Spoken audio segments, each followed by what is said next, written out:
Chapter 1: An Unexpected Encounter at Brothel.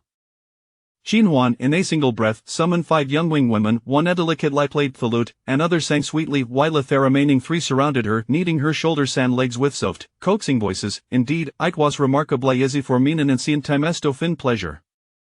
Dressed in male attire, her exposed skin painted a deep shadowed black, Jin Huan resembled Aslander, dark-skinned Idioth, reclining amidst a throng of women with a sigh of contentment. Shabad that thighs was the audacious act she had committed in the 4 years as inseparable. Recalling her initial days of dire poverty, when a single Cohen had Toba painstakingly divided, she had labored tirelessly to amass her current fortune. At last, she had managed to support their older brother through his imperial examinations, their bellowing kin famolito step into the realm of officials. Feeling emboldened, Jin Huan resolved not to bring shame upon her modern self, which led to his indulgent escapade. Having spent her silver, Shinton dead to fully enjoy her investment, casting aside 4 years of ined modesty as she embraced the beautiful maidens, her expressionable and oft delight and debauchery. The name Kinkianistru fitting just look at those delicate hands and that slender waist, omi her hands are as tender as spring shoots, and her skin is as smooth and white as congealed fat. In her previous life, Jin Huan had taught voice acting online, mastering an array of tones with ease. Now she spoke in a clear, resonant malavoice, enchanting the surrounder. Peony, darling, use a bit more strength, squeeze harder. Yes, that's the spot, so delightful. Ah, the girl from Peony is truly charming. Unbeknownst to her, this vivid and intoxicating sinuous being observed through a tilo window be a figure clad in a deep blue araby from the opposite tavern.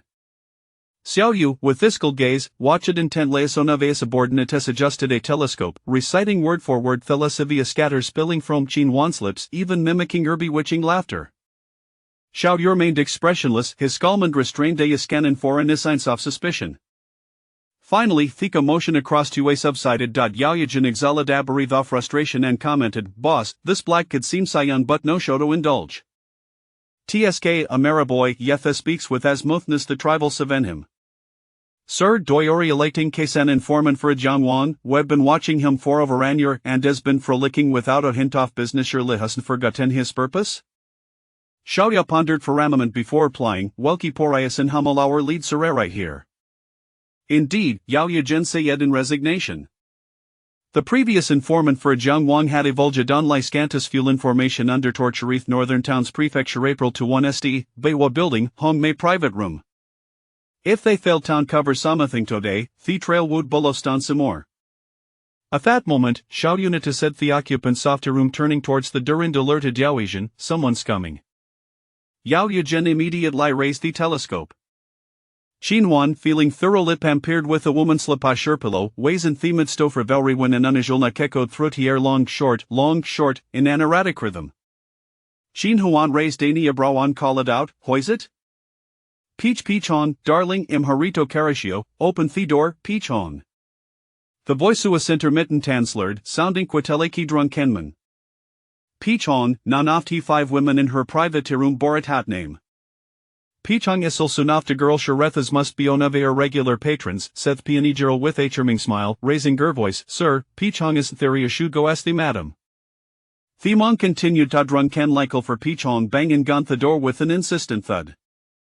Peony, with a flirtatious touch, brushed her hand across Jin Huan's knee, gracefully rising from her seat while flashing a coy smile. "Young master, wait a moment, I will deal with him." Jin Huan pulled a dagir into her embrace. Goon, continue with the music." Continue with the sing, Yao Yizin completed Jin Huan's words, wiping away the bead of sweat that had formed on his forehead. If this black kid were indeed an informant, has he medrether to or ext? As Pian's figure slipped out of view, Xiao Yu instructed, "Have he so mionki panayan theona hawk not?" Yao Yujin understood and promptly about this task. While it Manerof knocking was not particularly alarming, it had nonetheless raised Jin Huan's suspicions. Reclining against Thebes amophonophed women, her legs carelessly crossed, she held a cup to her lips, her gaze slightly dizzy at sudlithicadon thetwo figures outside the door. Peony was speaking sweetly, trying to negotiate.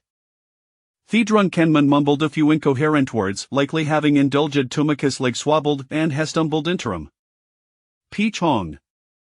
Sir, there is no Peach Hong in a room. Do I resemble Peach Hong in any way?" The Ungwimane adeptly handled the situation, burst in gentle laughter. Chin Huan tilted her head back and drained the cup of wine she had been sipping, remaining silent about this in unfolding before it not out of fear, but with the exuding an air of calm composure the ways of Identool. The drunken man, realizing that his sought-after companion was not present, stumbled out of the room. Peona secured the door, and the atmosphere within returned to its lively color. After a brief interval, Chin Huan leisure rose, saying, "Ladies, it's time for me to take Emily, we shall play again another time. Are you leaving gal ready, young master?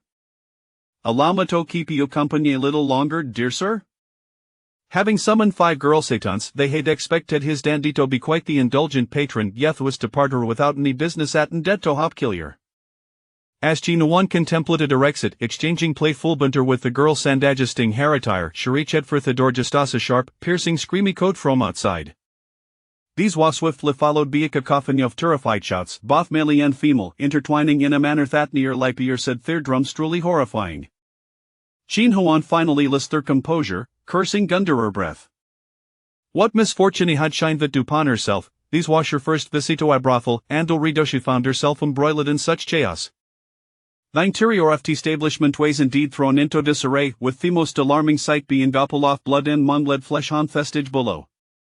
Before Chin Huan could fully comprehend the scene, overados in men clad in black their expression scrim rushed in from both sides of the corridor, each bearing a long blade their side, radiating gonorrhea of lethal intent.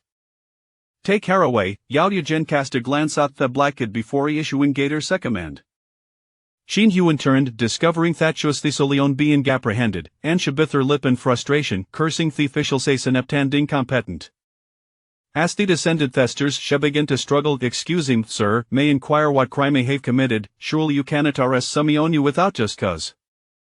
Yao Yazan sneered, tapping the hilt of his embroidered spring blade, unaware of your offenses. "A visit to Northern Town Prefecture will clarify matters, and well see if I can't tell so defiant." The Northern Town Prefecture, the Jin Yiwei. Chin Huan's brow twitched. "Sir, this is a misunderstanding, Tobe Candid, I have just arrived in Chang'an, and this is me first visit to Baiwa building. If I were apprehending for solicitation cough, then surely I cannot but he only on a taken tough Northern Town Prefecture," she hinted. "Kid, don't think of playing tricks, incurious to see how much pain your little frame can endure," Yao Yizhen scoffed, his tone chilling. He gestured for Theothar San strode outside, commanding, "Take her away."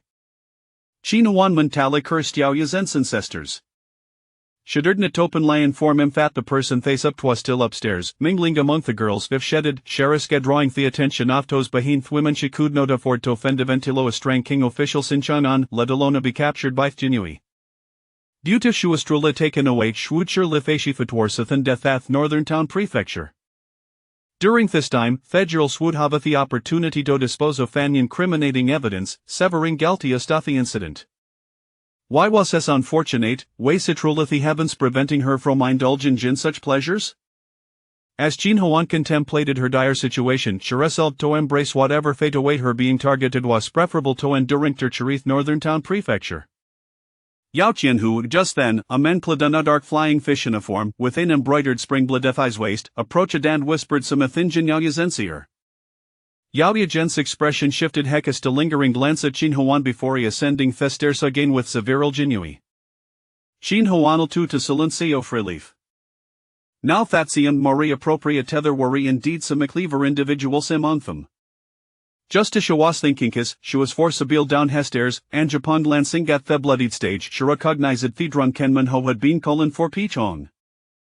Upon exiting Baiwa building, her gaze was drawn to the man standing before Vermilion Gate, his shed-bowed eyes downcast.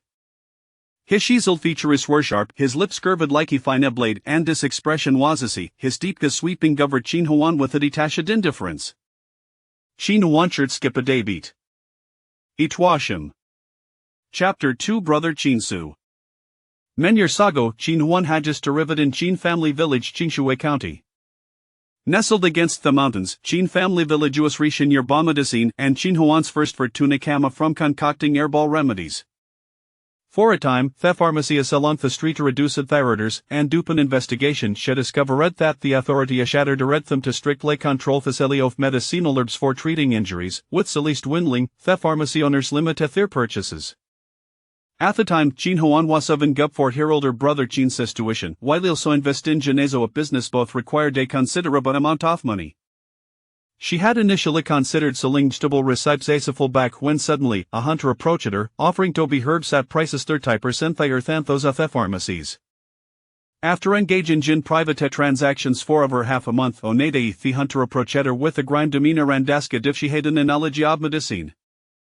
Jin Huan had some understanding of medicine in her previous life. Her grandfather had been a practitioner of traditional Chinese medicine. However, her father had little interest in carrying on the family legacy, focusing instead on business as a renowned real estate mogul. Her grandfather had placed a showpiece in her, but unfortunately, he had passed away after teaching her for only 2 years when she was old enough to understand. When the hunter told her to add a lapidate templin Shasathi severely injured man, Jin Huan instantly grasped the situation. The authority shattered to red the pharmacy still limit sales because if they were trying to capture the man before her. With swords drawn at his throat, Jin Huan had no time to decree. From then on, she was taken to the temple third tatria theman, and this continued for half a month. Onede theman awokian desketer what she desired. Jin Huan thought to herself total she wanted was to be left alone to live her life in peace, but what came out of her mouth was simply, "I need money." Theman fell silent for a moment, saying nothing. The next evening she found 527 taels of silver beneath her pillow. It could have been 500 or 520 taels, but it was precisely 527. At the time she was in lighter 10 years old. This man was clearly not ordinary, willing to entrust his life to a miracle indicated the Thuastrulio Thiswitsend. In 6 circumstances, he had given Harold his money. What had begun as a life and death transaction had, upon seeing the 527 taels, fostered essence of fondness in Jin Huan for him. She hid the silver away and really in her soap, fries, and sweet potato business, saved for over air, eventually opening the largest tavern in Qingshui County, Kaisayulai. Now, after 4 years of hard work, her low-profit ventures in soap and fish had been handed over to others. Kaisayunle was merely any of Jin Huan's main enterprises. Miraculously 4 years later, she encountered that man again in Chang'an. Xiaoyu's penetrat dento herais depend unfathomable, causing Gerda Filuni, and Jin Huan instinctively averted her gaze. He probably wouldn't remember her. Even if fetid, she was dressed as a mono, so wouldn't recognize her. Sir, we've brought the skiskadin to Jin Yiwei's steepest Jin Huan forward, causing her talatalois from the force. Why has Caesar arrested? Please clarify, she said, not wanting to reveal too much. She preferred to be seen as a full and thisoft his prominent figures. The clamor inside the building was listed Xiaoyu Shaluka at Jin Huan. Wario planning to leave by wa building? Jin Huan Chiar traced. Hath Jin Yiwei been watching her for a long time? Yes, to be honest, isn't out. If I stayed in that flower housey overnight, he would probably return home with broken legs, she shrugged. Home, Xiaoyu could casually, where do you live? Jin Huan Powdand reluctantly disclosed the location of her rented courtyard in Chang'an. Just then, the 5 girls were also brought downstairs, after instructing Gayfu to clear theory at Xiaoyu lid Thesix off Themaway. Toth Northern Town Prefecture. The Sinoft hem were paraded for interrogation. When did you enter the brothel? At around the Horofti dog about 12 quarters past. Where did you see my room? I don't know the brothel, Madam Arrangedite. Do you know those 5 courtesans? I don't know them. It was a first I main by wa building. After a moment, Jin Huan sent the 5 girls' testimonies were handed to Xiaoyu. Xiaoyu flipped through the pages while Yaoyuan stood beside him, hesitating. Xiaoyu, without looking up, said, "Speak your mind." Yaoyuan replied, "Sir, that kid named Qin hinted to earlier that the informant might be hidden among the courtesans." Xiaoyu possessed his flipping and afterment placid the moderate lithic stock of paper unfittable. Jin Huan understood that Jin Yiwei were focused on the girls, otherwise, they wouldn't be asking her such simple questions. Feeling slightly relieved, she began to feel drowsy. Suddenly, the rondo door was pulled open. A dim candle-light cast a long shadow over her, and a cold voice descended. "Do you know how we were trying to capture?" Ike was a question first with certainty. How astute. Jin Huan glanced at Yaoyuan behind Xiaoyu. Then she turned to Xiaoyu and flashed an innocent smile. Hergazessen surrested, "I don't quite understand what you mean, sir. However, I did notice some strange occurrences in my room, though I monsieur if it's of an asitoya." Xiao Yuzius narrowed slightly, a glimmer of intrigue flashing gay crossed him. Tell me, the Northern Town Prefecture keeps secrets who will absolutely ensure our safety. Xin Huan smiled with Sharon-like assurance. If she divulged secrets to the Jin Yiwei and was sold out with Northern Town Prefecture where cold chekra for a fault, she could not afford to play the game of too powerful. Having carefully considered her words, she was about to speak when a flash of Xiaoyu's tragic past crossed her mind, and Xin Huan playfully asked, "Sir, can you guess what's whitus?"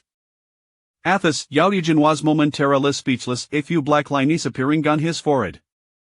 Shanshan, for the first time, Somioni had entered Northern Town Prefecture in so-called liquisgendom, which piqued Xiaoyu's interest as he read those syllables. Xin Huan was taken aback. She had expected to hear pianism instead, as piani had opined the Duran they must contact with the drunkenman. Impressive, sir, Xin Huan praised without reservation, her smile widening, since he will really have an idea, I seem to be necessary it's getting late I wish you was we've for solution to the case, Andy. Xin Huan raised any brow, pointing towards the iron door, hinting at their desire to leave. Asmal flickered in Xiaoyu's eyes at first, you must tell us where she hashed the items, and thou will but have first person to leave the Northern Town Prefecture intact. Xin Huan Chiar traced, Harrelman shaped Dias Woodning. Sir, how did you know Anu? The sound of a screamico adasa flating panic crossed Kiankian's face, until then Xin Huan had assumed the problem with peony. I just found out, Xiao Yu replied, his smile deepening. Xin Huan's pupils constricted, unsure whether to be angry or amused. She had been deceived. Miss Kinkin kept retreating until she reached Hugh window, sir, that's Alino. With that, everything Xin Huan knew about him and her ways extracted from her. By time Xin Huan emerged from Northern Town Prefecture, Kerf was approaching, and she nearly sprinted home. She pushed upon the slightly worn wooden door, panting, and as her palm emptiness, she stumbled, her heart racing in panic. Brother Xin Huan look at you pinto Xin sa steep unfathomable and weak like called out, aren't you stay in Gatti our classmate estonite? Xin sees his word, his anger barely contained, his fingers pressing against the doorframe, turning white from the pressure, where have you been? Xin Huan foresaid a law, feel a guilty as hair plied, it just went to stroll around the night market. Wiry address a dasaman, Xin says to tall, his originally gentle face and cold and stern. Men's clothing is more convenient, what if some on targeted a girl, when emote, Xin Huan fidgeted, starting to act cute, her beautiful eyes blinking innocently. The silence above her head was deafening, tightening Xin Huan chart further. She was older than Xin in her previous life, yet a very time she was reprimanded by him, she felt like he had trichilled this brother Simed to see a right through and she felt like crying. Xin had hurried back from his classmate-ish home late night because he was worried about his sister opening the door and finding Xin Huan missing. He had felt utterly devastated at that moment. With a soft sigan heart, seeing Xin Huan's pitiful appearance, Xin ultimately refrained from pursuing the matter to the apply. As she gently wiped her forehead with a soft handkerchief, Xin Huan looked up into his warm gaze, feeling the light brush off his fingers in her nose. She said, next time, you mustn't return home as late. If something were to happen to you, what would your brother do? Xin Huan immediately smiled sweetly, linking her arm through us. All right, I enjoyed again by the way, brother, how did you come back tonight? In April, during the grain rain season, Xin was awakened by the sound of thunder. Hippolytus a death quilt, clad in a pale white robe, histamino rekinto a cold ethereal immortal, and walked barefoot at the small window to gaze at the swirling silver dragon and the pouring grain. His gesundfikist hanata set the splash a soft mute on the corridor. Memories fluted back, and the coldness in his eyes deepened with a hint of resentment. Gear in this life will no tender such hardships again, no matter what, you will never liquefy your hand. Family background, royal power, wealth known as shall be obstacles between us. Shinjian, by kiwi federat wanter fear, he will not see teto eliminate them, even if it is your brother Xiaoyu who stands in our way. And you Huan who suffered in your posle thetheba 14, you have announced a flyery a kid 17 brother promises to ensure a live a life of wealth hand without worries, and to grant you longevity. Chapter 3, Is it really Xin Huan? After the rain, the sky cleared a brilliant blue like a freshly washed canvas, and the air was infused with the delicate fragrance of earth and blossoms. Refreshing to the senses, Xiaoyu, clad in a stone blue robe adorned with intricate ink vine patterns, treads softly on the still damp cobblestone path, making his way towards his residence. A silhouette in pale pink stood under the corridor. The young girl, with an enchanting visage, possessed bright phoenix eyes beneath willow-like brows, a slightly prominent jade-like nose, and unadorned rosy lips. She exuded a charm that could captivate nations, her beauty akin to that of flowers and the moon. "Brother, you didn't return home last night?" Xiaoying questioned, her arms crossed defiantly, her delicate brows furrowed. Upon seeing his only sister, Xiaoyu's usually austere expression softened, revealing a warmth that was seldom shown. "There were many matters to attend to yesterday, and with the rain falling at night, I stayed at the Northtown Prefectural Office. They say His Majesty is burdened with state affairs, yet I see you busily attending to duties day and night." "How can that be?" Xiaoying sighed. "In my opinion, you ought to marry a sister-in-law soon to look after you. I have you to manage me well enough." Xiaoyu passed by Xiaoying, lightly rapping her head with his long fingers as he proceeded towards the study on the right. "Are you not having breakfast? I had it prepared." Just as Xiaoyu stepped into the study, he was pulled back by Xiaoying. Moments later, at the small rosewood table, Xiaoyu leisurely enjoyed his exquisite meal. The hesitation on his sister's face did not escape his notice, yet he simply cast a faint glance. Remaining silent, eventually unable to contain herself, Xiaoying smiled sweetly at her brother. "Brother, do you remember what I told you last time?" Xiaoyu's gaze deepened, and his previously good mood abruptly dissipated. "That fellow named Qin?" It was roughly a fortnight prior that Xiaoying had sought out Xiaoyu, sweetly coaxing him before revealing that she had fallen in love with a man and was devising ways to marry him. Initially intrigued, Xiaoyu's interest waned upon learning the young man was a poor scholar journeying to the capital for the imperial examination. It was difficult to imagine the darkness that clouded Xiaoyu's face at that moment. Having lost both parents at a young age, Xiaoyu took over the Xiao family and contended with watchful uncles. These years, he and his sister had relied on each other, making her his closest kin aside from the Empress Dowager and his maternal grandmother. In Xiaoyu's eyes, Xiaoying was a singular treasure in this world, deserving a life adorned with splendor and prosperity. Such things a mere scholar could not provide, despite Xiaoying's explanations, claiming that he hails from a noble lineage and has already received 2 degrees. She believed he could achieve the top rank, yet, how could 10 years of diligent study compare to the accumulated efforts of generations of aristocrats? Xiaoyu prided himself on not being overly prejudiced against social standing, especially after a peasant girl had once saved him in his youth. However, when it concerned his sister, he could not help but ponder excessively of the Qin family. Being a scholarly lineage implied that Xiaoying would endure hardships for at least 2 decades should she marry into that family. She would have to serve her in-laws, contend with numerous relatives from a humble background, and support her husband in his official career while bearing children, living such a life for 20 years. Perhaps the Qin family would eventually secure a place in Chang'an. By that time, the Qin family might stand tall, while his sister would be burdened with arranging her children's marriages and possibly facing the humiliation of her husband taking a concubine. She would never find happiness. All of this hinged upon the Qin family's success. Xiaoyu would not allow such a fate to befall his sister. The man's name was Qin Ce. The mention of Qin So. Xiaoying smiled sweetly, believing that her bond with him was fated. From the very first moment she laid eyes on him at the scholars' gathering on Shutan Street, she was irresistibly drawn to him. A single glance from him could evoke a resonance deep within her soul. She had fallen for him at first sight. "I don't care what his name is." "I disagree." Xiaoyu's heart surged with anger. Feeling it best to sever any ties at once, love at first sight, he was more inclined to believe it was a calculated ploy. "Brother, you are being too tyrannical, you haven't even met him." Xiaoying sprang to her feet, glaring at him. Xiaoyu chose to remain selectively silent, aware that his current state of mind was not conducive to calm discussion, and that further words would only exacerbate the situation. Even as Xiaoying turned and fled, he refrained from speaking again. After a moment, he entered the study located to the right of the main house, positioned against the south wall, before an ornate antique shelf. The heavy black locust wood table mirrored Xiaoyu's own demeanor, calm and reserved. Apart from the essential writing tools, several stacks of letters and documents were meticulously organized. Xiaoyu began sorting through the findings from the previous night. His Majesty's 13th brother, Prince Jiang, appeared to harbor ulterior motives. He was tasked by the Emperor to discreetly investigate this matter. Unfortunately, he had not obtained the beeswax secret order. The previous night, the Hongmei private room had been sealed by him, and he had pinpointed the location of the beeswax, but while retrieving it, he encountered an ambush that delayed him. The Hongmei private room had been struck by an arrow, nearly leaving the Baihua Tower in ruins. As Xiaoyu's restless heart settled, the silence in the study deepened, punctuated only by the soft scratching of Zixuan as he grounding. A knock at the door broke the stillness, and Xiaoyu Without raising his head, coolly instructed, "Come in." As Zimo entered with a document in hand, respectfully stating, "Master, here is the information you requested. I have organized it and transcribed it all here." After Zimo departed, Xiaoyu paused his writing. Picking up the document of moderate thickness to read it closely, the letter detailed Qin's family background. The Qin family had 4 generations living under one roof. Both of Qin's parents were alive, and he had numerous relatives, but only one younger sister. The document also chronicled Qin's academic journey. He began his studies at 6, earning the praise of his teachers as a child prodigy.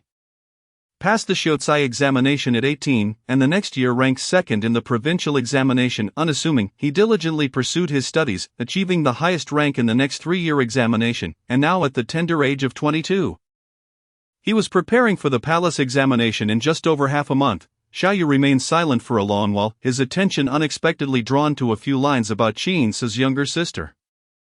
At 13, she had become self-sufficient, earning a living for the family. It was likely around that time that she began shouldering the responsibilities of the household, and now, at nearly 17, she had established hundreds of businesses across Longzhou, including taverns, inns, pharmacies, fabric shops, tea houses, rouge shops, snack stalls, and toy stores for infants. Starting from the toy store, the subsequent list of businesses became somewhat incomprehensible to Xiaoyu, leaving him to rely on superficial interpretations of the words. Intriguingly, the 17-year-old girl had amassed numerous enterprises, all achieved through her own efforts. Unbeknownst to her family, Zixuan, standing beside him, noticed his master lift his gaze from the pages, a flicker of contemplation in his eyes. Before he lowered his head once more, seemingly lost in thought, the Qin family could hardly be considered a humble household. In just 4 years, it was difficult to fathom how the girl named Qin Huan had taken on such familial burdens at 13. Effecting a remarkable transformation within her family. Undeniably, Qin's sister was an extraordinary young woman, but what of the others in the Qin family? For many years, including Qinsu, the entire family had relied upon the efforts of a single woman. Had it not been for her assistance in paying for Qin's schooling, he would have dropped out at 18. Xiaoyu's long fingers rhythmically tapped against the table, producing a click-clack sound. Following the mention of Qin Huan, he finished reading the entire stack of papers before realizing his focus had drifted. He had to go back and reread. He spotted a line that read, "Currently residing in Chang'an.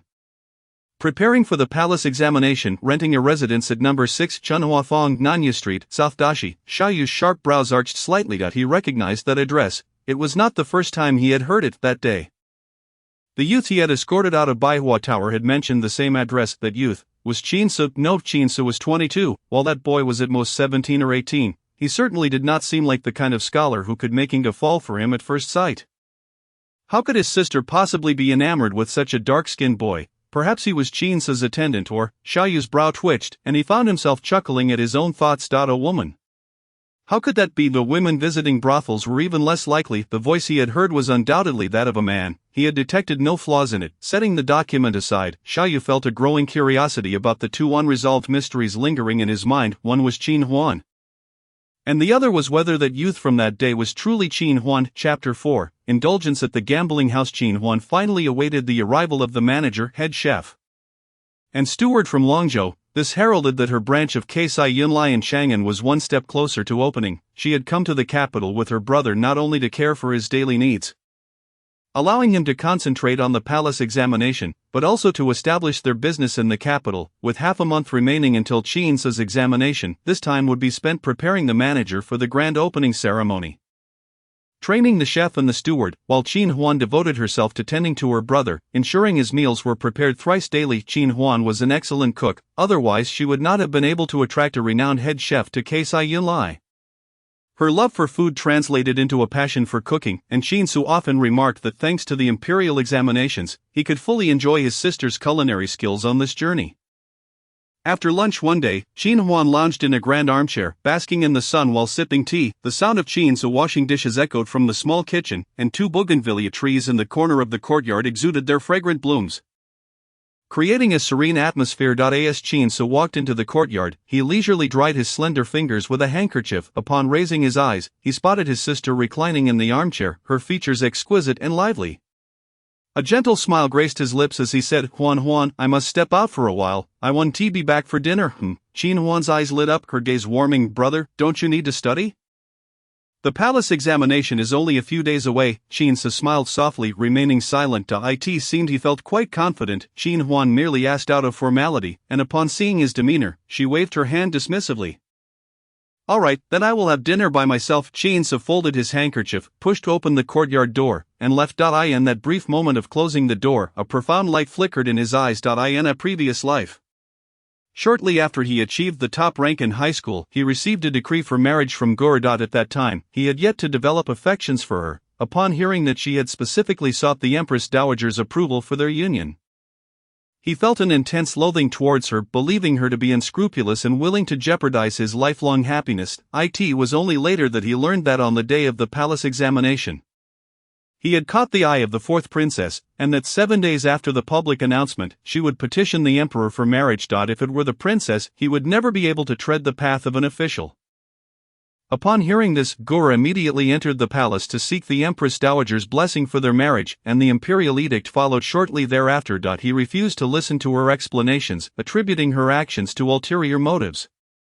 Treating her with harsh words and cold indifference, her brother, Xiaoyu, the formidable commander of the Jin Yiwei, had invited him for tea multiple times, increasing the pressure. The more he pressed, the colder he became towards her. Convinced that she had instigated her brother to coerce him, unbeknownst to him, she had become the subject of mockery within the so-called noble women's circle due to her desperate pursuit of a husband.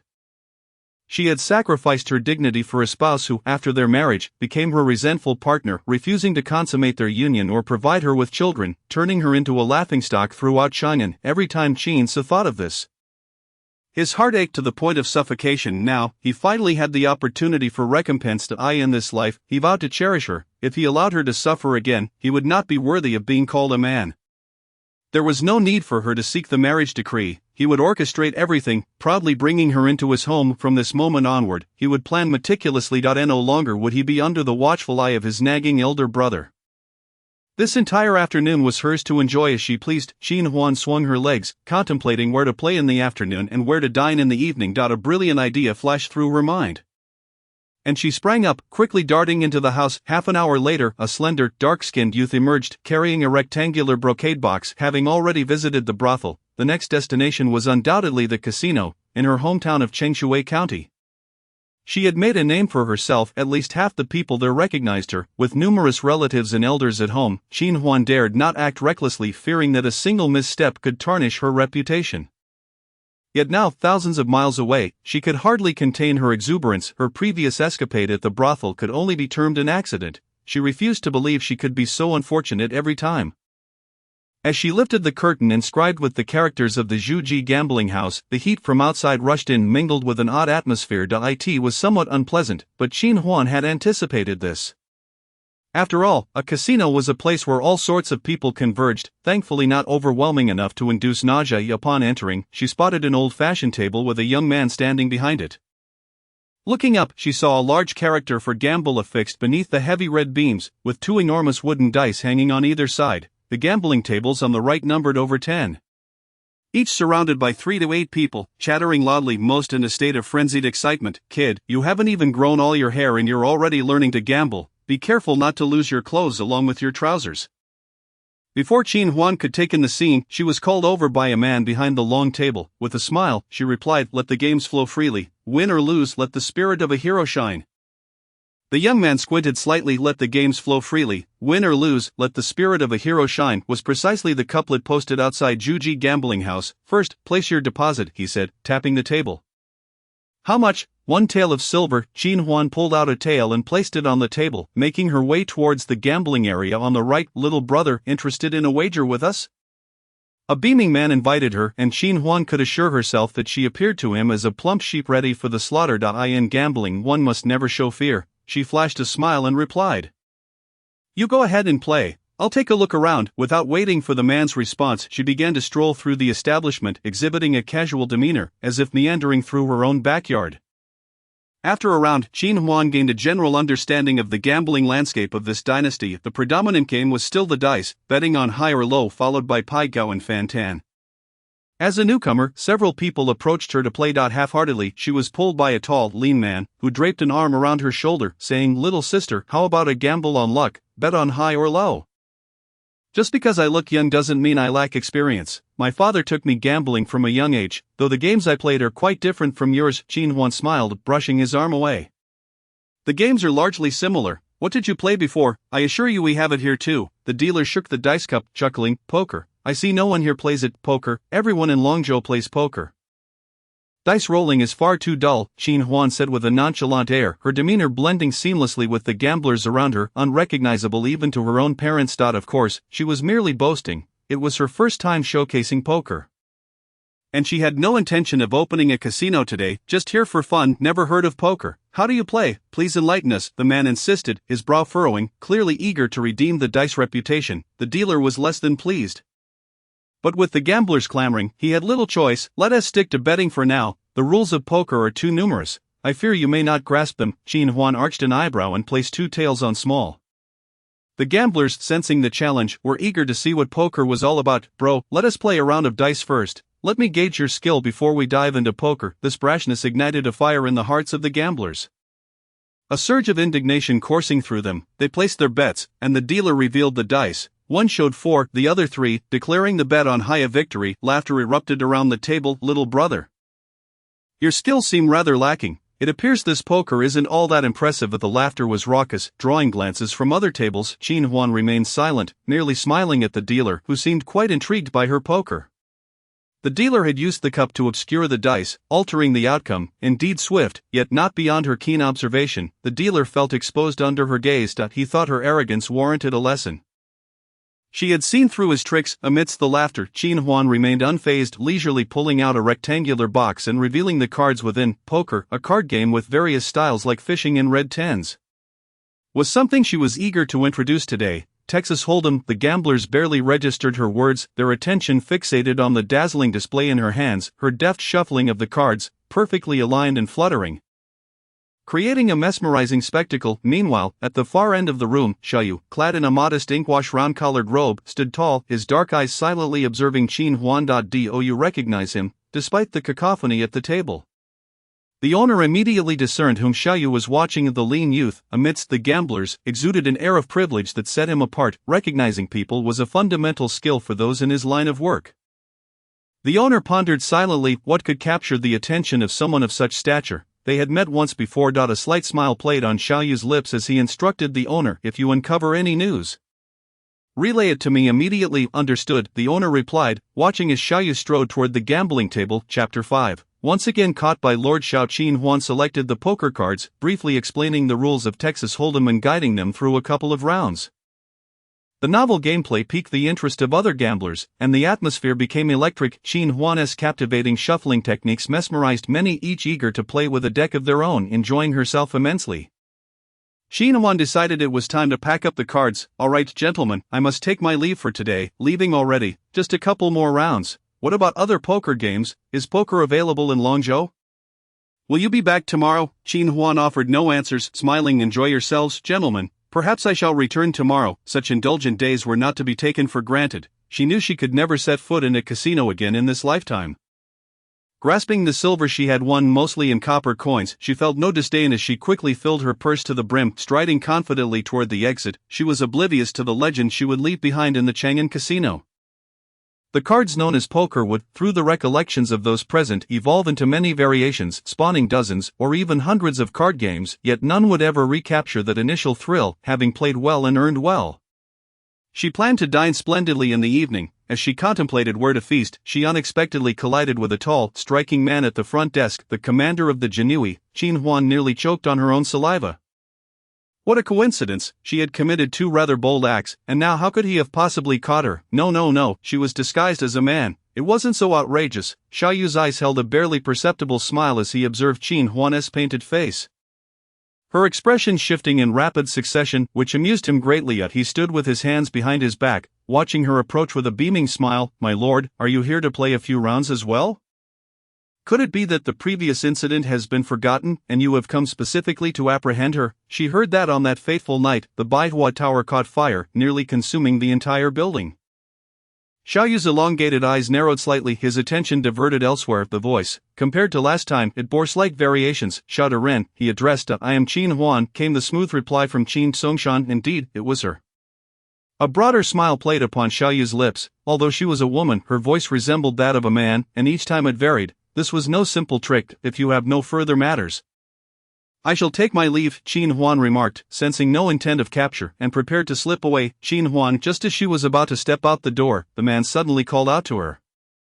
Qin Huan turned, and he inquired, "Is your ancestral home in Liangzhou?" "Yes, my lord," she replied. "I was in Liangzhou not long ago and did not hear of any poker gambling method at the local gaming houses." Xiaoyu pondered for a moment, a playful glint in his eyes. Qin Huan was taken aback, quickly tugging at his sleeve as they moved outside. "My lord, this is merely a trivial game I devised out of boredom. I resorted to such measures because playing alone is quite dull. You, a distinguished official of the Jin Yiwei, surely wouldn't concern yourself with such trivialities, would you? How long had this fellow been in the gambling den?" How long had he been observing her? "You seem rather interested in gambling. Did your father teach you?" Xiaoyu mused, recalling her words at the gambling house, a shadow flickering in his gaze. Inga was currently quite infatuated with Qin Su. If Qin Fu were a gambler, he did not consider it a well-structured family. "What I said in the casino today was utter nonsense, my lord, do not take it to heart." Qin Huan clasped her hands together in silent apology to her father.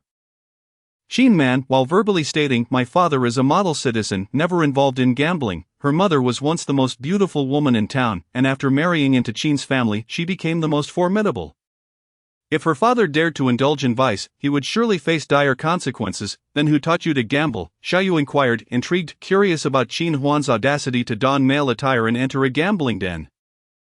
Along with the recent debauchery at Baihua Tower and the calm demeanor of the Bi's Henfu.as, Xiaoyu strolled through the marketplace. Qin Huan had no choice but to follow along, babbling, "No one taught me.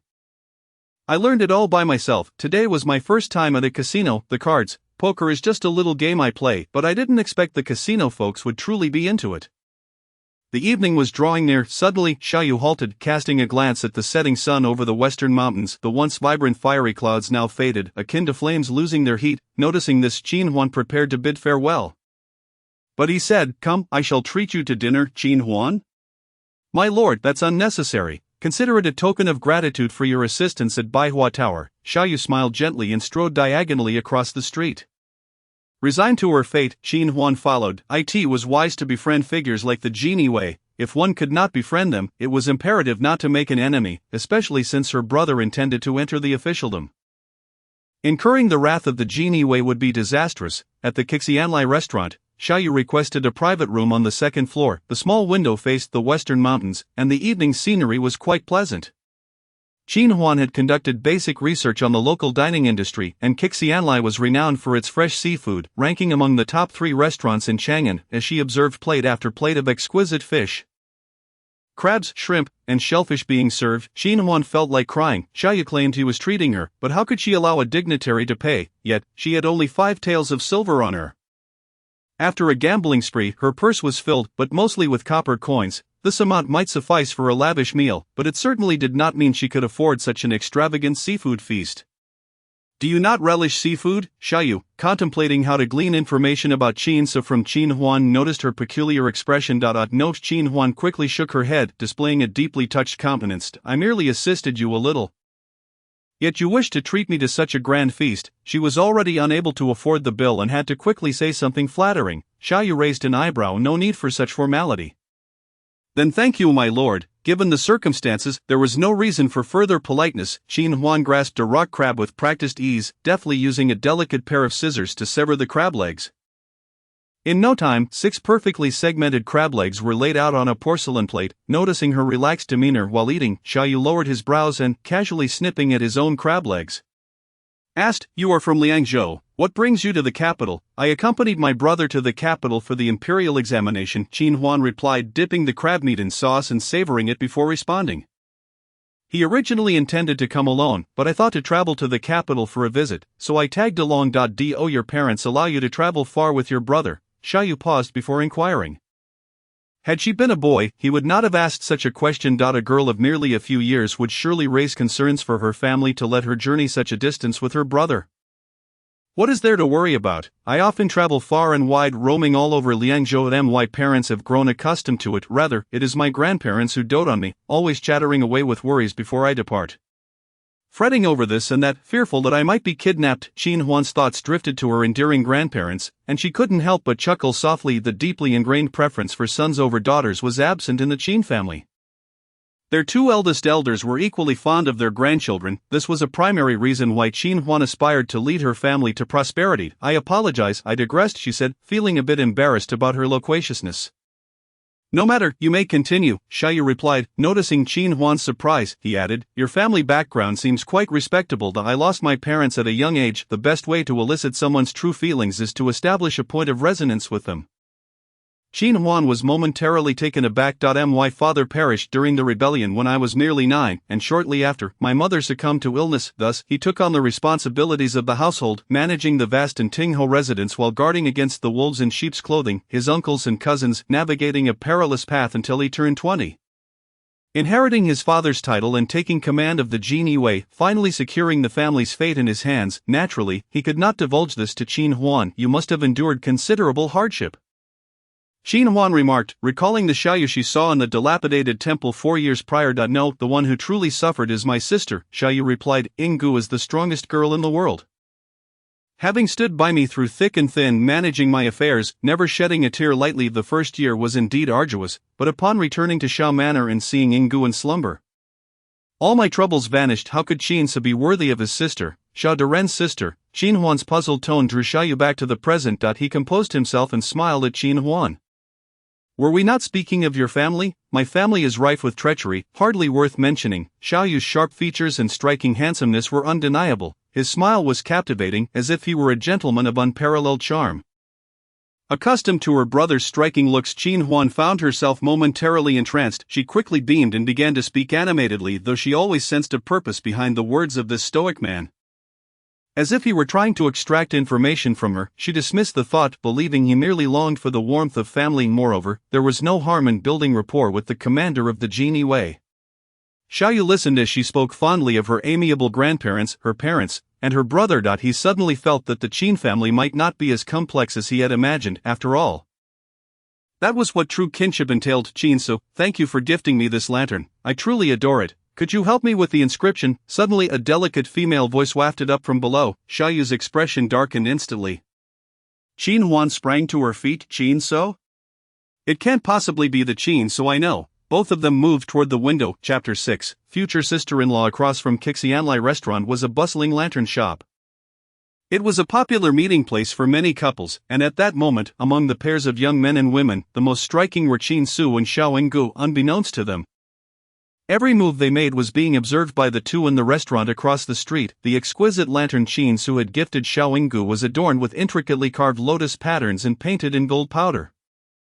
Both elegant and unpretentious, opulent yet not ostentatious. What characters would you like? Qin Su asked, twirling a small brush and smiling gently at Xiao Yinggu. The man, possessing extraordinary talent and charm, with a smile as radiant as a celestial being, effortlessly captivated hearts. You gifted me the lantern. Why inquire about the inscription? Xiao Yingji's delicate face flushed slightly as she shyly glanced away, her demeanor appearing exceptionally charming in Qin Su's eyes. His smile broadened as he returned his gaze to the silk lantern, inscribing a beautifully arranged line of characters in a graceful script. The slightly portly shopkeeper, grinning widely, playfully recited, "When the golden wind and jade do meet, it surpasses countless encounters in the mortal world. Ah, young master and young lady, a match made in heaven, truly enviable." Xiao Yinggu felt a rush of embarrassment at the compliment, lightly tugging at her sleeve while stealing glances at the handsome man approaching her. "Gore, this is for you." Xiao Yinggu accepted the lantern and held it up to her eyes, admiring the striking characters that were bold and powerful, and her fondness for it only grew. "That is my brother." At Xianlai's second floor, Qin Huan stood in stunned silence, unsure of the identity of the girl below. That young lady must be from the capital, right? How long has my brother been in the capital? Just over a month, and he's already settled such lifelong matters. Qin Huan couldn't help but feel a sense of wistfulness. Suddenly feeling a chill beside her, Qin Huan shivered slightly and turned her head to discover Xiaoyu's face was as frigid as ice. What could this situation possibly be? What? Qin Huan swallowed hard. "Xiao, Lord Xiao." Xiaoyu regained his composure, suppressing the aura of coldness that enveloped him, his voice slightly hoarse. "Is that your elder brother?" "Yes." Qin Huan nodded, hesitantly inquiring, "Does Lord Xiao know my brother?" "No." Xiaoyu's previously amiable demeanor evaporated in an instant. Taking a deep breath of the cool air, he felt somewhat calmer and proceeded to step outside. Xin Huan followed him, noticing he had paid the bill. Indeed, it was beyond her means. She slightly pouted. Next time, if the opportunity arises, I shall treat you to a meal, my lord. This remark was, of course, made in passing. They likely would not have the chance to meet again. As they parted at the entrance of the tavern, Xin Huan did not hear the man's soft, almost ethereal response that drifted away like a feather in the spring breeze. Qin Su, in high spirits, stepped into the rented courtyard. He had barely walked 2 steps when he spotted his sister leaning against the corridor, arms crossed, observing him with a gaze that was laden with unspoken meanings. Huan Qin Su raised an eyebrow, discreetly tucking a handkerchief embroidered with a hibiscus into his leather belt. Brother, you're back so late, where have you been? Qin Huan asked with a smile. Qin Su merely smiled in silence. Am I about to gain a sister-in-law? Qin Huan pressed further. She continued, I saw you wandering the night market with a girl, even gifting her a lantern. She added, with a tinge of jealousy, you have never gifted me a lantern. Qin Su could not help but laugh heartily, the sound resonating with joy as his distinctly knuckled fingers playfully brushed against Qin Huan's nose. What kind of lantern does my dear Huan fancy? I shall make one for you myself. Qin Huan wrinkled her nose, batting his hand away, and huffed, you really are something. How long have you been in Chang'an, and you've already caught the attention of a girl? Whose daughter is she? Is she truly my future sister-in-law? She is indeed your future sister law. As for the rest, you shall learn in due time. In truth, he and Gur had known each other across 2 lifetimes. Qin Su shifted the topic. Where did you go today? I visited my establishment, Keisai Yunkai, and then had a meal outside. Qin Huan sensed his concerns and refrained from probing further. She tucked a stray hair behind her ear. I wandered through the gambling den and had dinner with that Jin Yiwei commander surnamed Xiao. I dare not speak of the former, and as for the latter, I'm afraid of how my brother might inquire about how I came to know him. Meeting someone in a brothel, that would be even more unmentionable. As night deepened, the siblings soon parted ways to rest. Meanwhile, in the Inting Marquis's residence, the atmosphere was thick with foreboding, dark clouds looming ominously. The servant girls in the corridor knelt in unison, nearly burying their heads in the earth, especially as cries echoed from within the house. They barely dared to breathe. The only 2 legitimate masters of the house were embroiled in a quarrel, a first in many years. Contrary to the servants' expectations, the scene inside was not one of fiery tempers. Xiaoyu, feeling both helpless and pained, paced before his sister's bed. Xiao Yinggu had cocooned herself in the quilt. Weeping, and after a while, she revealed her tear-streaked face, her eyes red like a rabbitess, sobbing, brother, you no longer care for me, you have never been cruel to me before, today, you actually scolded me for Qin Su. Xiaoyu felt as though he were the one entangled with Qin Su. Bah, you promised our mother to take good care of me. Are you forsaking me now? It is precisely because I promised our mother to care for you that I cannot allow you to leap into the fire. I will never agree to your marriage with Qin Su. But you have never even met Qin Su. Xiao Yinggu murmured, you think that scoundrel Bai Qiyu is acceptable, so why can't you agree to Qin Su? Xiaoyu's temples throbbed. This girl truly had no filter. Setting aside his royal background, Bai Qiyu was, after all, her cousin and brother. He used to like Jingjia so much, refusing to marry anyone to this day for her sake. I cannot believe you do not understand my feelings. If you force me to marry someone I do not love, I shall never find happiness in this life. Upon leaving the fragrant pavilion and entering the study to handle official matters, Xiaoyu could not settle his mind, his thoughts consumed by the image of his sister with tear-stained eyes, lamenting that if he forced her to marry someone she did not love, she would never be happy. Was liking someone truly so vital, more important than her future happiness? He had grown up alongside Wen Jingjing, and they had an engagement from childhood. He thought he loved her. Excluding his sister, she was the woman he had interacted with the most. However, when the Wen family came to withdraw the engagement, and when Jingjing married into the Wang family, he calmly told Yinggu that he felt no sorrow at all. Yinggu believed he was so heartbroken that he could not even express himself, only he knew the truth. He was truly unperturbed, and it was then he realized he held no romantic feelings for Wen Jingjing. My lord. At this moment, the shadow guard entered, knocking on the door. My lord, I believe it is necessary to report to you what transpired on Xihua Street today. Zmo clasped his fists respectfully.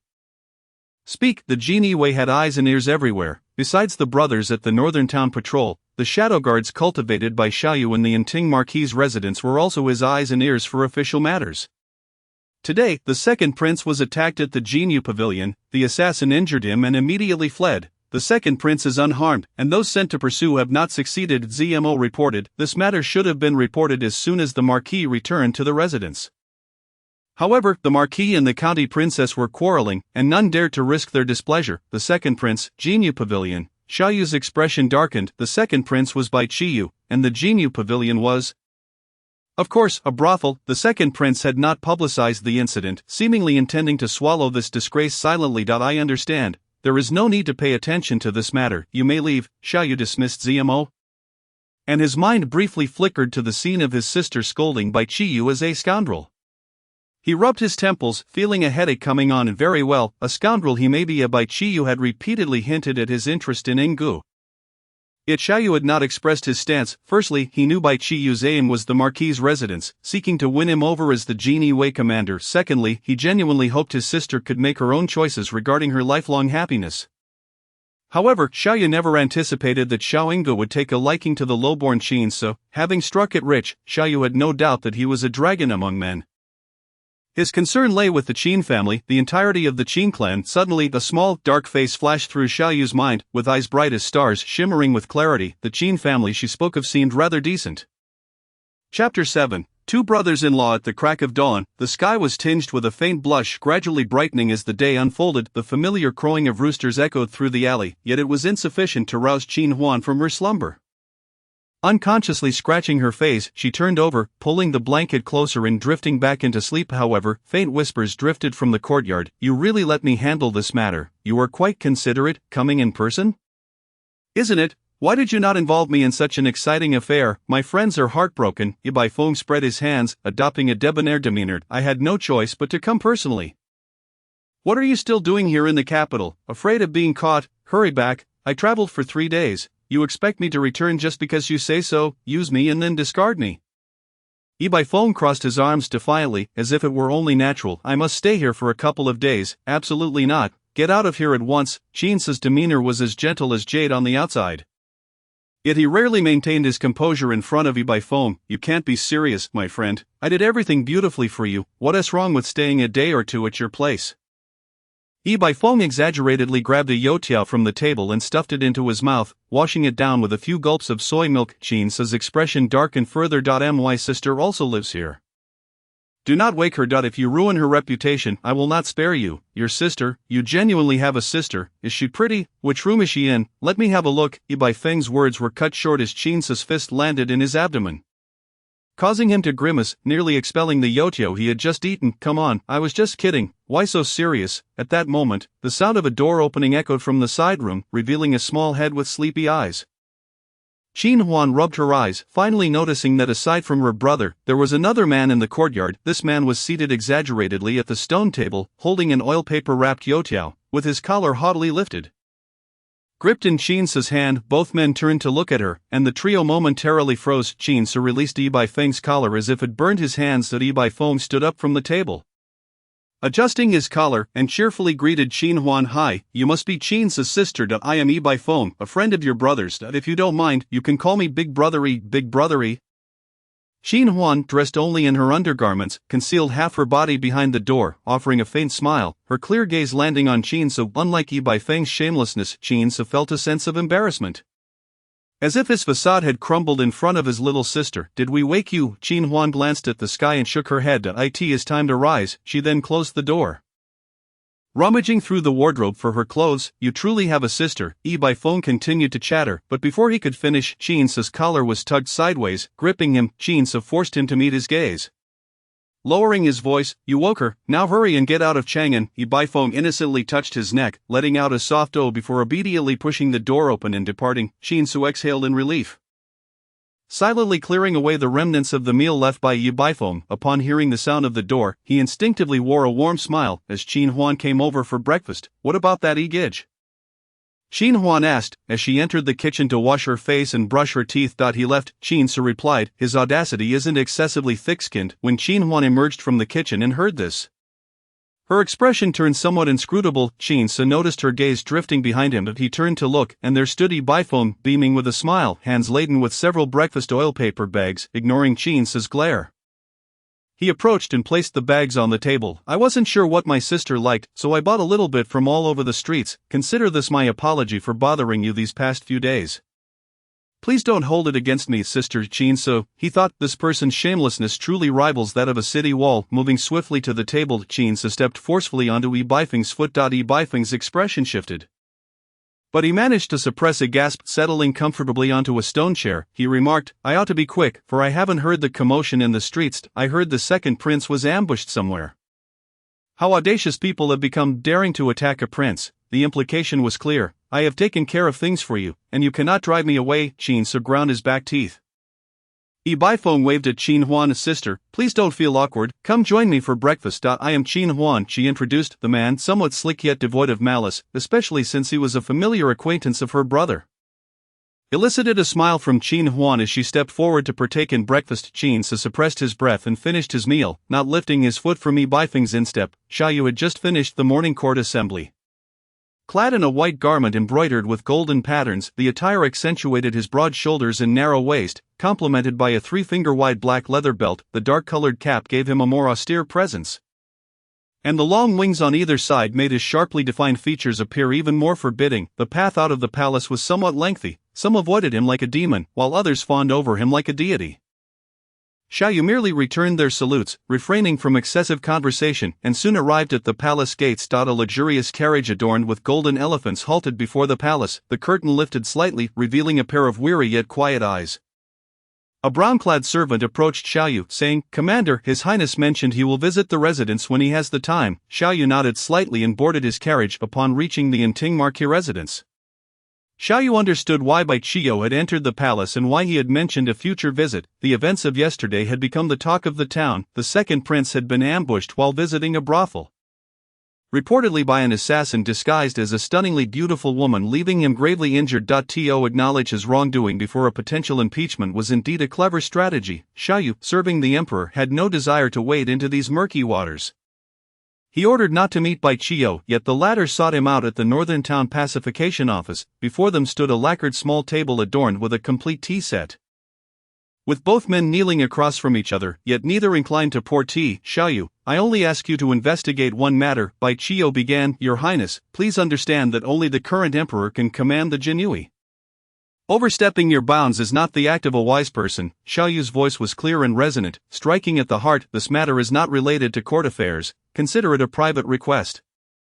It will not affect your official position." Bai Qiu's demeanor remained calm, yet the veins on his hands, resting on his knees, were visibly tense. "Do you know of the Qing Jiotang? It is a rising assassin force in the martial world. The assassin who attempted to kill me came from there. I seek your help to uncover the specific location of Qing Jiotang. A prince must not excessively cultivate his own power.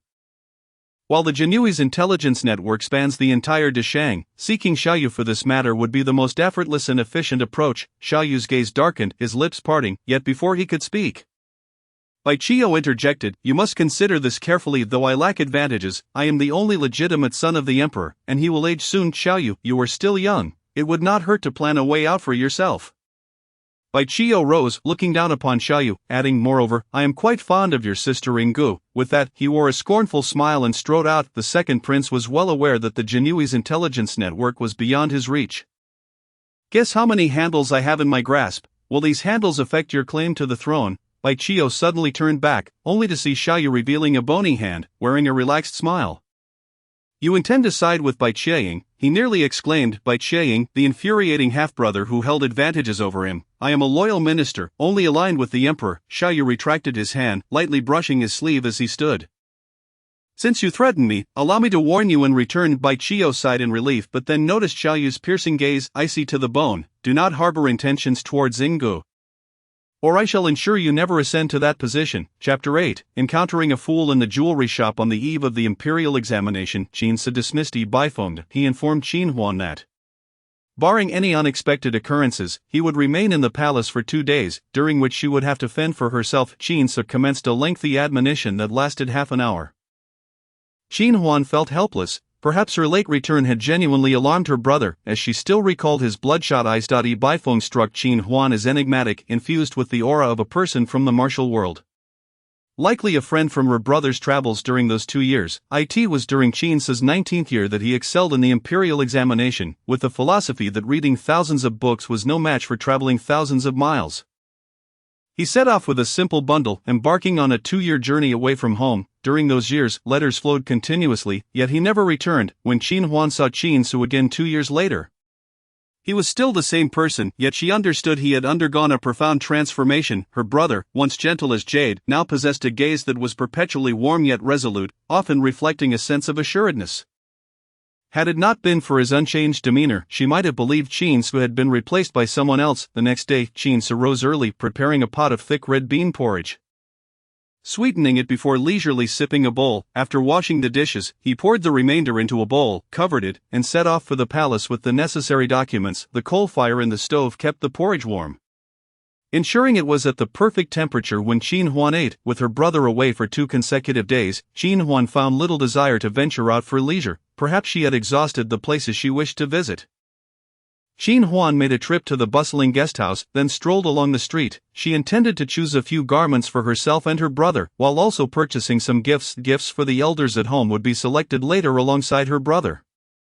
But she could pick up some small trinkets for her peers and juniors beforehand. Please wrap up this garment in those 2 sets of men's clothing. Certainly, young lady, purchasing such beautiful garments without matching them with some exquisite jewelry would be a pity. We have a dedicated jewelry section. Would you like to take a look? The female attendant approached with a beaming smile. Then please take me to see it. While Qin had little interest in wearing jewelry, she enjoyed collecting it. The craftsmanship of ancient artisans was truly remarkable. Each hairpin was more beautiful than the last. She set her eyes on a gold butterfly hairpin embellished with a ruby and pearl strand. Admiring its craftsmanship and details, particularly the ruby that sparkled brilliantly. How much for this hairpin? Qin inquired, having formed an estimate in her mind. Young lady, you have a keen eye. This is a new arrival at our Baohua pavilion. If you like it, I can let it go for 20 taels of silver. Qin smiled. 10 taels. The female attendant was taken aback. She had seen bargaining before but never so ruthlessly. 20 taels was already the most favorable price. Offering it for 10 would lead to significant losses. If you truly like it, let's settle on 18 taels. Qin simply smiled in silence. A country bumpkin from the countryside couldn't possibly afford 20 taels. What was she doing in a jewelry shop? Just then, a haughty female voice interjected nearby. Qin glanced over to see a woman pointing at an entire set of jade hair accessories. Asking the attendant, how much for this? Young lady, this is also a new item from our shop. If you like it, it can be yours for 80 taels. Wrap it up for me. I quite like it. The woman raised her chin arrogantly. Qin perceived disdain in her gaze. To find joy in life, one must first avoid squabbling with fools. Just as Qin was about to leave, the female attendant approached again with a beaming smile. Would you like to see more? Our Baohua pavilion has many exquisite and affordable pieces. Why bother with her? She can't afford anything now. Is this all your shop has in terms of new items? The woman's voice rang out again. The attendant looked somewhat embarrassed, glancing at Qin. Having been attentive to Qin, she had her reasons. Qin regarded the attendant, then delicately picked up the gold butterfly hairpin, leisurely stating, the weight and craftsmanship of this hairpin do not justify a price of 20 taels. The forging is too rough, and the quality of the pearls is subpar. The only truly eye-catching feature is likely the ruby in the center. Trust me, adjust the price to 10 taels, and you will still profit by 2 or 3 taels. After all, it will be challenging to find another Na'vi buyer like her in the near future. The attendant, a light laugh escaped her, clearly unable to contain herself. The woman's face darkened instantly as she angrily pointed at Qin. Who do you call a Na'vi buyer? Qin, with a dismissive glance, thought to herself, whoever jumps in anger is the fool. Indeed, at times slapping a fool in the face brings more joy than merely ignoring them. How much for this hairpin? At that moment, Qin's eyes fell upon a peacock-shaped hairpin adorned with pearls and intricate silk threads. She lifted it casually, nonchalantly inquiring of the female attendant. The attendant, apprehensive that Qin might utter something piercingly insightful, noticed the shifting expressions of the onlookers with a sense of dread. Wait a moment. I shall take that hairpin, she proclaimed, just as she was about to quote the lowest price. Why are you even wasting your breath with her? She will only nitpick. Can she truly afford such a hairpin? The woman's voice interjected with disdain. Do you even know how much this hairpin costs before attempting to snatch it? Qin raised an eyebrow. Snatch? How could this be deemed as such, regardless of the price? I can afford it, so there's no need for you to concern yourself. The woman smiled smugly, her beautiful eyes gleaming with pride. Are you certain? I believe its price hovers around 200 taels. Qin chuckled, returning the hairpin to its original place. 200 taels. The woman's expression shifted dramatically, a peculiar blend of green and red overtaking her features. I wouldn't bother with something you've touched. Her pride faltered, crossing her arms and gritting her teeth. Can you truly afford 200 taels? You are quite trusting of me, Qin replied with a smile, her gaze directed at the female attendant. The attendant felt as though she were caught between a rock and a hard place, unwilling to face the woman behind her. With a pained expression she spoke, "Miss, this hairpin is merely 70 taels." For reasons unknown, she found herself unable to quote a higher price while gazing into Qin Huan's smiling eyes, thus offering her the lowest possible price. "Thank you very much." Qin Huan, knowledgeable in such matters, expressed her gratitude with a radiant smile. "You dare to play me for a fool," the woman bellowed, her eyes wide with fury as she glared at Qin Huan. Qin Huan met her silence with a calm demeanor, merely casting her a fleeting glance, as if to say, "And what of it?" Qin Huan then turned her attention to the counter, where a richly dressed woman stood, observing her with keen interest. Upon closer inspection, Qin Huan was somewhat taken aback. It was none other than her future sister-in-law. What an unexpected encounter! "Stop right there! How dare you toy with me, you lowly commoner? Do you know who I am?" The woman's voice erupted behind her, and Qin Huan felt as though she might burst from the absurdity of it all. "What are you doing?" Qin Huan had not anticipated the woman would leap forward to stab her with the hairpin. Nor could she have foreseen her future sister-in-law rushing in to assist. Swiftly seizing the woman's wrist, with a resounding crack, Qin Huan heard the sound of jade shattering. "Attacking someone in public? Do you wish to rot in prison?" The moment the woman laid eyes on Xiao Yinggu, she froze, her hand dropping in disbelief. "Mingyan princess." While she might have dismissed the idea of imprisonment under ordinary circumstances, a sentence from the Xiao family was no trivial matter. Xiao Yinggu pushed Su Wenxia aside, tenderly retrieving the pieces of her shattered jade bracelet from the ground. Su Wenxia's jade bracelet had shattered even more severely upon impact. Yet she could not muster the courage to pick it up, instead nervously watching Xiao Yinggu. Though her father held a fourth-rank official position in Chang'an, he could not possibly compare to the status of Xiao Yinggu. A royal, not only was she a princess by birth, but her brother also held the formidable title of the commander of the Jin Yiwei. Would she truly be sent to prison? "Princess, I assure you I will return your bracelet." Su Wenxia approached cautiously. Xiao Yinggu silently gathered the 3 segments of the bracelet, carefully wrapping them in a handkerchief she carried. "You need not compensate for my bracelet. You nearly harmed someone, and there are witnesses and evidence. We must visit the authorities. No, princess, I am truly sorry. It was not my intention. Besides, this lady is unharmed." Su Wenxia's voice had begun to quiver with the onset of tears. "What you did is called attempted assault. Had I not intervened, your hairpin would have pierced her." "Emily, report to the authorities," Xiao Yinggu commanded, casting a glance at her maid without a hint of hesitation. "Thank you," Qin Huan expressed sincerely, gazing at Xiao Yinggu. As for her, well, never mind. She had confidence in her brother, but the gap in status was too vast to be bridged by mere affection. "Do not thank me. She brought this upon herself." Xiao Yinggu smiled. "Fate has brought us together. Let us explore a bit." She had no desire to wait for her maid's return. Conveniently, Qin Huan too wished to avoid the aftermath of this commotion and was eager to leave before facing the authorities. She approached the counter to settle her bill. "Miss, your 3 garments and this bracelet amount to 303 taels of silver. You may simply pay 300. The shopkeeper addressed her with a tone of respect. Noting the presence of the princess, her heart was already heavy with tears, for this day had been an unforeseen calamity, all due to that foolish Miss Su. "Very well," Qin Huan replied, rummaging through her purse before producing a 500 tael note to hand to the shopkeeper. Her brother typically dressed too plainly, so she had chosen 2 exquisitely crafted dark garments for him. He intended to remain in the capital to serve in an official capacity, so he ought to pay attention to his attire. Upon seeing the 500 tael note, Su Wenxia's mind seemed to explode. How could she so casually produce 500 taels? What had given her such confidence to believe she could not afford jewelry? Imprisonment, perhaps the northern commander's office. Her life was surely over. Su Wenxia suddenly burst into tears. The sound of her weeping reached the ears of Qin Huan and her companion as they traversed the marketplace. But neither paid her any mind. "I am truly sorry. Your bracelet was damaged because of me." Qin Huan expressed her apologies. "It is of no consequence." Xiao Yinggu shook her head. "I witnessed the entire episode where you toyed with her.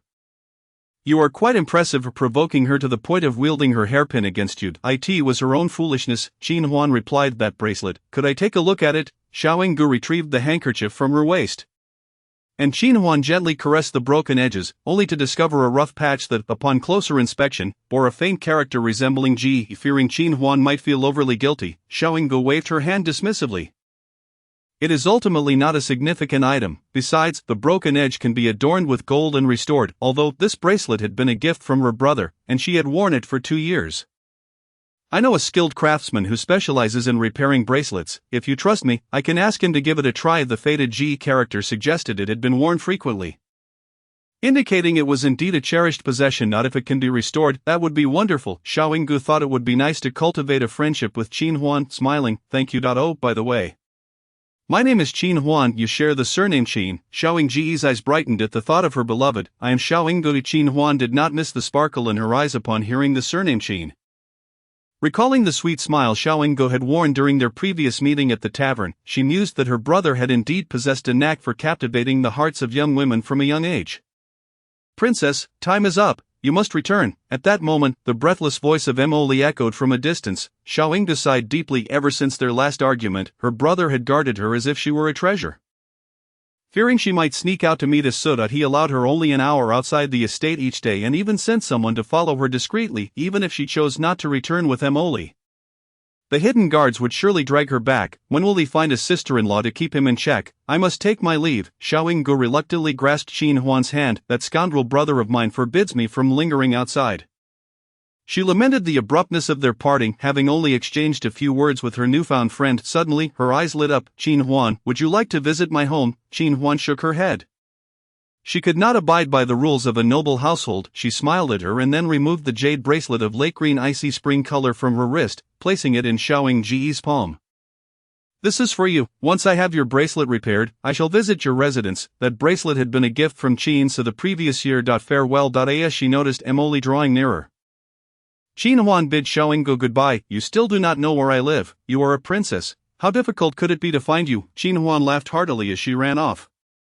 The imperial palace, just like in her previous life, the Empress Dowager suddenly fell ill, prompting the emperor to abandon the scholars and rush to Tsiren Palace to attend to her. By the time the emperor regained his composure, he arranged for the scholars to take the palace examination the following day, allowing them to stay in the palace overnight for convenience. Although they remained in the palace, no scholar dared to wander freely. Especially in the inner palace, beneath the dim light, Qin Su held a delicate nail clipper, methodically trimming his moderately long rounded nails. He gently lifted a nail clipping, brushing away the fine light brown powder within. A palace maid knocked and entered. Young master, the examination will be held in Qingjing Hall tomorrow. Please take note. The flickering candlelight illuminated half of Qin Su's face, his lips pressed tightly together, betraying no hint of emotion as he handed a small paper packet to the maid. Containing the aforementioned brown powder. Have you selected a target? The maid accepted the package, concealing it within her sleeve. Rest assured, young master, there is a palace maid in Qingfua Hall who is eager to ascend the ranks. And the second prince has been spending late nights there recently. She will not miss this opportunity. Qin Su nodded in satisfaction. The maid exited the room and entered the next. Young master, the examination will be held in Qingjing Hall tomorrow.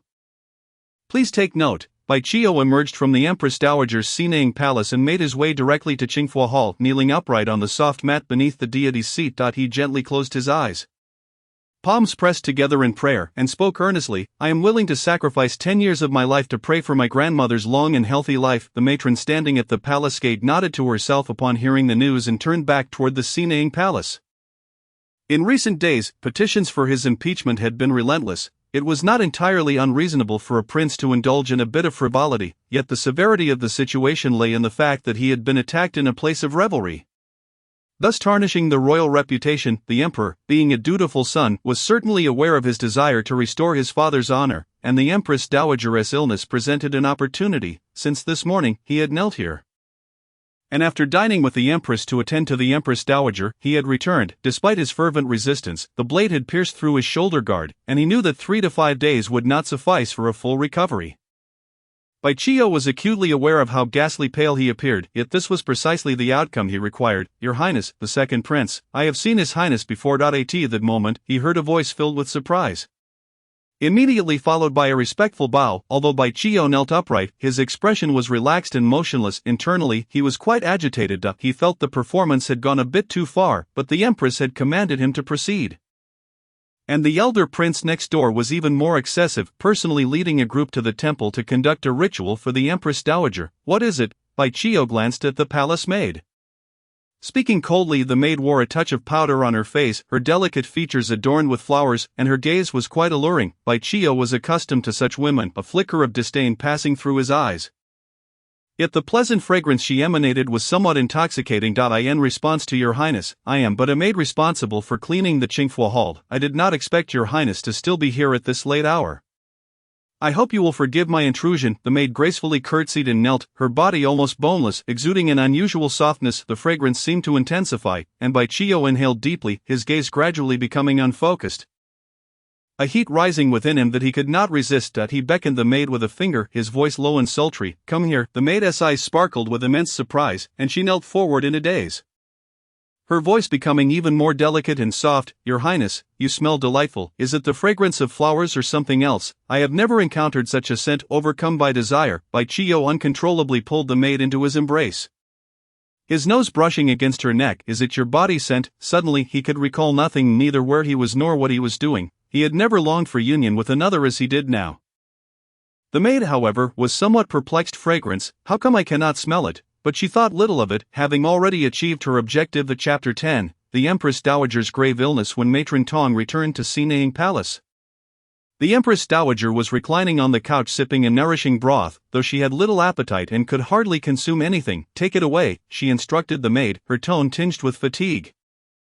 Matron Tong sighed. The Empress Dowager had scarcely eaten much for both lunch and dinner. How could her body endure? In my humble opinion, we must summon Princess Mingyun to attend to you among the many princesses in the harem. The Empress Dowager had a particular fondness for Princess Mingyun, the daughter of the eldest princess, for she always found ways to bring joy to the Empress Dowager. My body is becoming increasingly frail. I fear it may not be long. The mention of Xiaoyingde inevitably stirred feelings of melancholy within the Empress Dowager. Life and death were determined by fate, and her only regret was not being able to witness the marriage and offspring of her 2 grandchildren. Yuan Gu, Your Highness, please do not speak such words. You are the mother of the emperor, and many are hoping for your well-being. You must live long and prosper. The princess is of marrying age. It is up to you with your discerning eye to find her a worthy husband. You must not speak such disheartening words. Upon mentioning Xiaoyu's marriage, Matron Tong couldn't help but sigh. She lamented the deep affection the Marquis had for the young lady of the Wen family. After the mishap involving the old Marquis and the eldest princess's couple, she immediately withdrew from the engagement and married the aged king of Jiang as his concubine. Such a woman, so greedy for wealth and status, was fortunate that the Marquis did not take her as his wife. Yet the seductress continued to cling to the Marquis's heart, and he remained chaste for her. Now at the age of 24, with no wife or even a concubine in his household. Ji's marriage should be decided by me. A contemplative expression flickered in the Empress Dowager's gentle gaze. Feng Rui, do you think I should match Gu with Bai Chio? She was not oblivious to the fact that the Empress and her son had been keeping a close watch on Gu. They were merely one step away from seeking an imperial edict for marriage. Matron Tong sighed softly, realizing the Empress Dowager had already made up her mind. In my opinion, when it comes to Princess Mingyun's marriage, the Empress Dowager should consult her directly. Indeed, in the past, I inquired of Ni Hua, and she expressed admiration for the gallant and accomplished Ting Marquis. I sought a marriage decree from the late emperor. But later, the Ting Marquis perished while quelling a rebellion, and Ni Hua followed him in death. They were so young. The Empress Dowager reminisced, her gaze gradually losing focus, glistening with clarity. The royal family was far too complex. Gu must not marry into the royal family, especially since she was the emperor's foremost confidant, overseeing the Northern Pacification Office. Is the second prince still in the palace? The Empress Dowager suddenly inquired. The second prince accompanied the Empress Dowager for dinner and then went to the Qingfua Hall. Matron Tong conveyed what she had heard to the Empress Dowager. However, the deep wrinkles on the Empress Dowager's face did not reveal any satisfaction or other emotions. She sighed softly. Feng Rui, take a bowl of that nourishing soup to him, and then send him away. He must leave the palace by tomorrow. Yes, Matron Tong carried the soup to the Qingfua Hall.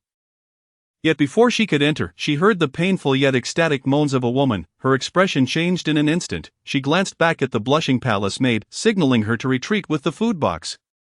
Matron Tong approached, peering through the crack of the door. Beneath the solemn plaque of compassionate protection, 2 bodies were entwined in an intimate embrace, her brow furrowed tightly, and upon recognizing the faces of the man and woman, she silently withdrew. Thus, the nourishing broth went unserved, and her admonition for Bai Chio to leave the palace remained unspoken. Matron Tong reported the incident to the Empress Dowager, who was filled with fury. How could such shameless behavior occur in a place of reverence? Do not be angry, Your Highness. The second prince is not usually so oblivious to propriety. It is possible he has been schemed against. Matron Tong hurriedly consoled her, aware that the Empress Dowager would be enraged. Yet this matter was one she could not avoid discussing. If he possessed any discernment, who could have outmaneuvered him in this affair? Matron Tong fell silent, her head bowed. Bring the Empress here. The Empress Dowager's anger simmered beneath the surface. Her usually gentle gaze now sharpened with a hint of coldness, hidden depths of intensity emerging. Even without her elaborate attire, the authority of the harem's matriarch radiated, making it difficult for others to meet her gaze. I will go at once, Matron Tong replied, slightly bowing as she prepared to exit, but the Empress Dowager sighed softly. Never mind, it is late. I cannot disregard the Empress's dignity. We shall address this matter tomorrow. She would educate the Empress privately, yet she could not let it reach the Emperor's ears. There had been many precedents of the Emperor favoring palace maids. Men were generally indifferent to such matters. In due course, the Empress would assert that it was the maid's seduction, and the incident would pass. The only place for reproach would be within the sacred grounds of the hall. It would be better for her to privately counsel the Empress. Reflecting on the assassination attempt in the brothel, the Empress Dowager sighed deeply. Ji's marriage must be settled soon, and she would not marry her off to Bai Chio. What relationship does Yifang Beidou have with Qingqiu Hall? Xiao Yu pondered over a confidential letter. He had been observing Yifang Beidou, this newly emerged force in the underworld known for its information trade, for a year now. Its extensive network and methods of acquiring intelligence rivaled those of the Jin Yiwei. Anyone could approach Beidou for information, provided they had the means to pay. Conversely, Qingqiu Hall, the assassin palace daring enough to accept missions to eliminate princes, received all its contracts from Yifang Beidou, neither inquiring about the origins nor the purpose. They simply demanded payment. Officials seldom regarded underworld forces with respect, viewing them merely as a band of desperate rogues united by profit, unworthy of consideration. Xiao Yu had once shared this view, yet over the past half-year of investigation, Yifang Beidou had shattered many of his preconceived notions about the underworld, proving itself not to be dismissed lightly. So then, what connection did Qin So have with Yifang Beidou? Xiao Yu's gaze fell to the very end of the letter, where the name Qin So was emphasized in a bold script. It was hard to imagine the shock Xiao Yu felt upon seeing those two characters. He even specifically inquired of his informant. Discovering that this Qin So was indeed the one he recognized. He had appeared alongside a senior manager of Yifang Beidou. His informant had traced the identity for quite some time, confirming this connection with the letter. Qin So, I have underestimated you. Xiao Yu's dark, deep eyes brimmed with rage. What is your true purpose in going to such lengths to approach Ingda? Brother, weren't you supposed to enter the palace to see our maternal grandfather? Why have you retreated into the study again? At that moment, Xiao Ingda's voice accompanied the sound of knocking on the door. Xiao Yu set down the letter and opened the door to find Xiao Ingda, whose expression bore a hint of fatigue. He gently ruffled her dark hair with his broad, dry palm, his voice soothing. Do not worry. Our maternal grandfather will be fine. Xiao Ingda bit her lip, her heart heavy with worry and pain. Let us go. Xiao Ingda climbed into the carriage alongside Xiao Yu, and the carriage smoothly made its way to the main palace gate. Upon entering the palace, the two proceeded to Xinaying Palace. Your humble servant greets the Empress. Your servant greets the Empress. May your Highness enjoy peace and longevity. Just as the Empress, Lady Zhong, exited Xinaying Palace, her entourage prepared to depart along the pebble path. You and Gu have come specifically to visit the Empress Dowager. Lady Zhong's beautiful eyes swept over the two, her tone calm, revealing no hint of the subservience she had displayed moments earlier in Xinaying Palace. She was their maternal aunt, now assuming the role of a senior elder. Our maternal grandfather is gravely ill, and as younger relatives, it is our duty to visit and attend to her, Xiao Yu responded. Also taking on the role of a junior, how does your Highness perceive our maternal grandfather's condition? The esteemed physician Lu of the Imperial Hospital possesses remarkable medical skills and serves diligently by the side of Her Majesty. I observe that the Empress Dowager's vigor today surpasses that of yesterday. Your presence will undoubtedly bring her even greater joy. As the Empress, recalling the moment when the Dowager reprimanded her with a fierce demeanor, exuding an aura of authority, mused upon this improvement in spirit. Gur, you are to visit the Phoenix Palace shortly. I have matters I wish to discuss with you, she said with a smile directed at Xiao Ingda. Gesturing subtly with her delicately adorned finger, the head maid, grasping the implication, promptly instructed the eunuchs to prepare the palanquin. Xiao Yu and his companion bowed slightly, respectfully bidding farewell to the imperial carriage. What could they possibly want me to do at the Phoenix Palace? Xiao Ingda murmured as the palanquin drifted into the distance. It concerns the matter of you and the second prince. Xiao Yu replied, his expression somber. Xiao Ingda, having suspected this to some extent, felt her complexion pale at his unreserved revelation. If she implies, he ought to feign ignorance. If she states it outright, he should refuse.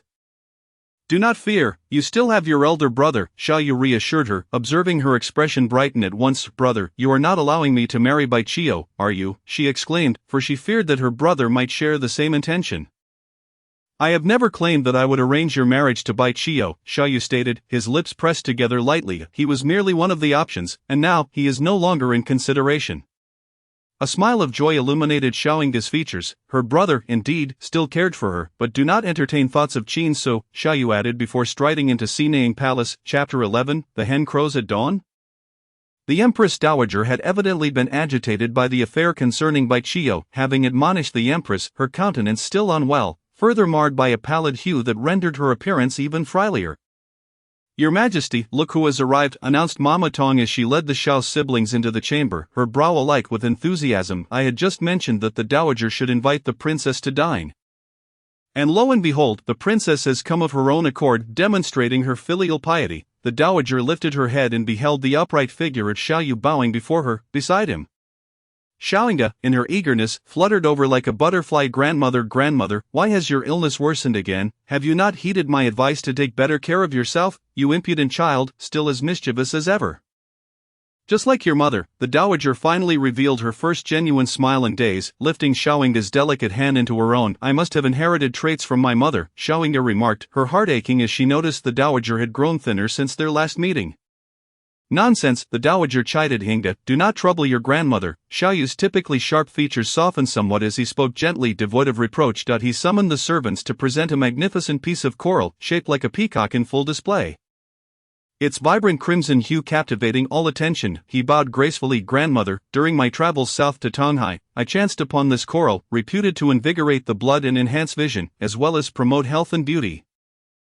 I hope it may bring you relief from your ailments. This coral was just brought back by my brother. I knew it was destined for you, grandmother, Xiaoying exclaimed, her eyes sparkling with joy.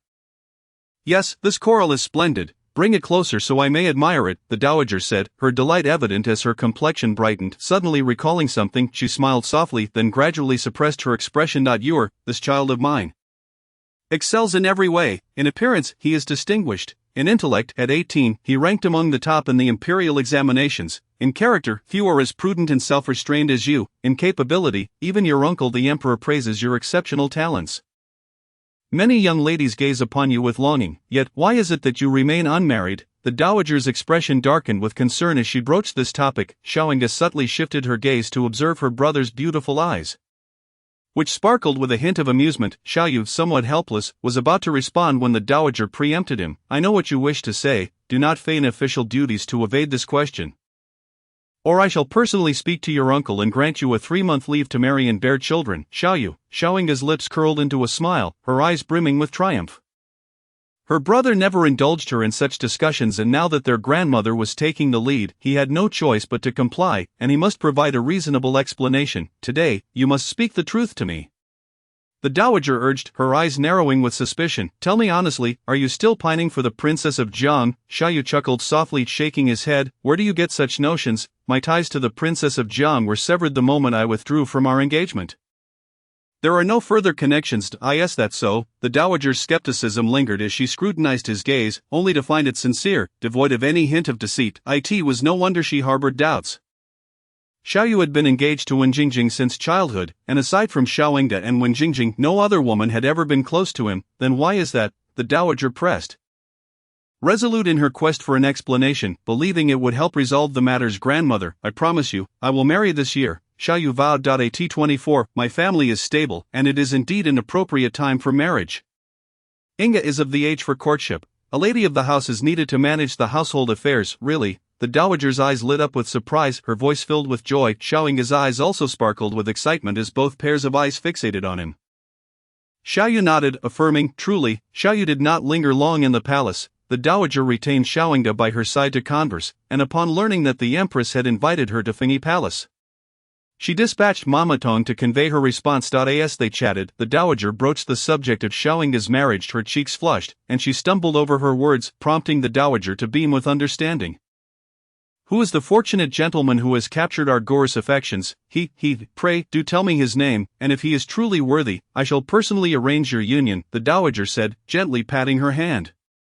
Is that true? Xiaoying's eyes widened in disbelief, considering her brother's stance on Qin Su. A torrent of thoughts flooded her mind, and she struggled to articulate her response, finally stating, "Grandmother, you need not worry about his talents or character. I must clarify that I shall only marry him in this lifetime." The dowager's gentle gaze narrowed. "His talents and character are commendable, but is his family background lacking?" Xiaoying rested her head on the dowager's knee, tilting it without answering. "What rank does his family hold among the gentry?" The dowager sipped her tea, her tone calm and measured. Receiving no reply, her expression gradually soured as she set the teacup aside.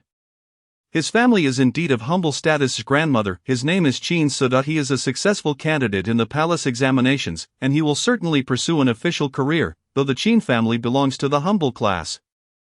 It is precisely this that makes his achievements from a small county to Chang'an all the more remarkable. In my eyes, he outshines the sons of high-ranking officials." Xiaoying lifted her head, grasping the dowager's hand. The dowager was momentarily taken aback. "A candidate from the palace examinations? Not only that, he has also achieved second place in 2 subjects." The dowager's expression softened a little. "Do you believe he can secure the top position and achieve a triple crown?" "Candidates from the palace examinations represent the cream of the crop from various counties. No one can guarantee they will always be first." The dowager chuckled, gazing down at her cherished granddaughter. "Does Yiwei disapprove of this match?" Xiaoying looked forlornly, giving a slight affirmative. "If he were to achieve the top position, he could marry a princess. If you lack confidence in him, then I suggest you abandon this path and persuade your brother instead. Should the Qin family have someone serving the throne, there remains room for negotiation. If family background cannot be altered, then it will depend on Qin Su himself. If he excels, with the talent for the top position, marrying him would be a reasonable prospect." "Grandmother," Xiaoying pouted playfully, "what if he does achieve the top position, then?" The dowager paused. "You say his character and talents are commendable. I must investigate further. How did you come to know him?" "You haven't been deceived, have you? He should not be some superficial fellow aiming to climb the social ladder through marrying a noble lady." Xiaoying, her face radiant with laughter, began to recount her encounter with Qin Su. It was during a student gathering on Shutan Street, where shop owners sold writing materials. Each year, they hosted a gathering to promote their goods and allow literary talents to shine. The event gained popularity, attracting many noble sons and daughters. This year's spring gathering had by Chiyo inviting her along, and unable to decline, she brought a female companion. During the debate segment, one topic was the hen crows at dawn. All the men present presented rational arguments against women taking charge in commerce or politics, seemingly believing that women could only exist to serve men, attend to in-laws, and raise children. Not a single word was spared to elevate women. Even Bai Chiyo joined in that moment. Xiaoying felt an overwhelming disgust towards him. As a woman, forbidden from studying history, she nonetheless knew of the war goddess who guarded her brother's territory and the empress who governed for the people. They were all formidable women. Without them during those tumultuous times, the great Shang might have perished. Bai Chiyo, a prince of the Bai family, never considered these illustrious figures while belittling women. This was merely what she knew. Surely there were many more extraordinary women throughout history who upheld half the sky for the great Shang. Xiaoying could no longer endure the scene before her and grasped her companion's hand, yearning to depart. At that very moment, a voice laced with irony pierced through the cacophony of the crowd, reaching her ears. Xiaoying distinctly recalled the first words of Qin Su, "The hen crows at dawn?" Was it not too much for the males present to acknowledge that many women indeed surpass men in excellence across various fields? Such remarks, undoubtedly provocative, drew ire, especially considering that the assembly was predominantly male. She observed Qin Su, clad in white, parting the throng with the force of a mountain splitting the seas. He spoke not of ancient figures such as Lei Zhu and Momu, renowned yet woefully overlooked great women in this very moment. Instead, he focused on his own family, a modest lineage among countless others in the Grand Empire. His grandmother, during the 3 years of his grandfather's illness, had managed both the household and the outside world, single-handedly raising 3 children. Had she faltered, the Qin family of today would not exist. She was recognized by the entire family as the stabilizing force of their clan. His mother, in her youth, was a celebrated bodyguard who, while escorting goods with her grandfather, single-handedly vanquished a band of robbers, ensuring that no bandit dared to attack the cargo. Her recognition stemmed from her abilities, not her beauty. His sister excelled in business, elevating not just their village but the entire county's economy. Even the shrewdest of merchants in their region would greet her amicably as Boss Qin. She was adored by the entire county. Despite her tender age of 17. Chapter 12, a request for marriage. It is difficult to imagine the silence that enveloped the students following Qin's words. Some were indignant, others skeptical, while many felt a profound sense of shame. In that moment, the spectrum of human emotion was on full display. From that instant onward, Xiaoying found herself enamored with Qin. It was their first encounter, and thus she experienced love at first sight. "Grandmother, he truly did not deceive me. It was I who approached him willingly." Xiaoying cupped her face, a sweet and charming smile adorning her features, her beautiful eyes crescent-shaped like the moon. She had orchestrated a serendipitous meeting. Qin likely had no inkling that this scholarly gathering marked her first sighting of him. She felt elated, for Qin reciprocated her affections. A sweet warmth enveloped her heart, and her lips curled into an uncontainable smile. Until a gentle poke on her forehead from the Empress Dowager brought her back to reality. Did he truly say such a thing? Is there really a man in this world who holds women in such high regard? Indeed, I may not possess his scholarly prowess, merely mimicking it to a degree of 6 or 7 parts, yet I cannot articulate his exact words. The Empress Dowager fell silent, taking a sip from her delicate teacup adorned with 6 lotus petals. "Grandmother, you promised me, if he excels in the imperial examinations, you would secure a marriage for us." The Empress Dowager cast a sidelong glance at her. "What if he fails? Then I shall follow my brother's path." Xiaoying pouted, her playful demeanor tinged with a hint of grievance. "You little rogue," the Empress Dowager chuckled, playfully poking her forehead once more. Meanwhile, within the imperial study, a voice questioned the veracity of the document before him. "Are these words truly as they appear? Do you understand the consequences of trifling with me?" The man seated upon the dragon throne, clad in a resplendent yellow robe symbolizing his status, possessed a formidable countenance that exuded authority without overt anger. Gazing intently at the young man in blue several feet away, it was none other than Qin, whose demeanor was as gentle as jade and whose elegance was extraordinary. He lifted his robe and knelt, stating, "The commoner has studied the arid lands of the Northwest for 4 years and dares to assure you that the words in this memorial are derived from 4 years of practical experience." Without a hint of error or good, the emperor suddenly clapped his hands in laughter, revealing his genuine emotions. "What an outstanding scholar you are, Qin. If this memorial proves beneficial, it will be a monumental achievement for the arid Northwest. Qin, this is a deed that will echo through the ages," the emperor praised, his enthusiasm palpable. "The commoner has merely conducted the most elementary of studies. The real credit lies with your majesty. If your majesty does not heed the scholars' council, this memorial shall not reach the hall of bright governance, nor stand before your majesty. All merits and accomplishments rest with your majesty. Long live the emperor." Qin prostrated himself, extolling his praises. The emperor, elated by the prospect of a method to combat desertification, found it hard not to be in high spirits, handling the memorial with care, reflecting on the 4 years of quiet obscurity. "Do not worry. Should this memorial prove effective, I shall ensure your name is known across the realm. The commoner thanks your majesty." With the examinations concluded, the emperor offered a proposal. "If you desire, I shall have you accompany the Grand Minister of Agriculture to the Northwest to combat desertification. Upon the announcement of the results, I shall appoint you as Deputy Minister of Agriculture, granting you rightful entry into the ministry." The title of Deputy Minister of Agriculture, being the second in command, corresponds to a 5th-grade official rank. For Qin, a commoner's son, to enter the official realm at such a rank would be akin to ascending to the heavens. The emperor, having discerned the young man's intentions, concealed his thoughts on testing Qin's character.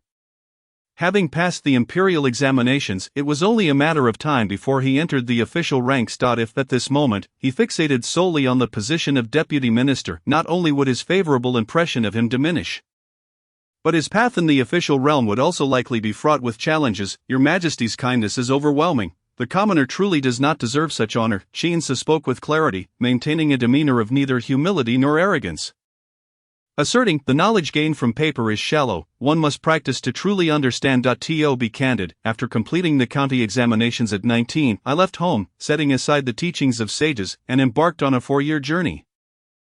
During this time I traversed many lands, ultimately settling in the arid Northwest. The land there is barren, and the people lack adequate education. The governor of Sanha County has tirelessly endeavored to address both issues, with little progress on the former. Witnessing the suffering of the people, I felt a surge of compassion and dedicated 2 years to research in the desolate region. Eventually, I was invited by the governor to join him in combating desertification.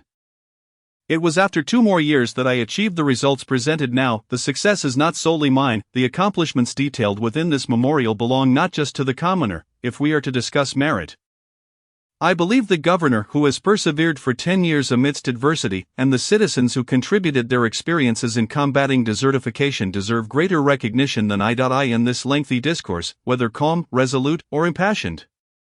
Each word of Qin Su was precisely articulated, stirring the hearts of those who listened. The emperor paused for a moment, and in the next, the eunuchs and palace maids outside the imperial study heard the rare sound of the emperor's hearty laughter.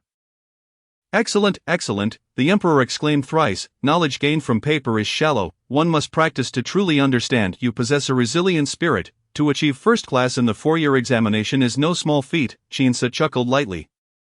Your Majesty, I merely stated that I set aside the teachings of sages. It would be a falsehood to claim I have never touched paper. The endeavor to combat desertification in the Northwest was a cause he had pursued in his previous life, and he had achieved significant results. He had spent 2 years in the Northwest engaging in both desertification efforts and personal pursuits, before ultimately returning home. However, his correspondence with the governor had never ceased, and he had been dedicated to the cause for 4 years. Qin Su chose to relay the longest span of time to the emperor, understanding that brevity would lead to greater scrutiny and potential disbelief in the efficacy of his methods. The emperor roared with laughter. You have toiled for 4 years. I cannot deny you a reward. Speak, what reward do you desire? Finally hearing what he wished, a glimmer of excitement flickered in Qin Su's eyes. It is not merely a reward, Your Majesty. I do have a request. Speak. I am in a good mood, the emperor replied, curiosity piqued. What could possibly be more enticing than an official position for a scholar? Qin Su once more lifted his robe and knelt, declaring with conviction, upon my arrival in Chang'an, I fell in love at first sight with Princess Mingyun. I dare to request a decree for marriage.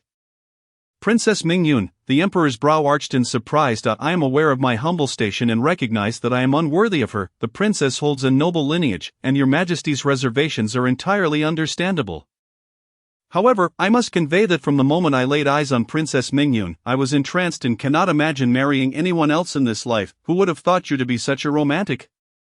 The emperor stroked his chin, a contemplative expression crossing his face. He then added, somewhat innocently, this matter is not that I am unwilling. Whichever princess you wish to court, I shall certainly decree your marriage. However, Mingyun is the Empress Dowager's treasured jewel. Even I must defer to her in matters concerning my own daughter's marriage, which should be handled with great care. Qin Su did not feel disheartened. He had achieved his aim. As a man of merit, he professed that he would marry none but Gur, and the emperor was not unreasonable. When the time came for the 4th princess to request a marriage decree, he would undoubtedly be amenable. Brother, you're back. I knew you would return at this hour. Come, let us eat. Even before stepping into the rented courtyard, the aroma of food wafted through the air. As he pushed open the door, he caught sight of his sister bustling about, and a smile graced Qin Su's handsome face. Qin Huan did not inquire about his examination results. The siblings shared a meal, discussing the bustling business prospects ahead. Brother, how long do you think the emperor will take to finish grading the papers? I plan to hold the opening day the day after the results are announced. Qin Huan winked at Qin Su.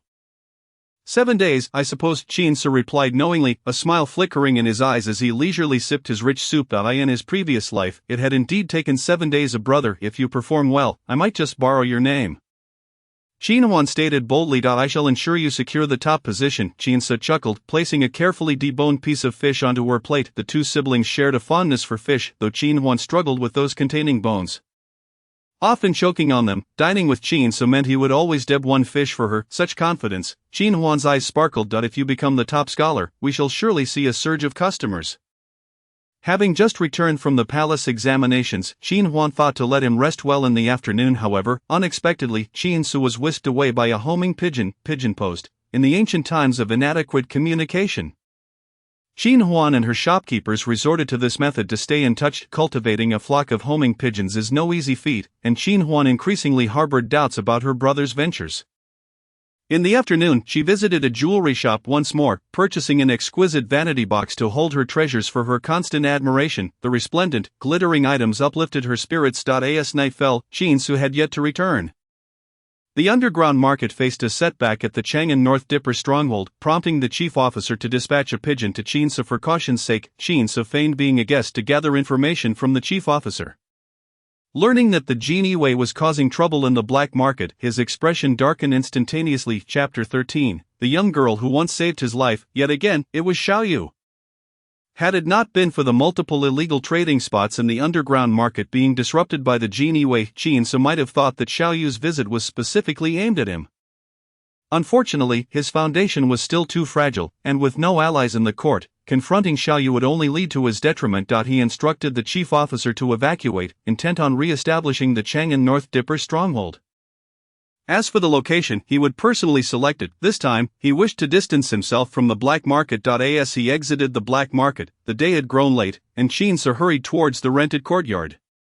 Only to be intercepted midway. Yi Baifeng, are you still in Chang'an? Since you're here, isn't it a shame not to indulge for a couple of days? Yi Baifeng grinned naturally, crossing his arms and surveying Jin So. How did the palace examination go? Don't trouble yourself about it. There's something you need. I intended to wait until the results were announced to invite you for drinks, but I anticipate returning in a couple of days. So, Yi Baifeng casually draped an arm over Jin So's shoulder. Come, let's go have a drink, brother. Jin So contemplated declining but then remembered how long it had been since he had indulged freely. His fondness for alcohol had developed in his previous life after the death of Guru. In this life, he had ostensibly abstained from it, yet during those years away, social obligations had gradually cultivated his tolerance, leading him to occasionally indulge. Yi Baifeng was his only drinking companion, and since he was in high spirits, he decided to join him. Huan would likely be asleep. It was better not to return home tonight to avoid waking her. Meanwhile, Xiao Yu, upon reviewing the messages from the Jin Yiwei informants, realized it was already past the hour of high. Only then did he remember Jin So. The Jin Yiwei's movements in the black market today had made their connection to the Chang'an North Dipper abundantly clear. What was Xiao Yu's true purpose in approaching Yinggu? He felt it necessary to have a conversation with Jin So that he did not wish to be the malevolent elder brother in Yingji's heart. To resolve this matter properly, it was best for Jin So to withdraw on his own. Rising from his desk, Xiao Yu lazily stretched. Having sat for an entire afternoon, his muscles and bones felt stiff. And as he turned his neck, a series of distinct cracks echoed. A gust of wind extinguished the lamp, leaving only the silvery moonlight filtering through the west window, illuminating the tall and imposing contours of the man.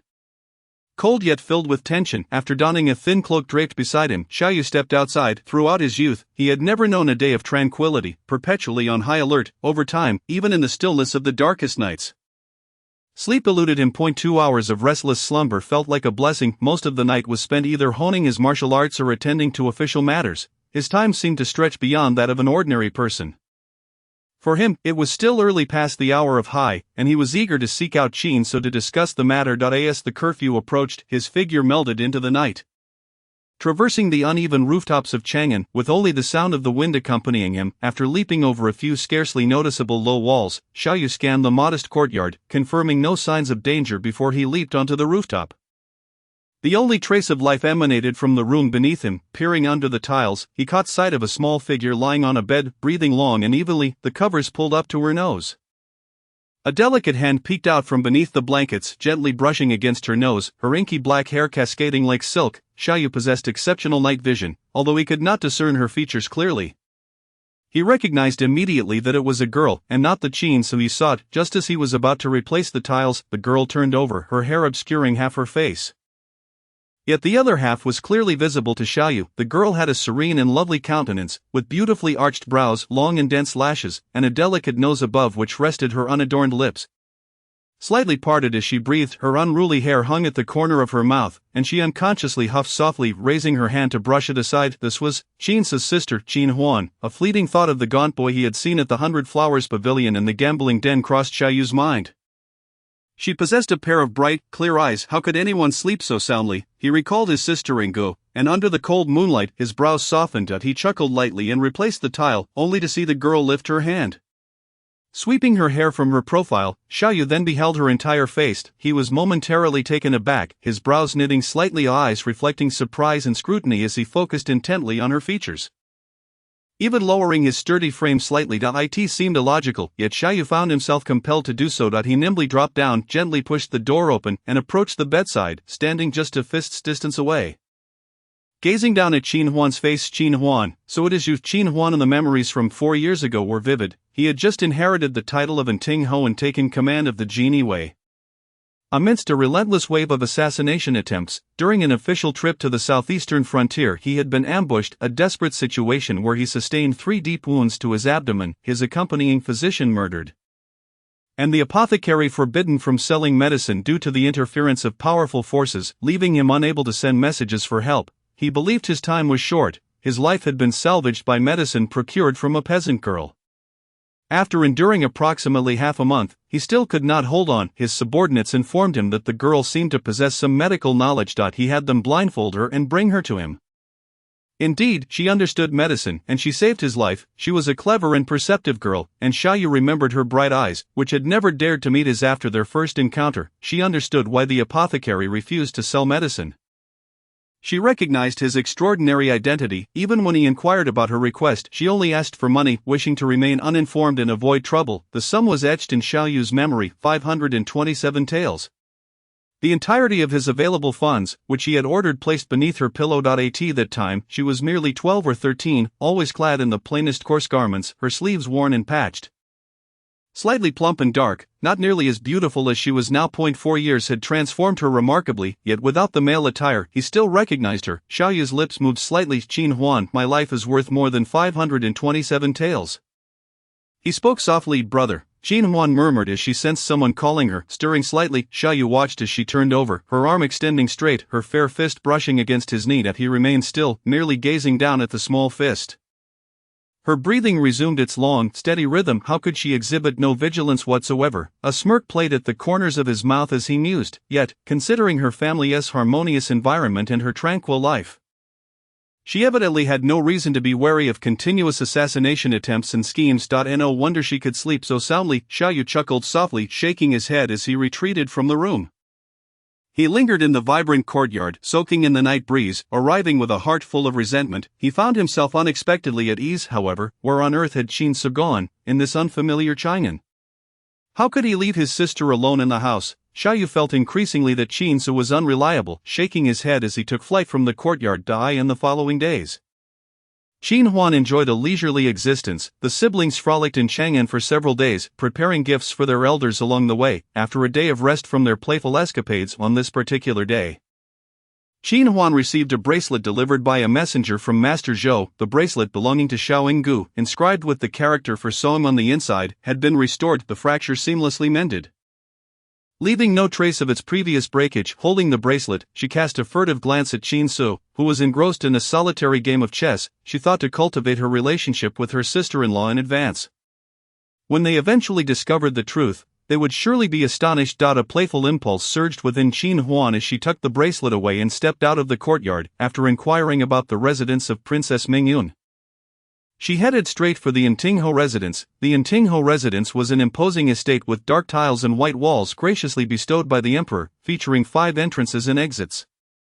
One glance at the flying eaves, the azure tiles, the vermilion base with blue characters inscribed in regular script spelling out Ntingho Fu, and the elevated doorframe nearly knee-high, revealed its status as an illustrious and extravagant noble family. The neighboring households were all prominent families, and upon witnessing this, one understood the meaning of social standing. Chapter 14. Are the Marquis and the Princess not father and daughter? On either side of the grand entrance stood 2 copper lions. One male and one female, accompanied by 2 stern gatekeepers or brother guard. Could you kindly announce my arrival? I seek Princess Mingyun. Qin Huan approached and said, What business do you have with the princess? The guard inquired.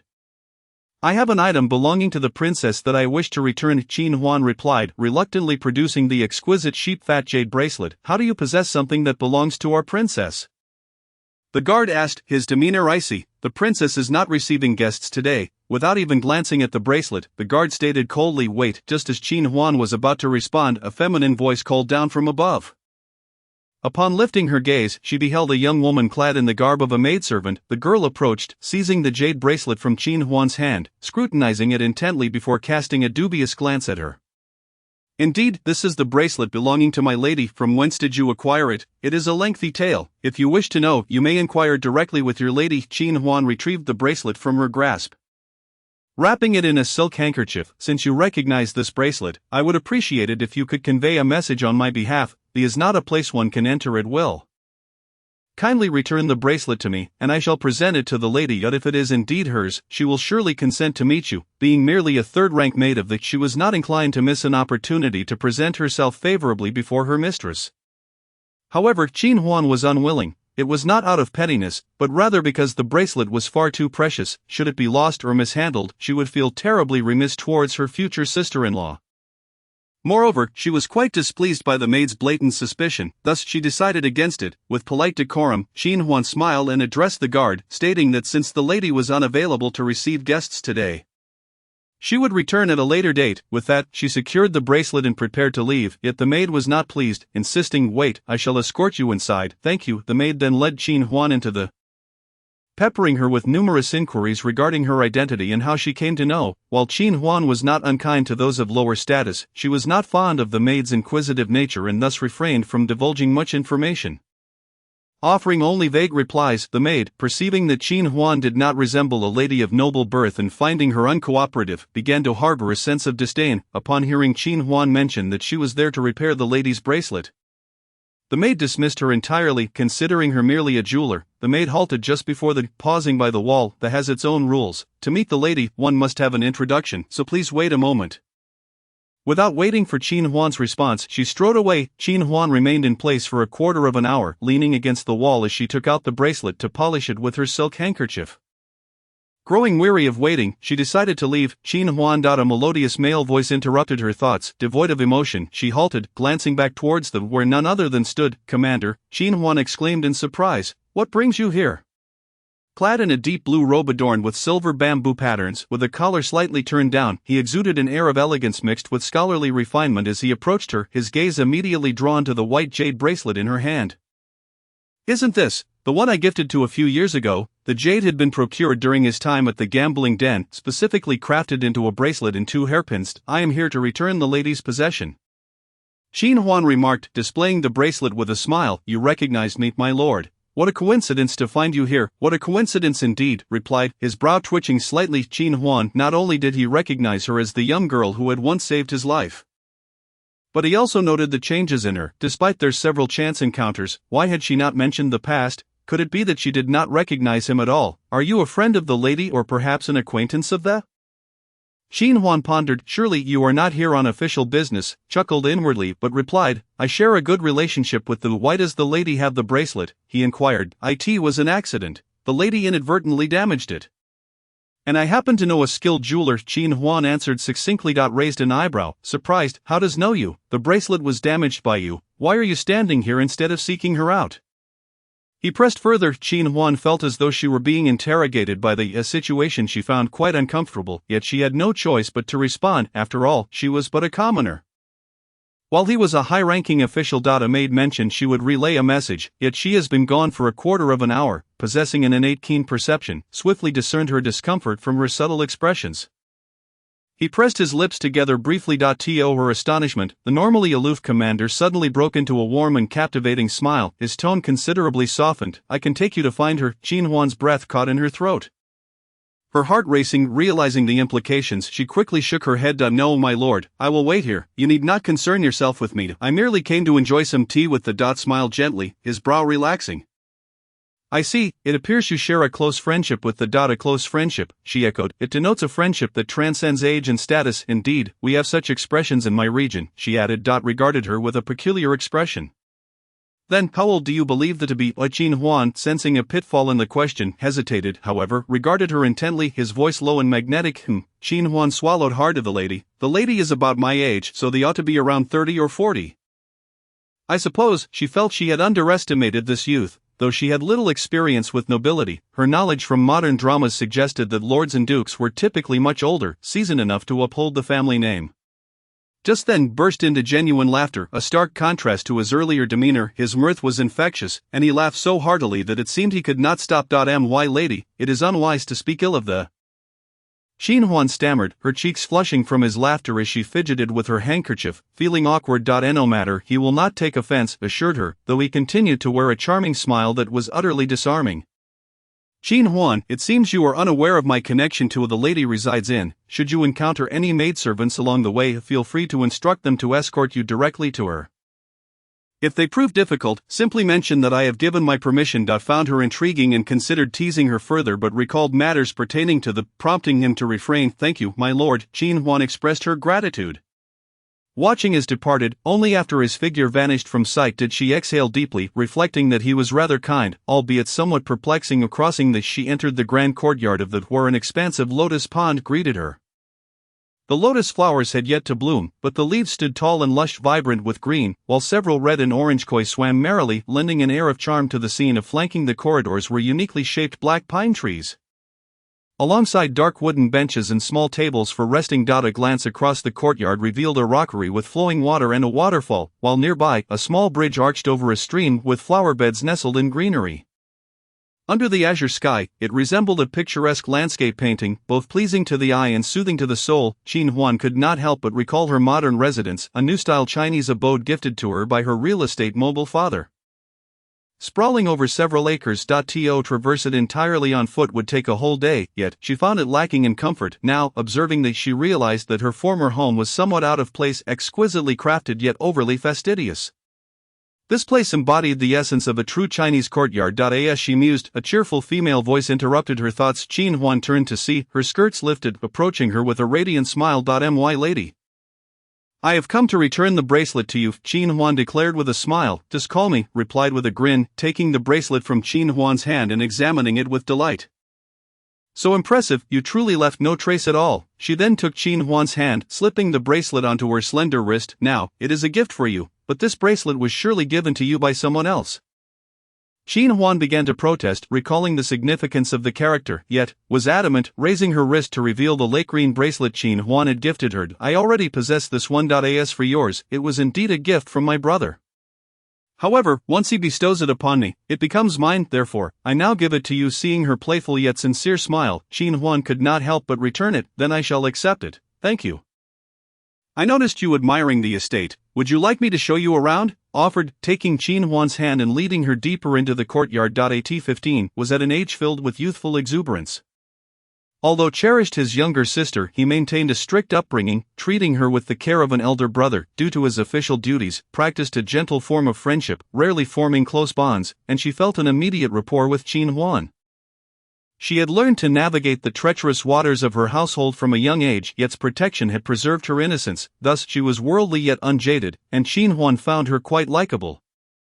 Her brother had a good eye for people. After politely declining his invitation to stay for a meal, Qin Huan departed. Under her watchful gaze, unexpectedly she encountered again along the way, Lord, what a coincidence! For reasons unknown, upon seeing this stoic gentleman, Qin Huan's first instinct was to feign ignorance. However, as they nearly bumped into one another, it would be too conspicuous to avoid him entirely, thus she managed to smile and greeted him. Nodded, contemplating to himself how this young lady was ever cheerful, always meeting him with a bright smile. Weren't you returning the bracelet? He remarked, noticing the jade bracelet adorning her wrist. Oh, the lady gifted it to me. Qin Huan replied, gently squeezing the bracelet. Raised an eyebrow, intrigued. When did you and she become such good friends? This bracelet was originally a gift from me too, yet she so easily relinquished it. Perhaps it is because I are kindred spirits. We may very well become family in the future, Qin Huan mused, her lips curling into a smile. Help, thief. At that moment, a piercing female voice rang out at the end of the marketplace. The two raised their eyes and beheld a figure racing swiftly, parting the dense crowd and colliding with several people, seemingly intent on darting into another street. Xiaoyu furrowed his brows and said to Qin Huan, wait a moment, before sprinting off. Due to the considerable distance, he feared losing sight of the target around the corner, so he deftly used his lightness skill, stepping onto the eaves in a single bound, and in the blink of an eye, he had entered another street. Qin Huan watched with a hint of envy. She had learned a bit of martial arts from her mother, with the lightness skill being her greatest interest. However, her training had been brief.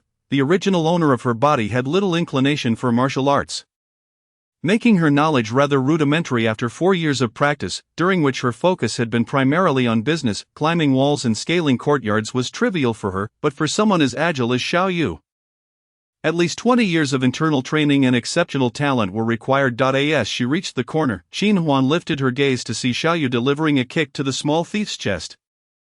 The force was not severe, merely toppling the boy instantly. A chorus of laughter erupted. Upon closer inspection, Qin Huan saw it was a scruffy lad, no more than 12, clutching a silver pouch in his hand. How audacious to steal from her! Who gave you the gall? Who gave you the gall? The girl in the pink dress dashed forward, lifting her skirts, and without a second thought, unleashed several fierce kicks upon the small thief. The strikes landed hard upon his face and chest, swiftly leaving bruises. The boy, seemingly accustomed to beatings, curled up and raised his arms to shield his head, silently enduring the punishment. That's enough. Xiaoyu raised his arm to block her.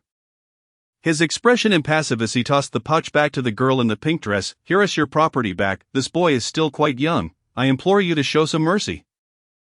The girl, poised to continue her outburst, was taken aback by the striking appearance of the man before her. His face was as handsome as jade, and his demeanor was exceptional. She couldn't help but soften her fierce expression, her tone adopting a charming lilt. Thank you, sir, for retrieving my silver. Out of respect for you, I shall let him be. Thank you. Xiaoyu nodded and turned to the boy, saying, Why are you still here? Hurry and leave. The boy shot a glance at Xiaoyu, then scrambled to his feet and stumbled away. With the matter resolved, Xiaoyu stepped back and turned his gaze to Qin Huan, approaching her as they made their exit together. Do not go just yet. I have not properly thanked you. The girl in the pink dress attempted to follow, but upon noticing the graceful figure of another girl beside the man, she pouted and stomped her foot, retreating. Qin Huan thought their encounter was merely a chance meeting, expecting they'd part ways after a brief exchange. To her surprise, they continued walking together towards the initial street. I did not expect the adult to let him go, Qin Huan initiated, hoping to ease the awkward atmosphere. Why do you think that? Xiaoyu chuckled. I said due to my position. The Jin Yiwei does not simply arrest anyone. Non-criminals are also not exempt from capture. Qin Huan understood well that the Jin Yiwei was no ordinary enforcement agency. They were the emperor's sharpest sword, tasked with eliminating threats to the royal family. Your martial skills are quite formidable. This topic felt somewhat sensitive, prompting Qin Huan to deftly change the subject. She genuinely praised him, contemplating that she should dedicate some time to rigorous training herself. Xiaoyu smiled. You also practice martial arts. If she were not skilled, she wouldn't have perceived his proficiency. Yes, I learned a bit from my mother for self-defense, Qin Huan replied. Typically, young ladies from affluent families were not exposed to martial arts. However, Qin Huan was indifferent to Xiaoyu's opinion. She had been caught frequenting brothels and gambling dens, so any pretense of propriety was long gone. Yet, Xiaoyu regarded her with admiration, noting that aside from the elite assassins, few young women pursued martial training. As they reached their parting point, Qin Huan noticed the time was getting late and hastened towards their rented courtyard. The main door was slightly ajar, and as she pushed it open, she heard Qin Su conversing with a guest. Huan. Qin Huan looked up to see Qin Su standing on the steps, having just pushed open the door to the side room. We have a guest at home. I have some matters to discuss with him. Have you eaten dinner yet? Not yet. Who is the guest? Is it brother? Qin Su smiled. I saved some food for you. It's warming in the kitchen. Hurry and eat, brother. Can you cook porridge? But can you make rice? Qin Huan pouted, mumbling. I ordered takeout from the tavern. Qin Su replied. I knew it. Qin Huan grinned and went off to eat without further ado. The sounds of conversation wafted from the side room, not particularly subdued. Qin Huan made no effort to eavesdrop, until she finished tidying the dishes and started boiling water for her bath. The people in the side room emerged. Just as she stepped out, she collided with a pair of deep, dark eyes. The man hadn't anticipated their gazes would meet, and a moment of awkwardness flickered in his black eyes. After a pause, he nodded slightly and strode away. Qin Huan watched him depart, puzzled. Qin Su emerged from the room, his handsome face maintaining its usual warm and gentle demeanor. Without uttering a word, her brother was becoming increasingly mysterious. Qin Huan mused, however. She fervently hoped he wasn't involved in any nefarious dealings. She truly couldn't bear it. Late April, at the end of spring, with green willows unfurling their smoke-like tendrils and flowers blooming vibrantly along the paths. Qin Huan, still drowsy, was abruptly awakened by the joyous sound of drums and gongs. Had she heard that someone in the alley was to be wed, she wiped the imaginary drool from her lips, rubbed the corners of her eyes, and slowly climbed out of bed. As soon as she stepped outside, she spotted a man dressed as a eunuch, beaming as he grasped her brother's hand. Qin Shusheng. Congratulations, you ranked first in the palace examination, a 3-part success, the top scholar of our dynasty. We come to offer our heartfelt congratulations. Her brother had indeed become the top scholar. Qin Huan's eyes widened in disbelief. Just as joy surged within her, the eunuch suddenly cried out, Scholar Qin, the emperor summons you. By the decree of heaven, the emperor proclaims, the princess Mingyun is in her prime, virtuous, and pure, possessing both talent and virtue. Scholar Qin Su was exceptionally gifted, a rare talent. He is to be wed to her. The two are granted marriage, with a selection of auspicious dates for their union. Qin Huan was left utterly stunned. Chapter 16, Lord Xiao crashes dinner. Xiaoyu pushed the door open and entered. I want that hairpin with the begonia inlaid with pearls, and wear that new outfit, the one in bright red. He found his sister, Ingu, seated at her vanity, surrounded by 3 maidservants who were attending to her hair. Her words were naturally filled with delight, yet upon hearing the door creak, she quieted and turned to look at him. The joy in her expression faded slightly, but she still greeted him with a sweet smile. "Brother." Xiaoyu felt a twitch at his temples. "Are you going to see Qin Su? He is now my fiancé." Ingu enunciated each word deliberately, and anyone could hear her overwhelming joy. The imperial decree of marriage had been issued, leaving her brother with no recourse to object. "Grandmother is truly supportive. Young ladies should exhibit some modesty." Xiaoyu approached, glancing at Ingji's elaborate hairstyle and the garments set aside. She rarely adorned herself so splendidly. The imperial decree had barely been issued, yet she was so eager to meet him. Abandoning all semblance of a maiden's reserve. "What use is modesty to me?" Ingu murmured, her fingers entwined with the jade belt at her waist. "Why did the emperor grant a marriage?" Xiaoyu maintained his composure. The two were hardly connected. It was implausible that the emperor would issue a marriage decree without reason. Clearly either Qin Su or Ingu had orchestrated something behind the scenes. "The emperor believes we are a match made in heaven." Ingji's lips curved into an irrepressible smile. "Ingu." Xiaoyu's expression darkened. Ingu immediately adopted a more compliant demeanor, pouting slightly, her eyes darting around. "I don't know. I only mentioned it to grandmother." "It is likely her doing." Xiaoyu felt a surge of frustration, gritting his teeth. "Grandmother indulges you too much, allowing you to run amok. This matter of marriage." Ingu interrupted, standing up in displeasure. "Is it not because you have refused to marry that grandmother is focused on me? Brother, you should consider your own situation. You promised grandmother you would marry this year, and summer is approaching. I have yet to see a glimpse of a sister-in-law, with the imperial decree in hand." Ingu felt emboldened, confident in her position regarding marriage. Xiaoyu found himself momentarily speechless, for it seemed that only his sister, who could not be reprimanded nor scolded, could provoke such a reaction from him. "You will remain in the Marquis's residence and go nowhere until we clarify certain matters. Qin Su was not to have any contact with you, even with their engagement." Xiaoyu left the room. Ordering his personal shadow guard to stand watch at the door. As he strode towards the main entrance of the Marquis's residence, he pondered the command he had just issued. Why had the emperor decreed this marriage? If it were indeed Ingu who had sought it from grandmother, he found that hard to believe. Grandmother adored Ingu, yet she would never allow her to treat marriage as a trifling matter. "Qin Su, what exactly have you done? What ulterior motives do you harbor?" "Brother, another guest has arrived. Open the door," Qin Huan called out as she tied on her handmade apron, bustling in the small kitchen. Hearing the door creak, she called out to Qin Su, without even mentioning the joyous announcement of the top scholar that had been plastered all over the streets. The sound of drums alone was enough to rouse the entire alley. Neighbors had come to congratulate them all morning. Qin Huan suggested they host a banquet at a tavern for lunch, but Qin Su refused, saying it would be too lonely with just the two of them, and that they should wait until they returned to their hometown in Cheng County to invite everyone. Qin Huan was genuinely pleased and, in her excitement, rushed off to purchase a cartload of ingredients. In truth, the title of top scholar did little to elate Qin Su. He had already experienced such honors in his previous life. What brought him joy was his engagement to Ingu. This imperial decree had come swifter than he had anticipated, and Ingji's reputation remained untarnished. He had never felt such happiness. The door was slightly ajar when a guest politely knocked before entering. Qin Su stepped forward to greet the visitor, only to find himself face to face with a familiar countenance. He appeared momentarily taken aback, delicately pinching the tip of his embroidered middle finger, his fingertip paling slightly, and replied in a leisurely manner, "I wonder whether Lord Shao has come to congratulate this humble individual on his success in the imperial examination, or if he bears the decree of marriage? I believe this is our first encounter, is it not, Scholar Qin? Do you speak to me thus because you feel a twinge of guilt?" Xiaoyu possessed a tall and lean physique, honed from years of martial training, boasting broad shoulders and a narrow waist. In contrast, Qin Su stood a couple of inches shorter, appearing somewhat more delicate in demeanor, yet his eyes were clear and tranquil, exuding an air of unassuming confidence. One was stern and cold, the other scholarly and graceful. Qin Su felt at a disadvantage. He was aware he should not carry the emotions of his past life into this one. His disdain for Xiaoyu stemmed from two primary sources. First, in his previous life, this man had been his greatest obstacle in his official career, repeatedly summoning him to the Northern Pacification Office for tea. Second, the position of commander of the Jin Yiwei was one that caused all officials to hesitate.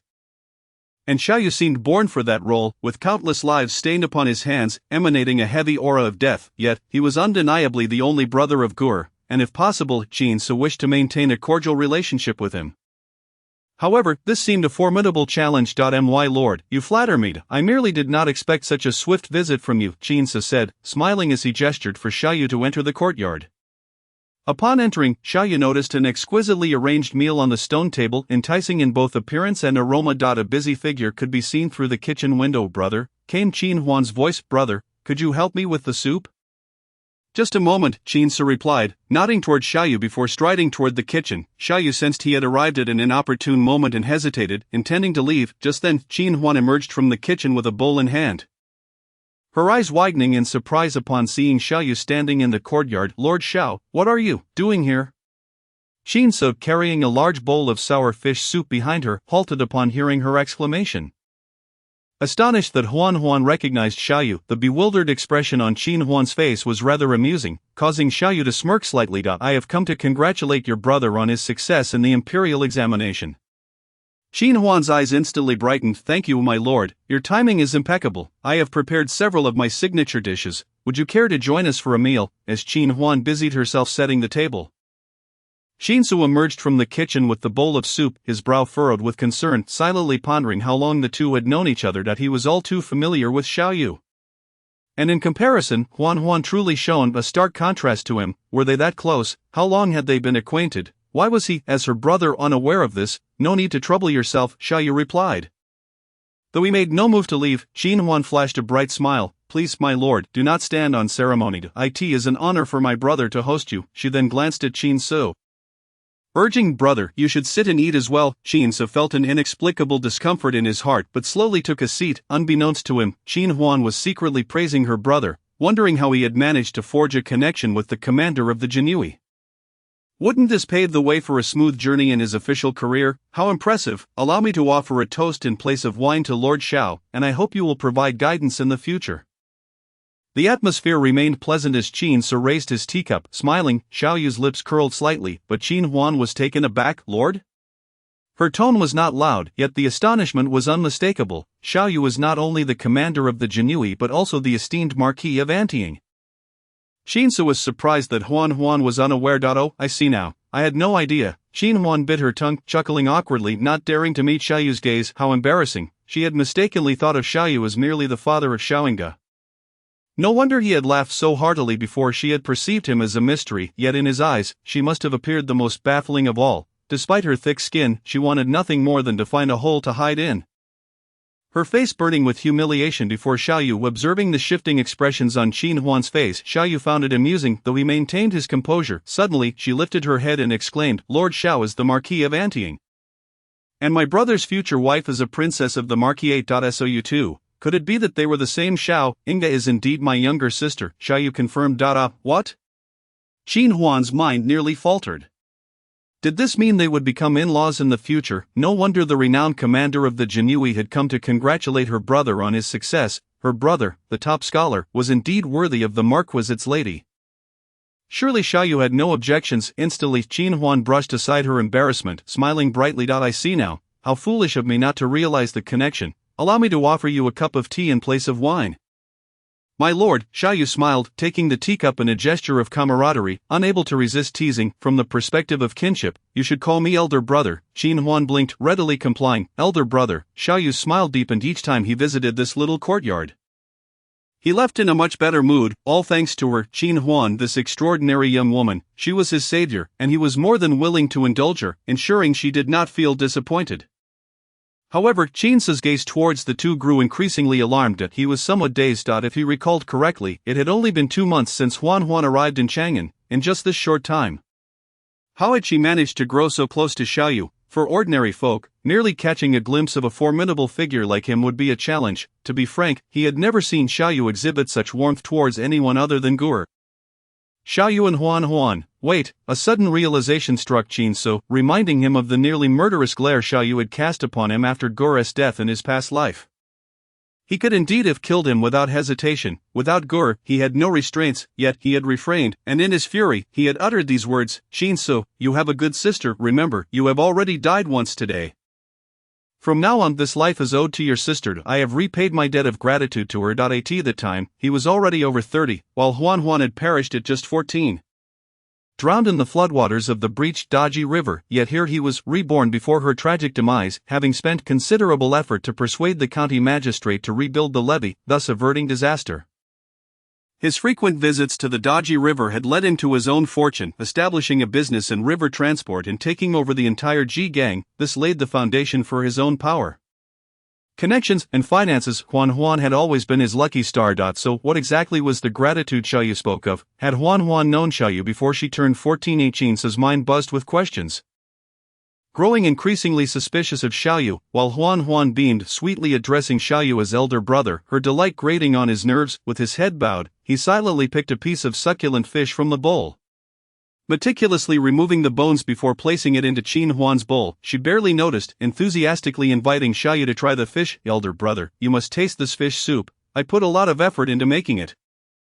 It's quite fresh. Would you like some rice? Hand me your bowl. With the revelation of their familial connection, Qin Huan felt a newfound closeness to Xiaoyu, her previous casual remarks now sincere. Her culinary skills were indeed exceptional, surpassing even the chefs in his household, making the meal quite enjoyable. Xiaoyu's usual aloofness softened, revealing a more approachable demeanor. As they prepared to depart, Qin Huan remarked, elder brother, do not forget to bring Inga next time.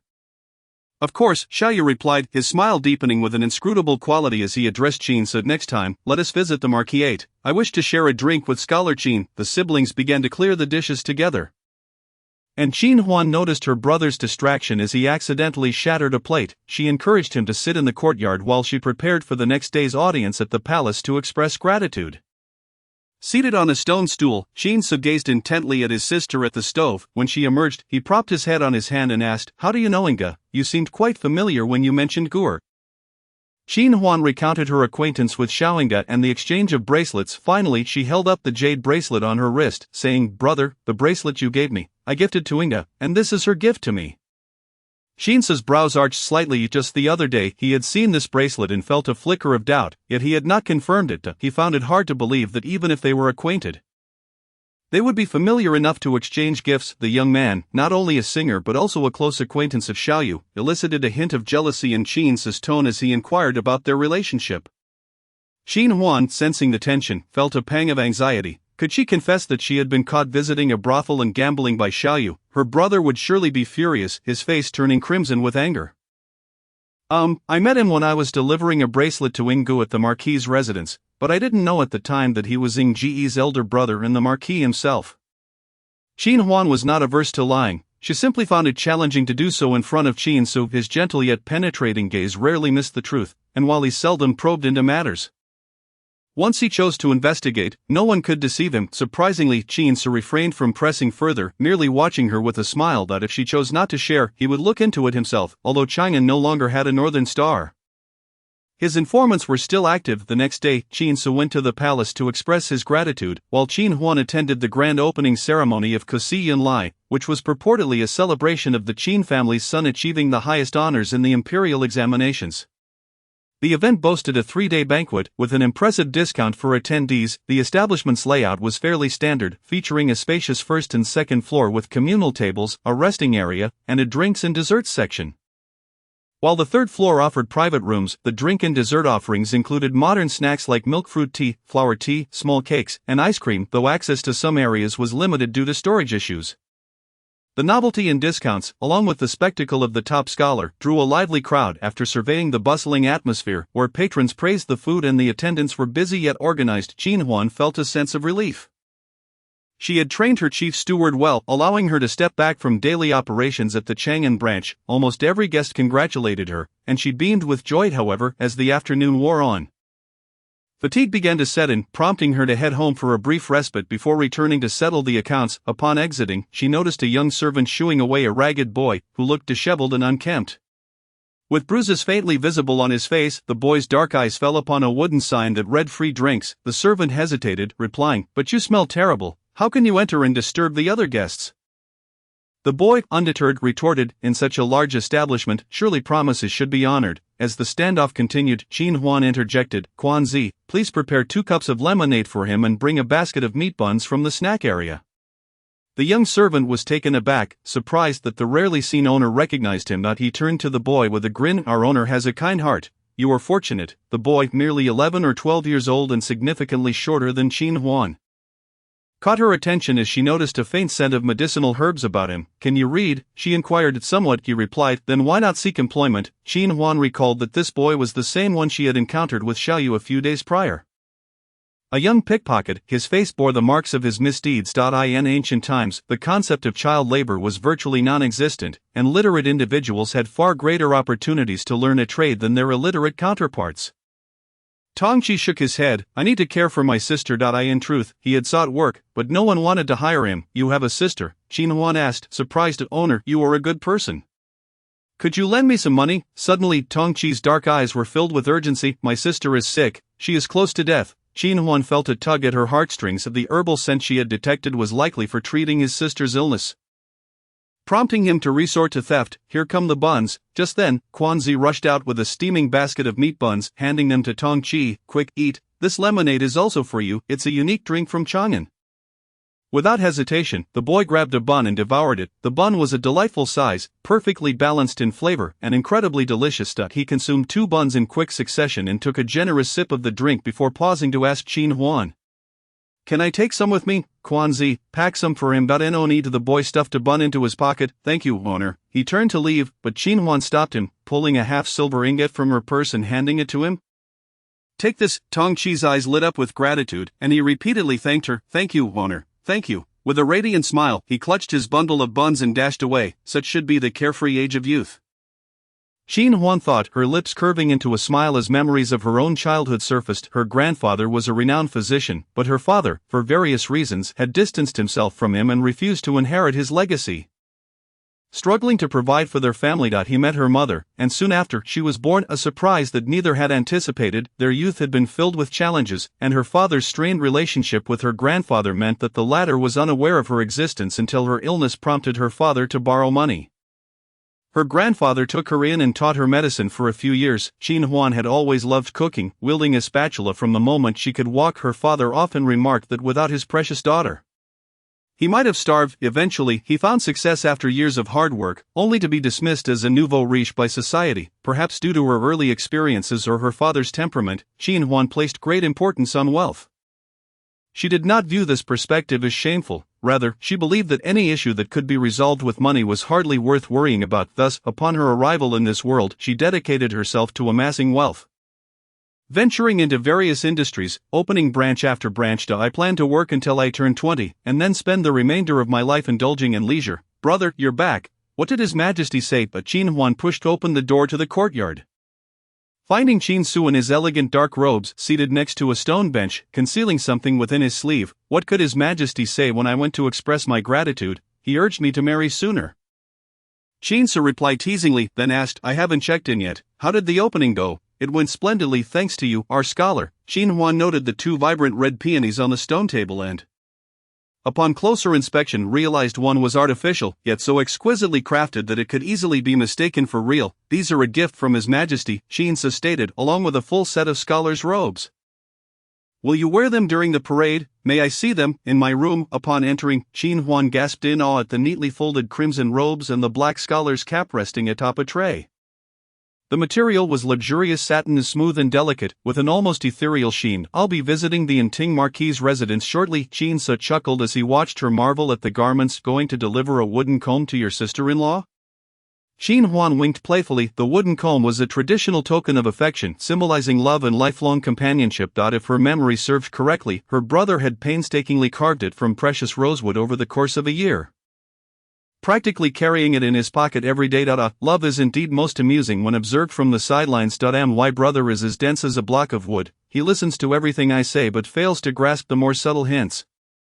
Indeed, Qin Su mused, contemplating that Xiaoyinggu might be under house arrest, a thought that left him feeling somewhat disheartened. Then you should hurry. I won't be cooking for you tonight, Qin Huan teased. Qin Su smirked, hoping he could gain entry to the Marquis's residence. Before the Yingting Marquis's residence, Qin Su stood tall, addressing the guards. I have business with the Marquis. Please inform him the Marquis is currently not at home. One guard replied, shaking his head. Qin Su smiled gently. Surely the young lady is present. The guard hesitated, and Qin Su, with hands clasped behind his back, continued, by decree of His Majesty, I am betrothed to the young lady. If the Marquis is unavailable, I would like to meet her instead. To others, Qin Su appeared to be a figure of high standing, with no connection to Xiaoying. He had a plan. If Xiaoyu was home, he would speak with him, as it seemed they had much to discuss. If not, he would find it easier to meet Xiaoying. The guard's skeptical queried, "Are you the future son-in-law? Please summon the young lady." She will confirm. The guard, seeing Qin Su's confidence, decided against seeking Xiaoying and simply replied, "Follow me." On the other side, Xiaoying sat languidly beside a small, inlaid Nanmu table, allowing two maidservants to apply rouge to her cheeks. A gentle girl adorned with delicate features, her countenance radiant and pleasing to the eye, sat gracefully, her fair hands resting on her lap, exuding an air of poise. "Ingu, are you upset with me?" she asked softly. "We haven't seen each other in ages, and you haven't uttered a single word to me." Xiaoying, with not a hint of emotion in her eyes, gently blew on her freshly dyed nails and spoke in a leisurely manner. "It is my second uncle who has erred, not Sister Ru. Why should I harbor anger towards you?" Xiao Chuanru's expression momentarily darkened, her clasped hands tightening. Her father had been entangled with corrupt officials, occasionally reaping some benefits, and was now caught red-handed by the Jin Yiwei. As a result, his entire family faced exile, with the fate of her father resting solely in the hands of that ruthless Xiaoyu. How could Xiaoyu possibly show mercy to her father? She could only come to Xiaoying to plead on his behalf, yet the latter remained indifferent. "Ingda, my father and I are one. Or rather, the entire Xiao family is one. Cousin cannot be so heartless." Sister Ru. Xiaoying tugged at the corner of her lips, calling out affectionately, "I only know that the winds and waters are ever changing."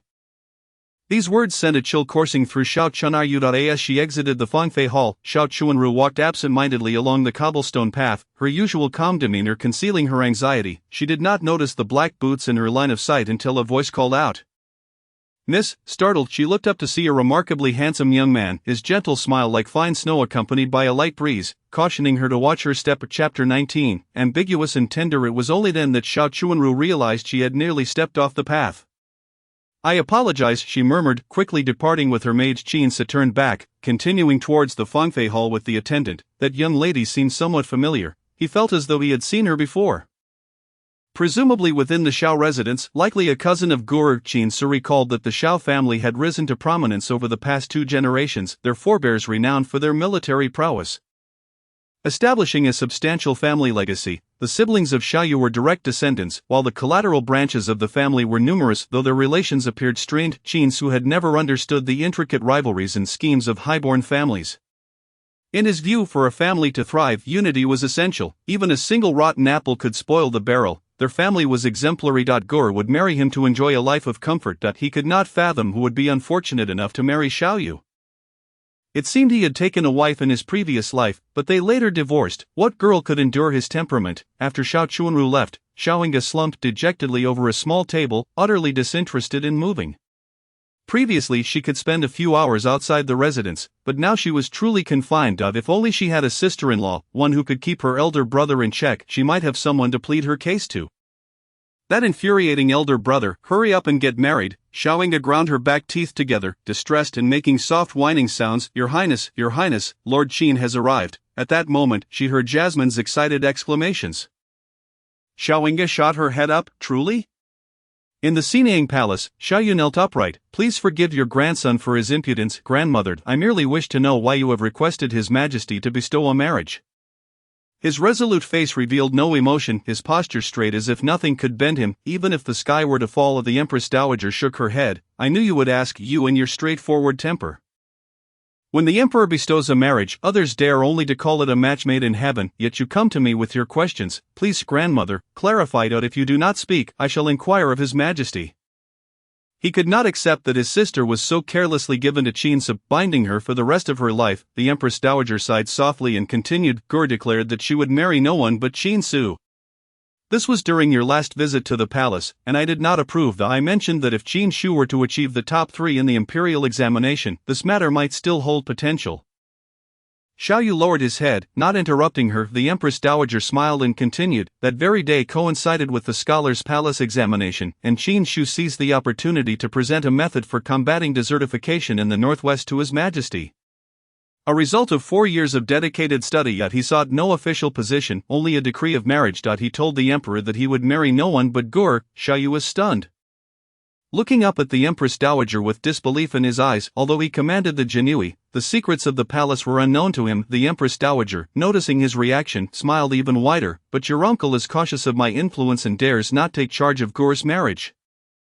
Even the fourth princess has shown interest in Qin Shu. Your uncle did not approve, and only upon hearing this did I realize the depth of Qin Shu's affections for Gure. Tell me, dear you, should not two such lovers be granted a marriage? Are they not a match made in heaven? Xiaoyu's expression darkened, complexity swirling within him as his thin lips parted, yet no words emerged.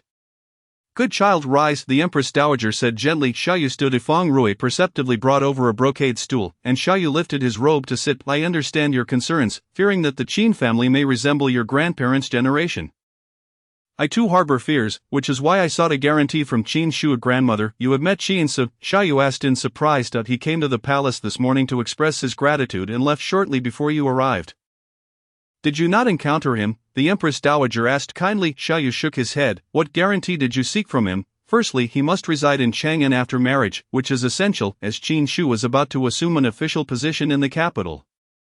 Secondly, regarding the family, should any members of the Qin clan harbor ill intentions and seek to bully my precious grandson, Qin Shu must ensure Gure is protected, and furthermore, he must sever ties with the Qin family. Xiaoyu was taken aback. He agreed. Without hesitation, he stated that his family is exemplary and such a situation would never arise. Xiaoyu suddenly recalled Qin Huan, the girl who always wore a radiant smile. Like a little sun, bringing joy to those around her, such a girl must have come from a good family. I can see that he is not a cold-hearted individual who would forsake affection for the sake of ambition. His unwavering agreement stems from his confidence in his family, the Empress Dowager continued. Xiaoyu silently lowered his gaze. The Xiao family, tracing back 3 generations, had once been mere peasants toiling the fields. Only when Xiaoyu's grandfather entered the military, starting as a lowly soldier and rising to general through remarkable achievements, defeating the barbarian tribes over 30 miles away, did the family gain prominence. Earning the respect of the empire, the Xiao family seemed born for battle. Then there was Xiaoyu's father, the valiant young general leading campaigns to the west, decisively defeating the forces of the Zigua. Resulting in territorial concessions, the Xiao family established a firm foothold in Chang'an, and the collateral branches scrambled to enter the civil service, especially during the time of Xiaoyu's grandfather. Their behavior was particularly unseemly. As the matriarch, Xiaoyu's mother had to mediate among them. However, there were many shrewish women among them. Being of royal descent, she knew the importance of decorum and had never witnessed such disgraceful scenes. From a young age, Xiaoyu understood his mother's disdain for those relatives. As he matured, he comprehended her hardships. Therefore, he was adamantly opposed to Xiaoying marrying into the Qin family. Yet now, it was impossible to be unmoved. Especially with the imperial decree already issued, he would have to find an opportunity to visit the Qin family. So, upon seeing Qin Su, Xiaoying's mood lifted entirely, nearly rushing towards him before remembering her modesty. Standing a step away, what brings you here? Her fiancé, her affectionate yet ambiguous fiancé. Xiaoying's face flushed with youthful innocence. Do you not wish for me to visit you? Qin Su's voice was gentle and resonant. Like a feather brushing across Xiaoying's heart. You are my fiancé? Of course I do, Xiaoying replied shyly, though her words lacked any bashfulness. Qin Su's gaze deepened. She was unaware that her cheeks were rosy. Resembling ripe peaches, exceedingly alluring, Qin Su dared not gaze at her for too long, averting his eyes. Gure, I have secured our marriage pact. How did you manage that? Xiaoying's eyes sparkled with excitement after they had expressed their feelings. Qin Su stated he would personally secure their marriage so that the world would recognize their union as a match made in heaven. When the decree first arrived, Xiaoying thought it was her grandmother's promise. However, upon reflection, given her grandmother's temperament, she must have sent someone to investigate, as such a decree could not have been issued so swiftly. It matters not, Qin Su said, playfully tapping her nose. We are already betrothed. Xiaoying led Qin Su to a small reception room, where they sat cross-legged facing each other. She brewed tea, its fragrance enveloping them, gradually creating an indistinct atmosphere of intimacy. At that moment, Qin Su produced a meticulously carved wooden comb. Gure, this is for you. Xiaoying gazed at the fan-shaped comb adorned with beautiful plum blossoms, its craftsmanship somewhat clumsy yet undeniably thoughtful and smooth to the touch. How long did you carve this? She inquired, her fingers grazing over it. I cannot recall. 3 years ago, my parents urged me to take a wife, but I refused. It was then that I carved this comb, hoping to present it to the one I cherished. He spoke softly, weaving sweet words. In truth, the moment he carved the first stroke, it was destined for her, Xiaoying, yet he could not reveal this, for at that time, he had yet to meet her. "Ah so," she murmured, gazing into his gentle eyes, her delicate hand reaching out to him. Qin Su took her hand and gently enveloped it within his palms. Their connection was tender, intimate, and enchanting, until a soft cough from outside the door startled them. They sprang apart as if struck by lightning, turning to find Xiaoyu standing there, his tall figure casting a shadow over them. Chapter 20. The stunning presence of Lord Xiao, elder brother.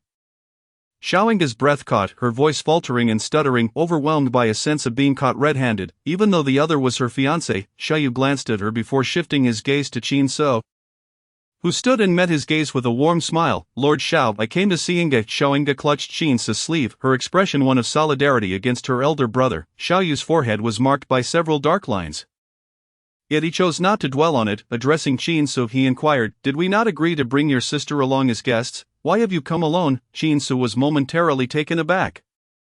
Doubting his own hearing, Xiaoyu had never conversed with him in such a gentle manner, let alone with a hint of teasing. However, if it was in relation to the banquet set for him, there was no need to summon Huan. A series of knocks echoed at the door. Inside, Qin Huan set down her charcoal pencil, dashed to the small kitchen sink to wash her hands, and called out, "Coming." As she made her way to the door, she assumed it was merely someone coming to see the esteemed scholar Qin Su, but upon opening the door, she was met with a man clad in dark attire. His expression devoid of emotion, with his hand poised mid-knock. "Miss Qin, the Marquis requests your presence at the manor," Zmo announced with what he believed to be a friendly smile. Qin Huan inquired without a second thought, "Is it my brother from the Xiao family?" Zmo had not anticipated her to be so familiar, but he nodded gently. "Indeed, the distinguished scholar Qin is also present." After a brief moment of contemplation, Qin Huan replied, "Please hold on a moment, I shall change my attire." The influx of guests was overwhelming. Having spent the morning perspiring at home, she felt it was acceptable to be casual, but when visiting esteemed households like the Marquess, one ought to dress more formally. Shortly thereafter, a well-prepared Qin Huan followed Zmo into the Marquis' residence. Having a poor sense of direction, she found herself slightly disoriented despite having been there not long ago. The interior landscape still seemed unfamiliar, but fortunately Zmo led the way. In the reception hall, two men were engaged in conversation, the atmosphere quite amiable. Xiaoying sat beside her brother, her gaze fixed on his sharply defined profile. Perhaps it was her imagination, but she felt her brother harbored less animosity towards Qin Su than before. Suddenly she noticed Xiaoyu halt mid-sentence, his gaze shifting to the door, momentarily frozen, following his line of sight. Xiaoying beheld Qin Huan, adorned in a pale lotus-colored narrow-sleeved floral gown, draped with a light peach-hued shawl, approaching with a lively gait. The beautiful hem of her dress swayed with her steps, reminiscent of graceful lotus leaves, captivating in the sunlight. A delicate chime resonated as Qin Huan's gold and jade bangles clashed. It took Xiaoying a moment to recognize her, her eyes widening in delight as she exclaimed, "Qin Huan, it's truly you, so you are the sister of Qin Su." Xiaoying was aware of Qin Su having a sister, though he had never mentioned her name, knowing that Qin Huan was an acquaintance. She refrained from revealing this fact, eagerly anticipating the day's events. Qin Huan responded, grasping her hand with a radiant smile. "Are you surprised? Of course, and you are so beautiful, I nearly did not recognize you." During her previous visit, Qin Huan had come merely to deliver an item and had not dressed elaborately, exuding an air of simplicity. She was aware that she was not an extraordinary beauty, merely possessing a face that bore a striking resemblance to her previous life, quite pleasing to the eye. The same clothes make the person suited her perfectly, and Xiaoying's compliment indicated that her attire today was indeed commendable. Brother, Qin Huan's gaze drifted past Xiaoying, greeting the two men behind her. Perhaps due to the occasion, her call of brother was tinged with shyness. Xiaoyu felt a slight tingle in his fingertips, a sensation that spread from his fingertips to his heart. "Have I arrived late?" Xiaoyu shook his head. "You arrived just in time, we will be dining shortly." A maid brought a stool and placed it behind Qin Su. Listening to the two men discuss the imperial examination topics, Qin Huan feigned disinterest. Suddenly she caught Xiaoying winking at her, raising an eyebrow, her delicate face brimming with mischief, unable to contain herself. Qin Huan reciprocated the gesture. Xiaoying's smile was radiant, but Qin Huan regrettably locked eyes with Xiaoyu. He gazed at her intently, then turned his attention back to his mischievous sister. Affection evident in his eyes. "A sister, what do you think?" Qin Su's voice drifted in from the left, catching Qin Huan off guard as she realized he was referring to the examination questions. The emperor's question was, in terms of the ruler and the people. Should the nation's prosperity prioritize education or wealth? Qin Huan had previously inquired about the examination topics upon Qin Su's return from the palace tests. At that time, she perceived the concepts of education and wealth differed significantly between rulers and subjects. With a vast class disparity, for the ruler it represented civilization and economy, for the people it simply indicated culture and money. A more favorable argument would advocate for the simultaneous advancement of both, yet, no candidate would deem the question so straightforward. They needed to articulate policies from the perspectives of ruler and subjects aimed at enhancing education and wealth. The ruler must expand the roles of ruler, minister, and the people must diversify into agriculture, commerce, and industry. Qin Huan certainly had her own thoughts, but she feared voicing them would offend the ruler. The Jin Yiwei before her was a close minister to the emperor, a watchful eye. There was no need to utter insincere words.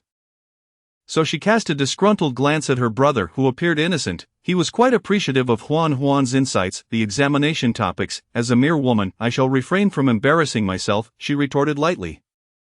On the contrary, I would be keen to hear Miss Qin's perspective, Xiaoyu replied with a smile, a glimmer of interest in his dark eyes. Feeling compelled, Qin Huan turned her gaze to Xiaoyu.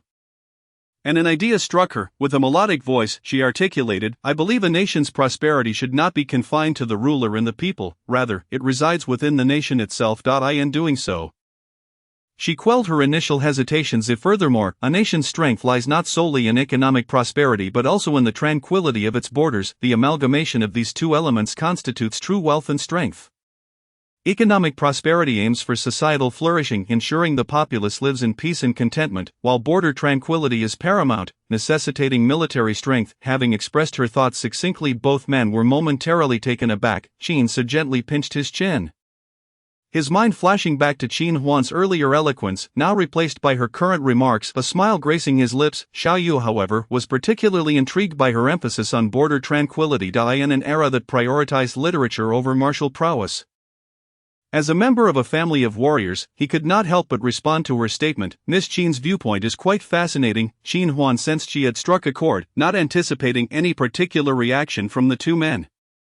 Yet Xiaoyu's comments seemed to praise her, although she felt the depth of his gaze held a profound significance. Chapter 21. Qin Huan's heart throbbed. Before long, the four of them moved to the main hall, where the maid had already set the banquet table. In wealthy households, etiquette was paramount. Qin Huan glanced at the array of utensils before her, mentally noting that there were at least 8 bowls and chopsticks, alongside tea and wine sets. No wonder they had to sit so far apart. If they were seated closer, there would be no space for the tableware. Please begin. Xiaoyu's voice resonated from the head of the table, prompting Qin Huan to cease her internal musings and pick up the serving chopsticks to help herself. The Xiao family had once adhered to the rule of silence during meals. However, ever since Xiaoyu inherited his title and the older generations had been sent away, the dining table at the Marquis's residence had been reduced to just him and Xiaoying Ge. As his official duties became more demanding, he could not return home for every meal, leading to an increase in conversation during the rare times they dined together. Observing Qin Su taking a large piece of fish and delicately removing the bones before placing it into Qin Huan's bowl without needing to switch chopsticks,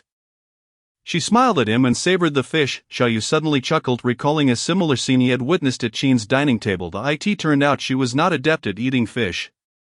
Qin scholar must soon return to his hometown, Xiaoyu remarked. Qin Su turned to Qin Huan. This matter is entirely up to my sister. Qin Huan chuckled, a playful thought crossing her mind. Brother, if you have already discussed matters with Yinggu, we can return home at any time. The implication was unmistakable, causing Xiao Yinggu to blush. What else could it pertain to but marriage? That would depend on the elder brother's intentions. Noticing her embarrassment, Qin Su felt a warmth in his heart but was also apprehensive about the formidable Xiaoyu. Once Qin scholar returns home and informs your family of the marriage proposal, we can discuss this matter further, Xiaoyu replied, taking a sip of the rich fish soup, only to find it lacking in flavor. On their way home, Qin Huan walked alongside her brother, turning into a quieter alley where fewer people lingered. Their figures were elongated by the flickering lanterns. Brother, why do I sense that Xiaoyu has reservations about your marriage? She inquired, finding the right words. However, upon reflection, it was quite understandable, given the significant disparity between their families. Qin Su gently stroked his sister's dark hair, a faint smile lingering on his lips as he responded softly, So when shall we return home? In 2 or 3 days, Qin Huan replied. I still wish to see more guests. Shinsa nodded, contemplating before asking. Upon returning, will you marry Deng Xiu? Absolutely not. Qin Huan shook her head. I would prefer to wait a couple more years, and besides, I don't believe he feels the same. How do you know he doesn't feel the same? Shinsa chuckled. Huan is looking for a man to marry into the family, and from a man's perspective, he would not actively seek to become a son-in-law. If Huan were to take the initiative, would Deng Xiu not agree? Their family was in no rush regarding Huan's marriage. Not only was she merely 17, but even at 27 or 37. The young men from the town and county eager to marry into the Qin family would queue from Longzhou to the neighboring Qinzhou. Thinking of Deng Xiu, Qin Huan pouted, muttering that blockhead. Qin Huan wished for a sincere romantic relationship. She had lacked the opportunity in her previous life, and it seemed that in ancient times, aside from those in special professions, love was typically discussed with marriage as the precondition. She found Deng Xiu quite agreeable. He had a good temperament and was handsome. If she had to marry, he would indeed make a fine partner. However, his self-restraint and reserved nature meant that despite her multiple hints, they had yet to establish a defined relationship, remaining merely in the ambiguous phase. Qin Huan occasionally found herself doubting whether she harbored any genuine affection for him. Nevertheless, she felt no qualms about taking the initiative. Deng Xiu was a commendable man, and she was willing to invest her time in him. In the ensuing days, Qin Huan either busied herself with organizing her belongings at home or visited Kaisai Yun to review the accounts. Chang'an indeed proved to be a gathering place for the affluent. As the business at Kaisai Yun exceeded her highest expectations, although the initial surge in customer flow had tapered off, the restoration of pricing led to an increase in revenue, making the phrase earning gold by the day entirely fitting. Typically for her larger establishments, Qin Huan would personally select a trusted servant to oversee the chief manager, fostering healthy competition. However, this time she had yet to finalize her choice, but there was no rush. She would soon return to Chang'an. On the day of departure, Xiaoyinge came to bid them farewell. It was known that Xiaoyu had left the capital for official duties 2 days prior. Seated in the unadorned carriage with parcels and gifts at her feet, Qin Huan lifted the curtain to glimpse the two embracing, exchanging soft words. A smile involuntarily graced her lips, not wishing to intrude. She leaned back against the carriage wall and waited in silence. Moments later, Qin surmounted the carriage and took hold of the reins, saying, Huan, we are off. Qin Huan leaned out to call. Inge, farewell, farewell, Huan. The two young women waved, their wrists adorned with bracelets gifted by one another. The siblings hurried along, pausing intermittently to admire the scenery, and after 3.5 days, they reached the Great Ji River in Yuanzhou. This river directly connected to the docks in Longzhou, making the waterway a time-efficient and labor-saving route. Fortunately, a passenger ship bound for Longzhou was set to depart that very day, while Qin Huan observed their packages at a tea-house. Resting her feet, Qinsa soon finished arranging everything and came to invite her aboard the ship. I secured 2 cabins through a friend. This way, we shall not be disturbed. Following Qinsu, they made their way to the innermost section of the ship's mid-level cabins. Their rooms facing each other, situated in the farthest part of that floor. Such independent cabins were rare on passenger ships, as most rooms accommodated 5 or 6 individuals. Qinsu handed the key to Qin Huan, advising her to lock the door at night and to call for him if she needed anything. Initially, when they were en route to the capital for the imperial examination, Qinsu had opposed taking the waterway. Not wanting Qin Huan to be too close to the Great Ji River, however, Qin Huan insisted, and he realized he had to adapt. After all, Huan's previous life had been merely an accident. After tidying her belongings, Qin Huan fell into a deep slumber. When she awoke, the passenger ship had already set sail, and darkness was rapidly descending. Sitting on her small bed, she opened her package and slowly munched on some dry rations. After consuming an entire pancake, she felt somewhat sated. Grabbing the key, she stepped outside, intending to get some fresh air on the deck. The deck was sparsely populated, a gentle breeze wafted through, and several sails fluttered like the leaves of a fan. As the grand passenger ship glided gracefully through the waters, the shimmering waves glimmered like a maiden's skirts, while the sun dipped low in the west, casting a heavier, ink-like hue on the river's surface. Imbued with an enigmatic allure, before long, the crescent moon, veiled by thin clouds, emerged clearly, bestowing a silvery glow upon the dark waters, both elegant and noble. Propping her elbow on the stern railing, Qin Huan watched as the ship parted waves with its hull. Suddenly, footsteps echoed nearby. Out of the corner of her eye, she caught a glimpse of a pale lavender dress. Instinctively, she glanced over to see a young woman with a delicate profile, the purple fabric adding an air of grace. Yet her brow bore an unshakable sorrow. It was impolite to stare, so Qin Huan merely cast a fleeting look before redirecting her gaze to the river. To her surprise, the woman turned her head. Locking eyes with her, a fleeting expression of struggle flashed across her features, followed by a look of desperation. Her lips trembled slightly, but no words escaped her. Qin Huan's heart tightened, suddenly realizing that this woman had no tongue. Do you need help? Qin Huan asked tentatively, unable to make sense of the situation. The woman trembled in response to I. In the next moment, a rough, calloused hand rested on her shoulder, adorned with a Pai-Shou-patterned obsidian ring. Qin Huan lifted her gaze to see a man's profile, not conventionally handsome but ruggedly fierce. A scar, as long as a finger, marred his right temple, exuding a palpable aura of menace that sent shivers down her spine. The man domineeringly pulled the woman into his embrace and shot Qin Huan a warning glance. Understanding dawned on Qin Huan, and she quickly turned her gaze back to the river as the woman was led away by the man. His strides were long, and Qin Huan could hear the woman's footsteps faltering. As she glanced back, she noticed something fall from the woman's clothing, rolling twice before landing at Qin Huan's feet. The man seemed to sense something amiss and turned back. Qin Huan discreetly stepped on the object, feigning indifference as she continued to observe the river. Once the man had left, she crouched down to swiftly retrieve it. It was a tightly rolled piece of paper. Upon unrolling it, she read, "Save me, I am being coerced and deceived by him. Please help me." The ink was somewhat smudged, revealing the tremors of the writer's hand.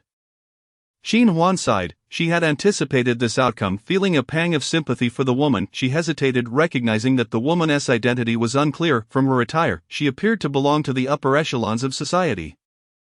And Qin Huan did not wish to invite trouble that could endanger her own family. Reporting to the authorities upon disembarking might be a prudent choice. However, in ancient times, powerful individuals often abducted women without consequence. And the government might not provide a solution. With a heavy heart, Qin Huan tossed the note into the river. Chapter 22, Lord Zhao's unconscious affection. That night, while away from home, Qin Huan slept restlessly.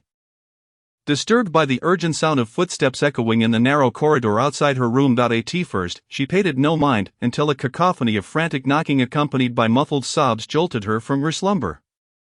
Sitting up, she soon realized the knocking was emanating from the room opposite hers. Was that not her brother's chamber? Slipping into her shoes, she prepared to investigate, wary of opening the door. Instead, she peered through a thin layer of oiled paper. In the darkness, a blurred figure continued to pound on the door, and when it remained shut, it turned to knock on Qin Huan's door. The pitch-black surroundings startled her, but just then, the door across the hall swung open. "What is the matter?" Qin's cool voice resonated through the door. He beheld a disheveled woman, her hair unkempt, who emitted a series of whimpers. Spotting him was akin to finding a savior. She grasped his hand. Intent on writing something, Qin's brow furrowed. He detested such contact. Had she not knocked on his door, he would have ignored her. He feared that Huan would foolishly open the door, inviting trouble and danger. A single word, "help," began to form in his palm. However, before the woman could finish, heavy footsteps resonated from the end of the corridor. The woman's gaze sharpened, and she trembled uncontrollably. A tall man approached with swift strides. Seizing the woman by the shoulder and tossing her to his side. As she attempted to flee, he quickly grasped her wrist, rendering her unable to escape. "Yanjin," Qin squinted through the dim light. Recognizing the man's face with surprise. He was infamous for being the mad dog of the king of Zhang. After the fall of the Zhang dynasty, he had fled like a stray dog for 3 months. Only to be captured by the Jin Yiwei. They had no prior interactions in their former lives. Qin merely recognized his face, unexpectedly encountering him in this situation. This woman, how pitiful, they even cut out her tongue. "What did she say to you?" Yanjin tightened his grip on the struggling woman as if she were a recalcitrant pet, his voice chillingly frosty as he addressed Qin. "She has no tongue." "What do you expect her to say?" Qin retorted. Just then, more footsteps approached from the end of the corridor. 2 burly men, clad in rugged attire, stood respectfully behind Yanjin, having realized that their master's escaped pet had been recaptured. "You best not meddle in affairs that do not concern you," Yanjin warned Qin, a cruel smile flickering in his eyes. "Otherwise, I will slaughter your entire family." With that, he dragged the woman away. In the narrow corridor, she struggled vigorously, either pushing back or crouching down, her shoes screeching against the wooden floor. Yanjin, growing impatient, hoisted her over his shoulder. Qin crossed his arms, leaning against the door. Observing coldly after a long moment, he let out a derisive chuckle. "Kill my entire family. By the time the king of Zhang's family is apprehended by the Jin Yiwei, he'll have learned his lesson." He calculated that it would take another 2 years for that to happen. Considering Yanjin's foul mouth, perhaps he ought to discreetly assist Xiaoyu. Brother. Just as he pondered, the door opposite swung open, revealing Qin Huan's disheveled head peeking out. Qin stiffened, his irritation dissipating as he asked, What is it, Juan? Are you alright? I'm fine, but if someone knocks on your door at night, you must never open it. Of course not, I'm not a child. You needn't remind me so often, Juan chided. Then began recounting the events on the deck. Brother, is there any way to save her? The terror in that woman's eyes spoke of unimaginable torment. Her tongue had likely been severed due to her resistance.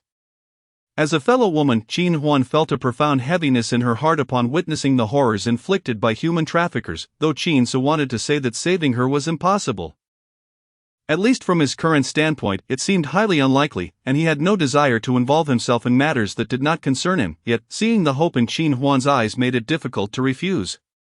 With a sigh, he gently ran his dry, calloused hand through her dark hair. I will think of a way, but it cannot be done on the ship. We must reach Longzhou first. A glimmer of joy illuminated Juan's face. Yet concern soon followed as she grasped his arm. I pity her, but if it puts you in danger, then perhaps it is best to let it go. All right, Su replied with a smile. Now, go back to sleep and do not overthink things. Returning to her room, Juan secured the wooden door and was about to settle onto her bed when she suddenly noticed a tall figure standing there. Startled, her heart raced, and every hair on her body stood on end. Before she could scream, the figure swiftly approached and pressed her against the wall, covering her mouth. Do not scream, he lowered his voice.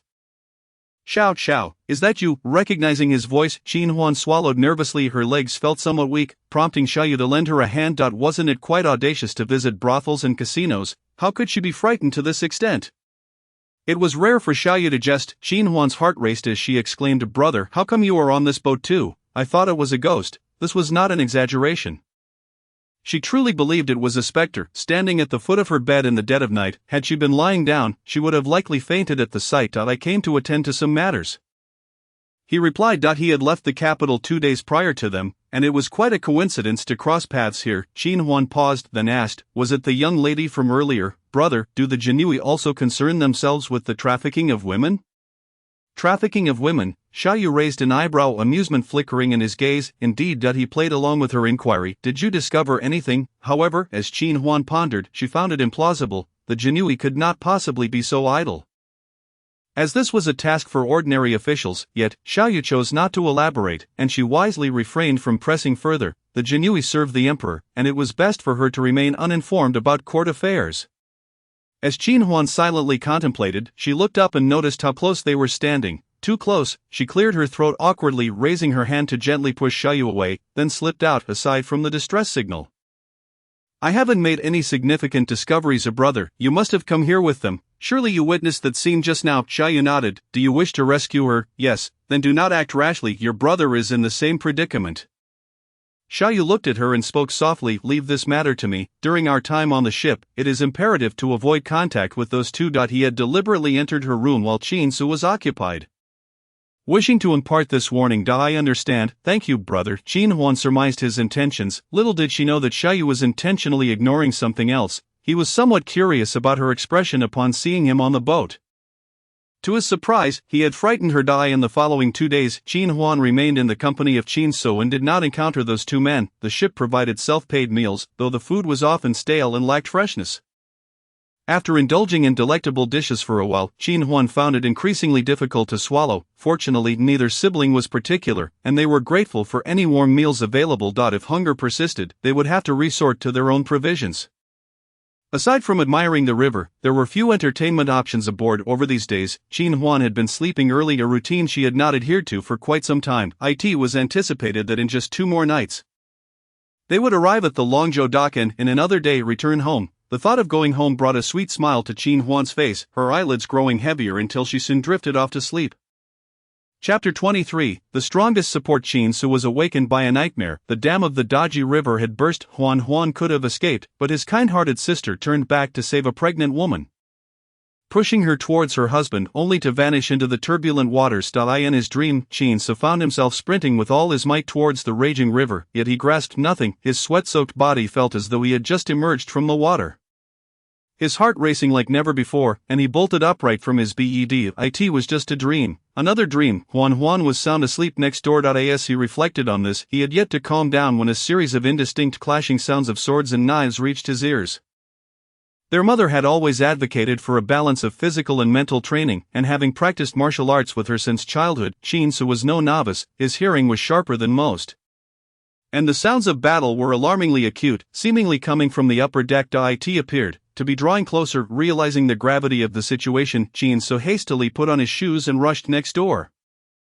Knocking on Qin Huan's door, dazed from sleep, she rubbed her eyes and sat up, hearing him call, "Huan Huan, Huan Huan." Qin Huan sprang to her feet, barefooted, and opened the door. Once inside, Qin so swiftly shut and locked it behind him. "Brother, what's the matter?" she asked, noticing the unusual panic on his face. "We must not intervene," he replied, pulling the slender girl into his embrace tightly. Qin Huan felt his body was drenched in sweat, radiating heat, and asked in confusion, "Brother, what is happening?" "There's a fight outside," Qin said, slightly calmed but still anxious. "Tonight will likely be perilous, but we must not interfere. Just keep the door locked and remain here." Qin Huan gasped, sensing that perhaps Lord Sha was taking action. Indeed, Qin pondered, his expression contemplative. The moment Qin Huan mentioned that Xiaoyu was also on the ship, he realized they had come for Yanjin. However, he did not believe that now was the right time to act. After all, they still had 2 nights on this vessel, and Xiaoyu was meticulous. He would not choose to act recklessly at this juncture. Could it be? Qin's heart sank. Were they ambushed? "Oil, brother, I smell oil." Qin Huan's keen sense of smell, sharper than ordinary, detected the scent, causing her to gasp in horror. "They intend to burn the ship." Qin gritted his teeth. Yanjin was indeed infamously ruthless. As they spoke, the sounds outside had escalated to chaos. Some passengers, hearing the commotion, dared to rise and investigate, only to be met with piercing screams. Qin too caught the scent of oil now. He cursed under his breath and peered outside. Through the haze, he spotted a muscular man pouring oil into the corridor. In the blink of an eye, Qin lost sight of his sister as he rushed to the door, just in time to see him ambush the burly man. "Huan Huan, the oil has already been spilled here. If it ignites, the ship will be lost. We must find the lifeboat and leave," Qin urged, pulling her along. As they dashed outside, the deck was awash with oil, and 2 factions were engaged in a fierce battle, the clash of blades echoing amid the chaos, with bloodshed already evident. Qin spotted the lifeboat, but it was surrounded by numerous individuals. He realized Yanjin's plan. If he could not defeat the Jin Yiwei, he would set the ship ablaze, escaping with his own while leaving the rest to perish in the flames.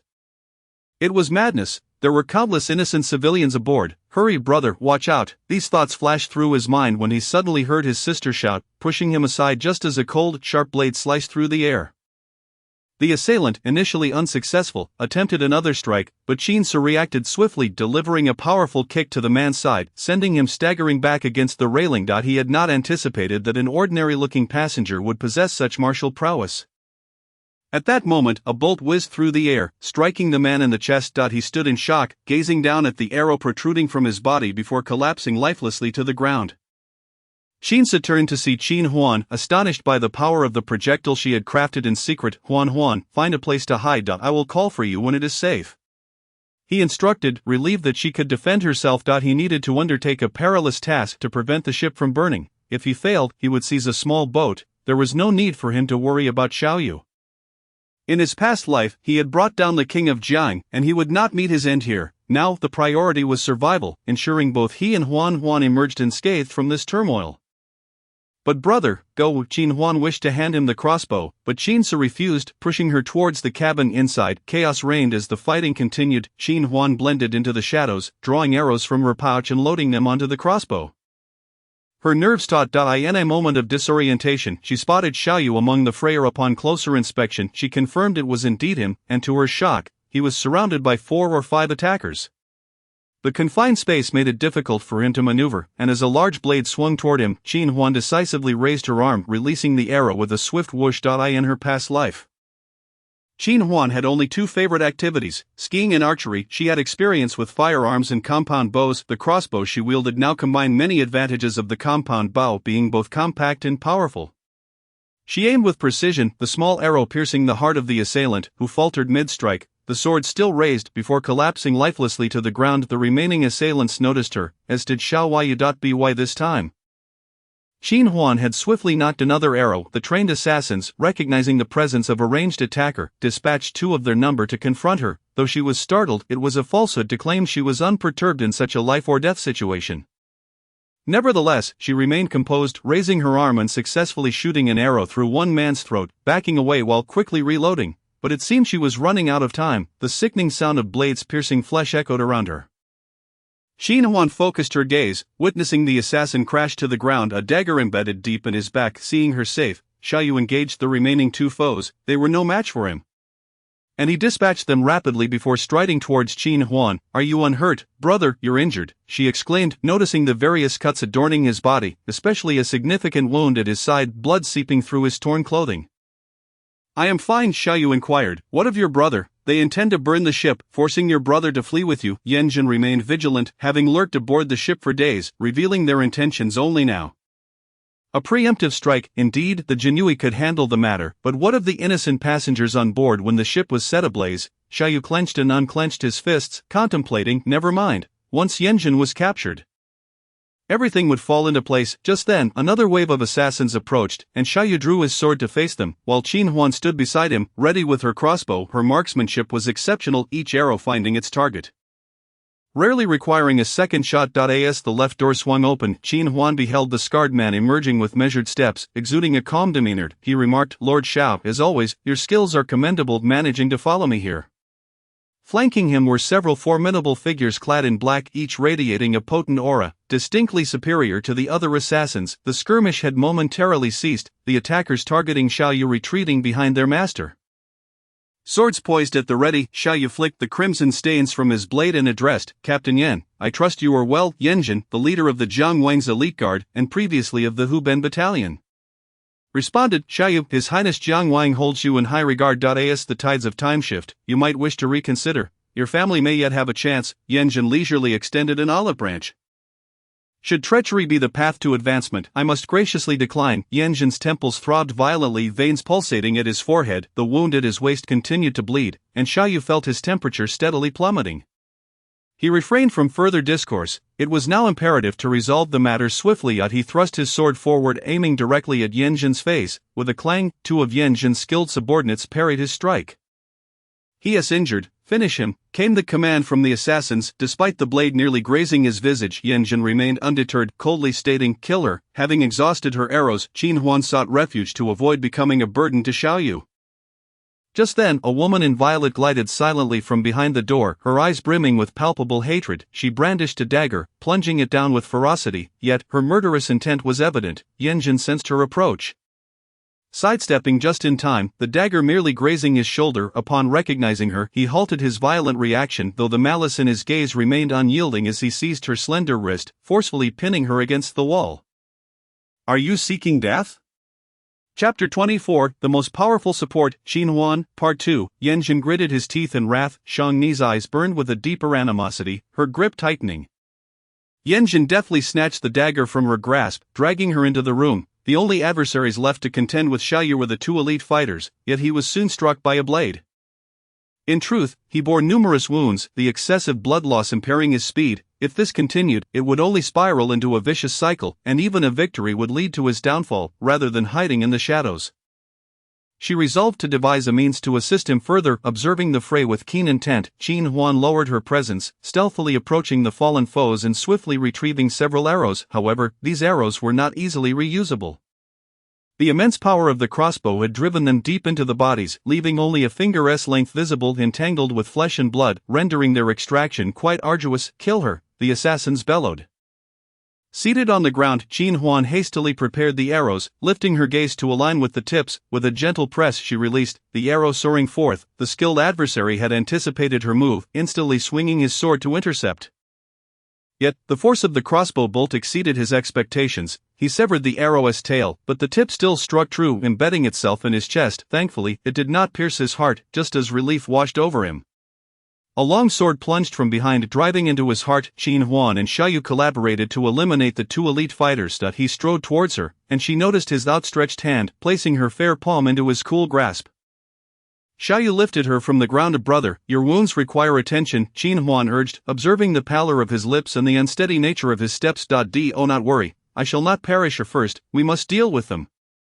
Xiaoyu paused before inquiring, "May I borrow your crossbow?" Qin Huan nodded, handing it over, though she felt a twinge of anxiety as a maiden should. Xiaoyu felt the warm dampness of blood upon the crossbow's grip. "Your marksmanship is commendable," he remarked, the commander of the Jin Yiwei still finding time to compliment her. Qin Huan was uncertain whether to laugh or cry. Xiaoyu bent down, effortlessly retrieving an arrow from a nearby corpse. Inside the room, Yanjin struck Shang Ni 3 times across the face. "Do you truly believe I would hesitate to kill you?" He nearly crushed her jawbone, his gaze filled with the familiar disdain and murderous intent. Mingled with a mocking yet pitiable defiance. Ha! Yanjin scoffed, violently lifting her from the ground and slamming her against the table, his actions devoid of tenderness. Xiaoyu gripped his sword in one hand and the crossbow in the other. Aimed at the door, before he could kick it open, he heard a series of thuds within, accompanied by the stifled breaths of a man. Indeed, he is a madman, Xiaoyu noted, glancing at the innocent-faced Qin Huan. In reality, she was feeling quite embarrassed, though Xiaoyu assumed her ignorance. The man's powerful arm crossed her shoulder, pressing her back against the wall adjacent to the door. Xiaoyu forcefully kicked the door open, startling Yanjin, yet, before he could rise, Xiaoyu shot an arrow, piercing his leg. You are still alive. Yanjin gritted his teeth. Xiaoyu was injured, the elite fighters surrounding him, making his demise almost certain. Are you disappointed, Captain Yan? Let us return to the Northtown Supervisory Office. He spoke with remarkable calmness, though he alone knew he could barely feel his own body temperature. Standing had drained his last reserves of strength. Yet, he could not afford to fall. His subordinates were facing greater foes on the deck. If I perish today, you, the illustrious Lord Xiao, shall pay with your life. Qin Huan's heart raced at his words. Was he truly prepared to set the ship ablaze? Captain Yan, why must it come to this? After a lifetime of walking on thin ice, your goal should not be a death without burial. I promise you, should you implicate Jiang Wang in treason, I will spare your life. Negotiation was preferable. If he were to kill Yanjin, his subordinates would undoubtedly ignite the ship in madness. Moreover, he needed him alive to implicate Jiang Wang. Xiaoyu surmised that Yanjin would likely refuse him. To his surprise, he readily agreed. Very well, Lord Xiao, I believe in your capabilities and hope you can deliver. His voice was languid as he dragged himself toward Xiaoyu. Each step a testament to excruciating pain. Xiaoyu recognized the need for heightened vigilance. He forced himself to maintain clarity, yet he did not anticipate that Yanjin would lunge toward Qin Huan before he could approach. Distracted by the woman cowering in the corner, Qin Huan found herself enveloped in darkness. Moments later, she beheld the thunderous fall of Yanjin. Xiaoyu had indeed slain him, the sword strike more decisive than ever before. A sense of dread washed over Qin Huan as she instinctively drew closer to him. Now free from the need to feign strength, Xiaoyu collapsed, his breathing labored. Brother, hold on. I will staunch the bleeding. Qin Huan quickly knelt beside him, tearing a strip from her garment to bind his profusely bleeding arm. The wound at his waist posed a grave threat. She urged him to apply pressure to the cloth. Rising to seek medicine, the passenger ship would surely have supplies. However, before she could exit, a weak whistle pierced the air, followed by a resounding crash. Xiaoyu's eyes flew open. It was Yanjin, still clinging to life. Xiaoyu, my men will see me dead and set the ship ablaze. We shall perish together. His eyes glowed with madness as he laughed maniacally before finally succumbing. Not good. Xiaoyu braced himself to stand. He could already hear the disarray of footsteps. Huan, where are you? Came Qin Su's frantic call from the deck. Brother, Qin Huan cried out. Qin Huan, flee now, while you can, Xiaoyu urged, pushing her away. There are lifeboats on the ship. Escape with Qin Su. But brother, we must leave together. Qin Huan protested. I cannot leave, Xiaoyu replied with a bitter smile. Yanjin's men would only feel secure once they witnessed his death. Should he attempt to flee with them, it would spell doom for the siblings, ensuring none of them would survive. They should have returned home safely. This ordeal was entirely his doing. Not if you die here, what will become of Ingu? Xiaoyu felt a pang in his heart. Sister Ingu, Qin Huan, I entrust Ingu to your family. Ensure your brother treats her well. Qin Huan disliked his morbid tone. Amidst the chaos, a spark of inspiration ignited within her. Brother, do not worry. I have a plan. She pressed Xiaoyu back down. When the assassins arrived, they found the master's door firmly shut, none daring to breach it recklessly. What are the master's orders? Has Xiaoyu been captured? Of the remaining 10, 3 responded, while the rest engaged in battle with the Jin Yiwei. Moments later, Yanjin's voice echoed from within. Xiaoyu is dead. No need to burn the ship. We are retreating. Xiaoyu is dead. Congratulations, Master. The assassins cheered, but soon questioned. Master, why must we retreat? O fools, with so many dead aboard, do you wish to wait to be captured? A mocking laugh followed, dripping with scorn. Xiaoyu gazed at Qin Huan in disbelief. Hearing her voice echo Yanjin so perfectly, the key was that she even mimicked his tone. Had he been outside, he would have had no doubt that the voice from within was Yanjin and not a girl. You all depart first, return along the same route, leaving one ship behind. I will follow shortly. You return along the same route. Master, are we not going to Qingzhou? Qin Huan's heart sank, taking a deep breath. She retorted, when did I allow you to question my decisions? Just do it. Chapter 25. Who was Deng Xiao? Where did the child come from? Understood. Yanjin commanded great respect, and the assassins, upon hearing his words, dared not protest further, swiftly departing. Once the sounds of their footsteps faded, Qin Huan released a deep breath, collapsing to the ground, her heart racing uncontrollably. She knew if their ruse were uncovered, and the door breached, they would face certain death. "You scared me to death," she exclaimed, patting her chest. Upon raising her gaze, she found Xiaoyu regarding her with an expression of intrigue. Her heart skipped a beat, and she swallowed hard before inquiring, "What is it, brother? You have saved my life once more." He smiled, his gaze tender. "This is also a form of self-preservation." Qin Huan chuckled softly. "Huan, can you hear me?" Qin's voice was nearly a roar. Yet, Qin Huan hesitated to respond. It was only when Xiaoyu spoke, "They have left," that she heard the sound of the small boat splashing against the water. Finally, Qin Huan called out, "Brother, I'm fine." Qin's voice halted momentarily. After a brief pause, a breathless Qin finally spotted his sister, and his heart, which had been lodged in his throat, finally settled as he pulled her into a tight embrace. Qin Huan had grown accustomed to his anxious hugs. She patted his back soothingly, saying, "I'm fine, brother. Are you hurt? Why didn't you answer? You scared your brother to death." "I'm fine. That group has left." As Qin spoke, his gaze narrowed. "How could they have left? Xiaoyu is dead." "Please take a glance this way." Xiaoyu's voice drifted up from below. Startled, Qin looked down to see Xiaoyu sitting there with his legs crossed. For a moment, Qin froze, then broke into a smile. "Lord Xiao, it is truly wonderful to see you unharmed." Xiaoyu merely tugged at the corners of his lips, remaining silent. "Oh right, brother, he is injured. I shall fetch some medicine for him. Please take care of him." "The Lord's subordinates will take good care of him. I will accompany you." To let his subordinate tend to Xiaoyu. Qin instinctively refused. Moreover, the deck was drenched in blood, and he feared Qin Huan would be frightened. On her way to fetch the medicine, Qin Huan encountered a trio, one of whom was Yao Yizhen, whom she had met in a brothel. The siblings found a trembling boatman by the ship's railing, and after obtaining the medicine, Qin Huan retraced her steps while Qin stayed behind to fulfill his duties. Given the current situation, where fear gripped the hearts of many, continuing on the original route to Longzhou was clearly impossible. It would be best to find the nearest dock, report to the authorities, and make necessary arrangements. The boatman shared this sentiment, the sight of blood overwhelming him, and he longed to dock immediately. Qin Huan pushed past Yao Yizhen, who was blocking the doorway, and knelt beside Xiaoyu. The Jin Yiwei looked at Qin Huan as if they had seen a ghost, not wishing to interfere as she tended to Xiaoyu. They refrained from stopping her upon hearing her call brother. They couldn't help but be astonished. When had their lord acquired such a sister? Xiaoyu was exchanging information with the Jin Yiwei. Not shying away from Qin Huan's presence, Qin Huan learned that among their group of 6, one had perished, and another was gravely injured and could not be moved. Whether he would survive remained uncertain. "Brother, I will go check on him shortly," Qin Huan stated. "My brother has spoken with the boatman to find the nearest dock to stop the boat, and then you can go to the medical hall for treatment." "Thank you." Xiaoyu expressed his sincere gratitude. "Sir, Yanjin is dead, so what about this mission?" Yao Yizhen hesitated. "The Lord actually killed Yanjin. Under normal circumstances, he would not have done so unless it was absolutely critical. Their mission had been to Qingzhou. Furthermore, that woman is also a lead," Xiaoyu said. Yao Yizhen followed his gaze and spotted Shang Yanai in the corner, her face streaked with tears. Qin Huan sighed softly and rose to drape a light pink cloak over her. Shang Yanai gathered the fabric around her and suddenly rushed forward, kneeling on the ground to pull out the long sword that had been lodged in Yanjin's back. The Jin Yiwei immediately became alert. Yet, they watched as Shang Yanai seized the sword and furiously struck Yanjin with dozens of blows. As Qin arrived, he was met with a hushed atmosphere, the only sounds being the woman's anguished sobs and the sickening thud of the blade piercing flesh. Her overwhelming hatred was palpable. Yanjin was dead. Yanjin had actually died. Qin could not help but be astonished. After all, Yanjin had concealed himself for 3 months following the fall of the Jiang king.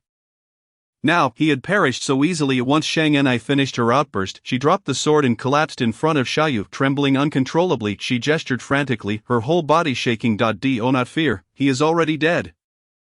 Please, calm yourself. I have paper and ink. You can write down whatever you wish to say." Qin Huan gently patted her quaking form to comfort her. The nearest dock was in a certain county of Songzhou, and they would arrive by noon the next day. During this time, the Jin Yiwei maintained the highest vigilance, wary of enemy reinforcements. However, the chances of that were minimal. Once the small boat distanced itself from the passenger vessel, it would be challenging to catch up. Furthermore, they had altered their course. Upon disembarking, Qin Huan handed over the 3 pages of notes that Shang Yanai had written to Xiaoyu. She had no idea what was inscribed on them.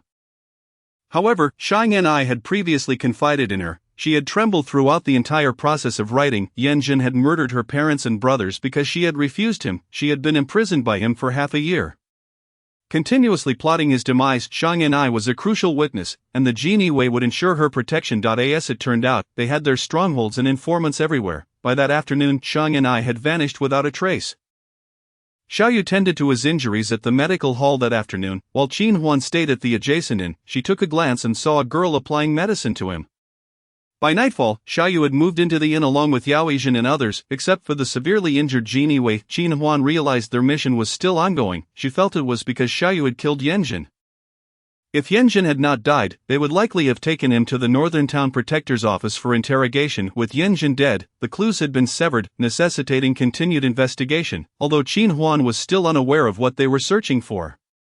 Xiaoyu was pursuing Yanjin for her sake. We shall not return to the boat. We will ride home. It will not take many days. Qin Huan's gaze was drawn to the large bow on Xiaoyu's arm. I intend to go to Qingzhou. Perhaps we can travel together. Xiaoyu chuckled lightly, noticing her gaze, and playfully tugged at the bow. It is not as well tied as the ones you used to make. Brother, you only know how to flatter. His smile was genuinely charming, and Qin Huan felt a flutter of unexpected feelings. She recalled that Xiaoyu had also praised her archery skills. That is the truth. Your former ties were indeed superior to this former. Qin Huan suddenly remembered that last night on the boat, Xiaoyu had said, "You saved my life once more." It seemed he had recognized her long ago. She had changed so significantly that even she might not have recognized herself. Brother, you have lost too much blood. It would be wise to rest for a few days before setting out. A strange unease washed over Qin Huan, prompting her to change the subject. We have advised the eldest in the same manner, but he refuses to listen. Yao Yijin chimed in familiarly, Miss Qin, you must persuade him well. Through their interactions, he had gathered an understanding of their relationships. By the way, Miss Qin, the more I look at you, the more familiar you seem. Have we met somewhere before? Those in their line of work had sharp memories. Is that so? Perhaps it is because I have a rather common appearance. I find you quite unfamiliar, Brother Yao. Qin Huan smiled, raising her eyes. She caught Xiaoyu's meaningful gaze, and she quietly lowered her head again. Unbeknownst to Qin Huan, the flirtatious remarks she made were relayed word for word by Brother Yao to Xiaoyu, or else she would have been embarrassed enough to find a hole to hide in. Huan, I have arranged for a carriage. Oh, Lord Xiao is here too. Just then, Qin Su returned. Seeing them gathered around a table, he joined them, casually informing Qin Huan, I also sent a message home. I suspect our parents will come to fetch us within a couple of miles. Have you informed them about the events on the boat? Qin Huan asked in surprise. No, I merely mentioned that we have been away from home for 3 months. Qin Su pondered for a moment before smiling. Well, our parents may not come, but Deng Xiu will definitely come to retrieve you. What about the children if he comes? Qin Huan observed his teasing and silently rolled her eyes. It is not a problem. The children will be cared for by their third uncle, who is Deng Xiu. Where did the child come from? At that moment, Xiaoyu interjected with a peculiar expression. Chapter 26, Lord Xiao, Miss Qin's marriage should be approached with caution. Qin Huan felt that Xiaoyu's question was out of character for him. Momentarily taken aback, she then replied, I have opened a private school for enlightenment in town. Deng Xiu is the teacher. In recent years, natural disasters had plagued the area, causing widespread displacement among the populace. During this turmoil, Qin Zuofu encountered Deng Xiu's family. The disasters had not affected Longzhou. Their family owned vast fields of winter rice, and the Qin family had employed them to assist in farming, providing them with shelter. Deng Xiu was a learned man with considerable knowledge. Had it not been for the calamities, he would have participated in the provincial examinations long ago. Qin Huan established a charitable private school where he now taught. He had a fondness for children and had abandoned his ambitions of pursuing an official career. Upon hearing this, Xiaoyu's tightly clenched fists relaxed slightly.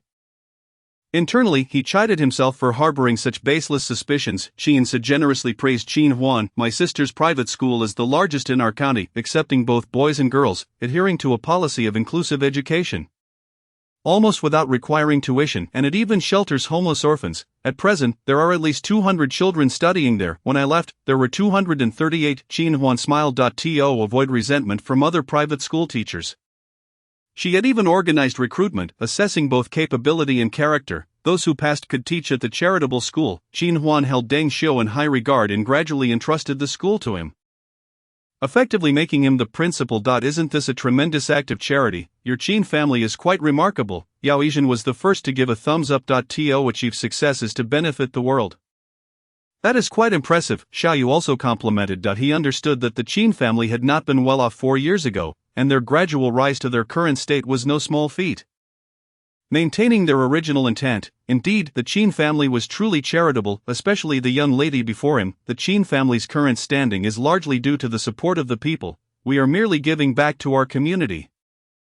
Qin Huan replied, the Qin family has a sister who was 17 this year. Is there any talk of marriage? Amidst the laughter, Xia Yu's words once again cast a pall over the gathering. Yao Yizhen scratched his head, casting a strange glance at his lord. Their lord never inquired about a young lady's marriage, not yet. Huan is in no rush to marry, and neither are we.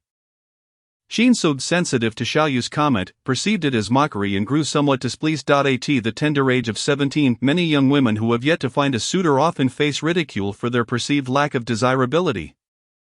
However, the truth is that there are indeed numerous individuals in Changshui County who wish to marry the charming Huan. The only obstacle is that Huan has her heart set on Deng Xiu, and she is in no rush to wed. This sentiment pleases Xia Yu, who smiles genuinely and remarks enigmatically, Sister Qin is quite remarkable. Marriage should indeed be approached with caution. The following morning, after bidding farewell to Xia Yu and his companions, the Qin siblings embark on their journey homeward. As they traverse several counties beyond Changshui, they encounter their father Qin Man, along with their third cousin Qin Yu, their fourth cousin Qin Xiao, and Deng Xiu. Has my son truly achieved the top honor? Yes, has my son truly achieved the top honor? Yes, has my son truly achieved the top honor? Qin Su, feeling exasperated, refrains from answering. The two cousins erupt into laughter, proclaiming, Uncle, we all heard it, our elder brother has topped the examinations. Look at how delighted you are, you've asked no less than 5 times. Ecstatic Qin Man urges, quickly son, where's the official document? Let me see it. Has the emperor granted you the scholar's robe? Your mother and I have arranged for a grand 7-day banquet, and you shall don the scholar's robe to parade through the streets. Amidst the joyous commotion, Deng Xiu stands nearby, a charming smile gracing his handsome features. As Qin Huan approaches, he gently inquires, how did the journey go? And why did you choose the land route upon your return? Qin Huan sighs at Deng Xiu's attentiveness. He is a meticulous individual, always the first to notice any irregularities. Previously, when their cousin Qin Xian suffered from heatstroke in the rice fields, he was the first to notice and escort her home. While Qin Huan shares good news with her parents, she feels no need to burden Deng Xiu with worries. I will tell you all about it when we return home. How about you? How are the students at the private school? I am well, and the children are thriving. The real concern lies with you. This journey must have exhausted you. As they converse, Qin Yu casts them a teasing glance. Noticing their simultaneous pause to regard her, she cheerfully asks, Sister Huan, what are you discussing with Mr. Deng? The youngest cousin, Qin Xiao, though not one to tease others about such matters, beams at them, revealing her adorable little tiger teeth. Almost everyone in the family is aware of their relationship. Off you go, children, play elsewhere. Qin Huan waves her hand dismissively, akin to shooing away flies, inciting further laughter and teasing from the two girls. Qin Man is eager to proclaim to the world that his son has topped the examinations, bustling about the small tea house until Qin Su finally restrains him, due to the late hour of their departure. The group seeks nearby accommodations for the night. Arriving in Changshui County the following afternoon, the news of Qin family's scholar has already spread widely, and that afternoon, the family home is bustling with guests. The elders of the Qin family, filled with joy, do not feel the least bit overwhelmed by the festivities. Huan, you have truly endured much in caring for your brother throughout this journey. Outside, the clamor continues. While inside, Granny Wang affectionately holds Qin Huan's hand, gently patting it. Look at my precious granddaughter, you've lost weight. We must ensure your father feeds you well. Qin Man is quite the cook, second only to Qin Huan in culinary skills. In contrast, Qin Mother, he can incinerate an entire kitchen with the slightest spark. Qin Huan suspects that her father must have won over her mother with his culinary talents. Granny, my brother, and I have brought you gifts. Qin Huan opens a brocade box, revealing a beautiful jade bracelet. Its vibrant green hue, crystal clear, and exuding elegance, captivates the EYE. At your age, what do you need with a bracelet? The elderly lady declines, saying, you are so thoughtful. But this bracelet is better suited for your mother. He, with hands on her hips, interjects with a hearty voice, Mother, you should accept this. After all, she is your daughter, and she wouldn't shortchange you. Laughter ensues as Qin Huan continues to present gifts. Glancing around to inquire, where is Rong? I also brought a pair of gold locks and a gold key for her. It is not that Qin Huan lacks thoughtfulness when selecting gifts, rather, she has a genuine fondness for gold and silver trinkets, jewelry, and ornaments. As she puts it, they are both beautiful and practical. The Qin family spans 4 generations of the patriarch and matriarch. Old Master Qin and Granny Wang have 3 sons. The eldest, Qin Man, married the renowned and spirited He. and they have a grandson, Qin So, and a granddaughter, Qin Huan. Notably, he possesses martial skills and traveled with her father on escort missions until returning home to marry after her father's untimely death. She is 5 or 6 years older than Qin Man and commands respect as the most authoritative daughter-in-law in the family. The second son, Qin Jiang, wed Fong, and they have a second grandson, Qin Du, a granddaughter, Qin Xan, a third son, Qin Jun, and another granddaughter, Qin Yu. Among them, Qin Du and Qin Xan are already married. Qin Du's wife, Yuan, has given birth to the family's first granddaughter, Qin Rong, who is not yet a year old. Qin Xan is the wife of the current magistrate of Chengshui County. The youngest son, Qin Wei, married a girl from the same village as Wang, and they have one daughter and one son. 14-year-old Qin Xiao and 12-year-old Qin Jian, who are the youngest of their generation. That evening, the 4 generations of the Qin family gather in the main room, illuminated by the soft glow of oil paper windows. Discussing the teacher's appreciation banquet and the scholar's banquet with much laughter and chatter. Why are we even hosting a banquet at home when we have a restaurant? Qin Huan, holding Rome, playfully complains as she overhears Granny Wang discussing with the daughters-in-law about setting the banquet in their home. She cannot help but feel it cumbersome. What the girl says is true. Both Mr. Wen and the magistrate will be attending, and it would be quite uncomfortable to host them at home, he adds. Mr. Wen is Qin Su's tutor who guided him through the examination process. In fact, not only these two, but most of the prominent figures in the county are likely to show their respects to the Qin family. Furthermore, they must first host a teacher's appreciation banquet at home, Qin Huan insists. Indeed, we cannot overlook the teacher's appreciation banquet. When our eldest son was a scholar, we hosted one, and when he later succeeded, he declined. So now that he has achieved the top honor, we must not omit the teacher's banquet. Grandpa, Grandma, do not be overly excited just yet. There is even more joyous news to share. Qin Huan winks at the elders. Building suspense, what could possibly be more joyous? Our Qin family has produced a scholar, bringing honor to our ancestors. Old Master Qin, once confined to bed due to illness, now stands with a cane, striking the ground with a joyful rhythm. Even the sound resonates with elation. Qin Huan beams at her brother Qin So, who clears his throat and steps forward. There is indeed another piece of good news. Grandpa, Grandma, Father, Mother, I have settled a marriage in Chang'an. And by next year at the latest, I shall wed. Chapter 27. He is unworthy of such a remarkable Qin Huan. The banquet celebrating the Qin family's scholar is a grand affair for a full 7 days. The family hosts a continuous stream of guests, with local dignitaries flocking to offer their congratulations. The silk workshop, fruit and wine workshop, toy workshop, and oil mill of the eldest branch, along with the pig, goose, chicken, and dairy farms of the second and third branches, all workers enjoy a 3-day holiday, accompanied by gifts from the Qin family, dressed in a resplendent red robe and adorned with a peony hairpin. Qin So, the spirited young man, spends the day strolling through the streets. On this day, Qin Huan is at the charity school reviewing records. Deng Xiu has meticulously documented the conditions of 5 new children, all of whom hail from common families and none are orphans. After setting the records aside, she notices a spirited child peering in from outside. Are you looking for me? Come here, big sister Huan. To her surprise, a group of older and younger friends rushes in joyfully, all eager to greet her. Initially, Qin Huan was not fond of children, but after spending more time with them, she has come to appreciate them. However, she still finds it challenging to manage a crowd of little ones. Fortunately, Deng Xiu arrives just in time to rescue her. With a gentle yet authoritative demeanor, he reminds the children that Mr.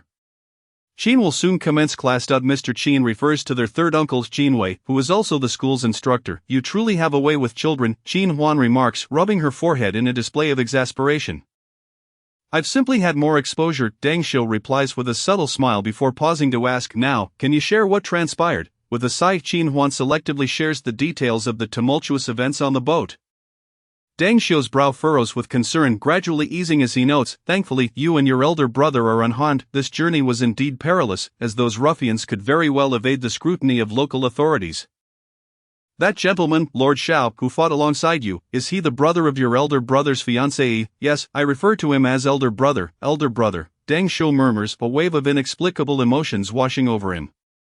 He asks somewhat bitterly, is it true that he remains unmarried? Qin Huan is uncertain about the details, but she vaguely recalls Xiaoying mentioning that her brother had yet to take a wife.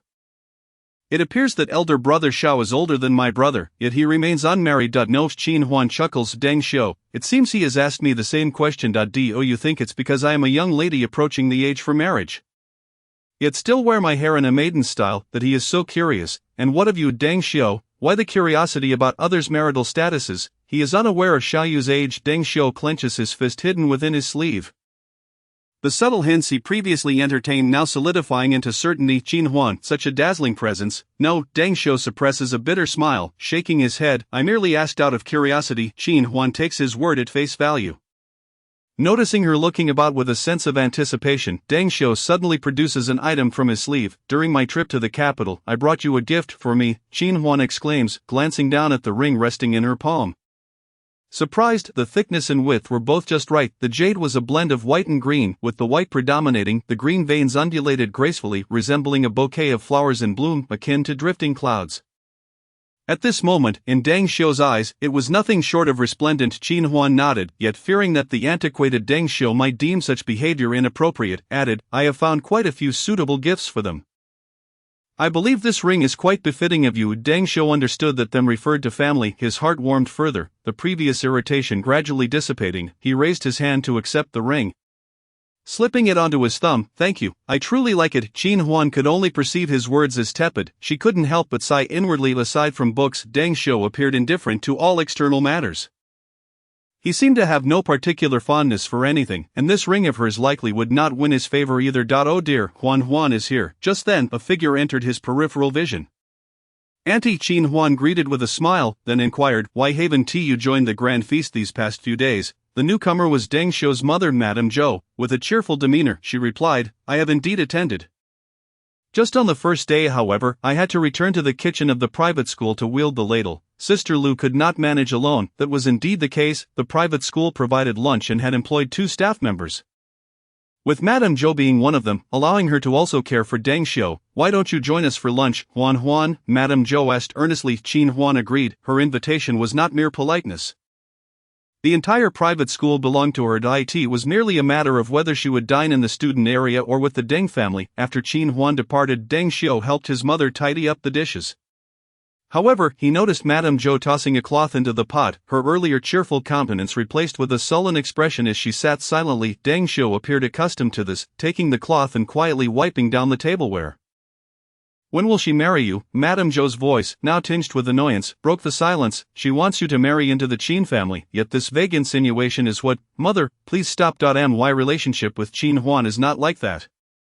Deng Xiu found her words grating. Son, you are simply too honest. She is humiliating you. That I've never seen a girl of 17 who isn't married. She is deliberately stalling you. The jade ring clashed against the porcelain bowl, producing a jarring sound. Deng Xiu clenched the dish tightly. Her family is not without male heirs, and one of them is a top scholar. What sort of suitor does she seek? The mention of the top scholar carried a somewhat mocking tone. In my opinion, you should continue your studies. In the future, you could become an official, and that would bolster your mother's pride, unlike now living off the Qin family's goodwill. Madame Zhou's aversion to the bustling feast stemmed from the glaring presence of the top scholar's name. She watched as the eldest son of the Qin family ascended step by step in his studies, while her own son seemed content to remain a teacher in the private school.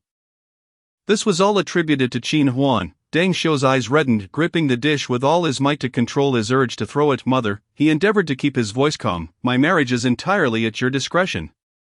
You may find a girl for me, and I shall marry her. Madame Zhou was taken aback, gazing in shock at Deng Xiu's retreating figure, the remaining sharp words lodged in her throat. Deng Xiu continued. Qin Huan and I are not engaged. If I marry someone else, even if the Qin family expresses their desire, they cannot force me to marry into them. Son, you wish to marry? Madame Zhou stood up in astonishment.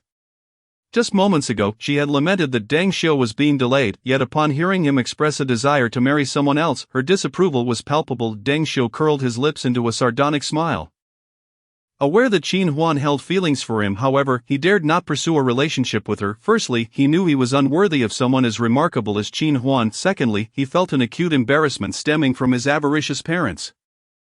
They did not believe that Qin Huan was delaying him. They merely had reservations about marrying into her family. They desired nothing more than for Qin Huan to marry into the Deng family to claim the wealth she had painstakingly built. It was ironic, for it was the Qin family that had extended a helping hand during their most desperate times. On countless nights, when Deng Xiu overheard their scheming, he felt a shame so profound that it robbed him of sleep.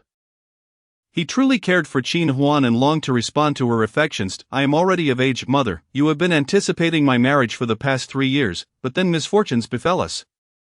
Deng Xiu's family had arrived in Changshui County exactly a year and a half ago. 3 years prior was when he achieved the rank of a scholar, and he still remembered how overjoyed Madame Zhou had been. Almost wishing to summon every maiden in the village and town for him to choose from. Son, do you not like Qin Huan? What nonsense is this about wanting to marry someone else? This ensuing quarrel between mother and son had become a mere background noise to Qin Huan. She cast one last glance at the tall figure before retreating silently, still clutching the earrings she intended to gift Madame Zhou. Chapter 28. Weeping in Lord Zhao's embrace. Qin Su was the first to notice that something was amiss with his sister. Today marked the final day of the grand feast, and he had, as usual, strolled through the tavern to show his support, running into classmates from Changshui and indulging in a few drinks before returning home reeking of alcohol. Having lost track of time, he neglected to join the family for dinner when his third aunt, Madame Wang, called out. A bit later, after finishing a reply to Xiao Yingde, he finally realized he was hungry and headed to the kitchen in search of food. Madame Wang was preparing the last pot of bathwater and, upon seeing him, exclaimed, "You two siblings are always skipping meals. Now you realize you're hungry. Don't bother, I'll heat something up for you. Call Huan to join us." Qin Su paused, chopsticks poised with a piece of braised meat. "Aunt, my sister hasn't had dinner." Madame Wang shook her head. "She hasn't left her room all afternoon." In truth, Qin Huan often immersed herself in her drawings or blueprints, occasionally dozing off, rousing in the night to forage for food. However, Qin Su sensed something was off. He promptly set down his chopsticks and knocked on Qin Huan's door. There was no response. Glancing at the dimming sky, he thought his sister could not possibly be asleep this early. Huan, a muffled reply came from within. Qin Su sighed with relief, but his heart quickly tightened again. "Have you been crying, Huan? What's wrong? What happened? I'm here for you." After a moment of silence, Qin Huan remained silent, and he felt urgency rising within him. Just as he was about to speak, he heard her voice, "Brother, I'm fine. I just want to be alone for a while. Please leave me be." It took her a while to calm down enough to say those words. "All right." Qin Su felt helpless but knew he could not force her to open the door. Do you realize you haven't eaten? I'll grab some pastries from the kitchen. Make sure to eat." Qin Huan, tears still clinging to her lashes, finished the plate of pastries and drifted into a heavy sleep. The next day, Qin Huan was awakened by the sound of knocking. Rubbing her bleary, swollen eyes, she had no intention of acknowledging the person outside, yet the knocking continued. Sniffling, she rose from her bed and opened the door, only to find a tall figure standing before her.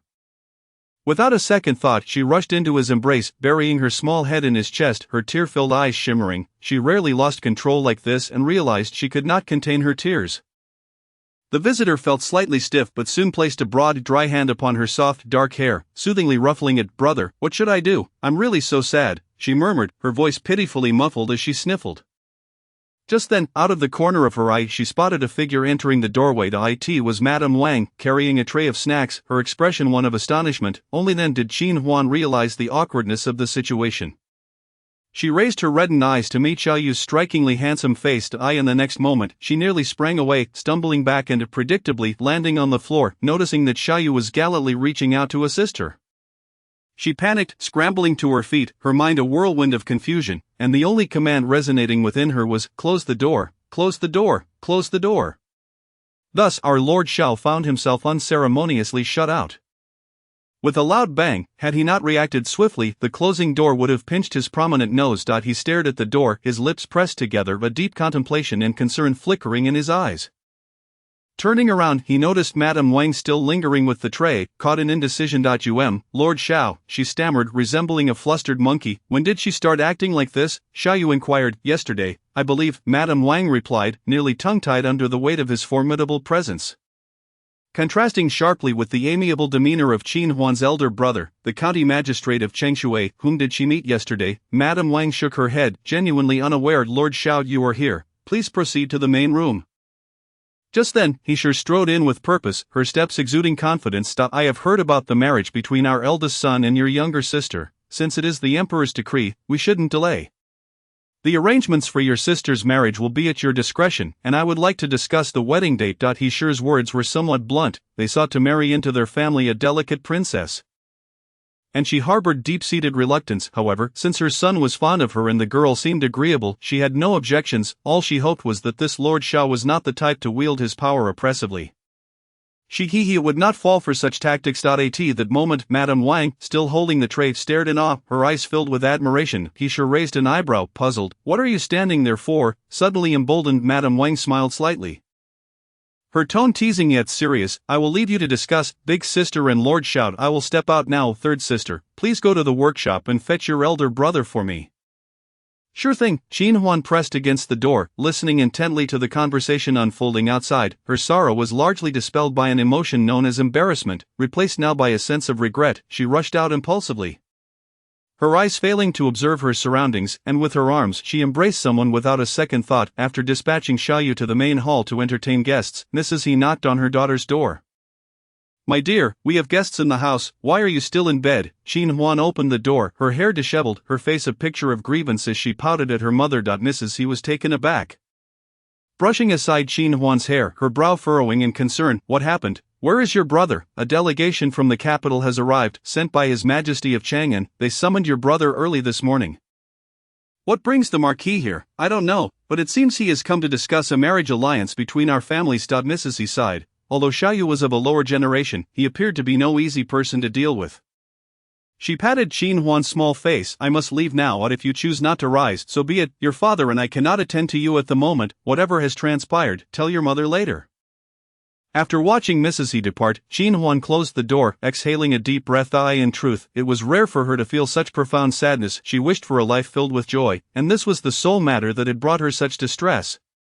Second only to the sorrow of her past life when she learned her mother viewed her as a burden, leading to a resolute separation from her father. The cunning old foxes of the marketplace she could see through at a glance. It was not that she could not discern the pretense of warmth from those who feigned concern, but the Zhou family, they had truly eluded her judgment. Human nature is indeed complex, she could only conclude. When faced with unfortunate events, Qin Huan would always grant herself a period to recuperate. She had already mourned this situation for an entire day. It was time to gather her spirits. Silently she opened her wardrobe. In the guest hall, Mrs. He maintained a demeanor befitting an elder, yet she quickly discovered that Xiaoyu was not the imperious figure she had imagined. His attitude was commendably humble and courteous. She had anticipated that it would take considerable effort to persuade her son to win the heart of a fair maiden, but to her surprise, their conversation smoothly transitioned to selecting an auspicious date. She requested Xiaoyu to write down the birth information for Xiaoyingda, and he complied, his handwriting strikingly elegant and powerful. How long will the Marquis stay in Changshui, once an auspicious date is determined? We shall select a favorable day together. Mrs. He tucked away the details with a smile. Since we are family, you may simply call me aunt. Xiaoyu's demeanor, compared to his usual self, was far from cold. Returning to Chang'an from Qingzhou, he happened to pass through Liangzhou. He intended to meet this family but had no plans to linger, as he needed to return to the capital for his duties. However, as for Qin Huan, you mentioned that you will be staying at the Shangyang Inn in town for a few days. When the auspicious date is determined, Aunt, just let me know. Very well. The smile lines at the corners of Mrs. He's eyes deepened. Your son is jesting. The Marquis is not as formidable as he seems. Mother, it's the elder brother of the Xiao family. Just then, Qin Huan entered the room. She appeared somewhat disheveled. Having applied some powder to enhance her complexion. Have you met the Marquis, my dear? In Chang'an, my daughter even assisted him. Yes, that's so. Xiaoyu seized the opportunity to express his desire to explore the town, leading Qin Huan outside, just as Qin Huan wished to apologize for her earlier faux pas. Chapter 29, Rivals Encounter. Qin Huan seemed to catch a glimpse of the moisture at the opening of Xiaoyu's collar. Slightly embarrassed as she fidgeted with her sleeves. I apologize, elder brother, I did not mean to. I thought you were my brother. Xiaoyu smiled, raising his hand to pat her on the head. I am also your brother. Qin Huan was taken aback. Did that mean she could cry in his embrace? How had she never realized how warm Xiaoyu was? Your family doesn't seem to reside here. Xiaoyu turned back, glancing at the expansive courtyard. Yes, the Qin family village over there is my hometown. Many of my relatives have moved to the town. The village has established numerous workshops, and most of the locals work there. In truth, the Qin family owned many enterprises, and numerous citizens of Changshui found employment through them, creating various specialties that bolstered the local economy. This was one reason for the Qin family's favorable reputation in Changshui. Are all of these your workshops? Xiaoyu asked softly. Not mine. I can only say they belong to the Qin family. Qin Huan chuckled, then recalled something. Elder brother, you're staying at the Shangyang Inn? That's south, very close to our home. Xiaoyu nodded, just in time to see Yao Yijin feeding horses. Qin Huan was captivated by the fierce steed. Xiaoyu's blood horse. Do you enjoy riding? Xiaoyu's gaze softened, the girl's eyes sparkled as she nodded vigorously. Qin Huan was an excellent equestrian. Horseback riding and archery were among her few passions in her past life. Her nouveau riche father had established a riding ground for her. introducing her to some of the oldest and purest breeds, including the Arabian horse, one of the 3 great horse breeds, alongside the blood horse before her. Xiaoyu's steed, Lu Yan, had excellent endurance, but its temperament was notoriously fiery. Except for feeding, it was nearly untouchable by strangers. Fearing for Qin Huan's safety, he wished to ride alongside her, yet she dazzled him with her horsemanship and training skills. The girl, with her flowing garments, exuded a brightness that seemed to embody freedom itself, making it difficult for him not to be captivated. The bustling marketplace made Qin Huan feel uneasy about potentially harming others as she rode. She galloped towards the outskirts, only to suddenly remember that she had left her companion behind. Pulling on the reins, she turned back, stopping before Xiaoyu. "Elder brother, would you like me to give you a lift?" So mischievous, Xiaoyu's eyes narrowed slightly as he swiftly mounted the horse, encircling Qin Huan in his embrace. She hardly noticed these details, tightening the reins and urging Lu Yan forward. Throughout the ride, Xiaoyu refrained from intervening, allowing her to lead him in circles. Qin Huan opened her heart, sharing her experiences in riding and archery until the sun reached its zenith, and only then did she gradually steer back. "Are you feeling better?" the man behind her inquired. "Yes, thank you for accompanying me, elder brother. I feel much improved." Qin Huan smiled brightly. In reality, after the earlier embarrassment, she had not remained troubled for long. "May I inquire what transpired?" "Perhaps I can be of assistance," Xiaoyu asked. She was uncertain what could have caused her such sadness. "It's nothing significant." Qin Huan shook her head, unwilling to let her mood be tarnished. "It was merely my own failure to recognize character. It is all resolved now, elder brother." Xiaoyu's smile grew warmer as he glanced at the sky. "It's time for lunch. Would you care to join me at my home? I recall you owe me a meal." Xiaoyu paused. "However, if we're dining at your place, perhaps we should save it for another day." Thus Qin Huan would need to invite him for a meal alone. Perhaps she would invite him to the Qin residence in the future. Xiaoyu calculated in his mind. "Very well, elder brother, let me treat you to the culinary delights of Chengshui." Before the Shangyang and Xiaoyu and Qin Huan dismounted in succession, leading Lu Yan to a nearby post. They were oblivious to Yao Yizhen, who was gaping in astonishment inside the inn. No, he couldn't have seen correctly. Did they really go horseback riding together? It's over, their lord has truly fallen in love. And that Qin Huan, no wonder she looked so familiar. Yao Yizhen recalled where he had seen her before. She was none other than the audacious girl from the brothel. Xiaoyu, accustomed to the finest dining establishments, recognized that the best restaurant in Chengshui was likely Yao's. Thus Qin Huan decided to take him to the street stalls. Scallion pancakes, spicy chicken, fried stinky tofu, large rice balls. Qin Huan purchased everything she saw, eating as she went. Xiaoyu, quite down to earth, followed her, sampling the food as they strolled. He noticed that most people on this street recognized Qin Huan, greeting her with warmth, calling her Huan girl. That man isn't is Xiao. "Is he? Who is he? Your fiancé?" "That's not it." The elderly lady selling rice balls squinted at him for a while, then pulled Qin Huan aside, whispering in what she thought was a low voice. "Fiancé, is a Xiao Deng Xiao?" Qin Huan often shopped with Deng Xiao. "No, Granny Fu, that is my elder brother. Please don't make wild guesses. I have no fiancé." Her final statement was intended to deny any relationship with Deng Xiao. To her surprise, the old lady opened her mouth, revealing her few remaining teeth, grinning widely with a peculiar accent. "Then does our Xiao Fu have a chance?" Qin Huan took a rice ball and sat down at a small table behind Granny Fu's stall. "Look, elder brother, this is the staple food, and we have so many side dishes." She placed the meat floss rice ball in the center. "It seems you have quite a good rapport with the locals." Xiaoyu leisurely ate. "They are all neighbors." "Well, purely because she is a foodie frequently visiting the street stalls." "How do you find the culinary delights of Chengshui, elder brother? Aren't they more sumptuous than those in Chang'an?" Qin Huan winked at Xiaoyu, her tone brimming with pride. By the way, many of these stalls originated from the Qin family's development. Dishes like spicy chicken, stinky tofu, and grilled meat with potatoes were initially taught by her to the second and third branches. And later, as they established workshops, they began charging tuition to apprentices, gradually spreading the recipes. One must admit that true culinary prowess lies among the common folk. The food became increasingly delicious, and the stalls thrived regardless of the time. Observing her proud little expression, Xiaoyu felt an overwhelming warmth in his heart. Just as he was about to compliment her, he suddenly heard Granny Fu's voice. "Oh, Xiao, how is my food doing in the private school?" Without waiting for Xiaoyu to inquire about the rumored appearance of Deng Xiao, Qin Huan's entire countenance darkened. She gripped the oil paper bag so tightly that she nearly crushed the rice ball within into a flat cake. Deng Xiao was conversing with Grandma Tongfu when suddenly he sensed a sharp gaze directed at him. Lifting his eyes, he caught sight of Qin Huan's silhouette before he saw Xiaoyu.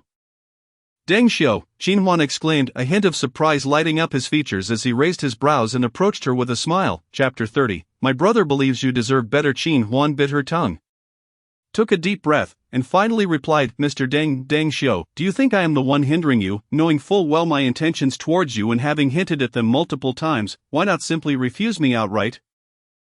I am not one to cling stubbornly. I would never obstruct your pursuit of another woman. Mr. Deng Xiu's heart skipped a beat, pausing to regard her. His gaze shifted towards Xiaoyu, and he faltered. Aren't you going to introduce us? This is Deng Xiu, the teacher at the Qin Family Charity Academy I mentioned before, and this is Xiaoyu, my elder brother. Qin Huan naturally would not divulge Xiaoyu's identity.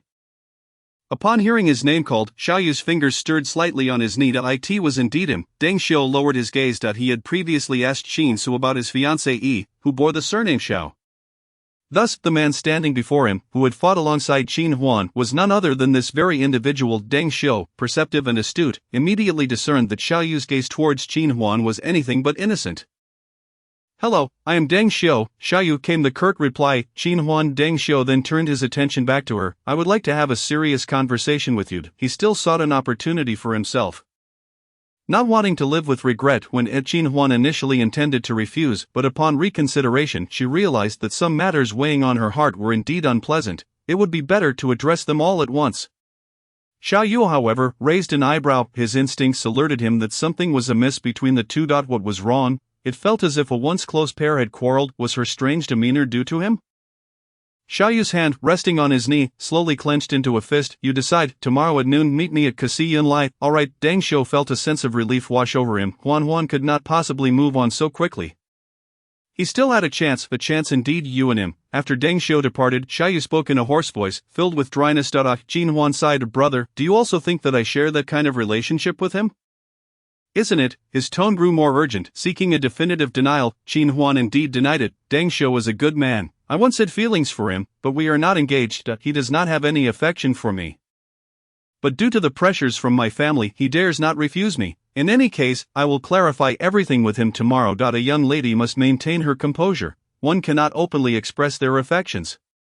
Yet Qin Huan, who had been caught by Xiaoyu at the brothel, could hardly maintain that facade before him. She feared no gossip, confident that her brother would not spread rumors, but Xiaoyu felt as if his heart was shattering.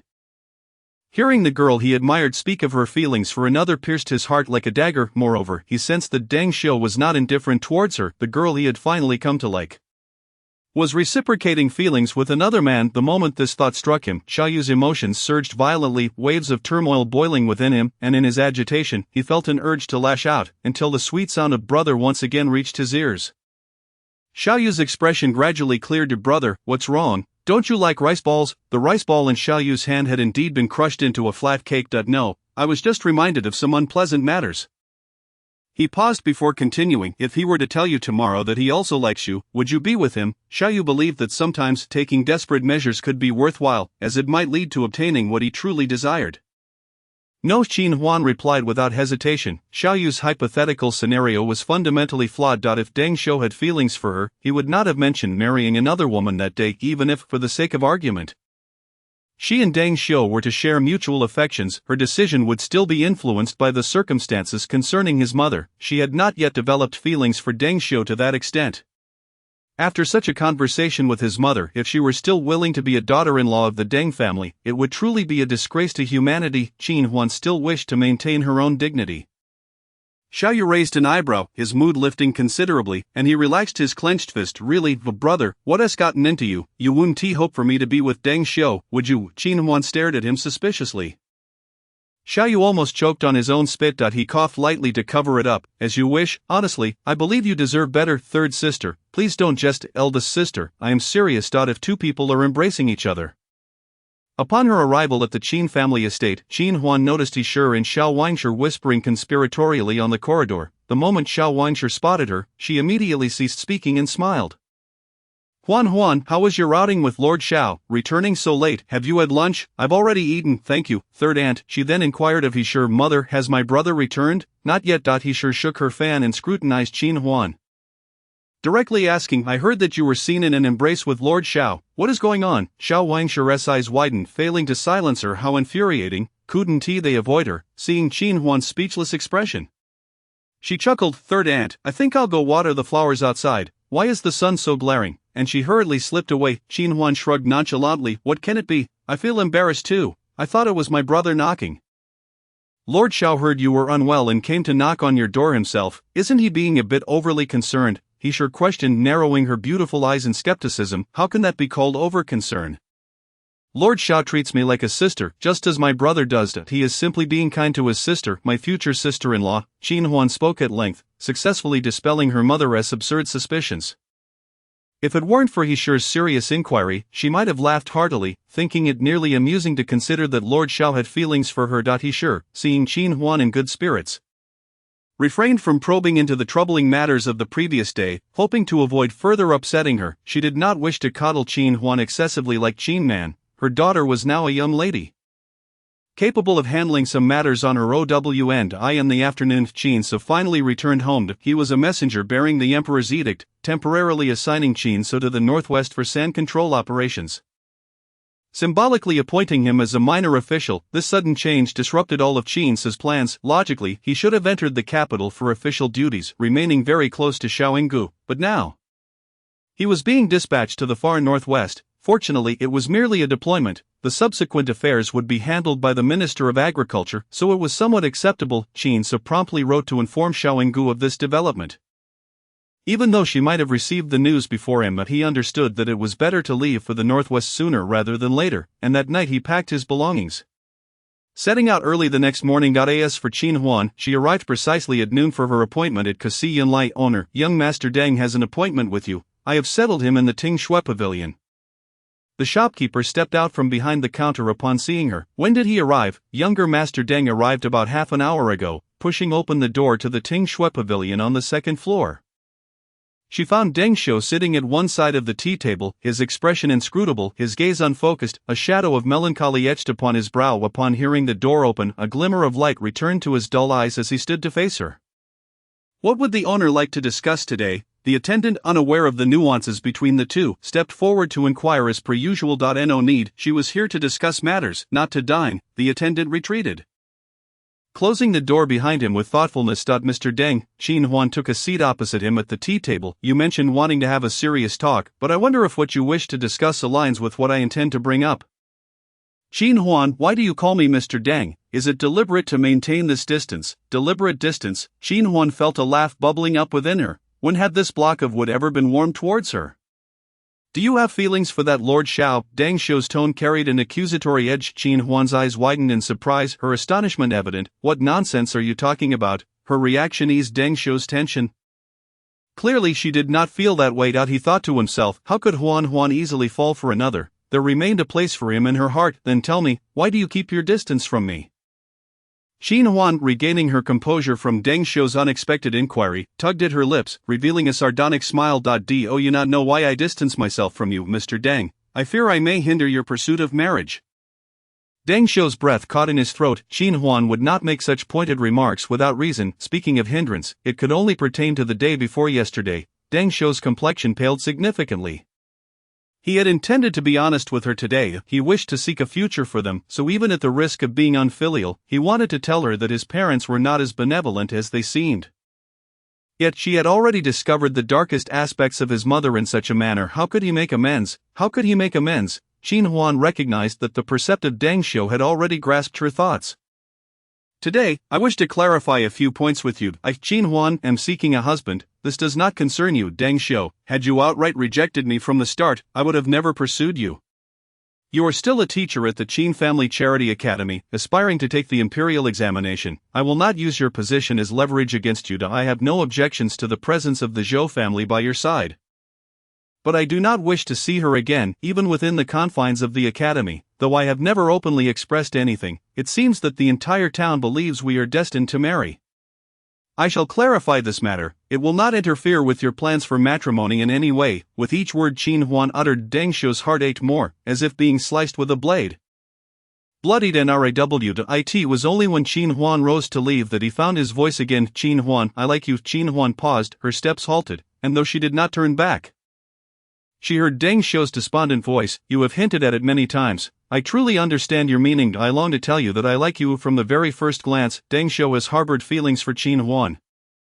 Chapter 31, The Marriage of Huan Dong and Mr. Deng. How could this be? Qin Huan felt no joy at the confession of the one she admired, only disbelief. Every word spoken by Deng Xiu today was indeed true. He smiled sadly, suddenly engulfed in desolation. You did not respond to me then, Qin Huan shook her head, because I knew my parents far better than you, and the elders of the Qin family are so admirable. As are you, how could I dare to respond to you? Deng Xiu's eyes reddened, tears flowing freely. That day you even mentioned your intention to marry. Everything seemed to spiral into absurdity. Qin Huan could not accept it.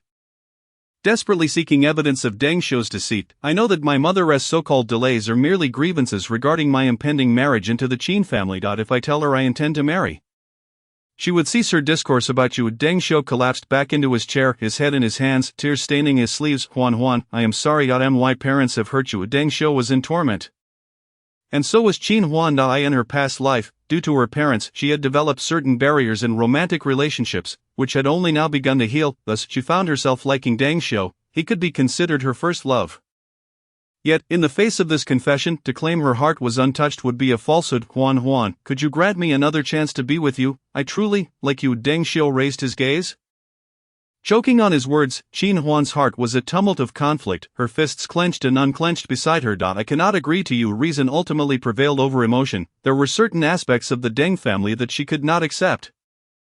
There is no love that withstands the test of time. As passion wanes, all will dissolve into the mundane details of life. She and Deng Xiu would inevitably encounter conflicts. The pressures exerted by her in-laws would ultimately turn into daggers aimed at her. I cannot agree to you, just as in those many instances before, when you had your own reservations and could not agree to me. Now I too possess my own concerns. In any case, we have never truly begun, and thus cannot claim to have regrets. What I just mentioned still stands. With that, Qin Huan pushed the door open and departed. Child, what has happened to you? You look as if you've lost your soul. Do not remain silent, sure, do not frighten me and your father. In the small room behind the private school, Mrs. Zhou was nearly in tears, pacing anxiously around. Deng Xiu. Mr. Deng, a man of few words, remained silent, sitting apart with legs crossed, yet the deep furrows of his brow and murky gaze betrayed his worry. Mrs. Zhou truly believed Deng Xiu had lost his spirit, crying out that they should summon a Taoist priest for a ritual. Only then did Deng Xiu's unfocused gaze reveal a flicker of clarity. He clenched his fist tightly, smiling before speaking. This was a laugh laden with irony, tinged with self-mockery, helplessness, sorrow, and absurdity. Mrs. Zhou's voice fell silent. Both were taken aback by this unsettling laughter. Child, what on earth is wrong with you? Mrs. Zhou's legs weakened, and she collapsed at Deng Xiu's feet, grasping his hand and weeping. Mother, as you wished, I shall not marry.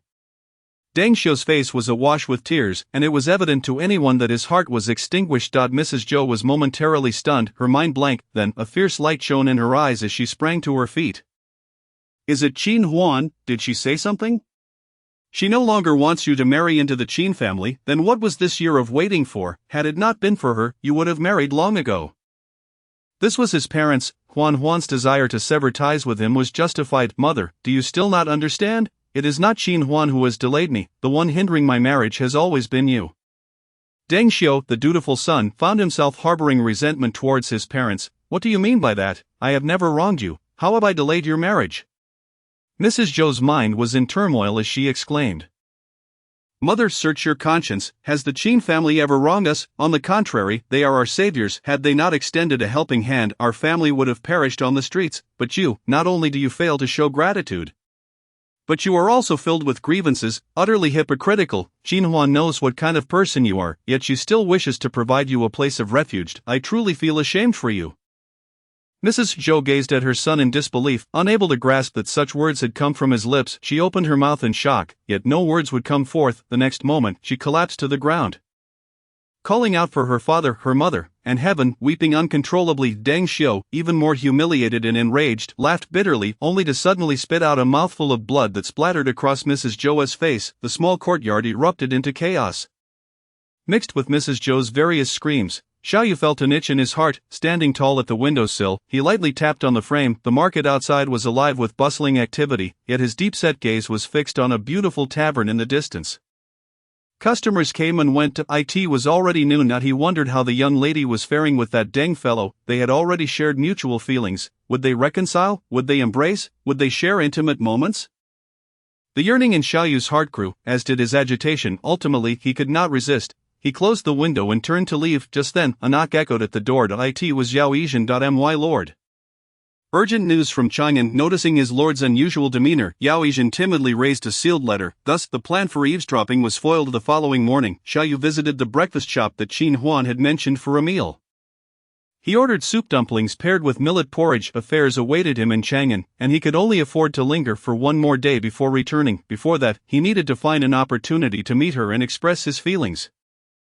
Her family was admirable, the Qin family was excellent. Xiaoyu no longer worried about his sister's marriage. Instead, he began to fret about his own. Her brother, Qin Su, was not an easy opponent to deal with. What was that saying about the way of heaven, really? Does this mean that the marriage between Huan Dong and Mr. Deng is drawing near, just as Xiaoyu felt a headache coming on? He heard this voice, and his previously gentle gaze turned icy. Two matrons, after ordering breakfast, sat down and began to converse cheerfully. Is there any doubt? These two children have been fond of each other for so long. It is high time they wed. I still feel it is a pity. One of the women leaned in, lowering her voice. Deng Xiu is indeed a fine young man, but do you not know what kind of person his mother is? The Qin family is filled with benevolent individuals, yet the Deng family, TSK. Mr. Deng is marrying into the family. What could possibly stand in the way? Besides, do you really think Huan Dong cannot manage Deng Xiu's mother? That would be a jest. Xiaoyu nearly snapped his chopsticks in half. He felt as if he had been plunged into icy waters, causing the two matrons to glance at him in fear before hastily finishing their dumplings and scurrying away.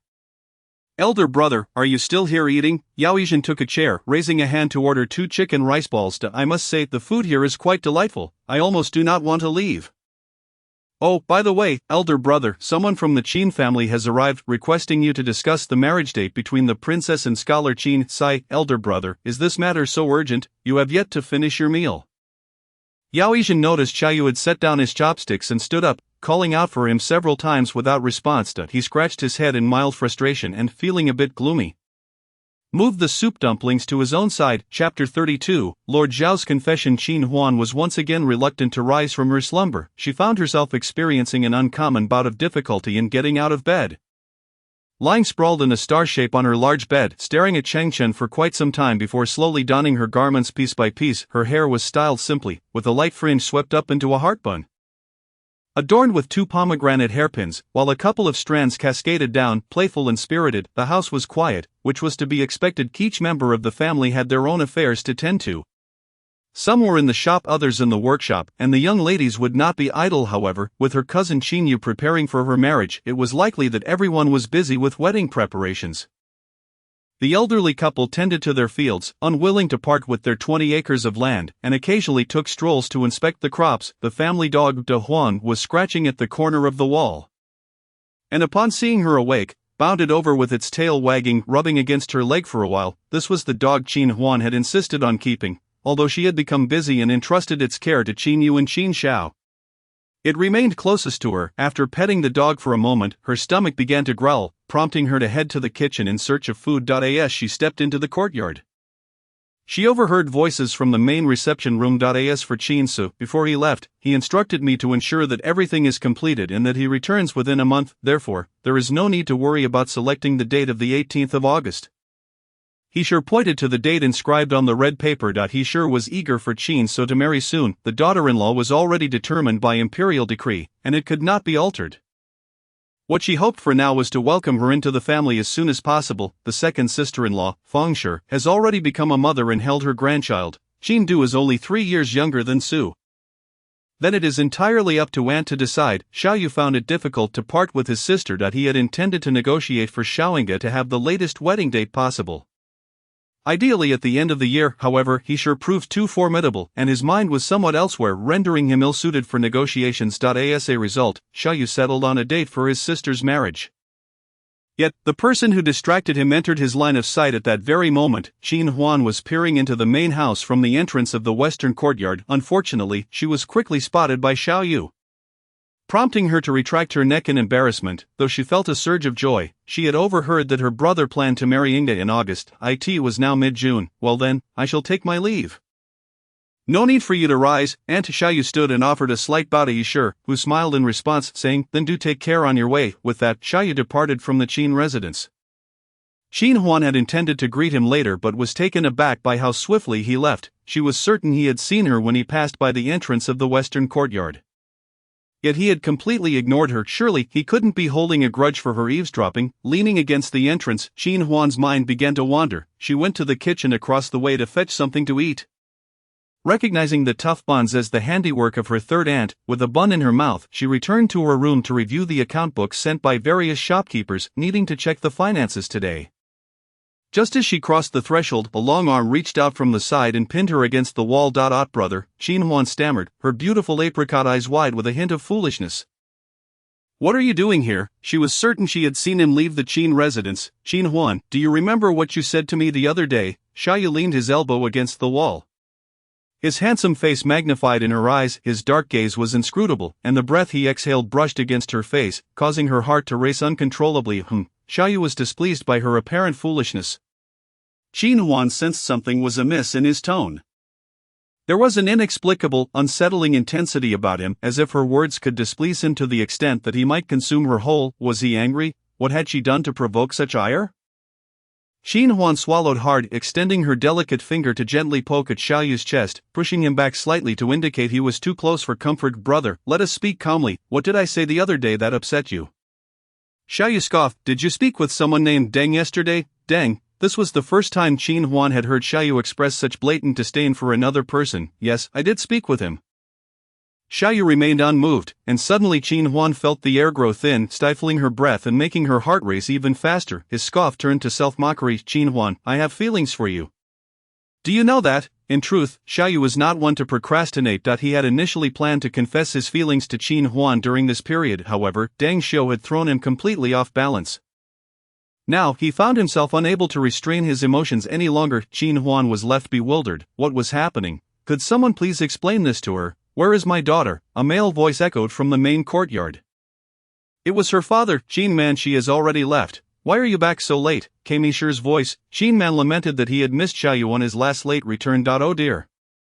You should have summoned him while I was home. Our families are to be joined, and I haven't even seen his face, he urged. It does not matter whether you meet him or not. He is but a younger generation, how could it not matter? Qin Huan was lost in thought. She hardly absorbed the conversation, the confined space felt suffocating, and the man towered over her like an immovable wall. Unwilling to budge. Do you have even a slight feeling for me? Qin Huan's mind exploded in confusion, leaving her unable to respond. She did have some fondness for him, but it was not of a romantic nature. Xiaoyu's eyes glimmered with a hint of red, his gaze intense and unyielding. Why do you still wish to marry Deng Xiu? Did you not say it was impossible? Do you truly hold affection for him? His voice was hoarse and strained. Finally, a sliver of clarity broke through Qin Huan's chaotic thoughts. Setting aside other matters, she sensed that Xiaoyu seemed to have misunderstood something. Brother, Huan. Xiaoyu's eyes were red-rimmed as he shook his head, saying, do not call me brother, call me Xiaoyu. Will you marry me? The madness in his gaze had softened, replaced by a pleading look. Qin Huan was taken aback, stunned for a moment before she began to push him away frantically. Xiaoyu, have you lost your mind? Do you even know what you are saying? Feeling her vigorous struggle, Xiaoyu was filled with bitterness. The first girl he had admired did not return his feelings. When faced with his confession, she had outright rejected him. He had professed his desire to marry her, and she had called him insane. Perhaps he truly was mad. Where is my daughter? She hasn't risen yet. She hasn't risen. I'll go check. Qin Huan was startled by this conversation. My father is coming. Xiaoyu, you must leave. The disparity in strength between them was clear. Xiaoyu did not yield, and she could not budge him an inch. Heartbroken, Xiaoyu complied and turned to lean against the wall. Qin Huan seized the opportunity to leap out of the room, only to find her father Qin Man approaching. Father, aren't you going to check on the workshop today? Oh, daughter, your mother said you had not risen yet. I haven't, I merely stayed in my room. It seems you have just gotten up, judging by your messy hair. Qin Huan. The father and daughter exchanged a few words. But Qin Huan's mind was still on Xiaoyu, her heart racing. After managing to send her loquacious father away, she returned to her room only to discover that Xiaoyu had vanished. The oiled paper window still swayed gently. Qin Huan stood there momentarily numb, as if turned to wood. After a long pause, she stomped her foot in frustration. Oh dear, this is too surreal, as expected of Lord Xiao. His confession was utterly terrifying, it nearly left her soul adrift. Qin Huan ran her fingers through her hair, the once loose bun now even more disheveled. When had he started to harbor feelings for her? She had been completely oblivious, but pondering over it now seemed futile. She had already rejected him. Given his proud nature, he likely would not approach her again. In the following 2 days, Qin Huan did not encounter Xiaoyu again. Just as she began to believe he had returned to the capital, Yao Yijin appeared. Miss Qin, you truly possess remarkable skill. What exactly have you done to our lord? Qin Huan, confused, responded, what has happened to Lord Xiao? Our lord has always been reserved, his emotions hidden beneath the surface, yet since returning from your home, he has been acting strangely, as if I am not happy were written plainly across his face. Yao Yijin speculated that the issue likely stemmed from Qin Huan rather than the failed marriage negotiations involving the princess or any offense from the Qin elders. Just mentioning Qin Huan had led to him being dismissed. Qin Huan looked at him steadily, then expressed skepticism. Surely it cannot be that he was rejected in his confession. What? Yao Yijin inquired, eyes wide. Qin Huan fell silent. She believed Xiaoyu to be a man of considerable pride, and given his status, he likely did not place great importance on love. In ancient times, men of power, even those with a modest fortune, easily acquired multiple wives and concubines. This was primarily why Qin Huan sought a son-in-law. Being rejected by an ordinary girl like her might anger Xiaoyu, but he would not show it. What kind of woman could he not have? Qin Huan understood that she could not afford to play games with such a man, especially since their families were to be joined. A messy ending would be embarrassing for both sides. Thus, despite her feelings for Xiaoyu, she maintained a rational refusal. Seeing Qin Huan's silence, Yao Yijin grew angry, yet he crossed his arms defiantly, taking on an indignant posture. I know what is going on. Are you toying with our lord's affections? Qin Huan nearly choked on her own saliva. This Xiao Qin, who was truly astonishing with his words, in such a short time, he had startled her twice. You little rascal, you are quite bold, you are just a girl. Yet you dare to frequent the brothels, you even toy with our lord's feelings, little rascal. Qin Huan raised an eyebrow. Yao Yijin realized he had misspoken. You should not speak carelessly, Qin Huan replied, finding his tone amusing. It is only because our lord has never been married that he could be deceived by someone as flippant as you. Yao Yijin wanted to retort, but hesitated. Young lady, he stumbled. Qin Huan was astonished. Your lord has never been married, has he never even dated? Yao Yijin paused, perplexed. What do you mean by dating? Has he never spent time with a girl? Never, Yao Yijin exclaimed, nearly jumping in frustration. I have never seen him treat any girl with kindness. Except for the princess you, Qin Huan, are the first. Are you satisfied now? You have broken our lord's heart. Lord Xiao is not married, nor does he have any concubines. Qin Huan expressed her disbelief. In ancient times, people married young. Her second cousin Qin Du had married at 18 and already had a daughter named Rongrong at 20. Her brother was also being courted for marriage at 18, though he insisted on establishing himself before settling down, thus delaying until now at 23. Although she was unaware of Xiaoyu's exact age, she knew he was older than her brother, while she was aware that Xiaoyu had not married. She found it hard to believe that he had no concubines. If he had, he would not have been so easily deceived by her affections. Yao Yijin let out a derisive laugh, scanning Qin Huan from head to toe. Within the bustling streets of Chang'an, who among the gentry was not more enchanting than this girl, who seemed barely to weigh 2 liang? Why then, had he chosen to fixate on this unremarkable child? Qin Huan remained silent, her mind echoing with Yao Yijin's words. There were no wives or concubines in Xiaoyu's household, yet what lingered in her thoughts were the pleading eyes of Xiaoyu, tinged with a hint of desperation as he asked her to marry him. The events of that day now felt surreal and absurd to Qin Huan. It appeared that Xiaoyu indeed harbored genuine feelings for her. He must have believed she was destined to wed Deng Xiu, which had caused him to lose control. A torrent of indescribable emotions surged within Qin Huan, pressing painfully against her chest. Miss Qin, for the sake of our family's kinship, I implore you to spare our master. He truly cannot contend with you. Yao Yijin felt she had perhaps overstepped, suspecting that Qin Huan must be reveling in her triumph at this moment. Oh, Qin Huan replied, her feelings a tangle of complexity, her tone neutral. Witnessing her indifference, Yao Yijin's heart seethed with anger, deeming her a harbinger of calamity. Whereas Captain Yao Gan and Fong emerged with tea and snacks, only to catch a glimpse of Yao Yijin's departing figure, Qin Huan shook her head and smiled. Aunt, allow me to prepare lunch. If Huan is cooking, we shall all be in for a delightful treat. By noon, the entire family would gather for the meal. Qin Huan collaborated with Aunt Fong, preparing 10 dishes of varying sizes. The kitchen buzzed with activity when suddenly third Aunt Wang rushed in, exclaiming, Huan, when are you and Deng Xiu setting a date? How come I was unaware? Third sister, Huan, and Deng Xiu have not even exchanged their birthdates. From where did you hear this? Aunt Fong, wielding a spatula, couldn't help but glance outside. I've heard it from the women at the candy shop. They all asked me what date you've set, but I know nothing. Qin Xiaoxiao, aged 14, tugged at Qin Huan's sleeve. A sister, Huan, are you to marry brother Deng? Where did you hear such a thing? Qin Huan inquired with a smile. I was at the candy shop today, and the ladies were abuzz with talk.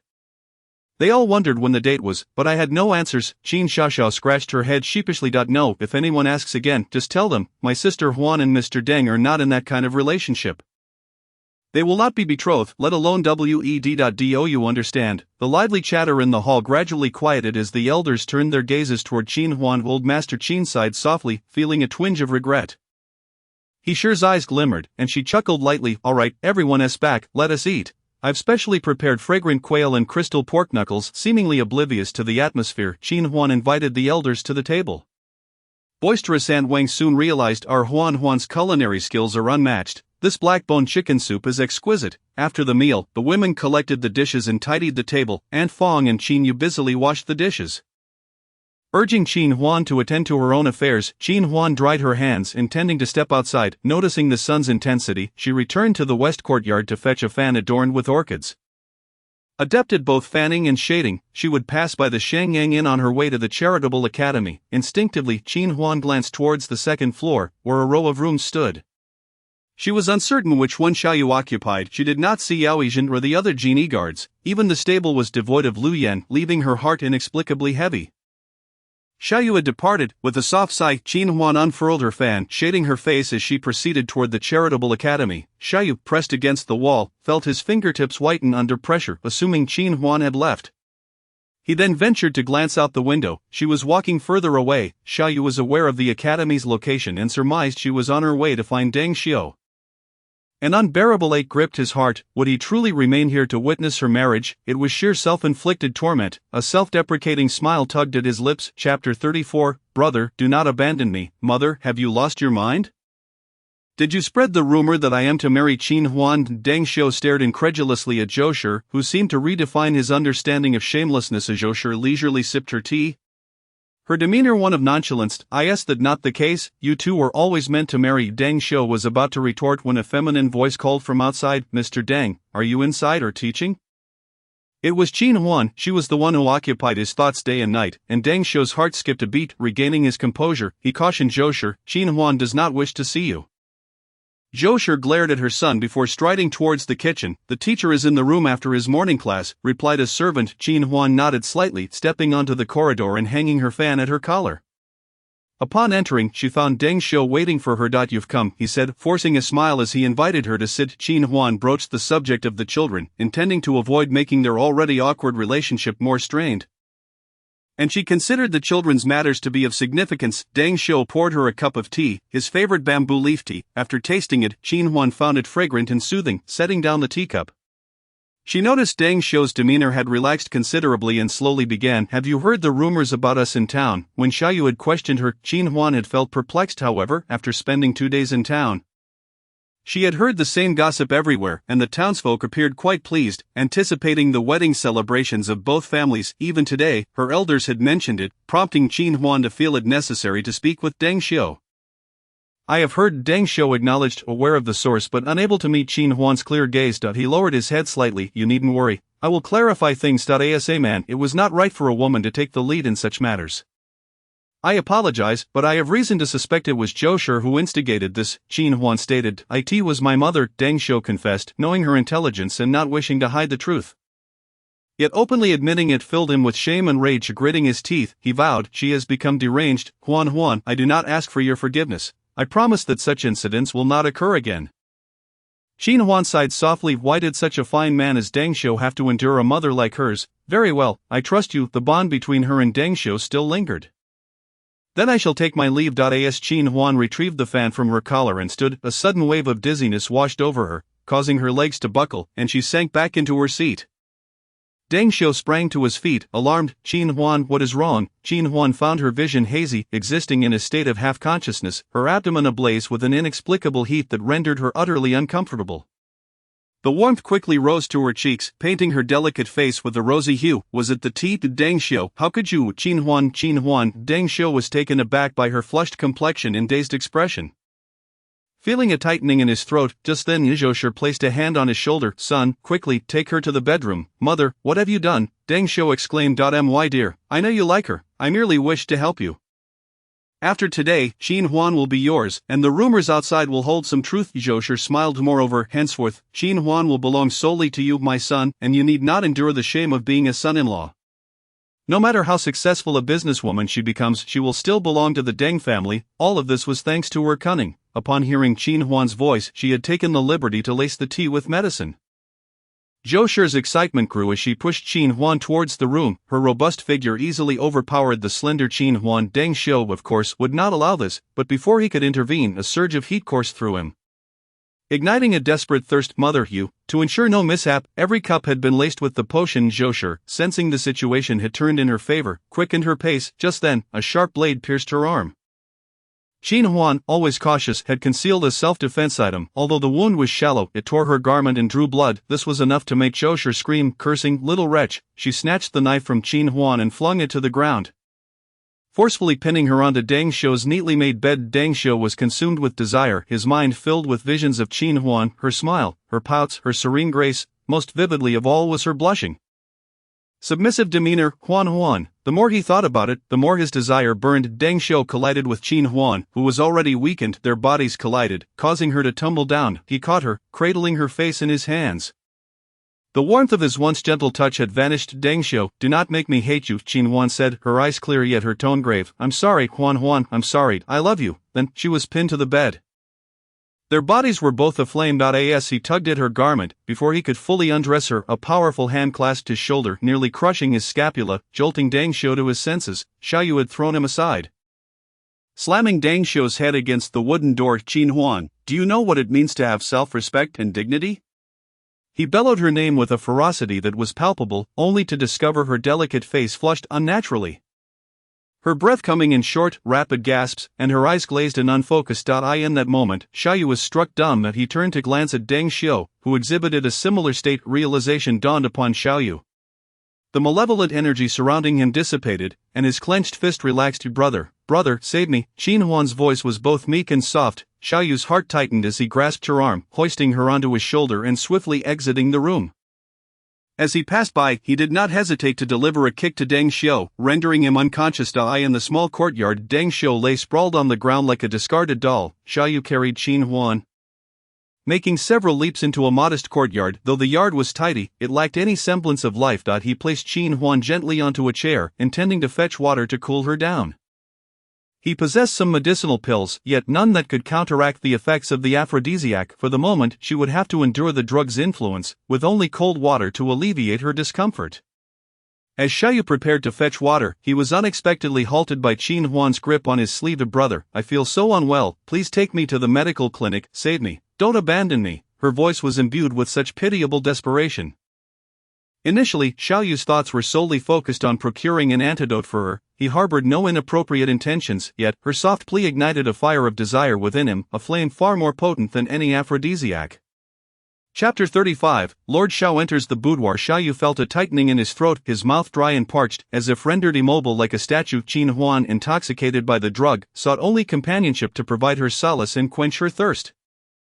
She clung to Xiaoyu's solid waist, awkwardly burrowing into his embrace, her small face nestled against his chest, finding a modicum of relief, yet it was insufficient. She reached to untie his clothing. The man's intense reaction pressed firmly against her abdomen, a heat radiating from that spot more intense than anywhere else on her body. The unbearable heat tormented her, prompting her to instinctively rub against him. Xiaoyu recognized that if this continued, he might lose his sanity. Summoning his resolve, he pushed her onto the chair and tore a strip from his clothing to bind her. Yet, Qin Huan remained restless, her dainty feet clad in embroidered satin shoes, playfully nudging upward on his knee, exuding an atmosphere thick with innuendo. Brother, save me, brother, don't leave me behind. She remained blissfully unaware of the immense allure her words held for a man who cherished her.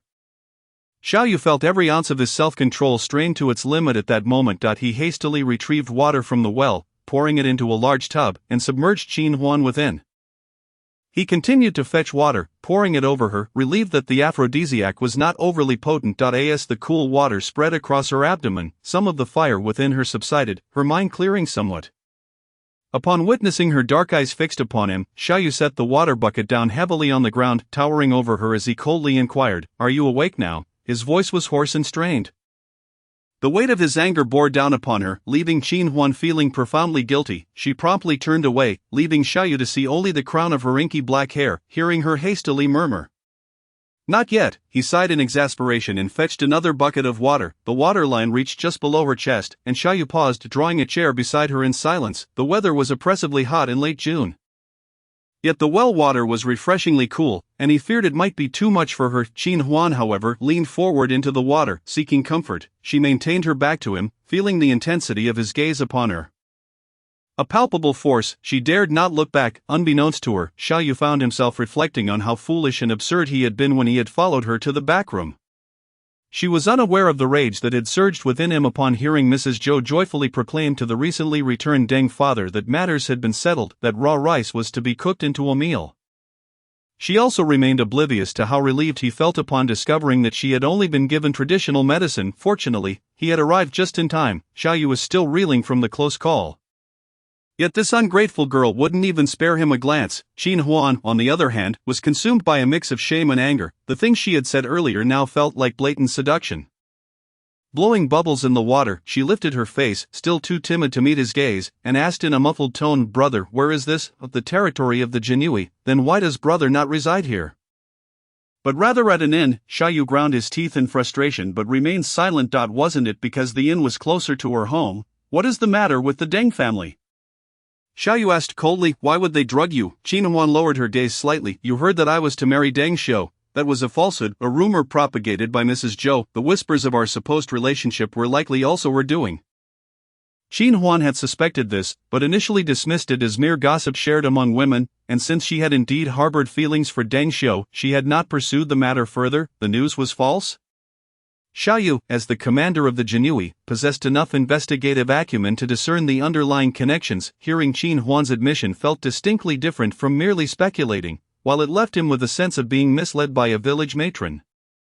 It was nonetheless a relief. "Indeed, Mrs. Zhou is selfish and hypocritical. Once I saw through her, my chances with Deng Xiu were gone. I made my feelings clear to him, but today, she initially led me to believe it was Deng Xiu's doing.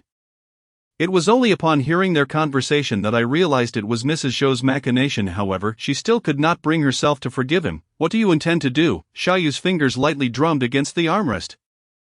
His broad back resting against the chair. Of those familiar with him recognized this as a sign of relaxation, yet he would show no leniency. Her tone turned icy, her gaze sharp. Xiaoyu smirked, catching her eye briefly before suppressing it.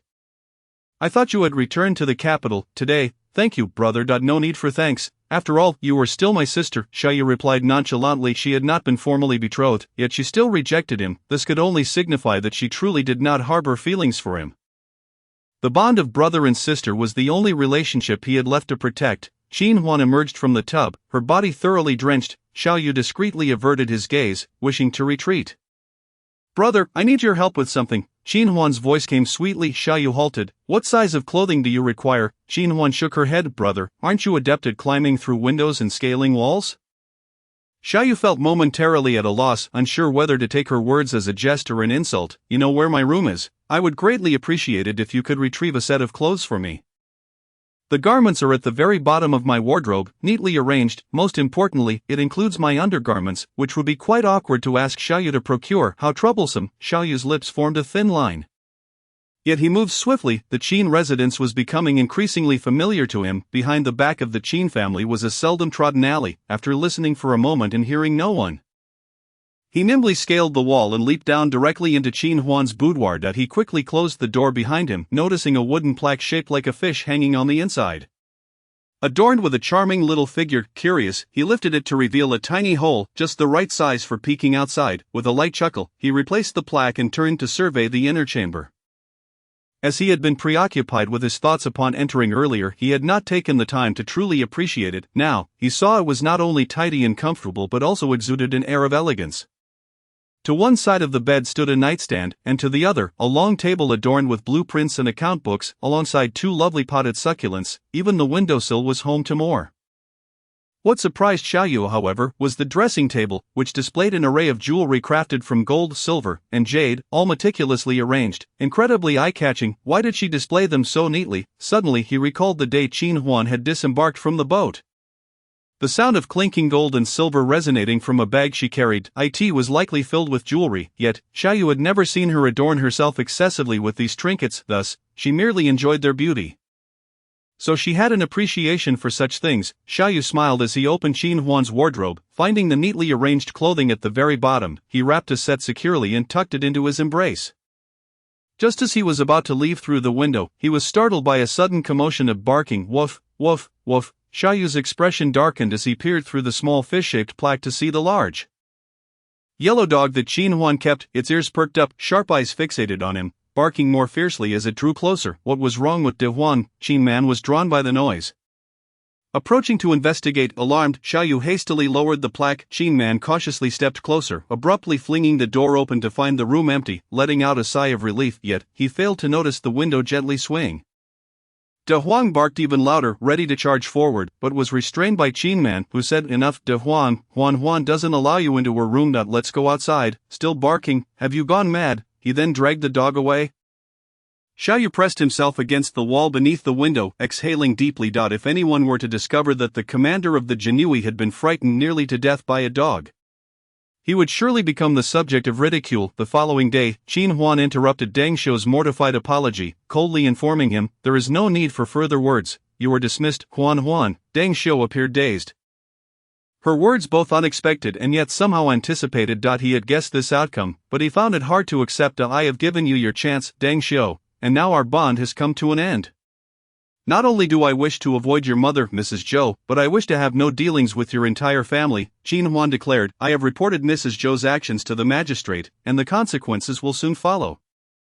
Furthermore, I have influence over the private school and some say in Changshui. If your family wishes to survive, I advise you to leave Changshui promptly." Tears of regret streamed down Deng Xiu's face, each drop falling onto the white jade ring he wore. Qin Huanyan concluded her words, no longer wishing to see Deng Xiu, and stormed out. Meanwhile, in the adjacent private room, Xiao, having overheard the entire exchange, wore a cheerful smile. He could finally return to the capital with peace of mind. Chapter 36, Lord Zhao's gift rejected. As the son-in-law of the Qin family, the county magistrate of Changshui naturally placed great importance on the Zhou family's case.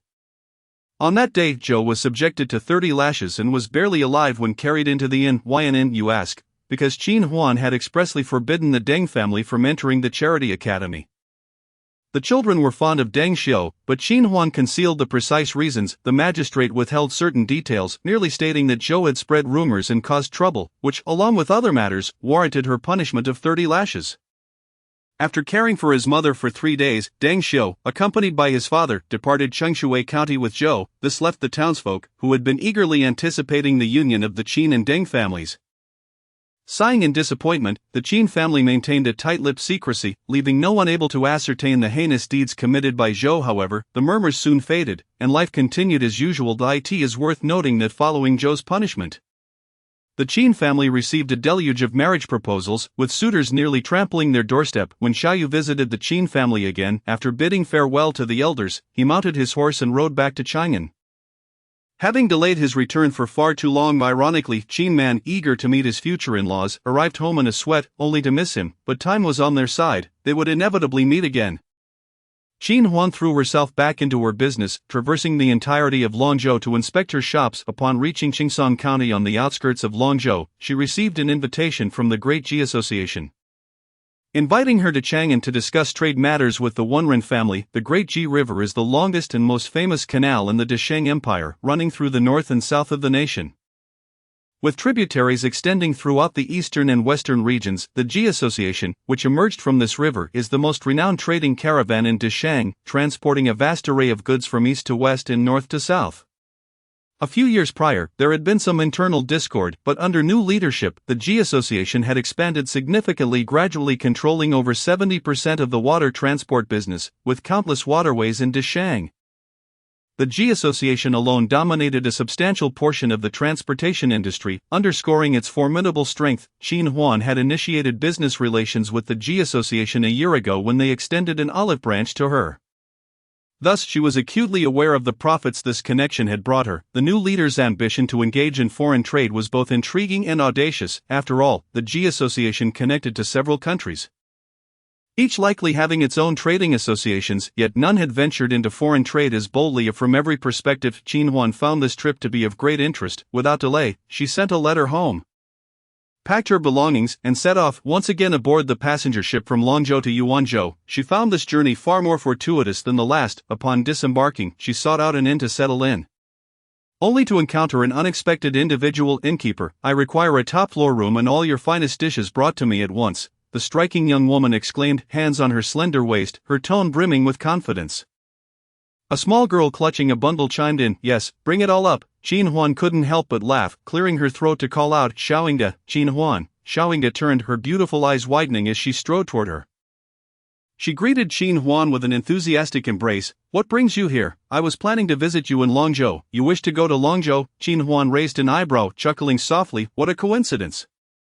I am heading to Chang'an for business, otherwise I would have certainly taken you on a tour. The two sat down at a dining table to exchange news, and Qin Huan learned that Xiaoyingde had sneaked out. Xiaoyu has been quite busy, especially since returning to the capital. He hasn't even entered the Marquis's residence for 2 days, so I decided to embark on this spontaneous trip. Are you sure Xiaoyu brother is unaware of your departure?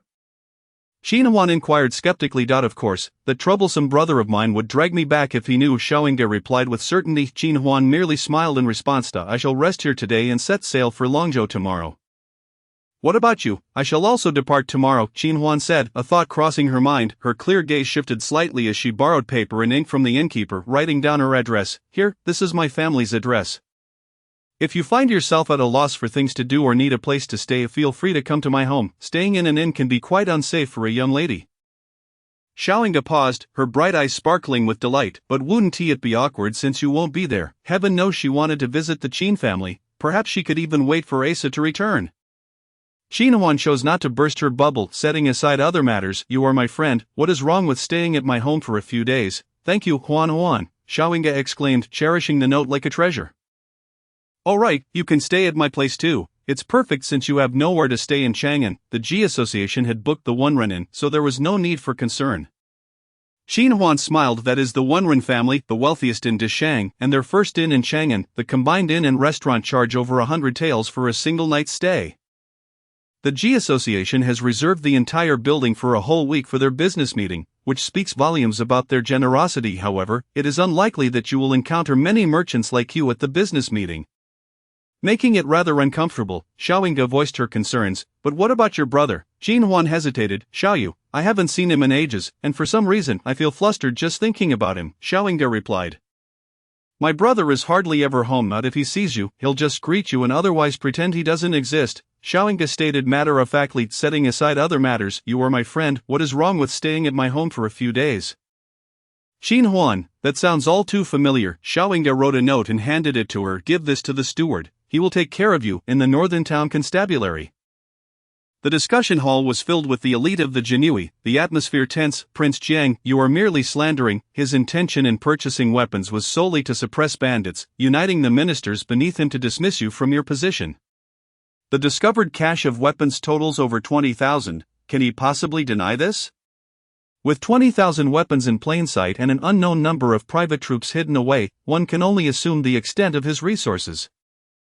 Especially with the continuous flow of silver from the estate, other matters can be disregarded. After a lengthy exchange of opinions among the subordinates, Xiaoyu finally spoke, maintaining his usual composure. His expression remained impassive as he issued commands, cautioning against the potential for rebellion from those desperate enough to resort to armed insurrection, advising vigilance among the officials. Understood, sir. Got it, chief. As the subordinates departed, Xiaoyu settled down, pouring himself a cup of tea to quench his thirst. Chief. A knock at the door interrupted him. Enter. Two officers donned in black and gold entered, carrying 2 ornate boxes. Chief, these are the items you sent last time. They have been returned along with this letter. Xiaoyu's brows furrowed. No, does she not favor jewelry, or does she simply not wish to accept my gifts? His hand resting on the table tightened slowly. Bring them here, and then leave. Yes, the sound of the closing door echoed as Xiaoyu's gaze remained fixed on the ornate box and the letter. His long fingers gently tapping on the ebony table, his mind swirling with various speculations. After some time, he finally opened the letter to read. Sir, I have followed your instructions, but the young lady you mentioned was not at home. I had no choice but to return the items, Xiaoyu. But where could this young lady be if she was not at home? Chapter 37. staying at the Marquis's residence, Lord Xiao finds happiness again. The G Association's business meeting was set for the day after tomorrow. Qin Huan arrived early, but she surely was not the only merchant to do so, standing at the crossroads of two streets.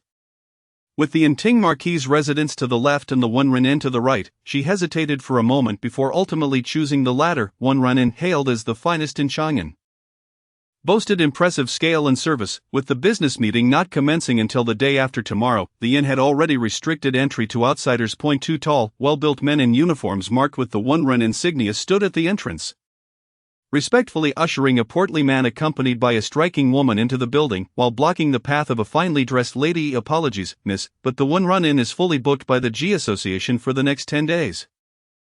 Without an invitation, you cannot enter. We were invited by the G Association, the lady replied, arms akimbo and brow furrowed. I just don't have the invitation on me. Behind her, a group of attendants failed to restrain her. Miss, the G Association's meeting requires an invitation. Let us wait for the master to arrive, urged an older steward. The invitation is with my father. He will be here shortly. Please let me in, the lady insisted.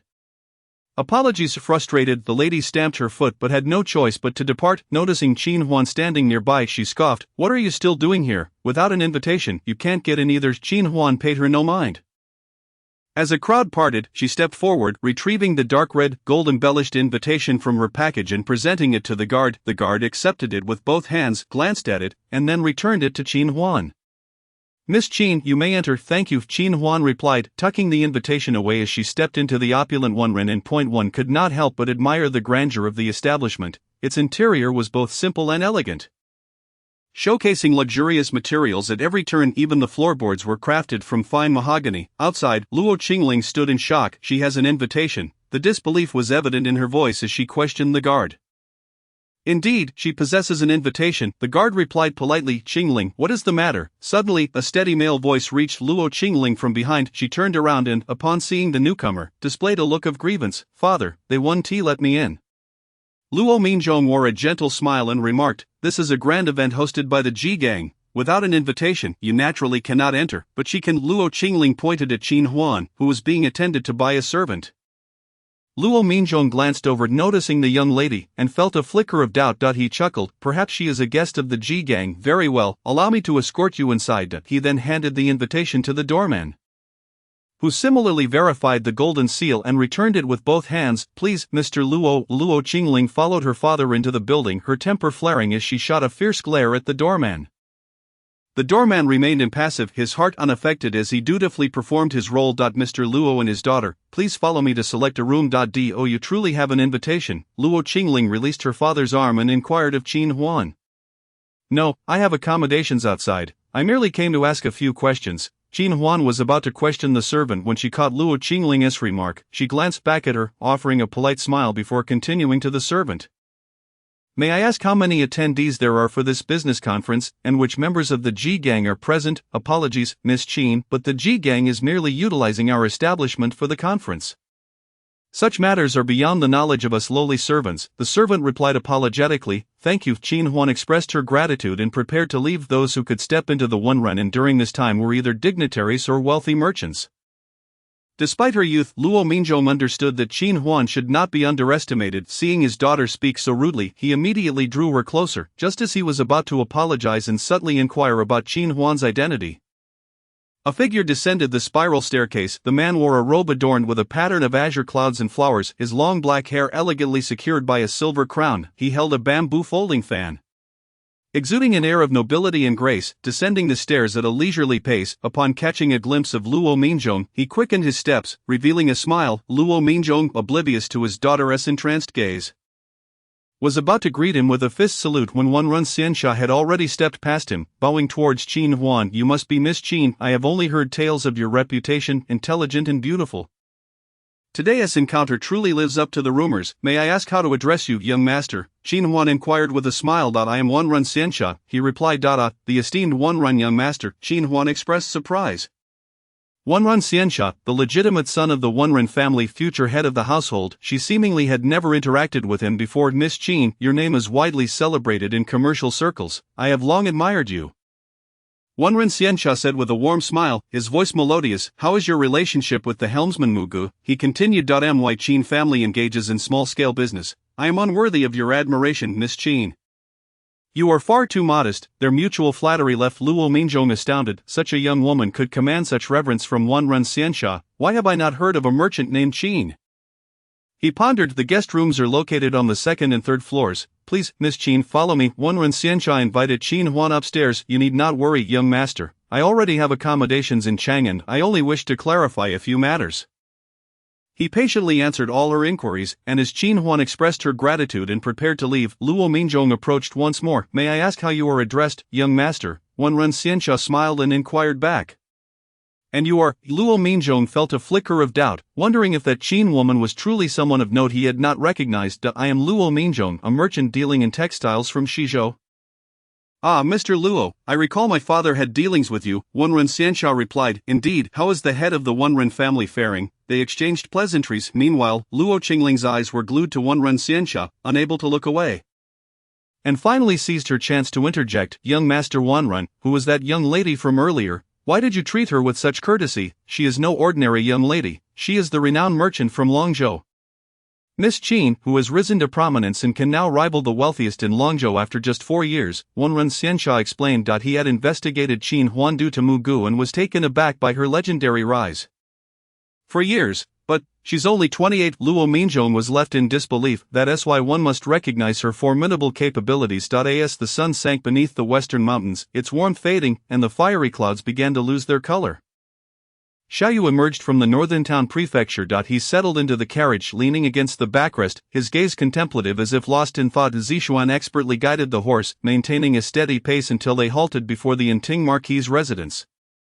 Xiaoyu lifted the curtain of the carriage and stepped down, his tall figure standing proudly before the opulent gates adorned with vermilion roofs and azure tiles. As he entered, the limping steward Qin Bo approached him.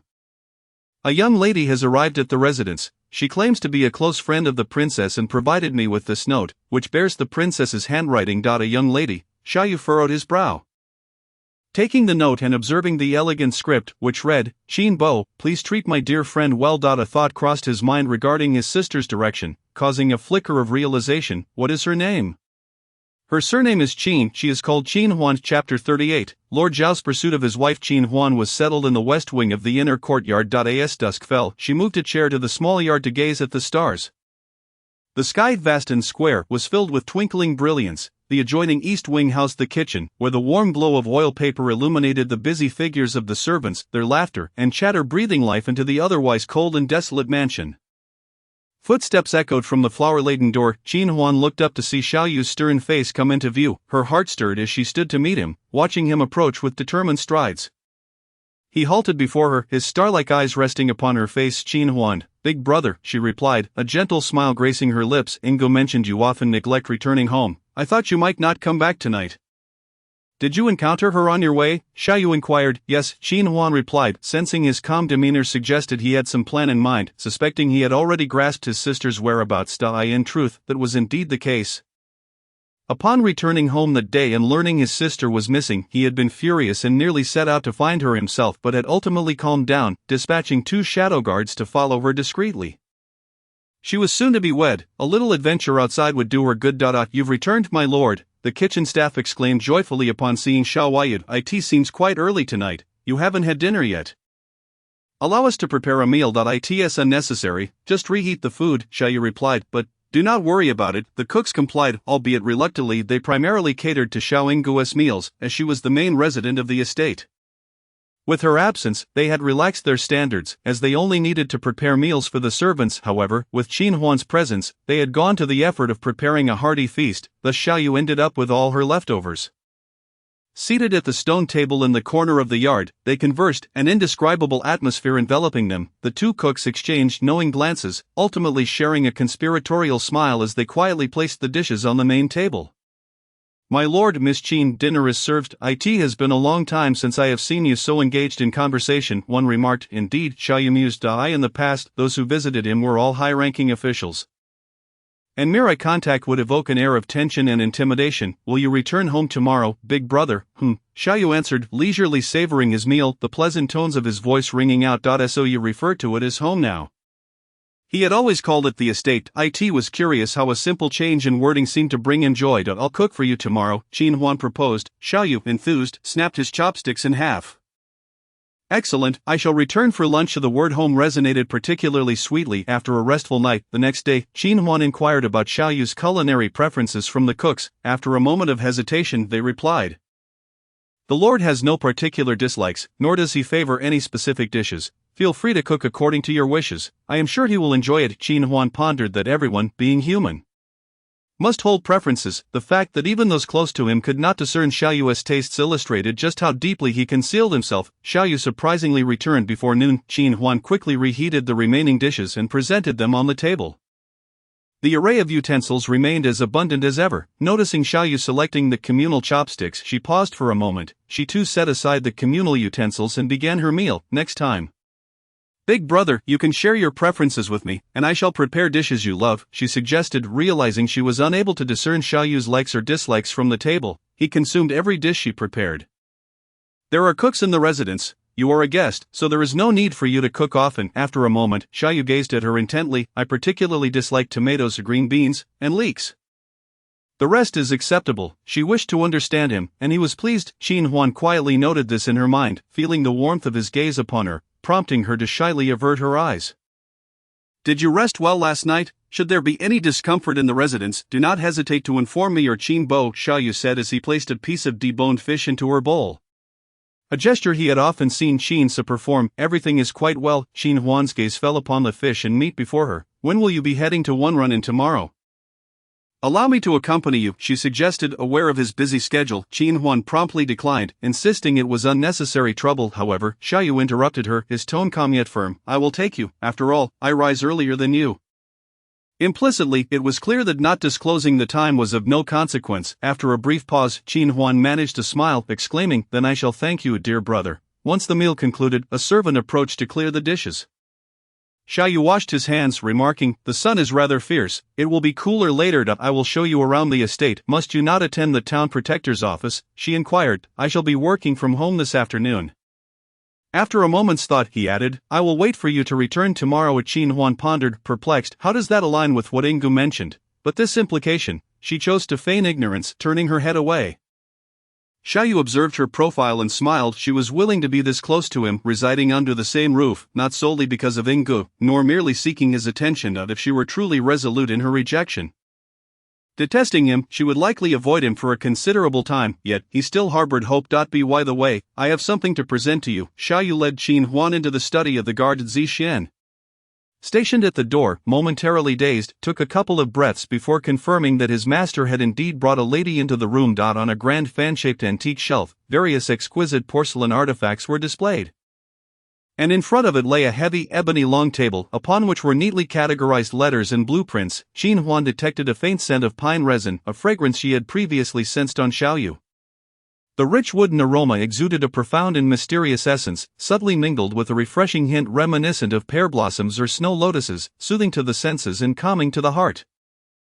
Xiaoyu retrieved 2 large boxes from behind a carved Zeton chair and placed them on the table, beckoning Qin Huan. Noticing her examining the study, he couldn't help but smile gently once Qin Huan's gaze met his.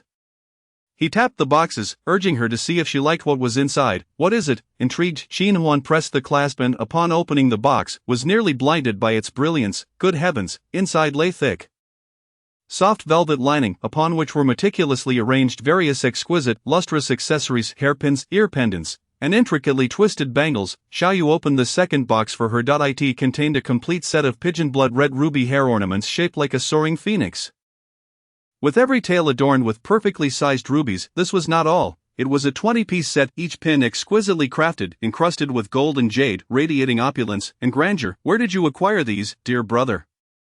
Qin Huan exclaimed, astonished and speechless. They were simply breathtaking. Such treasures were not merely obtainable through wealth. Why do some wealthy merchants strive to enter officialdom? In ancient times, where social hierarchies were rigid, certain items were beyond the reach of commoners. The standards of these ornaments were fit for royalty or nobility. Do you like them? If not, there are others in the treasury of the Marquis residence, Xiaoyu countered. "I adore them, but dear brother, I cannot wear them." Xin Huan replied, shaking her head. Xiaoyu chuckled, these ornaments are quite heavy, you need not wear them, it would suffice for you to appreciate them. How did he know of her little indulgence for extravagant items? Are you truly intending to gift them to me? Xin Huan's eyes sparkled with excitement as she looked at him. They were meant for you all along. If they can bring you joy, it would not be in vain for them to have remained in the marquis treasury for so long, he replied. Xiaoyu's throat tightened, and he clenched his fist within his sleeve, finally extending his hand to grasp hers. Chapter 39, The Ambiguous Period. Clumsy eloquence of Lord Xiao's slightly calloused fingertip brushed against Xin Huan's pinky, pausing at the last joint. Xin Huan's finger twitched, yet she did not withdraw. Xiaoyu felt a surge of exhilaration. He gradually moved his hand upwards, nearly enveloping hers when Xin Huan raised her hand, exclaiming, "What is this?" Xiaoyu's hand froze, slowly retracting into a fist, concealed within his sleeve. Following her fingertip, he noticed a stack of incongruous portraits on the corner of the table. The topmost image depicted a delicate and graceful woman, immediately recognizable as a rare beauty. This is. Xin Huan picked it up. Discovering the next page also featured a stunning woman, she blinked and brought the entire stack closer, flipping through the pages one by one. Miss Tang Yunwan of the Jingwa Duke's residence, aged 16. Possessing a serene and cultured demeanor, with a particular affinity for literature and painting unmatched among her peers, there were brief annotations beneath each portrait. As Xin Huan read through a couple of pages, her dark eyes fell upon Xiaoyu. Xiaoyu shuddered, instinctively exclaiming, "These are not my drawings." So dear brother enjoys painting. I assume you have much to discuss with this Miss Tang, Xin Huan teased. Lifting a page with a smile, Xiaoyu, why did he always feel that her smile lacked warmth? No, not at all. I rarely find myself at a loss for words. After a moment's thought, he added, "These were sent by the Empress Dowager's maternal grandmother." Xin Huan nodded earnestly. Has dear brother selected one yet? Not yet. No, I haven't even looked at them. No, I don't intend to look, Xiaoyu lamented, nearly in tears over his own foolishness. What a pity, with so many beautiful women, Xin Huan remarked, placing the stack back down. She then pointed at the boxes. Dear brother should gift them as well, if I can only admire them and not wear them. How regrettable it would be for such fine ornaments. Help! What was he to say at this moment? Xiaoyu felt utterly helpless. Grandmother, have you not been yearning for a granddaughter-in-law? Your grandson has been thoroughly trapped. He had nearly grasped her hand. I do not wish to gift them to them. Then dear brother may keep them for himself, Xin Huan declared, stepping out of the study. Xiaoyu, Zixian. Outside the door, Zixian was still in shock over the astonishing fact that his master had not reacted with anger. Suddenly hearing his name, he quickly composed himself and entered the study. What is your command, my lord? Take this out and burn it, Xiaoyu instructed, pointing at the stack of papers. Zixian's brow twitched, stepping forward to collect the pages. Hearing Xiaoyu continue, he added, go to the town protector's office and summon Yao Yizhen. Understood. Zixian, observing his master's grave countenance, assumed something serious had transpired and hurried away. Yao Yizhen entered the study, his expression solemn. Eldest brother, has there been any unusual activity from the king of Jian? He wiped the sweat from his brow. What could have caused her sudden anger? Xiaoyu stated, seated behind the desk, his brows furrowing in concentration. He required a strategist. Yao Yizhen appeared perplexed. Who was angry? The king of Jiang, your future sister-in-law. What? Are you not always boasting to the brothers of the Jin Yiwei about how many young ladies admire you and how you won your current wife? Xiaoyu remarked casually, today, I wish to see your prowess. Yao Yizhen stood in shock. He had rushed to summon him merely to pursue a woman. No, which lady is so remarkable that it could trouble our eldest brother this much? Wait, it cannot be that one, right? A grapevine grew at the corner of the inner courtyard, its boughs heavy with clusters of green grapes. Xin Huan stood beneath its shade, merely gazing at them, feeling her taste buds tingle with sourness. Footsteps echoed from the corridor. Xin Huan, cradling a cluster of green grapes, turned her head to look her. Upon seeing Xin Huan, Yao Yizhen's heart sank into bittersweet laughter. Goodness, hearing their lord's admission was shocking enough. Discovering she had taken residence in the Marquis estate was even more astonishing. This truly was the rhythm of becoming the future sister-in-law of the Jin Yiwei. Yao de Gouv, Xin Huan greeted cheerfully as she stepped onto the corridor. Xin Jie, Yao Yizhen replied with a strained smile, his heart ached with sorrow. Their lord was truly lost in a maze of emotions. Xin Huan grinned wider, lightly patting Yao Yizhen's shoulder. Do not worry. I shall not truly toy with your lord's affections, Yao Yizhen. Even if it is feigned, it is still unacceptable. Very well. The next morning, as Xin Huan rose to wash up, the cook had already set the breakfast on the table. With the sun not yet scorching and the air fresh, Xin Huan enjoyed her meal at a stone table in the courtyard. Shortly, Xiaoyu joined her upon seeing him clad in a light-colored garment. She noted it was a bright green silk robe adorned with a bamboo pattern. The ram-colored robe exuded elegance and nobility, on Xiaoyu, whose broad shoulders and narrow waist accentuated his figure. It added an air of scholarly refinement, making him exceptionally handsome. Qin Huan's eyes lit up, then lowered. "Are you truly going to accompany me to one run-in? Indeed, did we not agree on this yesterday?" Xiaoyu replied leisurely, sipping his porridge while a few exquisite side dishes adorned the table. "I shall come to fetch you later, dear brother. You need not trouble yourself, who knows when it will conclude? Your official duties are paramount." "You are more important than official duties," Xiaoyu remarked casually while enjoying his side dishes, as if it were a mere afterthought. Qin Huan felt a fleeting moment of confusion. "Xiaoyu, Xiaoyu!" At that moment an angry shout sounded from outside the flower-laden gate, accompanied by the admonishing voice of Qin Bo. Xiaoyu's previously raised brow instantly furrowed. "What do you want? Do you know who I am to dare block my path? Let Xiaoyu come out. Tell him his second uncle has come to find him." A commotion erupted outside. "Zmo, let him in," Xiaoyu said calmly. As Qin Huan contemplated whether to avoid the situation. "Xiao Zhongxi," stormed in furious, pointing at Xiaoyu and scolding, "You dare to act so righteous? Are you trying to drive your own second uncle to desperation? We all share the surname Xiao. What benefit is there in this for you?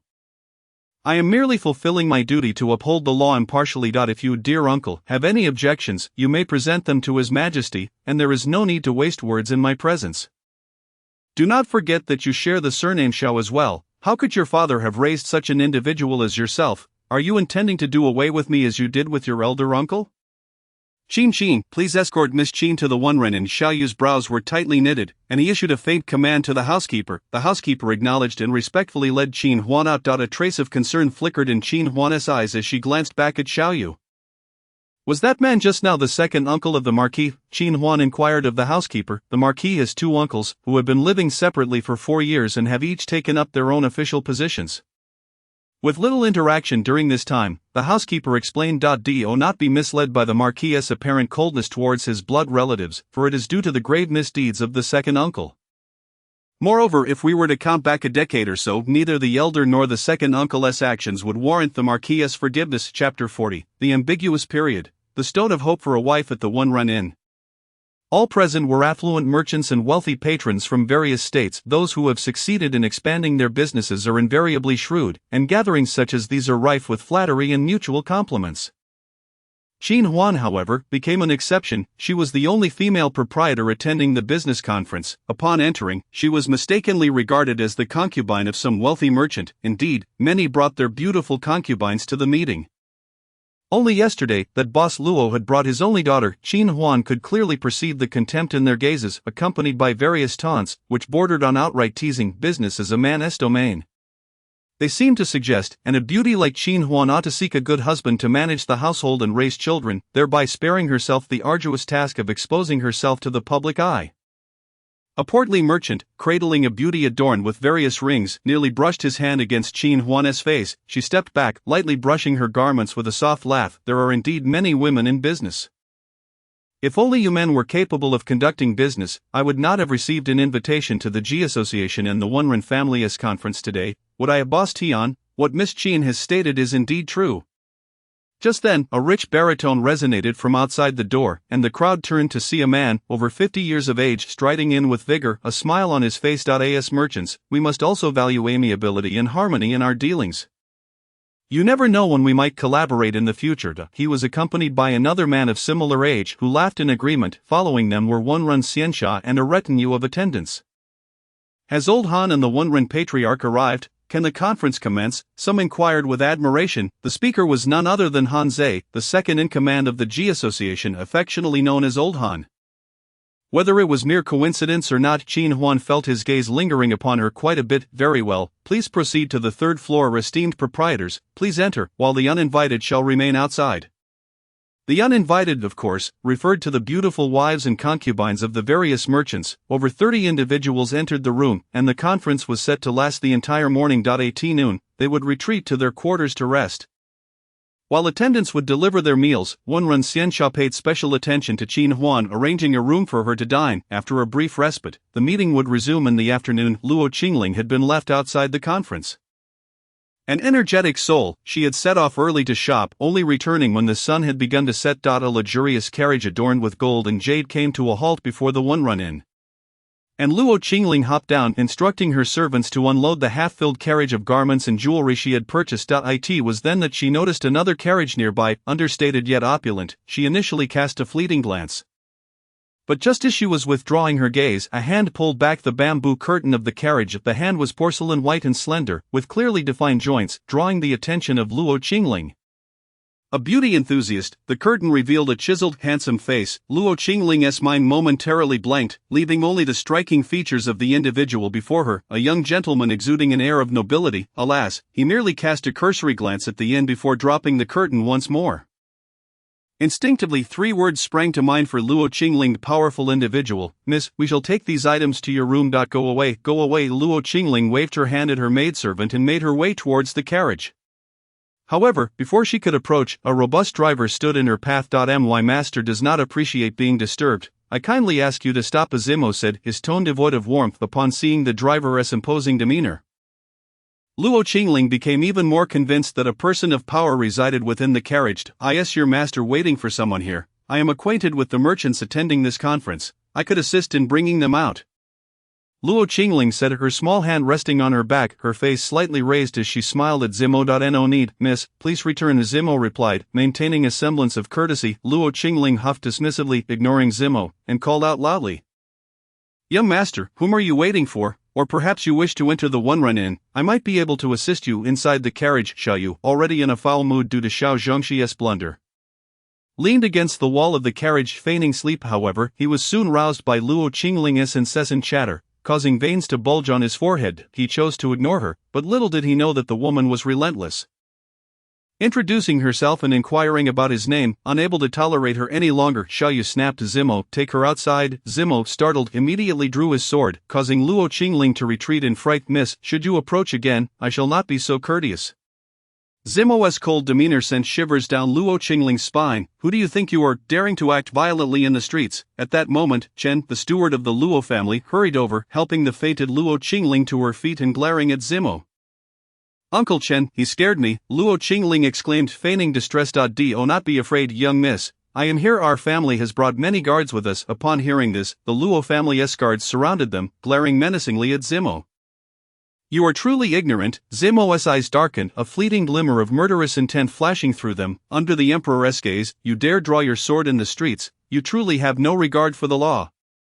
Apologize to our young miss at once. Chen, having doted on her since childhood, could not bear to see her suffer even the slightest grievance. Zimo sneered derisively, your young miss is far too noisy.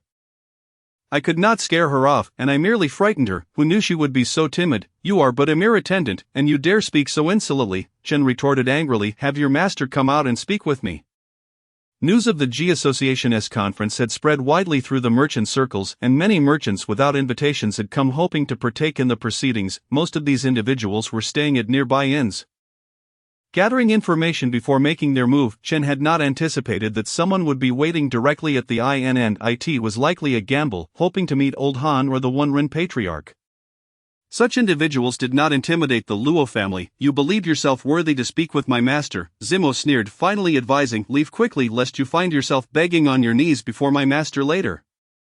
Such audacity, Chen was nearly toppled over by anger. Young master, have your servant apologize to me, and we shall let this matter pass, shall we? With those nearby, Luo Qingling stood tall, smoothing a strand of hair before her chest.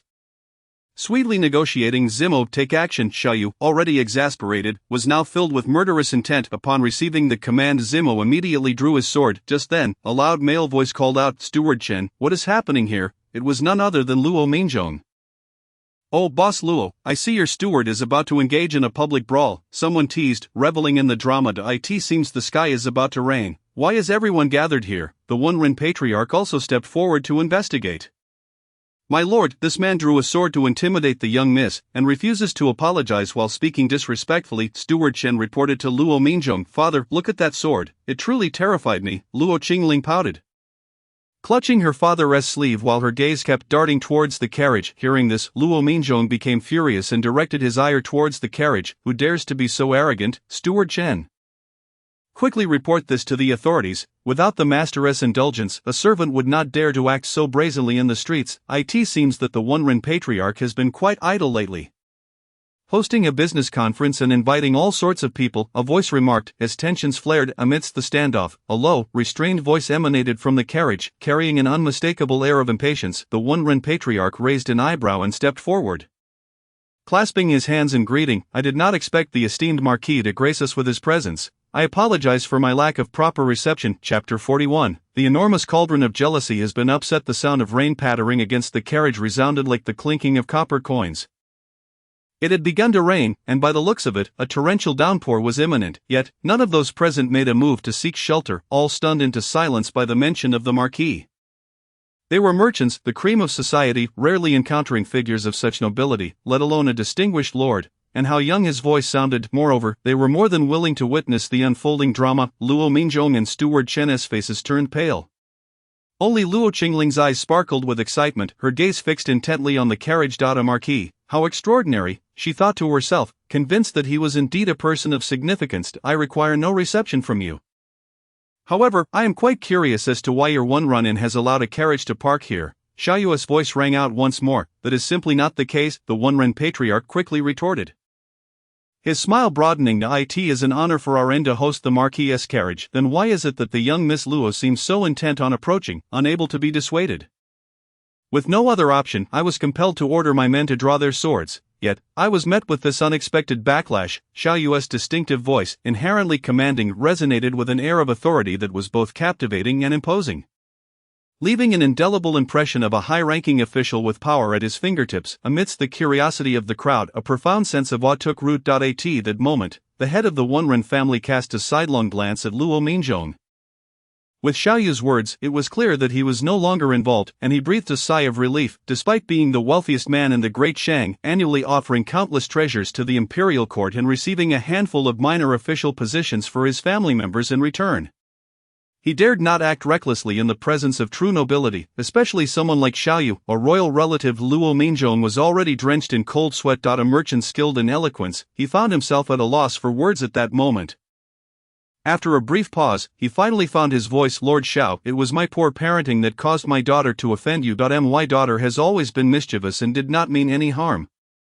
I implore you to forgive her. Zmo let out a cold laugh, which resonated distinctly amidst the throng. He raised his hand to don the bamboo hat beside the carriage. The rain intensified. Falling in torrents, the servants of the affluent families held umbrellas for their masters, none willing to depart. Only Luo Minzhong stood dazed in the rain, his steward Chen nearly collapsing from fright upon hearing Xiaoyu's harsh tone. Luo Qingling realized that her father was repeatedly apologizing and deduced that she might have caused a significant problem. Recalling Xiaoyu's exceptionally handsome visage, she softened her tone. My lord, Qingling did not act with intention. I merely wished to assist you while seeing you endure the discomfort of waiting here. Xiaoyu paid no heed to Luo Qingling's words, responding indifferently. As an official, I wonder if Luo's esteemed self wishes to report this matter to the Northern Pacification Office. Luo Minzhong remained bewildered until the head of the Wunren family leaned closer, whispering, Lord Xiao is also the commander of the Jin Yiwei, overseeing the Northern Pacification Office. The mention of Jin Yiwei sent a chill down Luo Minzhong's spine. Although it was raining, he could distinctly feel the icy dread seep through his bones, sweat breaking out on his skin. My lord, please do not be enraged. This incident arose from Qingling's prior missteps. If you are unwilling to forgive her, I can settle this matter privately with you, Luo Minzhong pleaded humbly, yet Xiaoyu's cold response was, I merely wish to sever her tongue and break her bones. His icy words pierced the ears of all present, chilling them even more than the sudden drop in temperature. With a thud, Luo Qingling was so frightened that she knelt on the ground. Her face ashen as she gazed at the carriage. My lord, I did not mean it. You wouldn't truly sever my tongue or break my bones, would you? I have always kept my word. Came the ominous reply. My lord, I only have this one daughter. I beseech you to spare her. Luo Minzhong immediately knelt down. As he did, many servants from the Luo family, including Steward Chen, fell to their knees.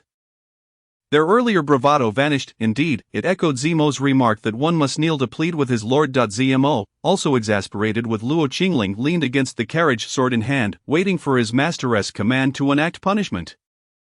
At that moment, a figure in azure appeared in the distance. He instinctively exclaimed, My lord, Miss Qin has come out. The occupants of the carriage paused for a moment. The next instant, the carriage door swung open. revealing an oiled paper umbrella, followed by Xiaoyu's delicate boot that he eagerly stepped out, ignoring the kneeling assembly, only to be met with a scene that chilled him to the bone. He saw Qin Huan laughing and conversing with a man clad in a brocade robe.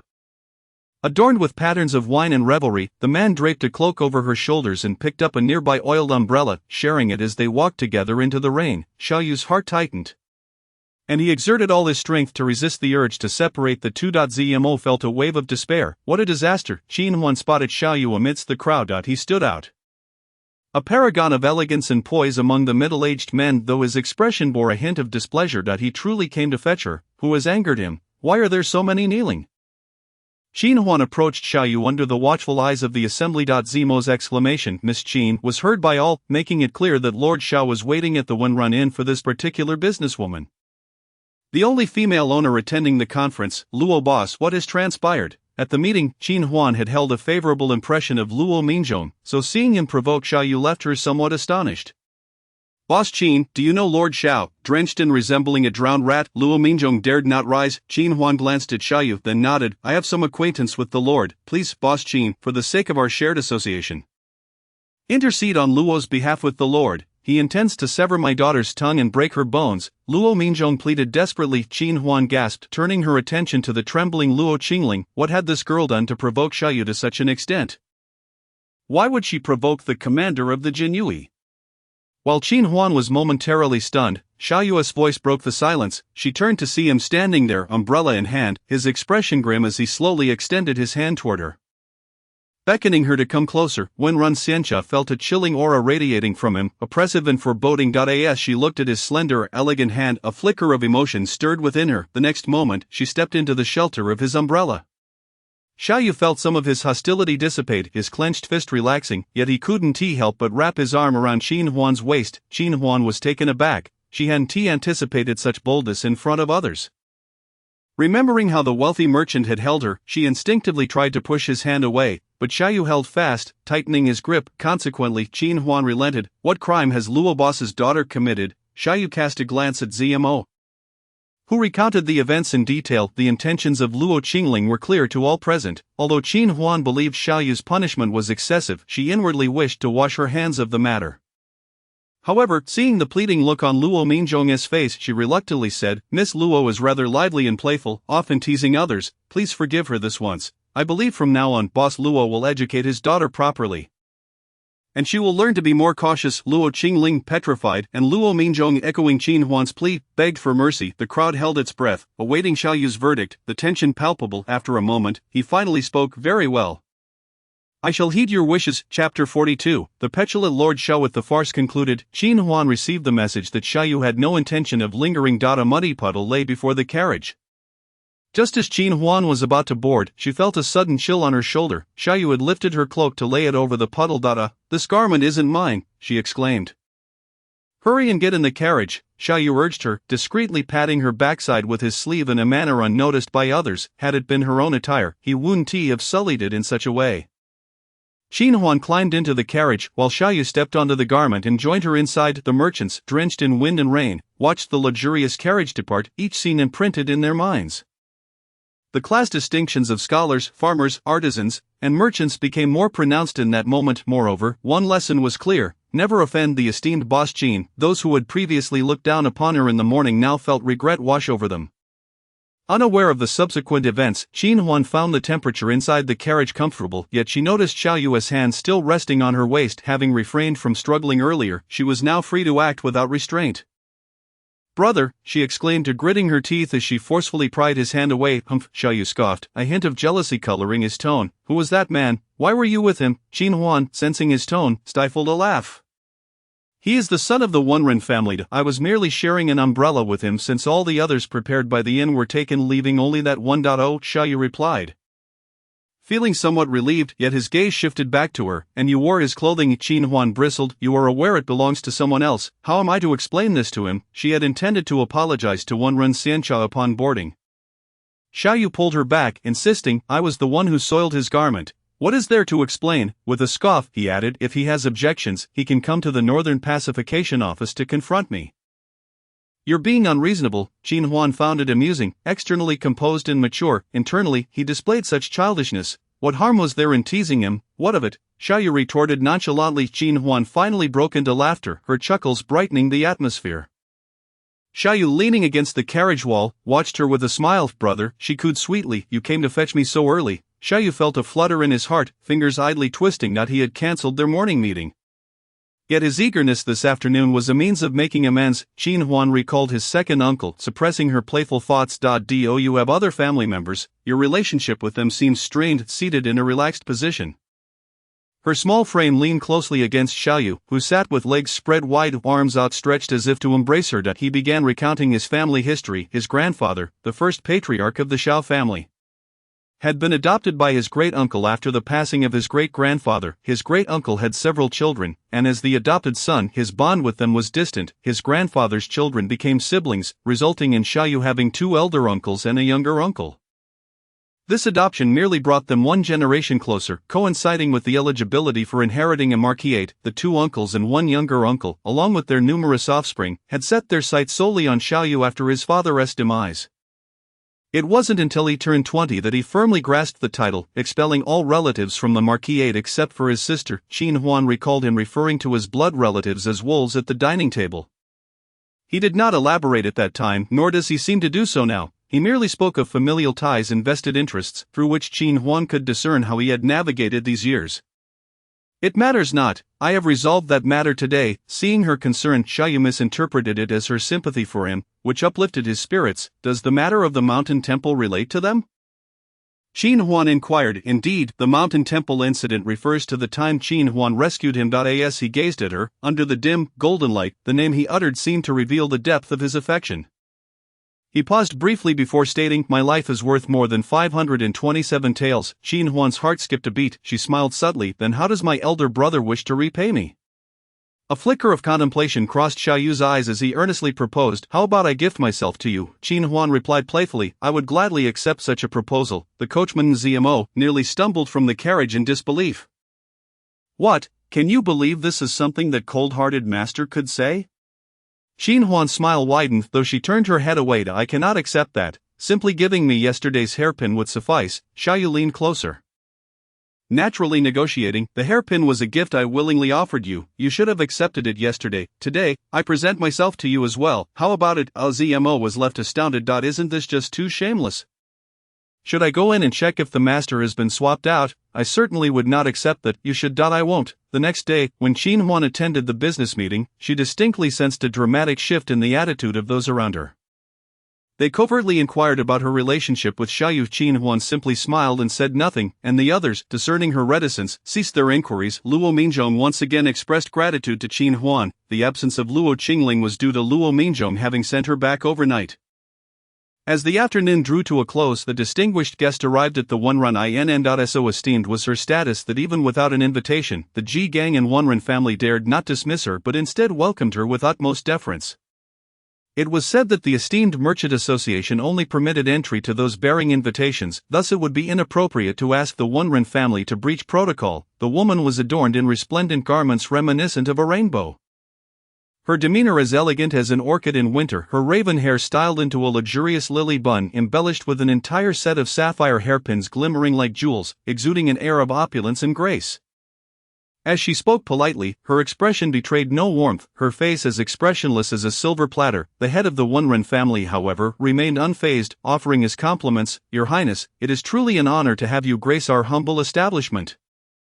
The prince has expressed great interest in the Ji gang's external trade. I wonder if our Jiang Wangfu might have the opportunity to partake. When Jingjing, as noble as a sliver of snow atop the Tianshan Mountains, appeared unattainably aloof, not intentionally cold, but simply lacking an inclination to smile. The princess may need to consult the Ji gang on that matter, he replied, although the business association was a joint venture between their two families. The head of the Wenren family dared not casually invite others without prior consultation. He was well aware of the firmness with which Mu Gu, the Ji gang's leader, held the reins of power. While it was stated that the two families were collaborating closely, in truth, the authority lay entirely in the hands of the latter. Moreover, given the Jiang Wangfu's current sensitive situation, he could not dare to take on such a hot potato. It would be better left to the Ji gang to manage. What, does the head of the Wenren family lack the authority to make decisions on this matter? When Jingjing inquired, arching her brow in curiosity. The head of the Wunren family, maintaining a smile, caught sight of Old Han and promptly introduced him. Your Highness, this is Old Han of the Ji Gang, the leader of the Ji Gang's operations for this trade meeting.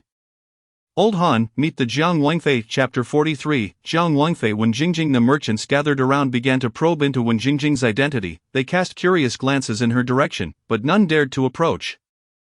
We may have some silver on hand, but we are still at the bottom of the hierarchy. Just look at how the nobility is surrounded by throngs of admirers. We do not even have the qualifications to speak to them.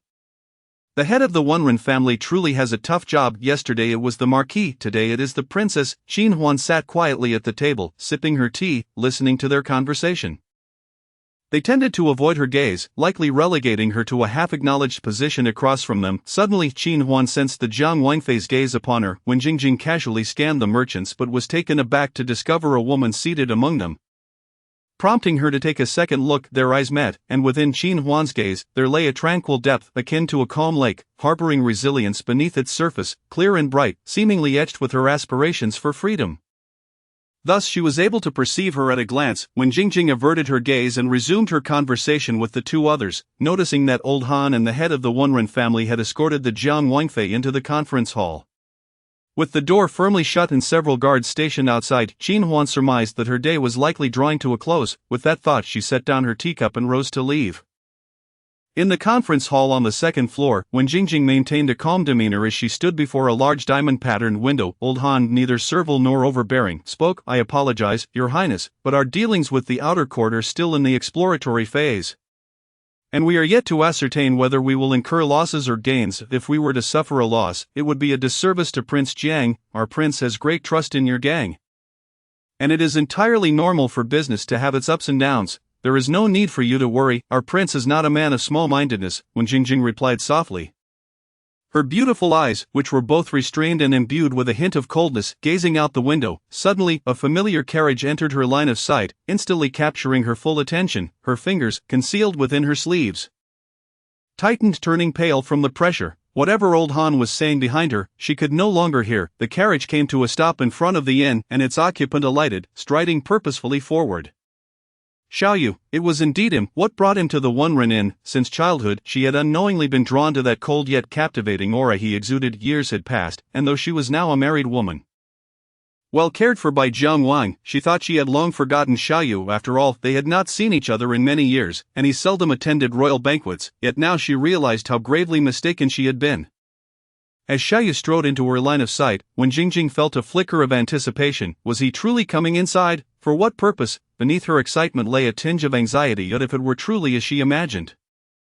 Yet in the next moment, her hopes were dashed. Xiaoyu emerged from the building, re-entering her view, accompanied by a woman, who tilted her head and smiled warmly at him. Oh, isn't that Marquis Xiao? Has he come to pick up Boss Qin today? Not everyone was privy to the fact that Jiang Wangfei once had a betrothal with Marquis Xiao. Certainly the head of the Wunren family was unaware, noticing that Wen Jingjing had fallen silent.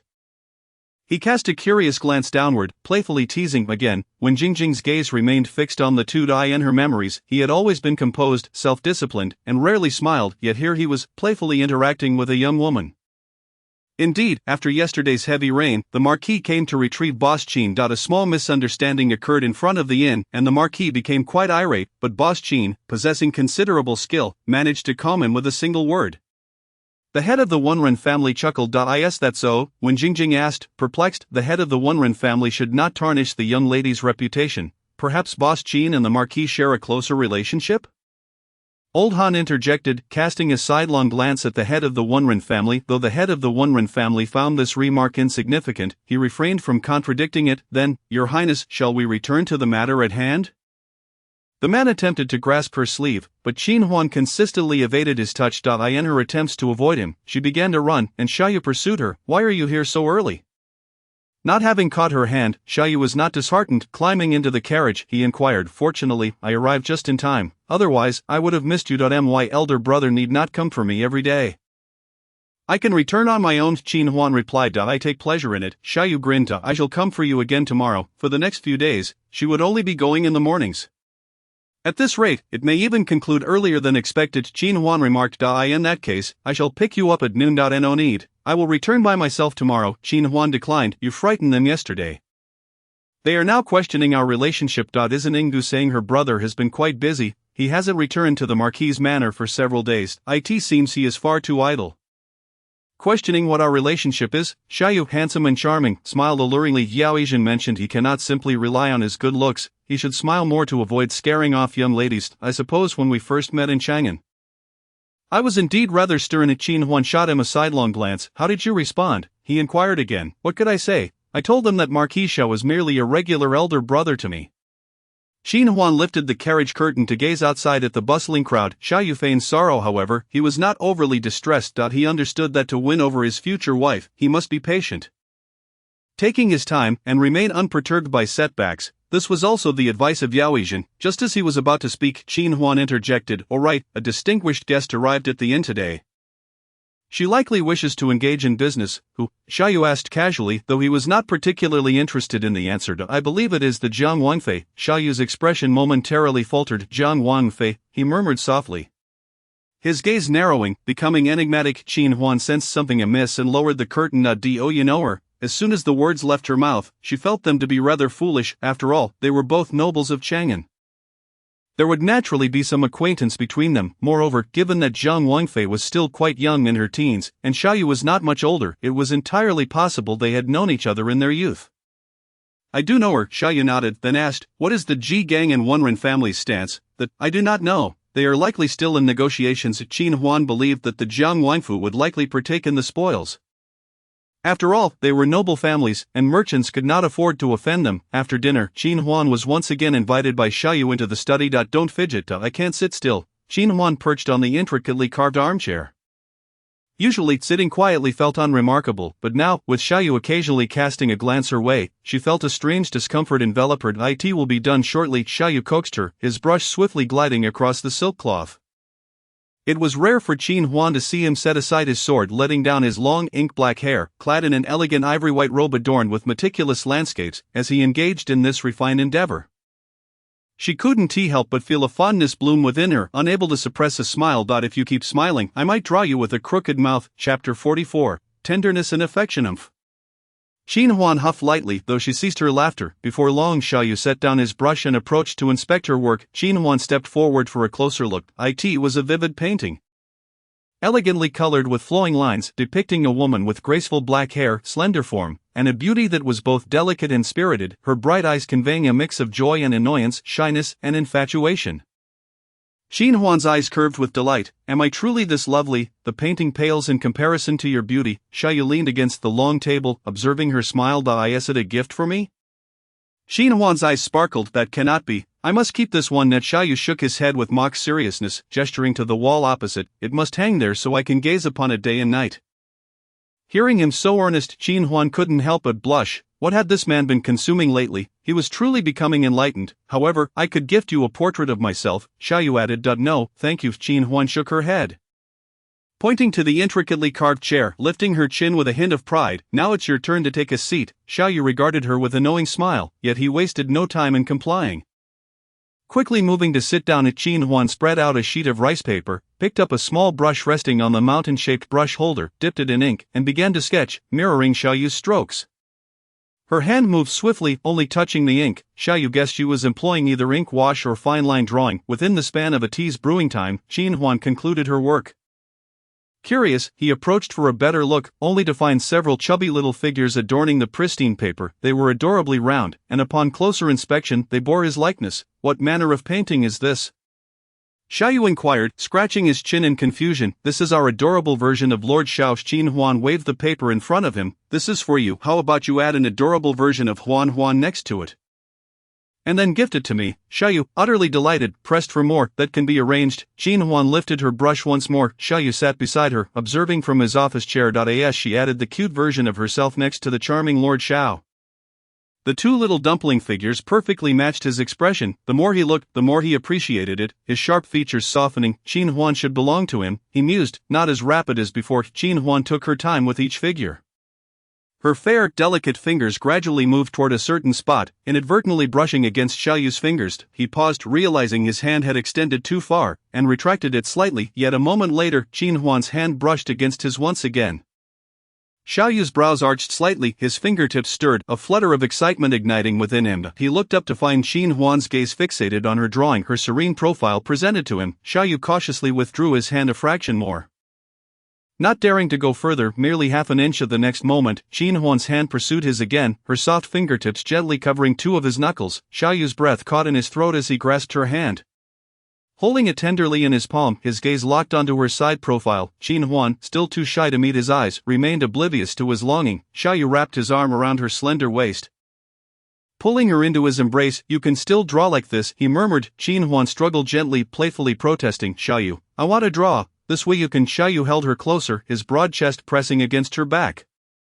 There were no grand declarations of love, simply holding her hand was enough for him to understand that this was the woman he cherished. Meanwhile, Qin Huan had long expressed her desire for romance.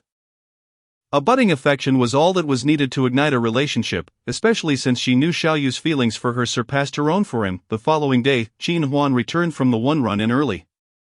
She had ventured out with the kitchen maids to select the dishes she wished to prepare. Xiao Yu had apologized in the morning, stating that urgent matters at the Beijing Fusée prevented him from picking her up. So it was Qinchi who brought her back. She understood that Xiao Yu was busy and didn't want to wait at the inn every time. However, feeling guilty for failing her, he promised to return in the afternoon to take her horseback riding as a form of compensation. The servants, keenly aware of the growing closeness between their master and Miss Qin, were determined to prevent her from participating in the selection and washing of vegetables. Thus Qin Huan found herself seated beside a stone chess table, fanning herself with a folding fan and engaging in conversation with them. "Is there still no mistress in the residence?" A light, frosty voice drifted in from the flowering gate, unmistakably noble in tone. Prompting the kitchen maids to halt their chatter, Qin Huan recognized the voice, unmistakably belonging to the Jiang Wangfei. Today, there was no sign of the Jiang Wangfei at the merchant meeting, nor any members of the Jiang Wangfu present. As she pondered this, the servant stood, bowing to the elegantly dressed woman who had entered the courtyard. Greeting the Jiang Wangfei, Qin Huan rose with them, offering a slight bow. "Your Highness, the Marquis has yet to take a wife. So there is no mistress in the residence. We servants fear we might not provide adequate hospitality." Qinchi, limping, finally caught up with Wen Jingjing, speaking politely. "If you wish to find the Marquis, you may need to go to the Beijing Fusée."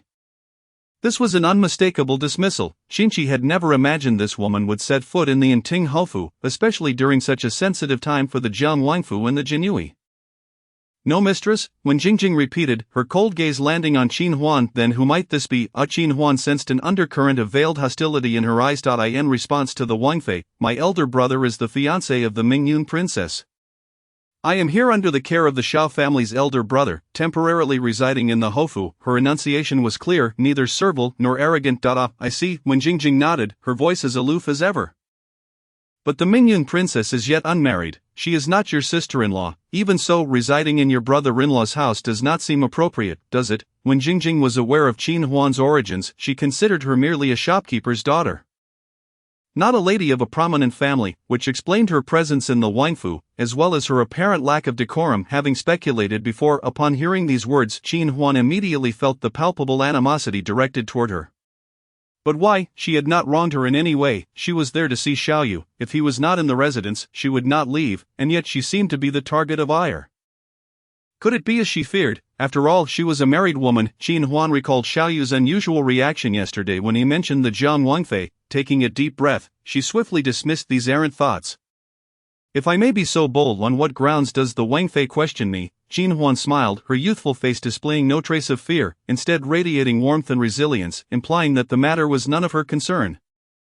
When Jingjing's noble brows twitched almost imperceptibly. "I have been a friend of the Marquis for nearly 20 years. She paused, looking at Qin Huan. "May I ask how old you were, Miss Qin?" 17. "Then when I met the Marquis, you were not yet born." When Jingjing remarked casually, "It was hardly a significant position." She merely wanted to remind Qin Huan, not every young lady from a prominent family is willing to marry beneath her station.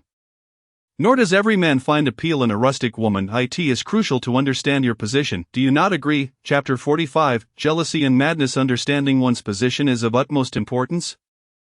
Qin Huan replied, her smile gentle and her tone warm. "You are already a Wangfei. If you were to harbor feelings for another man, would that not be a breach of marital fidelity?" At these words, a hush fell over the room. Even Qinchi stared at Qin Huan in astonishment. The phrase breach of marital fidelity struck Wen Jingjing like a piercing blade, igniting a spark of fury in her usually composed demeanor. You are insolent. Her lovely eyes widened in outrage, pointing an accusing finger at Qin Huan. I merely offered a kind reminder to the Wangfei. After all, no man would tolerate his woman having feelings for another.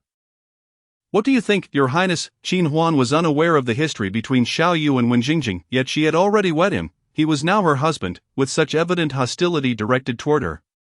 She no longer feared offending anyone, not even the so-called Wangfei. Wen Jingjing's fists clenched tightly, nearly grinding her silver teeth to dust. Country bumpkin, you truly know nothing of decorum. How could Xiao Yu possibly be drawn to such a person? Qin Huan, silence her, she commanded angrily. Yes, the Wangfei seemed to have no justification for reprimanding Miss Qin. As the maid stormed forward, Zimo leapt in front of Qin Huan. He understood that if Miss Qin were to suffer any injustice today, he might as well be ready to die tomorrow. Despite Qin Huan's gentle demeanor in conversations with everyone, even with the Marquis's affection, she never carried herself with arrogance. Zimo had worried she might struggle with the noble families.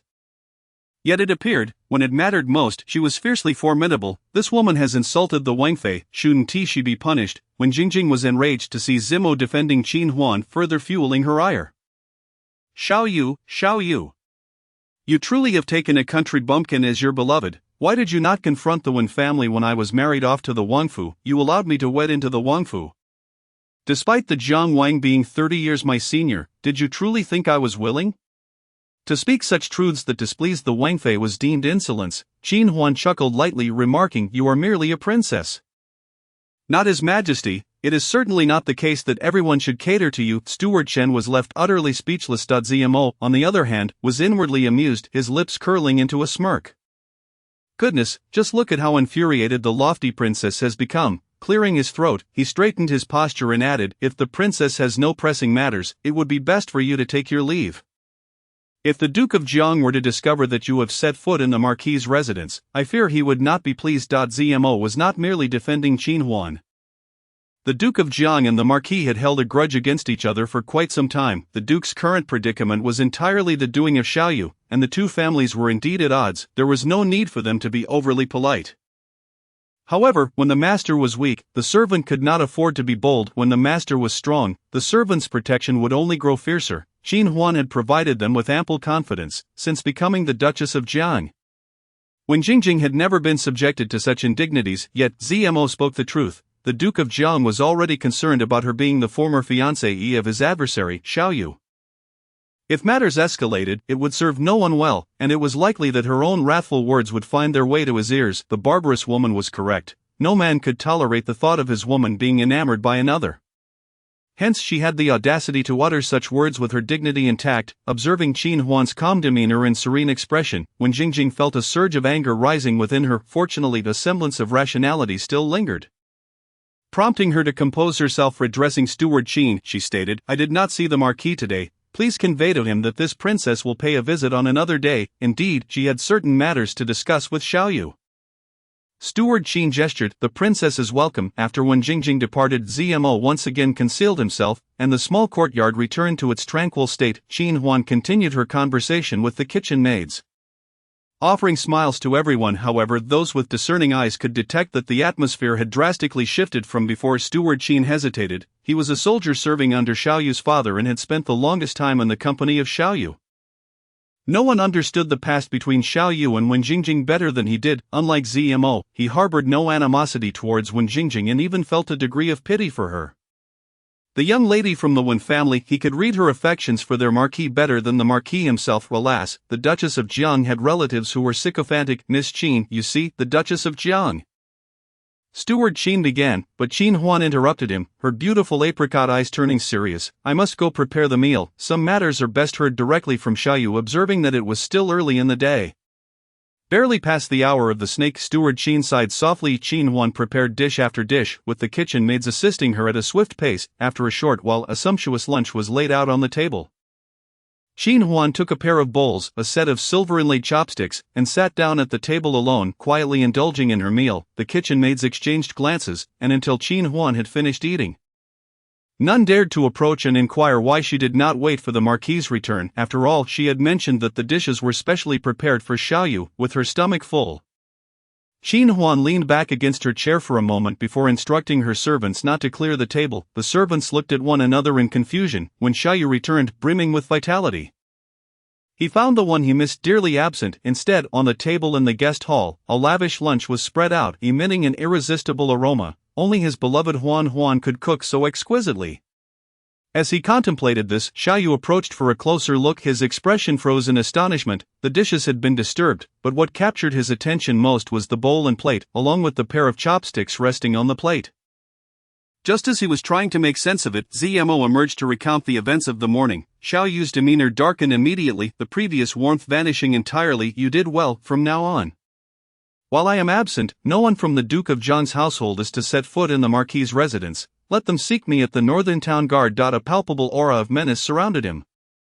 Understood. When Xiaoyu found Qin Huan, she was in the back courtyard, feeding Lu Yan. It was a succulent, juicy round pear. Qin Huan found the right point of leverage and forcefully split it open.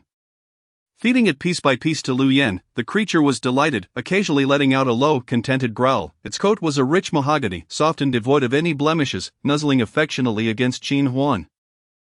"You can't eat too much fruit. You need some hay as well." She gently stroked its brown fur, grabbing a handful of dried grass to feed it. Xiaoyu watched with a soft gaze, standing still for a moment, before striding forward and wrapping his arms around Qin Huan. Though not short among women, being embraced by the tall and poised Xiaoyu made her appear especially petite. She continued to feed Lu Yan, making no other movements or utterances, nor did she attempt to break free. "I was betrothed to her by our elders," Xiaoyu reassured himself, his tone gentle, "after my father's passing. The Marquis's household could no longer stand alone, and her mother came to annul the engagement. Soon after, she married the Duke of Zhang." "You were engaged?" Qin Huan had thought their relationship was merely a passing phase. Unaware that there had been an engagement involved, she recalled Wen Jingjing's words, noting that when they had first met, she had yet to be born, uncertain about how other girls might feel upon hearing their boyfriends speak of such matters. She found herself feeling a twinge of jealousy. Poking Xiaoyu's chest, she pouted, "Why must you be so old?" Xiaoyu found himself both amused and exasperated. If she disliked older men, this was indeed his flaw. He was 7 years her senior, and it seemed that Qin Su was also 7 years older than Gu. What a peculiar coincidence. Noticing that Qin Huan was wholly focused on feeding the horse, Xiaoyu leaned down to nuzzle against her. She, feeling the heat, attempted to pull away, only to hear him say, "I have no romantic feelings for Wen Jingjing. My concern for her was solely due to the engagement. After it was annulled, so too were my ties." So he had never liked her. Could it be that she was his first love? A sweet sensation blossomed within Qin Huan, her beautiful eyes sparkling as she thought, "It seems she still harbors feelings for you." Xiaoyu snorted in laughter. "She is now the Duchess of Zhang. What reason would she have to still like me, initially, after the annulment of their engagement?" Xiaoyu felt indifferent towards Wen Jingjing, yet now she had the audacity to provoke Qin Huan with her identity as the Duchess of Zhang. It appeared that the Duke had been quite preoccupied lately, leaving her to her own devices. If that was the case, perhaps it was time for a little distraction for her. "Wait a moment, you truly harbor no feelings for her?" Qin Huan inquired, suddenly skeptical.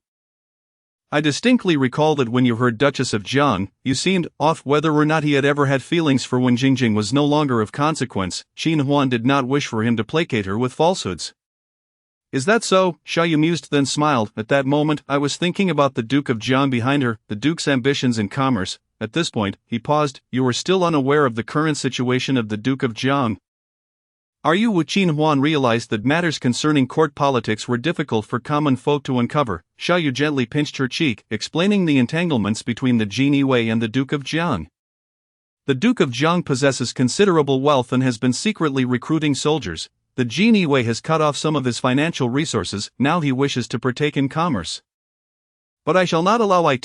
So the matter has been settled." Qin Huan understood that Xiaoyu had gone out that morning to handle this issue. Just observe the attitude of the Jibang. Though he stated it casually, Xiaoyu had confidence in his plans. Qin Huan acknowledged this, realizing that her earlier jealousy was unwarranted, and she obediently let him embrace her in silence. Xiaoyu planted a soft kiss on her cheek, murmuring, "If you are not fond of formal dining etiquette, shall we simplify our meals in the future? Just a bowl, a plate, and a pair of chopsticks." This girl seemed worried he might not understand, going so far as to use public chopsticks while eating. Upon hearing this, Qin Huan laughed. This man truly understood her. She had never cared for the elaborate arrangements of dining utensils that could stretch across 3 feet.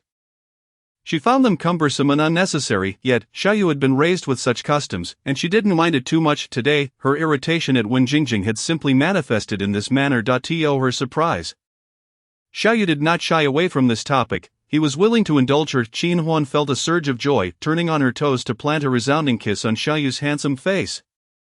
Xiaoyu was momentarily taken aback, his narrow phoenix eyes narrowing slightly as he observed her nonchalant return to feeding the horse. With a swift motion, he pulled her into his embrace, pressing a fervent kiss upon her lips.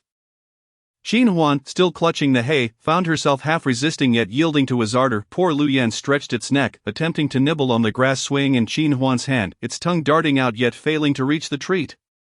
Qin Huan was left dizzy from the kiss, her legs feeling weak. Xiaoyu held her tightly, and she scolded herself inwardly for being so easily flustered. He playfully pinched her rosy cheek, his laughter resonating delightfully within his chest. "You promised this afternoon to take me riding. Hurry and finish your meal." Qin Huan glared at him, her cheeks flushed, playfully pushing him towards the front courtyard. Her glare lacked any real menace, instead appearing adorably petulant. Xiaoyu's mirth only deepened. As they sat at the dining table, Xiaoyu inquired where Qin Huan wished to ride. There were two options, either to ride Lu Yan to the outskirts of Chang'an or to a specific equestrian venue. Qin Huan opted for the latter. Although it was called a riding arena, it resembled more of a social gathering place featuring various activities including but not limited to horseback archery, kuju, and jianzi, dressed in a fitted riding outfit. Qin Huan styled her long black hair into a topknot secured with a hairband, resembling a modern bun, though with less playfulness and more elegance. Her attire imbued her with a youthful vigor, making her appear like a spirited young lad. At the southern outskirts of the city, at the one-run equestrian grounds, the steward exclaimed, "Lord Xiao, what brings you here? Please come inside. It has been ages since I last saw you at the arena." Upon spotting Xiaoyu, the steward's face lit up with joy, eagerly ushering him inside while casting a curious glance at Qin Huan. Xiaoyu, without an introduction, simply lowered his head, affectionately gazing at Qin Huan. "Shall we ride first?" "Yes." Qin Huan nodded, gently waving a small folding fan in her hand, obscuring half of her face. "I had someone lead over several docile horses for the young lady to choose from." The steward, momentarily enlightened, chuckled, "No need, we'll take a look ourselves." Xiaoyu declined, guiding Qin Huan towards the stables to select a horse. As Qin Huan beheld the racetrack ahead, where young men and women donned in vibrant attire raced their steeds with spirited grace. She found herself enchanted by the atmosphere. Suddenly she felt warmth on the back of her hand. It was Xiaoyu's dry palm reaching for her hand, an entirely instinctive action on his part.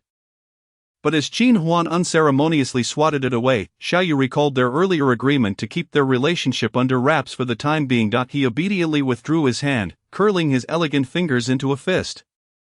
Just then, the sound of frantic hoofs thundered into the arena as a chestnut stallion burst forth, careening wildly and scattering the riders in all directions. Some were caught off guard and fell from their mounts, creating a scene of chaos. It seemed the horse had only just begun its training. Qin Huan fixed her gaze on the arena, her eyes landing on the powerful chestnut horse. Noticing her halt, Xiaoyu approached her. The riders who had been galloping freely in the arena had all dispersed, leaving a wide space, no one daring to provoke the frenzied horse. A lone horse trainer dashed into the arena.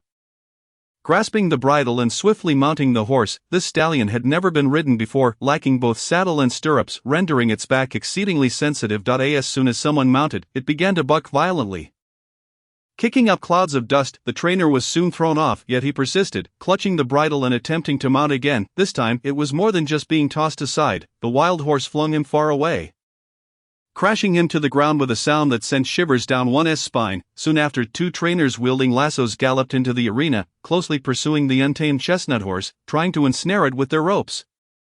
But the horse was too agile, evading their grasp. Noticing that Qin Huan was completely captivated, Xiaoyu, feeling a twinge of displeasure, patted her back and strode forward, declaring, "I shall give it a try. I will go." Qin Huan countered. Chapter 47. Qin Huan tames the horse. "What a fierce horse, Your Highness! Look, it might trample the horse." Trainer Bai Chio sat comfortably in the spacious lounge area, his small table adorned with various herbal teas. Beside him a delicate lady in a pink blouse, watching the arena with astonishment. He leisurely took a sip of tea, relishing the moment. Wei Jinmei turned to him, her eyes sparkling with admiration and anticipation. "I recall your exceptional horsemanship, Your Highness. You were praised by His Majesty during the autumn hunt. Would you not lend a hand to assist him so I might witness your grace?" Bai Chio smiled. "As you wish, I shall oblige." He stood adjusting his fitted sleeves just as the arena erupted with gasps. Upon glancing up, he saw a young man in green attire entering the arena, swiftly intercepting the path of the wild chestnut horse. Seizing its bridle and smoothly mounting its back instantly, the horse began to buck violently, attempting to dislodge its rider. Bai Chio observed the young man's deft movements, his form bent low over the horse's back. Pausing in his adjustments with a bemused smile, intrigued by the spectacle, Qin Huan tightened her grip around the horse's belly, provoking the already untamed beast into a further frenzy, causing it to leap and cavort within the arena. Taming a horse requires both strength and courage. Should the trainer show weakness or falter, the horse would swiftly throw them off, marking them as a defeated opponent in its eyes, making future attempts to mount it increasingly difficult. This horse proved to be even more challenging to tame than Xiaoyu's previous mount. Luyan had been ridden before, equipped with saddle and stirrups, its back less sensitive, yet Qin Huan remained undeterred. Maintaining her grip on the reins and adjusting her posture with the horse's movements, first ensuring she would not be thrown off and then gradually seeking to take control, Xiaoyu watched anxiously from the sidelines. His palms clammy with sweat, feeling more tension than he had in countless life and death situations. Qin Huan possessed both courage and skill, but Xiaoyu feared she might lack the stamina, given she was but a young girl. Fortunately, the horse had already expended a considerable amount of energy. Qin Huan gradually subdued the unruly creature. As it began to halt its bucking and galloped smoothly around the arena, thunderous applause erupted. Horses, unlike humans, do not fall prey to cunning. Submission is genuine submission. As Qin Huan relaxed her grip on the horse's abdomen and eased her hold on the reins, she gently patted its head. Riding the unbridled horse joyfully for 2 laps, inciting cheers from the spectators, her petite yet spirited figure passed before his eyes. Bai Chio could not help but stare in astonishment, and when she returned, he was finally able to confirm the once untamed horse had been tamed by a girl. After completing her laps, Qin Huan halted before Xiaoyu, who gazed at her with admiration, his eyes shining softly. "You've worked hard. You're truly remarkable," he exclaimed, reaching for a handkerchief to wipe her sweat. Many eyes turned towards them. Qin Huan declined his assistance, taking the handkerchief to wipe her own brow. She softly remarked, "It's better if you regard me with that aloof gaze you had in the brothel." Her words bore a hint of teasing. Xiaoyu cleared his throat, averting his gaze. The steward approached to express his gratitude. "I truly underestimated the young lady. Your horsemanship has opened my eyes. Thank you for your assistance, or this horse might not have been tamed so swiftly."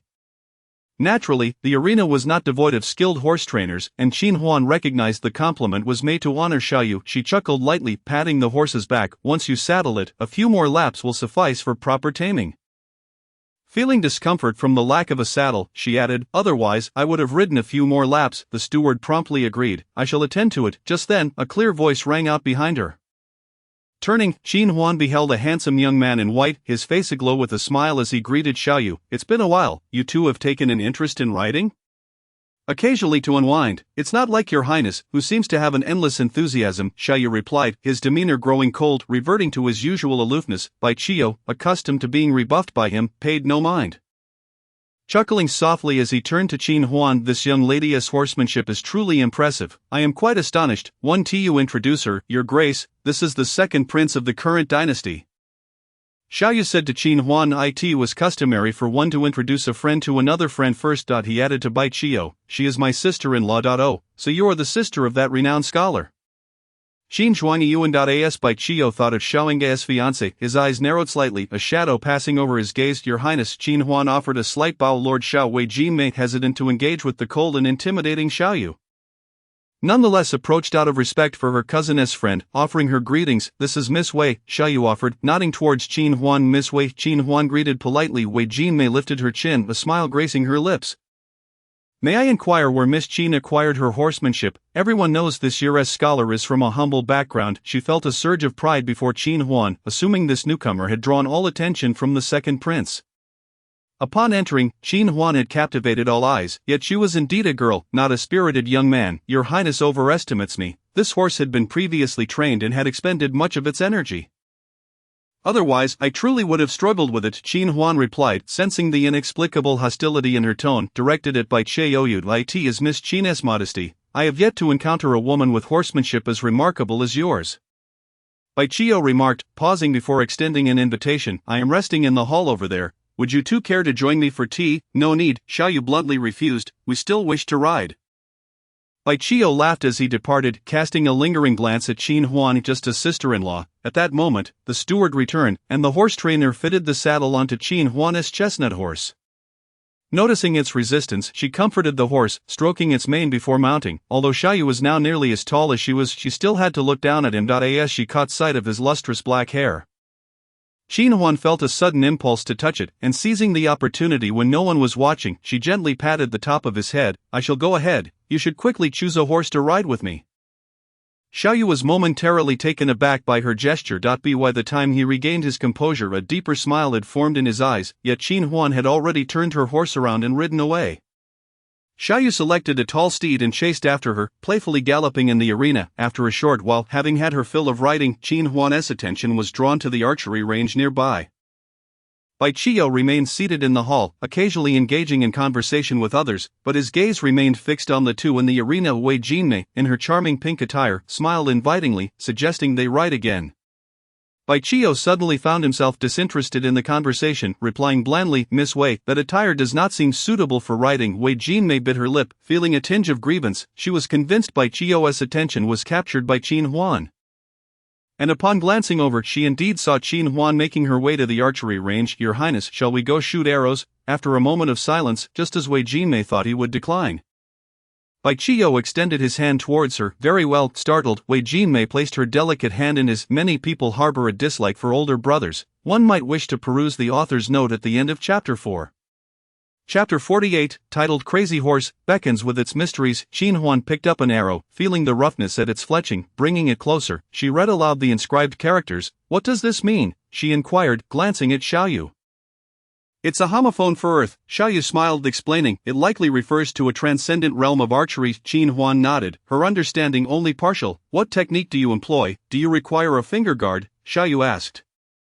Using a finger guard while shooting can prevent the sharp bowstring from injuring one's fingers. Not necessary. Qin Huan shook her head, reaching for a bow from the long table. The area was filled with traditional bows. She preferred the visually striking and powerful compound bow, yet alas, none were present. In truth, since her arrival in this realm, she had seldom practiced archery. Only when she first arrived had she utilized a rudimentary bow to hunt a few wild creatures. During her last battle alongside Xiaoyu on the passenger ship, she had employed a crossbow, which required no drawing of the string, a far easier task. Many believe that archers have the easiest role in battle. Yet drawing the bowstring and shooting is indeed a laborious endeavor, one that those lacking in strength cannot accomplish. I must first acclimatize before taking to the field, Qin Huan mused, weighing the bow in her hands. Coincidentally, a competition had just been set up at the shooting range today. The grand prize was a beautiful butterfly pendant, a delicate item that Qin Huan greatly admired, but the stipulation was to score over 40 points with 5 arrows. This meant that each arrow must hit at least the 8-point mark. Leaning against the wall, Xiaoyu chuckled lightly. No worries, you go first. If you falter, I shall take over. What if you cannot manage either? Qin Huan shot him a sidelong glance. Xiaoyu, this remark sounded somewhat peculiar. The girl likely did not realize that a man must never admit defeat. Had Qin Huan been privy to his thoughts, she would have retorted, do you think I am unaware? Does Miss Qin also fancy that pendant? At this moment, a slightly haughty female voice chimed in, cheerful yet challenging, then we shall be rivals. Turning around, Qin Huan indeed found Wei Jinmei, accompanied by Bai Qiu. The iridescent pink gown she wore stood out vividly amidst the crowd. Dressed in practical riding attire, Qin Huan detected a faint scent of fragrance emanating from her. A subtle aroma that had been absent moments ago, suggesting that the girl had touched up her makeup. Miss Qin's equestrian skills are commendable. Surely her archery cannot be lacking either. Jinmei, it seems you've met your match. Bai Qiu teased with a smile. Wei Jinmei was unfazed. Though she did not ride often, she was exceptionally confident in her archery skills, having been personally trained by her cousin, the famed war god general. She dismissed the notion that anyone from a small town could produce a master archer capable of turning Qin Huan into a sharpshooter. Ladies first, then. Wei Jinmei offered. Qin Huan adjusted her bowstring. Intending to warm up, she did not possess an overwhelming desire to win, but if there was to be a contest, she would naturally exert her utmost effort. Wei Jinmei smirked, selecting a suitable finger guard and taking 5 arrows to the stage. Lord Xiao, would you care to take a few shots? Bai Qiu casually inquired, his gaze following Wei Jinmei. No need. Xiaoyu declined, his attention remaining focused on Qin Huan as she practiced drawing the bow at various angles. Shall we try shooting 2 arrows to test your aim? He suggested with a smile. Qin Huan nodded, aiming at the warm-up target and releasing 2 arrows, one scoring 5 points, the other 6. Just as Wei Jinmei descended from the stage, she caught sight of the target, about 70 meters away, where Qin Huan's 2 arrows had landed. A smirk of derision curled her lips. "What do you think of my shooting, Your Highness?" Wei Jinma asked Bai Qiu. Her tone laced with a hint of arrogance, feeling that she need not regard Qin Huan as a threat. 3 8s and 2 9s, quite impressive, Bai Qiu praised, tallying it to a total of 42 points. My dear girl, the woman overseeing the event approached with a beaming smile, presenting the butterfly pendant. You are the first to surpass 40 points. This pendant is yours. Wei Jinma's gaze shifted slightly, noticing that Qin Huan was engrossed in conversation with Xiao Yu. Seemingly oblivious to the unfolding events, feeling a surge of irritation, she speculated that Qin Huan was deliberately feigning ignorance to avoid competing. Wait a moment, Miss Qin has yet to take her turn. Wei Jinma instructed the woman, then called out to Qin Huan. As Qin Huan prepared to take the stage, Bai Qiu spoke up, Miss Qin, that bow appears to be a size larger, to ensure fairness. Why not use the one Jinma just employed? Qin Huan set the bow aside and caught the one thrown her way by Wei Jinma. Stepping onto the shooting platform, she steadied herself and gazed at the target several dozen meters away. Deftly retrieving her first arrow from the quiver, knocking the string, she focused intently on the target, releasing the first arrow. 8 points. The second shot found a 9, followed by 3 consecutive 10s, the arrow striking true at the center. Both Bai Qiu and Wei Jinma stood momentarily stunned. Only Xiao Yu regarded the remarkable young woman with admiration shining in his eyes. The overseeing woman beamed even wider, praising Qin Huan as a sharpshooter. Placing the butterfly pendant in her hands, I also witnessed your horse taming earlier. For one so young, you truly excel. We hold archery competitions here every month, so if you're interested, do keep an eye out. Thank you. Qin Huan expressed her gratitude, tucking the pendant away as she approached Xiao Yu. Miss Qin has certainly provided us with many surprises, Bai Qiu remarked sincerely, his gaze towards Qin Huan shifting frequently. He failed to notice Wei Jinma, her head slightly bowed, biting her lip, her eyes betraying a flicker of embarrassment. Qin Huan sensed this and found it amusing that Wei Jinma regarded her as a rival. Shall we explore other areas? Xiao Yu inquired, wishing to avoid lingering with the two. As Qin Huan was about to agree, a sudden commotion erupted in the arena, accompanied by the cries of men and women. Isn't that the horse tamed by Miss Qin? Bai Qiu exclaimed. What is happening? Qin Huan squinted at the chestnut horse that had burst into the arena, now more frenzied than before, charging wildly like a bull in a ring. Trampling over several people in its reckless path, the horse tamers from the One Ren clan rushed into the arena to intervene, yet their efforts were in vain as the agitated steed threw them to the ground. Amidst the chaos, inexplicably the horse began galloping towards the shooting range. The sound of hooves echoed like a torrential downpour, and the ground seemed to tremble in its wake, sending the spectators into a panic as they scattered. Exclaiming that the horse had gone mad, as Qin Huan beheld the galloping beast, she felt an uncanny certainty that it was targeting her. Xiao Yu swiftly pulled Qin Huan aside, taking several steps to safety. When the horse veered back toward her, Qin Huan was convinced of its intention. Chapter 49, Dare to challenge Qin Huan. I will not rest until you are defeated. Xiao Yu realized the danger as well and, fearing that Qin Huan might be trampled by the rampaging horse, quickly led her to a nearby resting area. Qin Huan understood his desire to tame the horse and nodded in agreement. However, just then, a piercing scream echoed from the shooting range. Miss Wei Jinma had been knocked to the ground, and to Qin Huan's astonishment, the red-eyed horse, as if it had found a target, halted its wild charge. Raising its hooves to stomp on her, Xiao Yu's expression hardened, and he sprang forward, landing beside the horse and seizing the reins to turn its head. The chestnut horse snorted lowly, disregarding Xiao Yu and continuing its aggressive assault on Wei Jinma. Wei Jinma was struck in the abdomen by the thrashing hooves, her life force nearly extinguished, leaving her unable to scream. Xiao Yu, wary of her condition, hesitated to mount the horse for fear of causing her further harm. Instead, wrapping the reins around his hand and pulling with all his might to redirect it, Jinma, Bai Qiu seized the opportunity, rushing forward in panic to drag Wei Jinma safely aside. Only then did Xiao Yu attempt to tame the horse. But he realized that it was not merely acting out of wildness. A thought flashed through his mind, and a surge of killing intent filled his gaze. In the next moment, he mounted the horse. Lowering his body, one arm encircling its neck while the other drew a dagger, targeting the horse's artery. With a swift motion, he plunged the knife deep. A horrific scream erupted as the horse reared, its body nearly vertical, threatening to topple backward. Xiao Yu clung tightly to its belly, managing to stay atop as he felt the horse's muscles relax, the once violent creature collapsing lifelessly to the ground. The scene erupted into chaos. Xiao Yu sheathed his dagger, casting his gaze upon the gravely injured Wei Jinma, blood seeping from her lips. She glared at him with a look of resentment directed at something behind him. Xiao Yu turned to see Qin Huan rushing toward him, her face etched with concern. What has happened to Miss Wei? she asked anxiously upon meeting Wei Jinma's gaze. Her heart skipped a beat. Could it be her? When the chestnut horse had aimed for her, Qin Huan had sensed that something was amiss, and now, witnessing Wei Jinma being attacked and trampled, a realization struck her. The faint fragrance of the peculiar spice from Wei Jinma had lingered in her mind. That scent, so subtle that only her keen sense of smell had detected it, had made her believe Wei Jinma had merely applied perfume, including the bough she had borrowed from Wei Jinma, which bore the strongest trace of that fragrance. It dawned on Qin Huan that the horse's aggression had been directed at her due to that moment of contact. As she processed these thoughts, she couldn't help but feel that this girl was reckless. To treat her as a rival and resort to such dangerous methods to harm others was utterly foolish. Now, seeing Wei Jinma's spiteful glare, Qin Huan couldn't help but wonder, was she truly a thief crying stop thief, or an entirely innocent party? Both she and Xiaoyu's eyes fell upon Bai Qiu, although Xiaoyu had not sensed the fragrance. His keen instincts as a member of the Imperial Guard led him to suspect something. At that moment, Bai Qiu was half embracing Wei Jinma, shouting at a servant, "What are you standing around for?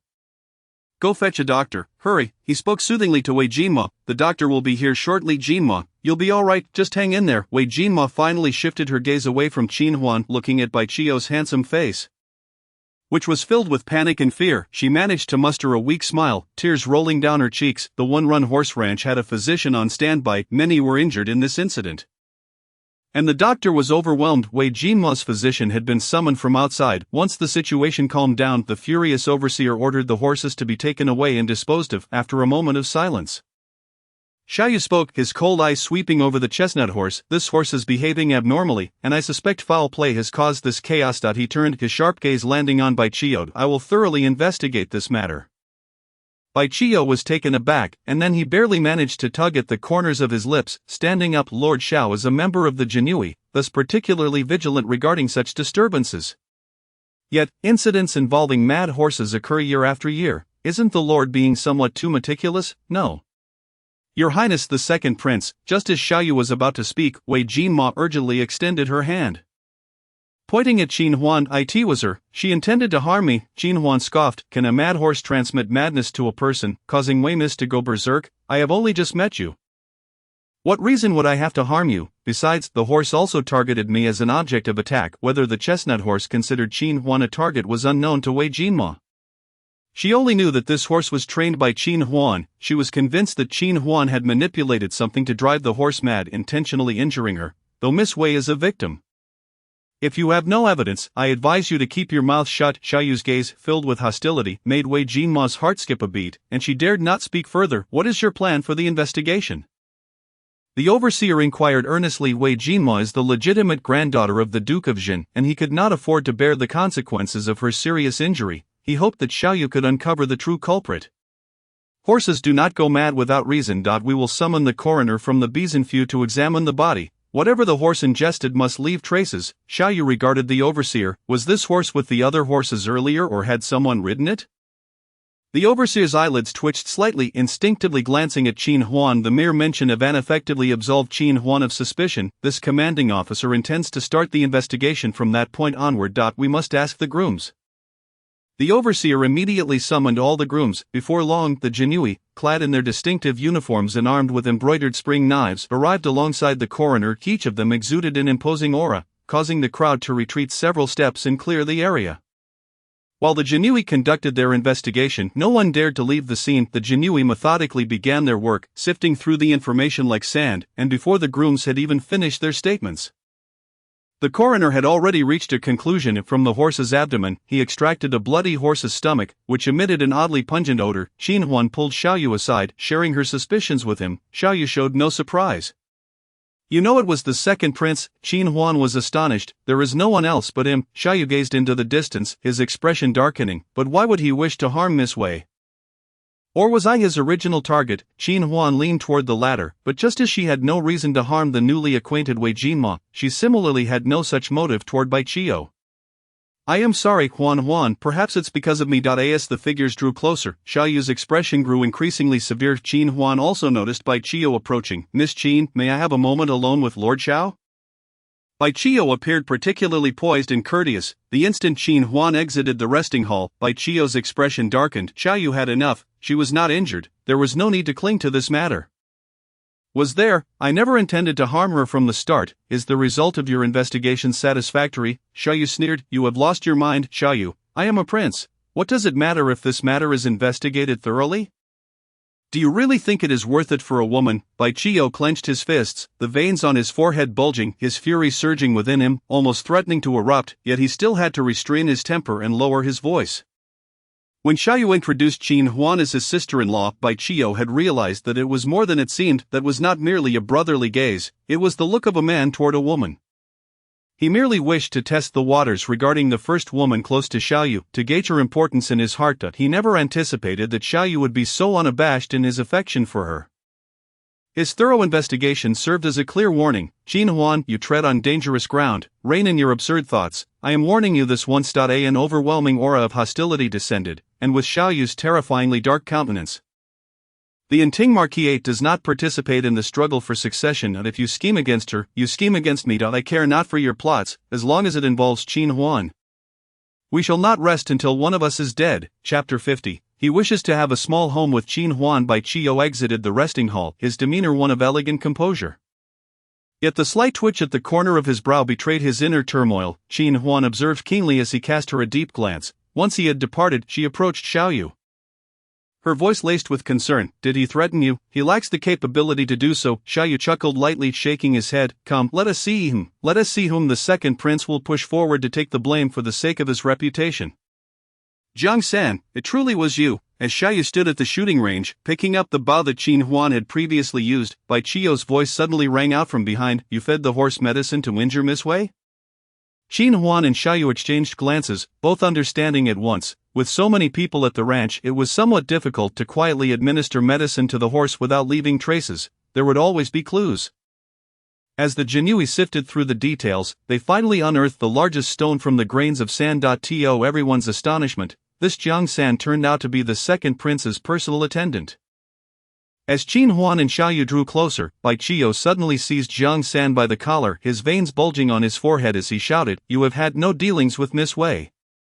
Why would you do this? Why, you Jiang San sneered, forcefully shrugging off Bai Qiu's hand, speaking ominously. Your Highness, do you not know, the one I wish to see trampled to death by the horse is you. Who told that Miss Wei to be so unfortunate, coming into contact with the drug? Who can she blame? Bai Qiu stood as if struck by lightning, his eyes wide with disbelief, and after a long moment, he finally stammered, I have treated you well, yet you wish to kill me, dragging innocent people into this. Xiaoyu curled his lips in a mocking smile, casually tossing the bow to a subordinate. He instructed, investigate whether the spices on this bow are indeed the drug's catalyst. He could not be bothered to observe the theatrics between Bai Qiu and Jiang San. Your Highness, Miss Wei, and even Miss Qin. Check to see if they have been contaminated. Understood. The physician at the ranch was well versed in pharmacology and quickly confirmed in collaboration with the Jin Yiwei that the spices on Qin Huan and the others were indeed the catalysts for the substance found in the horse's stomach. The horse had ingested the drug, and the spices would drive it to madness and cause it to attack anyone contaminated with the spices. Among these individuals was Bai Qiu, when he arrived at the shooting range with Miss Wei.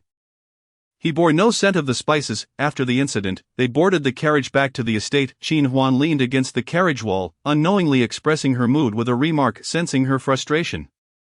Xiaoyu grasped her hand tightly, resting it on his knee, softly saying, Among the noble families, whether it is disputes within the women's quarters, the power struggles of officials, or the conflicts between legitimate and illegitimate heirs, such sordid matters are all too common. Servants are often made scapegoats. This is not an uncommon occurrence. Qin Huan understood fully, yet she couldn't help but reflect on the events at the ranch. That attendant played his part quite well. Xiaoyu, disinterested in handling the aftermath, called for members of the estate office, unaware if Bai Qiu could protect his people. Hearing Xiaoyu express disdain for such underhanded matters lifted Qin Huan's spirits as she smiled. So our Lord Xiao has chosen to be an upright minister, refraining from marriage and avoiding the complications of a harem, correct? Indeed, Xiaoyu nodded earnestly, his deep eyes fixed upon her. Thus, Huan, in the future, it shall be just the two of us, living a good life together. He wished to have a small home with Qin Huan akin to the Qin families. A wave of sweetness washed over Qin Huan's heart as she gently rested her head on his shoulder.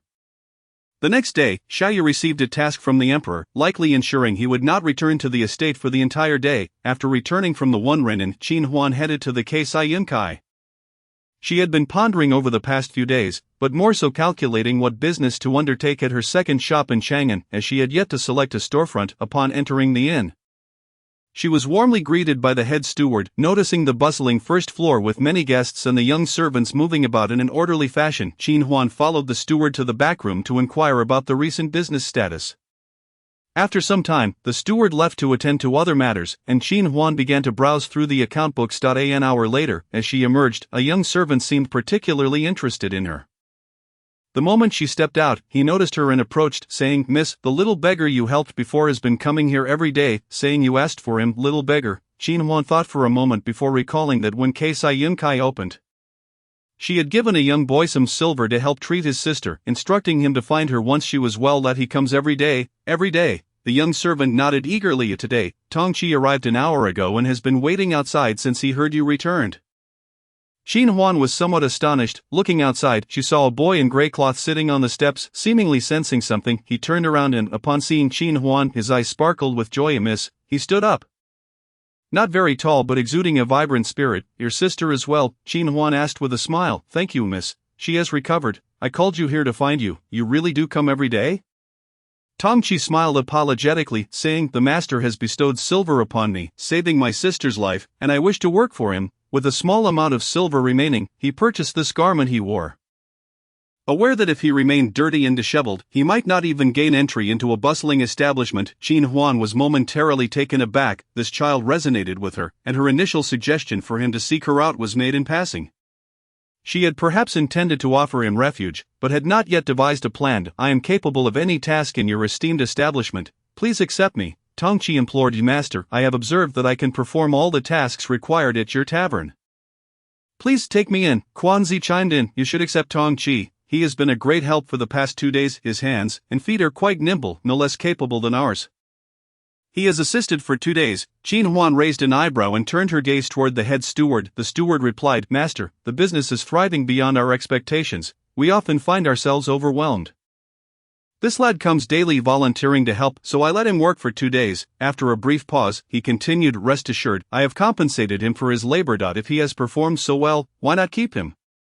Qin Huan inquired. The steward lowered his head. "I recall you mentioned, master, that we should hire only those over the age of 16. He understood why Qin Huan questioned him. She would not have forgotten her own words. It was he who had breached the rules, and the master was subtly reprimanding him. The master was usually gentle but exuded authority at such moments. "Have you heard?" Qin Huan's gaze shifted from the master to Tongqi. "How old are you this year?" "My policy is to employ only those who have surpassed the age of 16. Master, please do not judge me by my age. I am capable of anything. Please accept me," Tongqi pleaded. Qin Huan sighed inwardly. "Aside from your sister, do you have any other relatives?" Tongqi shook his head, candidly revealing that he was the child of a courtesan born without a father. He had been cast out as a child and had lived alone since his mother's death. He did not consider himself a beggar, for he had a sister. It was then that Qin Huan realized that the sister he spoke of was not a biological sibling, but rather a little girl who shared his plight, whom he had encountered a year prior and was now 8 years old. Chapter 51. A letter from home. Qin Huan requested Tongqi to bring his sister.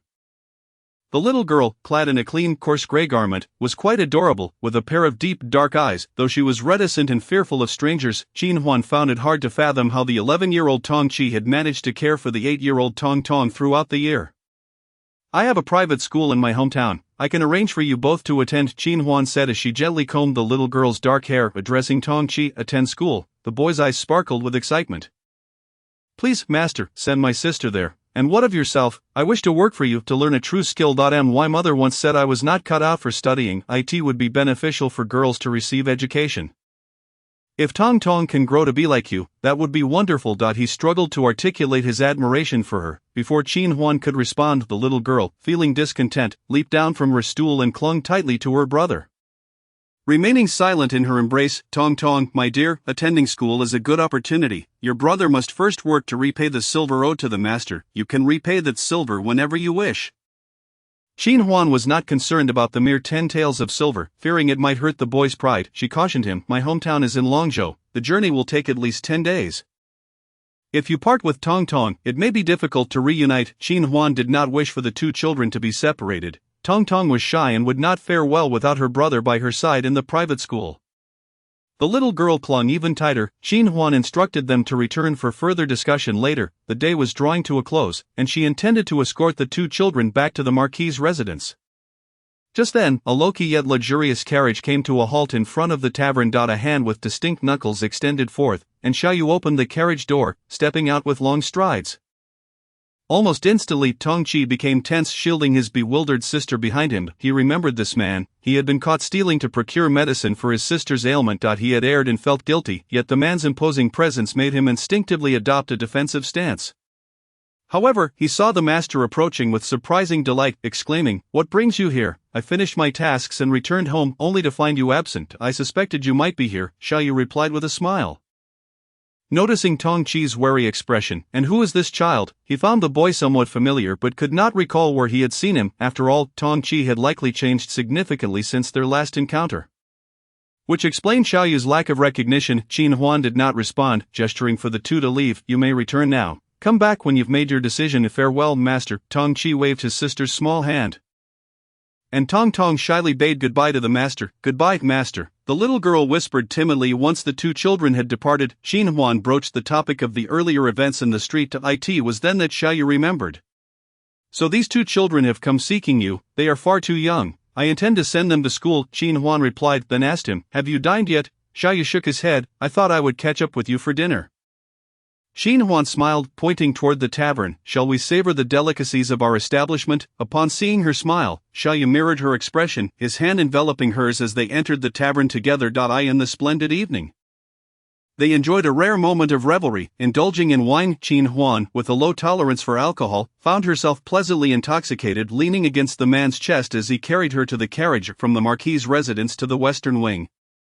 Qin Huan's feet barely touched the ground. She possessed excellent decorum while intoxicated, remaining quietly nestled in his embrace, occasionally nuzzling against him and emitting soft sounds, refraining from any frivolous talk. The following day, Qin Huan awoke, her hazy memory retaining only that Xiaoyu had placed her on the bed, yet she clung to his neck, unwilling to let go, playfully demanding a kiss. Qin Huan raised her hand to cover her mouth, her almond-shaped eyes widening, and her cheeks flushed with warmth. After freshening up, she emerged to find Xiaoyu waiting for her at the breakfast table. Qin Huan felt his gaze was captivating, lingering on her with an intensity that hinted at deeper emotions. "Do you have a headache from last night's revelry?" He suppressed the urge to tease her, his voice gentle yet imbued with a magnetic quality that stirred her heart. "You refused to drink the hangover soup I offered and fell asleep as soon as you reached the bed?" Qin Huan felt a bit embarrassed as she took a seat beside him. "Fortunately, I do not have a headache." They resumed their conversation about the business association, noting that it might conclude earlier than expected. Either today or tomorrow. When that happened, the one run-in would likely host a grand banquet, typically in the evening. If she attended, she would likely be obliged to engage in socializing. As she spoke, she noticed Xiaoyu's brows slightly furrowed.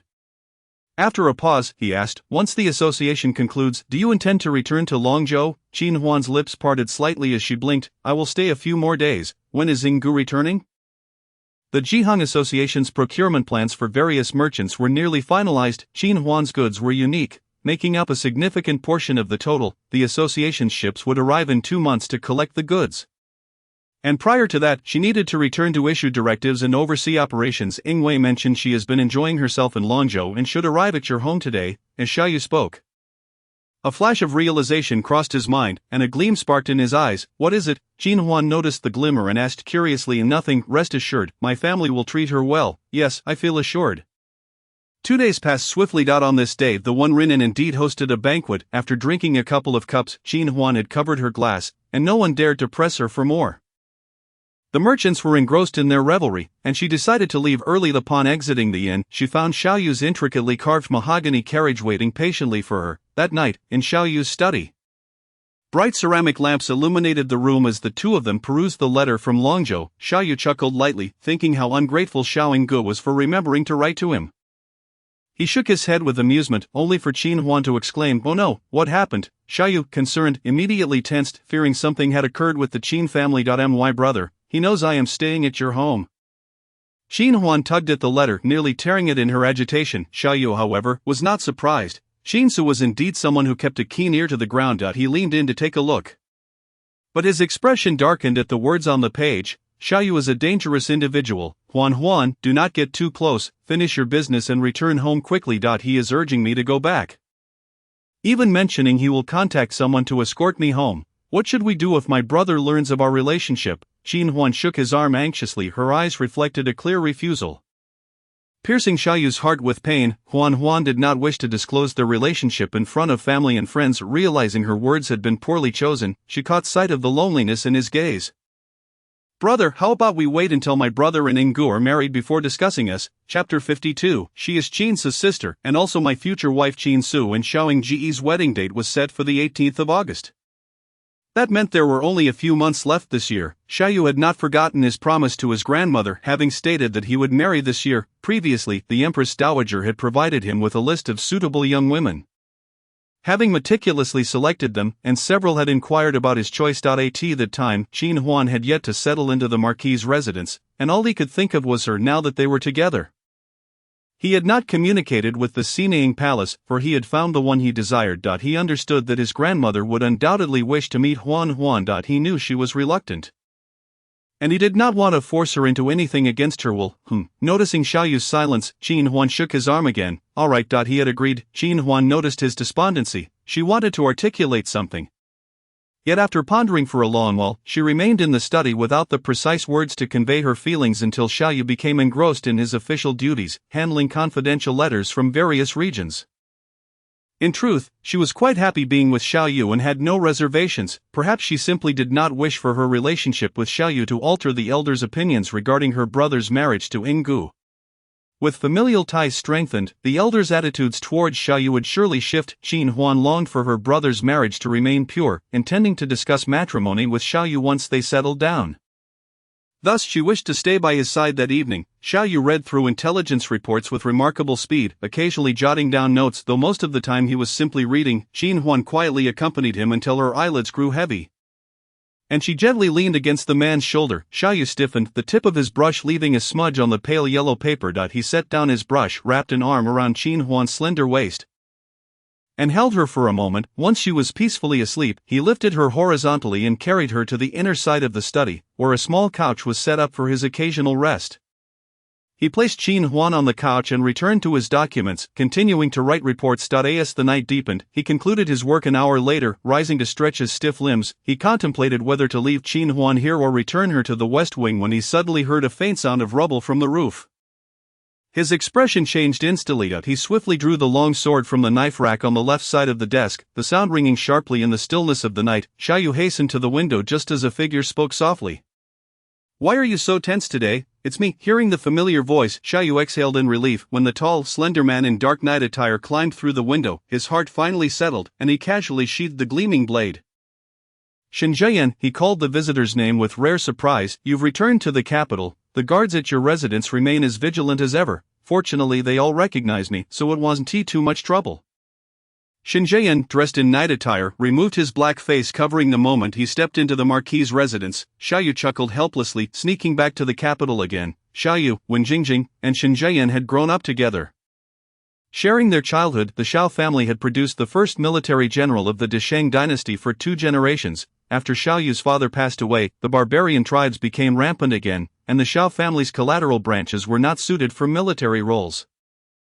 As Xiaoyu was still young, the emperor appointed Shen's family to guard the borders. At 16, driven by reckless courage, Shen secretly rode off to the border with just a horse and a lance. Following his father, over time, he matured into a celebrated general known for his remarkable achievements. When conflict erupted at the borders, Xiaoyu struggled against his uncles, relying heavily on Shen for guidance and support. Later, once Xiaoyu obtained an official position, he could not return to the capital easily without the emperor's summons, but their correspondence continued, with Shen occasionally sneaking back to the capital. Today was an exception. His arrival was quite sudden. Shen, weary from running all night, promptly sat down at the long table where Xiaoyu worked, folding his arms and crossing his long legs. The man was tall, built from years of martial training, with broad shoulders and a narrow waist. Clad in a fitted black outfit, his profile was sharp and defined, exuding strength. He looked at Xiaoyu, his expression rather obscure. "I heard that Gura has been betrothed." Xiaoyu's heart flashed with understanding. Under Shen piercing gaze, he did not shy away, responding calmly, "It is a decree of the emperor, an engagement I also permitted." To the newly appointed top scholar, you must be mad. Upon hearing Xiaoyu's admission, which bore no reluctance, Shen Zheyan finally broke down, gripping the edge of the table tightly. Xiaoyu, you cannot possibly be unaware that the top scholar comes from a humble background. Do you truly believe he is worthy of Gur? His voice radiated a fierce intensity, as if he would seize Inga back without hesitation if Xiaoyu denied it. Inga likes him. However, Xiaoyu's single statement quelled the raging man. Shen Zheyan felt as though a bucket of cold water had been poured over him, leaving him shivering. How long have they known each other? It took him a while to regain his voice. Shinsu entered the capital for the imperial examination, and within a mere month, they had become a couple, Xiaoyu calmly informed him, pausing before adding, even shorter. The term 1 month seemed almost absurd to him. Especially considering Shen Zheyan had watched Inga grow and had cherished her for a decade. Shen Zheyan chuckled self-deprecatingly, tugging at the corner of his mouth. Are you saying this to make me give up? You should have given up long ago. Xiaoyu was unambiguous on this matter, speaking with his usual candor. Inga has said before that she considers you nothing more than a brother. If you had the opportunity, she would have fallen for you long ago. She didn't understand love back then. Shen Zheyan muttered with an inexplicable expression. At the age of first love, he had not been in Chang'an. Allowing her affections to be captured by another, Xiaoyu sighed softly. Every time Shen Zheyan secretly returned to Chang'an, it was mostly for Ingu. Shen Zheyan was of good character and noble lineage, and they had grown up together, knowing each other well. Ingu marrying into the Shen family would indeed be a fine match. Xiaoyu had not refrained from suggesting such a union in the past, attempting to bring the two together. However, his sister had never harbored such feelings of brother. A gentle voice echoed in the quiet study, clear to the ears of both men. Shen Zheyan, startled, turned towards the inner room. Yet, before he could step in, a strong hand gripped his shoulder. Not Ingu, Xiaoyu stated. Just then, Qin Huan, awakened by the noise, emerged from her room, slipping on her shoes. Upon seeing the two men, she paused. Standing still, Shen Zheyan retracted his extended leg. Who is she? He inquired of Xiaoyu. She is Qin's sister and my future wife. An exchange of marriages. Xiaoyu frowned. The term was prevalent among the common folk and had an unpleasant connotation. It often referred to impoverished families exchanging sisters as wives or swapping daughters-in-law to save on dowries and bride prices. However, his relationship with Huan was not of that nature. No, I truly love her. They also implied that both Qin Su and Inga were genuinely in love. Shen Zheyan exhaled a long breath, turning to Qin Huan with a charming smile. Qin boss, long time no see. Do you know each other? Xiaoyu asked in surprise. Qin Huan, however, did not recall the man before her. Who are you? Qin boss doesn't remember me. Shen Zheyan smiled. A year ago, when war broke out on the southwestern border, the soldiers stationed there suffered from a lack of supplies. The court's relief provisions were insufficient. It was Qin boss who personally financed the grain and delivered it to the front lines. Qin Huan suddenly recalled, recognizing Shen Zheyan's face. You are the young general from that day. She had accompanied her mother, he sure, to deliver supplies to the frontline soldiers, and it was this young general who had received them. He had appeared just after returning from the battlefield, his face and silver armor splattered with blood. Without Shen Zheyan's reminder, she would not have recognized him. Shen Zheyan nodded. Madam Qin, you delivered the supplies and left. I had not yet had the chance to thank you. He knew that Gur's fiancée bore the surname Qin but had not anticipated that this remarkable Qin boss was his sister. On behalf of my father and the soldiers at the border, I sincerely thank you, Qin boss. Shen Zheyan immediately clasped his hands together in gratitude. There's no need for that, young general. Qin Huan quickly stepped aside, refusing to accept his bow. The soldiers protect our land with their lives. They are the ones deserving of respect and reverence. That is the least we could do for them, young general. Because of this incident, she had opened several grain shops in Longzhou, both as a precaution against natural disasters and to save time in case of future shortages. Shen Zheyan felt warmth in his heart at Qin Huan's humility. He had heard such sentiments before, but they mostly came from the mouths of the common people in the cities they guarded. In contrast, the citizens of the deeper regions, like those in Chang'an, often cared only for their immediate wealth and prosperity. Qin Huan was the only one unaffected by the chaos of war who had delivered supplies to the soldiers. It's getting late. I shall not disturb you two any longer. Shen Zheyan, realizing that Qin Su was Qin Huan's brother, felt a bittersweet pang in his heart. One sibling had married his beloved, while the other had wed his brother. He felt compelled to excuse himself. Qin Huan, she sensed that something was amiss in his tone. With the patrols being numerous at this late hour, why not stay the night and return tomorrow? Xiaoyu chuckled, inviting him to stay. No need, I must take my leave. Perhaps due to Qin Huan's presence, Shen Zheyan spoke more politely than usual. As Qin Huan followed him out to see him off, She was captivated by his graceful agility. In a single bound, he leapt onto the roof, his movements so light that not a single tile made a sound. He truly left her in awe. Her eyes wide as she watched him meld into the night. Turning back, she saw Xiaoyu leaning against the doorframe, his gaze warm yet profound, filled with meaning. His eyes seemed to draw her in.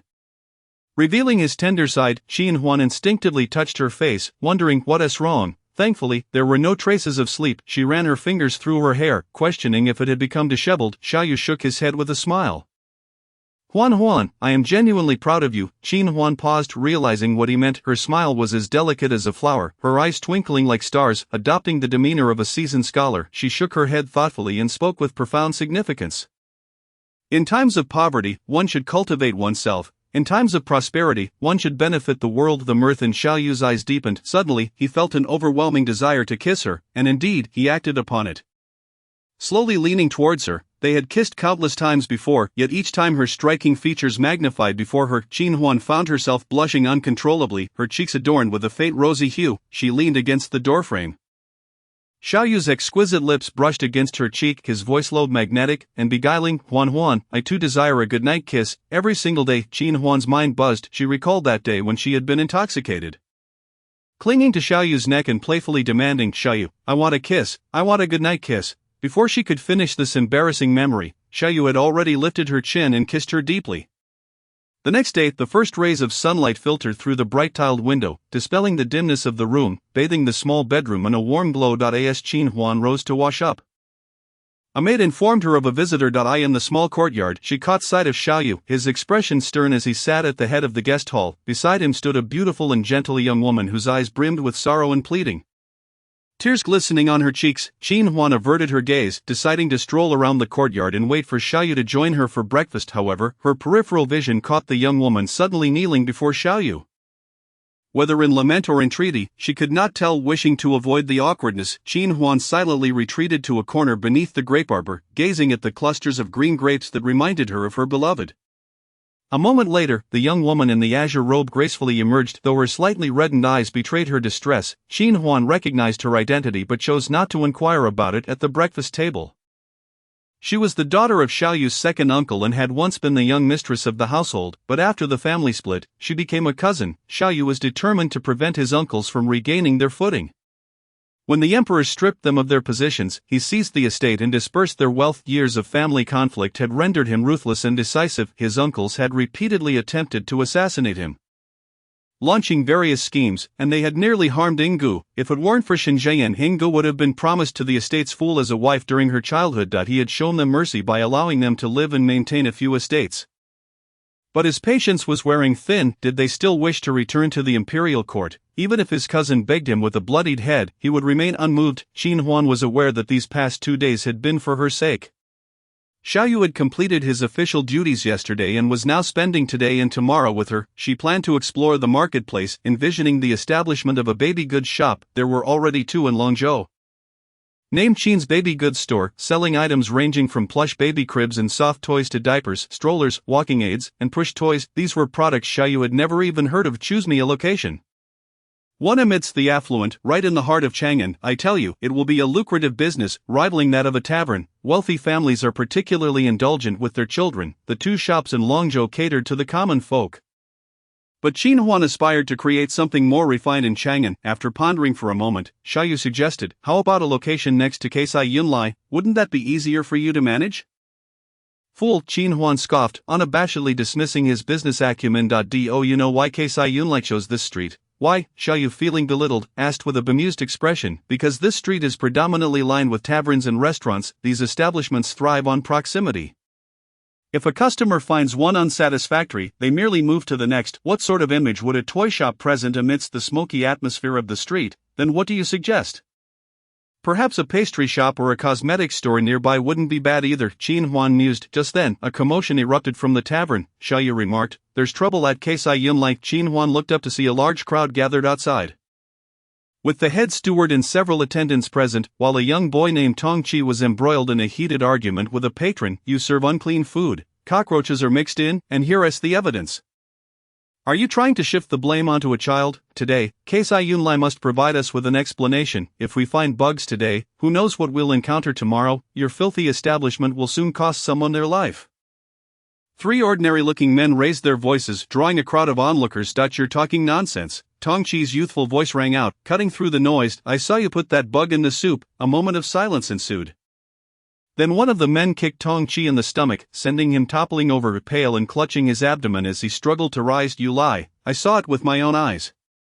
He gasped, nearly collapsing, glaring at the towering man before him. The crowd was stunned, but Quan Zi was the first to react, rushing to support Tong Chi. Our kitchen at Keisai Yunlai is cleaned daily, and we have never served unclean food.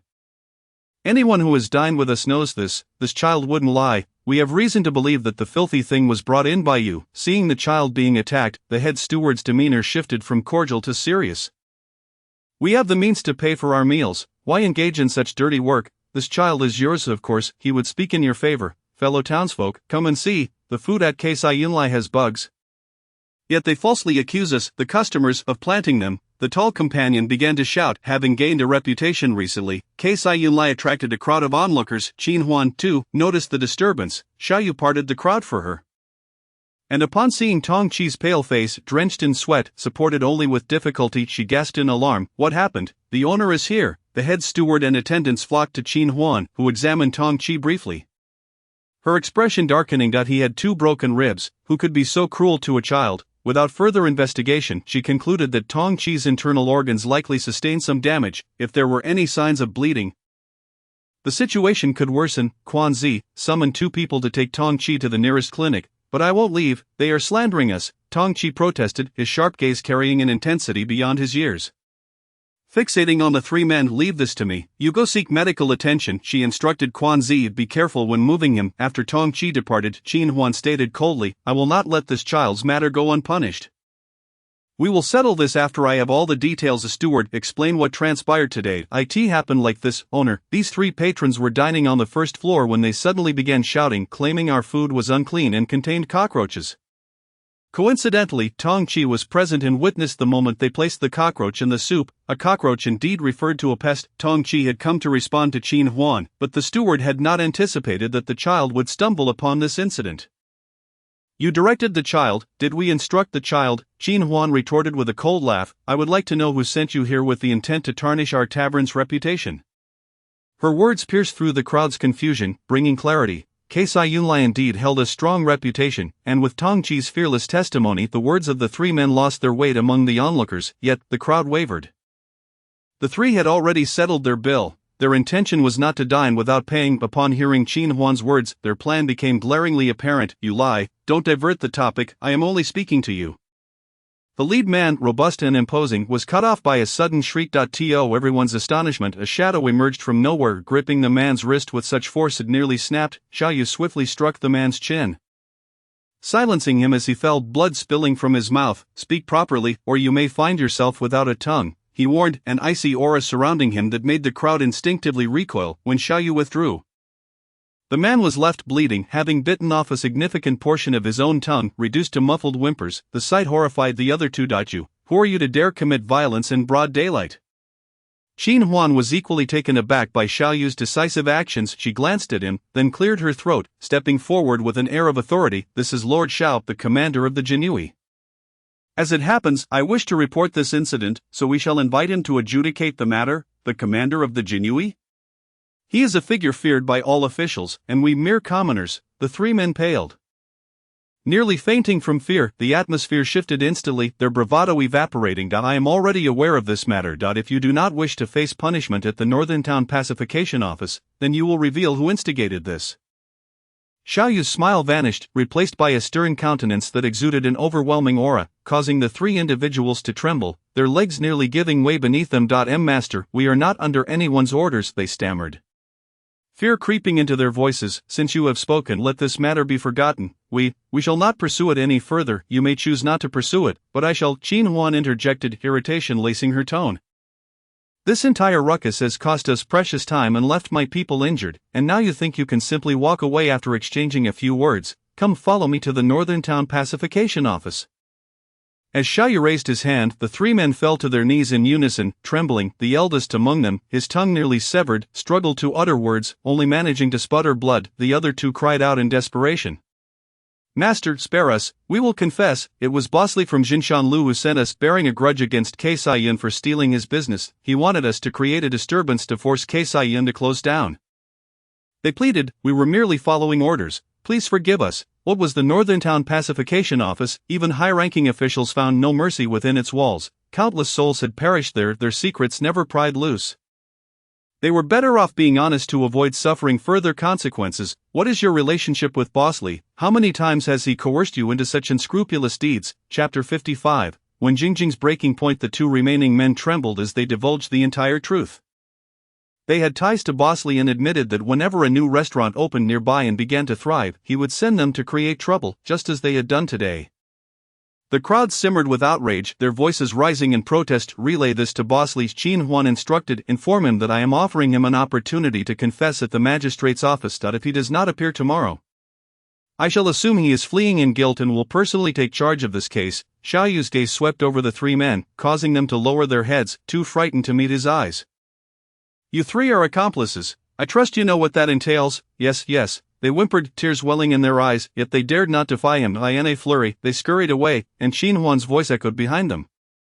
Do not forget to report about the injured child. I apologize for the disruption caused today. Turning to the crowd, she continued, you are all welcome to dine at Kaisai-yun. All patrons currently at the restaurant will enjoy complimentary meals. And those who arrive tomorrow will receive a 50% discount as my apology. The townsfolk's expressions softened, smiles breaking through their earlier anger. The generous offer prompted some to continue their day, while others chose to take a moment to rest and enjoy a meal at Kaisai-yun. Qin Huan then accompanied Quan Zi to the medical clinic. Tong Chi arrived with his sister Tong Tong at Kaisai-yun. When the disturbance erupted, the innkeeper had sent Tong Tong to the back room for safety. Later, sensing her brother was injured, the little girl had followed him to the clinic. Now she knelt by Tong Chi's bedside, calling out, brother, brother, tears streaming down her cheeks. I'm fine. It doesn't hurt anymore. Be a good girl, Tong Tong, don't cry, Tong Chi soothed, wiping her tears with his roughened fingers. Master, upon seeing Qin Huan enter, he was overwhelmed with joy and attempted to sit up. Lie back down, she urged. Well versed in medical knowledge, Qin Huan understood that the boy's claim of feeling no pain was a ruse to comfort his sister.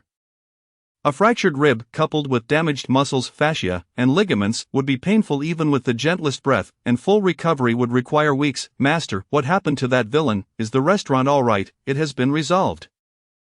They will confess to the magistrate, Qin Huan replied, pulling up a chair to sit beside him. In the future, should you encounter such situations, there is no need to act recklessly. These matters will be handled by the authorities.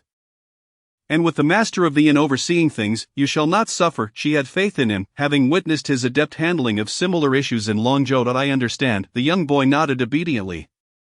Having navigated the streets for years, he knew how to safeguard himself. Were it not for the special connection to Qin Huan, he would have turned a blind eye to such troubles at any other establishment. What have you and Tong Tong decided? Qin Huan inquired, wishing to maintain her boundaries. The child was too young to work in her restaurant. If he insisted on staying, she would encourage Tong Tong to pursue her studies instead. Devising a plan to persuade him, for the two had relied on one another for so long that separation could lead to complications for the little girl.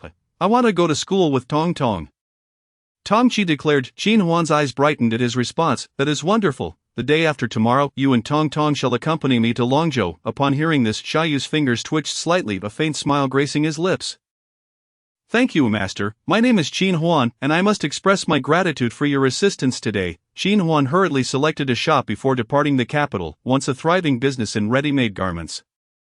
It had inexplicably closed down and was now on the market. Although the price was steep, its prime location in Chang'an met all of Qin Huan's criteria, and she felt fortunate to have found it.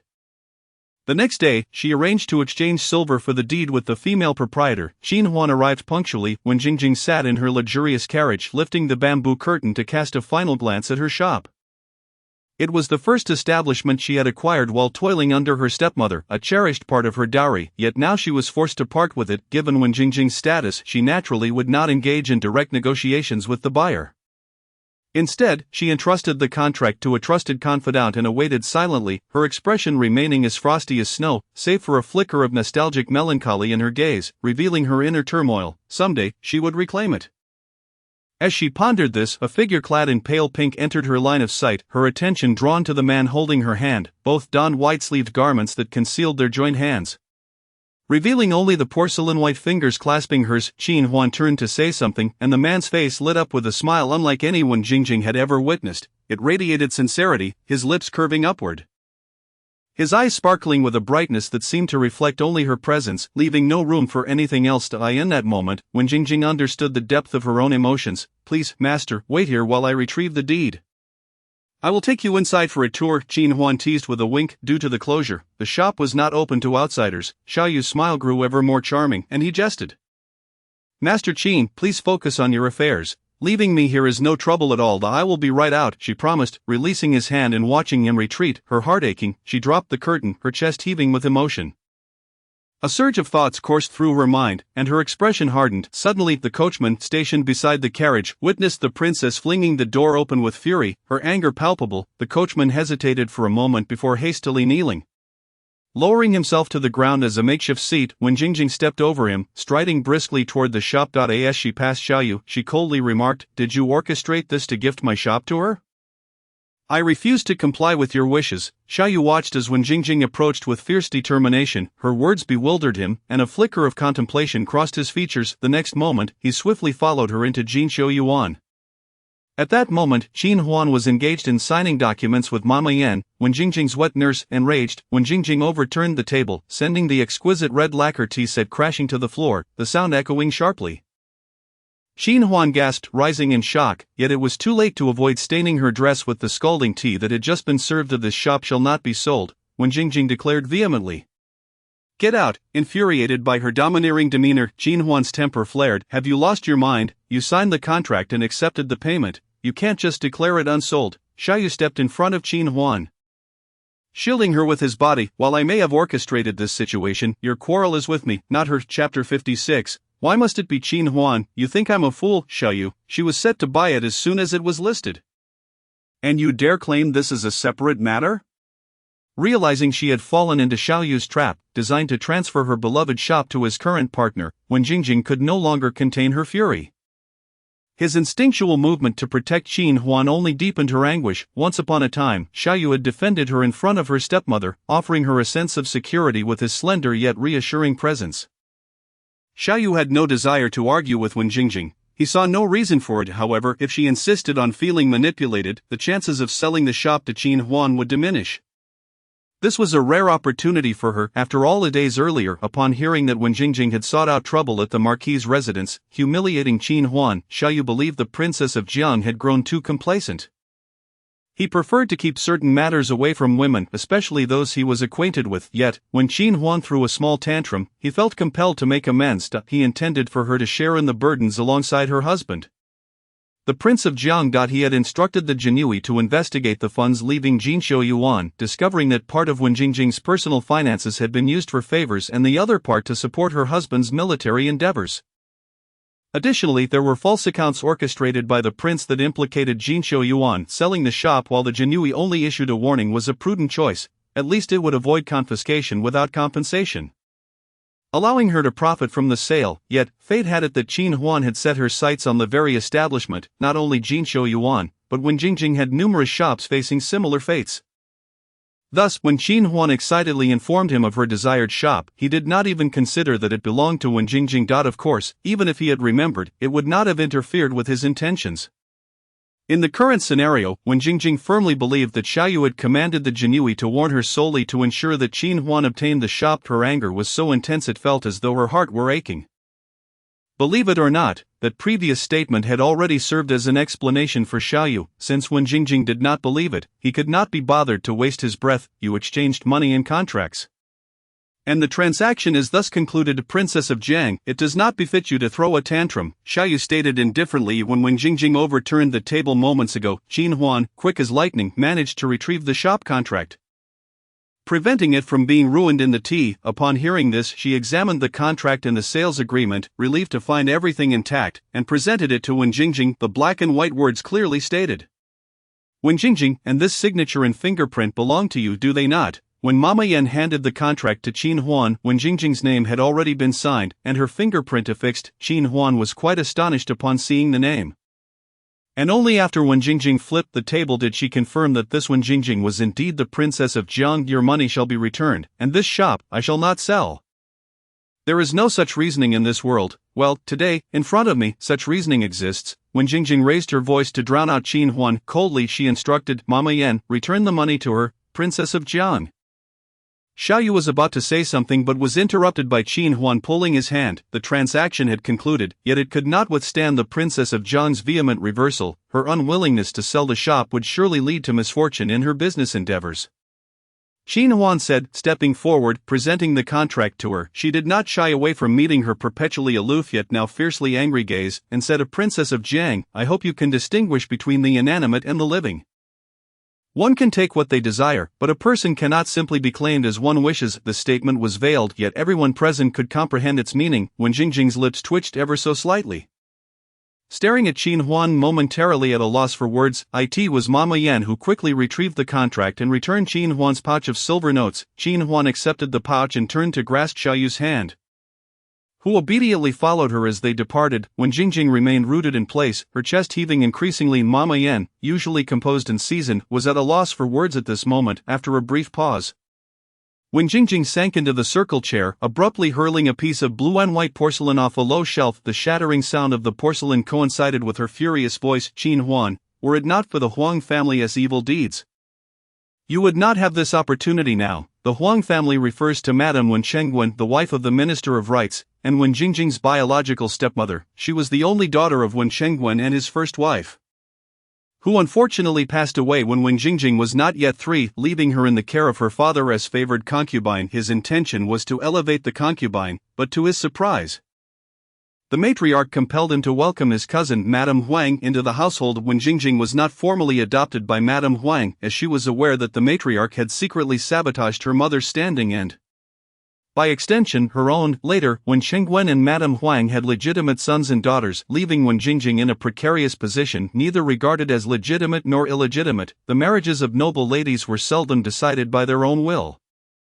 When the Prince of Jiang sought to ally with the Wen family, Madame Huang's legitimate daughter resorted to extreme measures, even to the point of attempting to hang herself, prompting her to withdraw Wen Jingjing from the marriage with the Duke of An Pavilion, allowing her to marry into the Prince of Jiang's household as his third wife. The heir of the prince was older than her. Every time Wen Jingjing reminisced about the past in her midnight dreams, she seethed with madness. She wished she could leap forward and bite Madame Huang to death, especially now, witnessing another woman so blissfully by Xiao Yu's side. He defended her so fiercely. What a lofty and renowned businesswoman she claimed to be. Yet she was merely a merchant reeking of copper. She understood nothing of decorum, just a barbaric woman. Xiao Yu, what is it that you see in her? Who is at fault? Why must it be someone like her? Princess, seeing the palpable hatred in Wen Jingjing's eyes, Mama Yan was alarmed and hurriedly called her back to reality. Kneeling before her, she grasped her hand, saying, Princess, you are now the Princess of Jiang, you cannot act foolishly. The Duke of An Pavilion and his household are not to be trifled with. Wen Jingjing slumped weakly in the circle chair, closing her eyes as tears streamed down her cheeks. Qin Huan boarded the carriage, wrapping her arms around her heaving chest, her breath audible. Seeing her in such an agitated state, Xiao Yu couldn't help but smile. All right, do not be upset, there are many shops in Chang'an. Shall I accompany you to choose another? He reached out to pinch her cheek, causing Qin Huan to break into a smile. But tomorrow we must return to Longzhou, and today, even if I see something I like, I cannot settle on it. Xiao Yu continued to playfully pinch her cheek, while Qin Huan struggled to articulate her thoughts. She pushed his hand away, playfully fiddling with his long, porcelain-white fingers. I have noted all your requests. I will have someone keep an eye on the shops. Thank you, there is no need for such politeness. Xiao Yu smiled. Let us leave. If we are not looking at shops anymore, we shall return home. I still have to make a trip to the palace later. Qin Huan assumed he had official business and did not pry further. The carriage rolled back to the Duke of An Pavilion. Chapter 57. Accompanying you home, just to fetch my sister shortly after lunch. Xiao Yu entered the palace. He first visited the emperor, then proceeded to Sinang Palace to pay his respects to the Empress Dowager. The Empress Dowager inevitably inquired about Xiaoyinga, and Xiao Yu recounted the truth. Is Gura now at the Qin residence? What kind of nonsense is this? Why did you not stop her? The Empress Dowager exclaimed, nearly rising from her seat. Do not worry, grandmother, I have instructed someone to keep a discreet watch. She will be fine. Xiaoyu paused, recalling the letter he received a few days ago, stating that she was enjoying her time at the Qin residence. The Empress Dowager still felt uneasy, asserting that Gur was not yet married and had gone to her husband's family for a short stay. It was trivial for others to laugh at her, but what if her husband's family treated her poorly? Yet, despite her concerns, the situation had already unfolded. Is Scholar Qin not back yet? The Empress Dowager inquired. He should be returning soon, Xiaoyu nodded. When Inga returns to the capital, her wedding date will be approaching. With August drawing near, it would not be long before Inga was to be married. Xiaoyu felt an inexplicable emotion welling up within him, pressing his fingertip against his palm to suppress it. Never mind, after all, they would be settling in Chang'an, and his sister would not be too far away. What he should be worried about now seemed to be himself. How would he bring Huan home? What about you? The list I sent you should have arrived. Did you find any suitable young ladies? The Empress Dowager reminded him, you promised me that you would marry this year. It was not uncommon for men to be lustful, so why was her grandson, without even a concubine? Surely he was not suffering from some ailment. Gur indeed has someone in mind. Xiaoyu's gaze lowered slightly. Though she was not among the young ladies on his grandmother's list, the Empress Dowager's eyes brightened, and her posture became more upright. Oh, whose daughter is it? Summon her to the palace so I can see her. I will officiate your marriage. The Empress Dowager seldom displayed such joy, but indeed, it was a matter worthy of celebration. And Mama Tong beside her also smiled. Grandmother, I wish to keep it a secret for the time being, however, I assure you she is a good girl, and you will surely be satisfied. The Empress Dowager became anxious. You still need to keep it a secret from me. Is she truly a woman? Xiaoyu replied. She is a woman who spread the rumors about his supposed preference for men. How did they even reach his grandmother's ears? Well then, what else is there you cannot tell me? Xiaoyu smiled, thinking of Qin Huan, his eyes revealing a hint of tenderness. Grandmother only needs to be happy about Inga's marriage for now. Once Inga is married, I will find an opportunity to bring her to meet you. You are keeping me in suspense. The Empress Dowager feigned annoyance. Never mind, grandchildren have their own fortunes, and I need not worry too much. You are as a person with plans. I shall only wait to witness 2 weddings this year. The next day was the day of departure. Qin Huan's belongings had already been placed in the carriage. In truth, there were not many items. Aside from silver notes, there were only a few sets of clothing. Thanks to Xiaoyu, the extravagant hair ornaments he gifted her had elevated Qin Huan's standards, rendering her indifferent to ordinary accessories. During this period, she had not purchased anything. Later, Xiaoyu bestowed upon her a set of jade orchid hairpins, and now all 3 boxes were neatly arranged in the carriage. Fortunately, he had dispatched shadow guards to escort her. Otherwise, Qin Huan would not have dared to bring such valuable items on the road. As she stepped out of the Duke's high threshold, she noticed another carriage trailing behind, with Xiaoyu ushering 2 children to the back. Hey, take your sister to sit in the back. Tong, somewhat intimidated by Xiaoyu's imposing demeanor, hid behind her brother, peeking out with her little head. While she clung to Tong Chi's shoulder, revealing her delicate nails, this child had been well cared for by Tong Chi, her skin fair and smooth, truly beautiful, albeit a bit thin. Tong Chi nodded, helping Tong into the second carriage. Why are there 2 carriages prepared? The journey may be dull. I wanted to talk with the children. Qin Huan could not help but chuckle at this, instructing the shadow guards disguised as coachmen to proceed slowly and smoothly. Tong Chi is still recovering from his injury. Xiaoyu leaned in closer, whispering, I can keep you company in conversation, can't I? Qin Huan was taken aback. Are you going to Longzhou on official business? Or are you just accompanying me part of the way? I took a leave of absence from the palace yesterday. Xiaoyu smiled brightly. I am escorting you back to Longzhou, really? Qin Huan was overjoyed but also felt it was inappropriate. Did you take a leave of absence just to bring me here? That seems rather inappropriate. How about you accompany me part of the way instead? As they spoke, Xiaoyu had already pulled her into the carriage.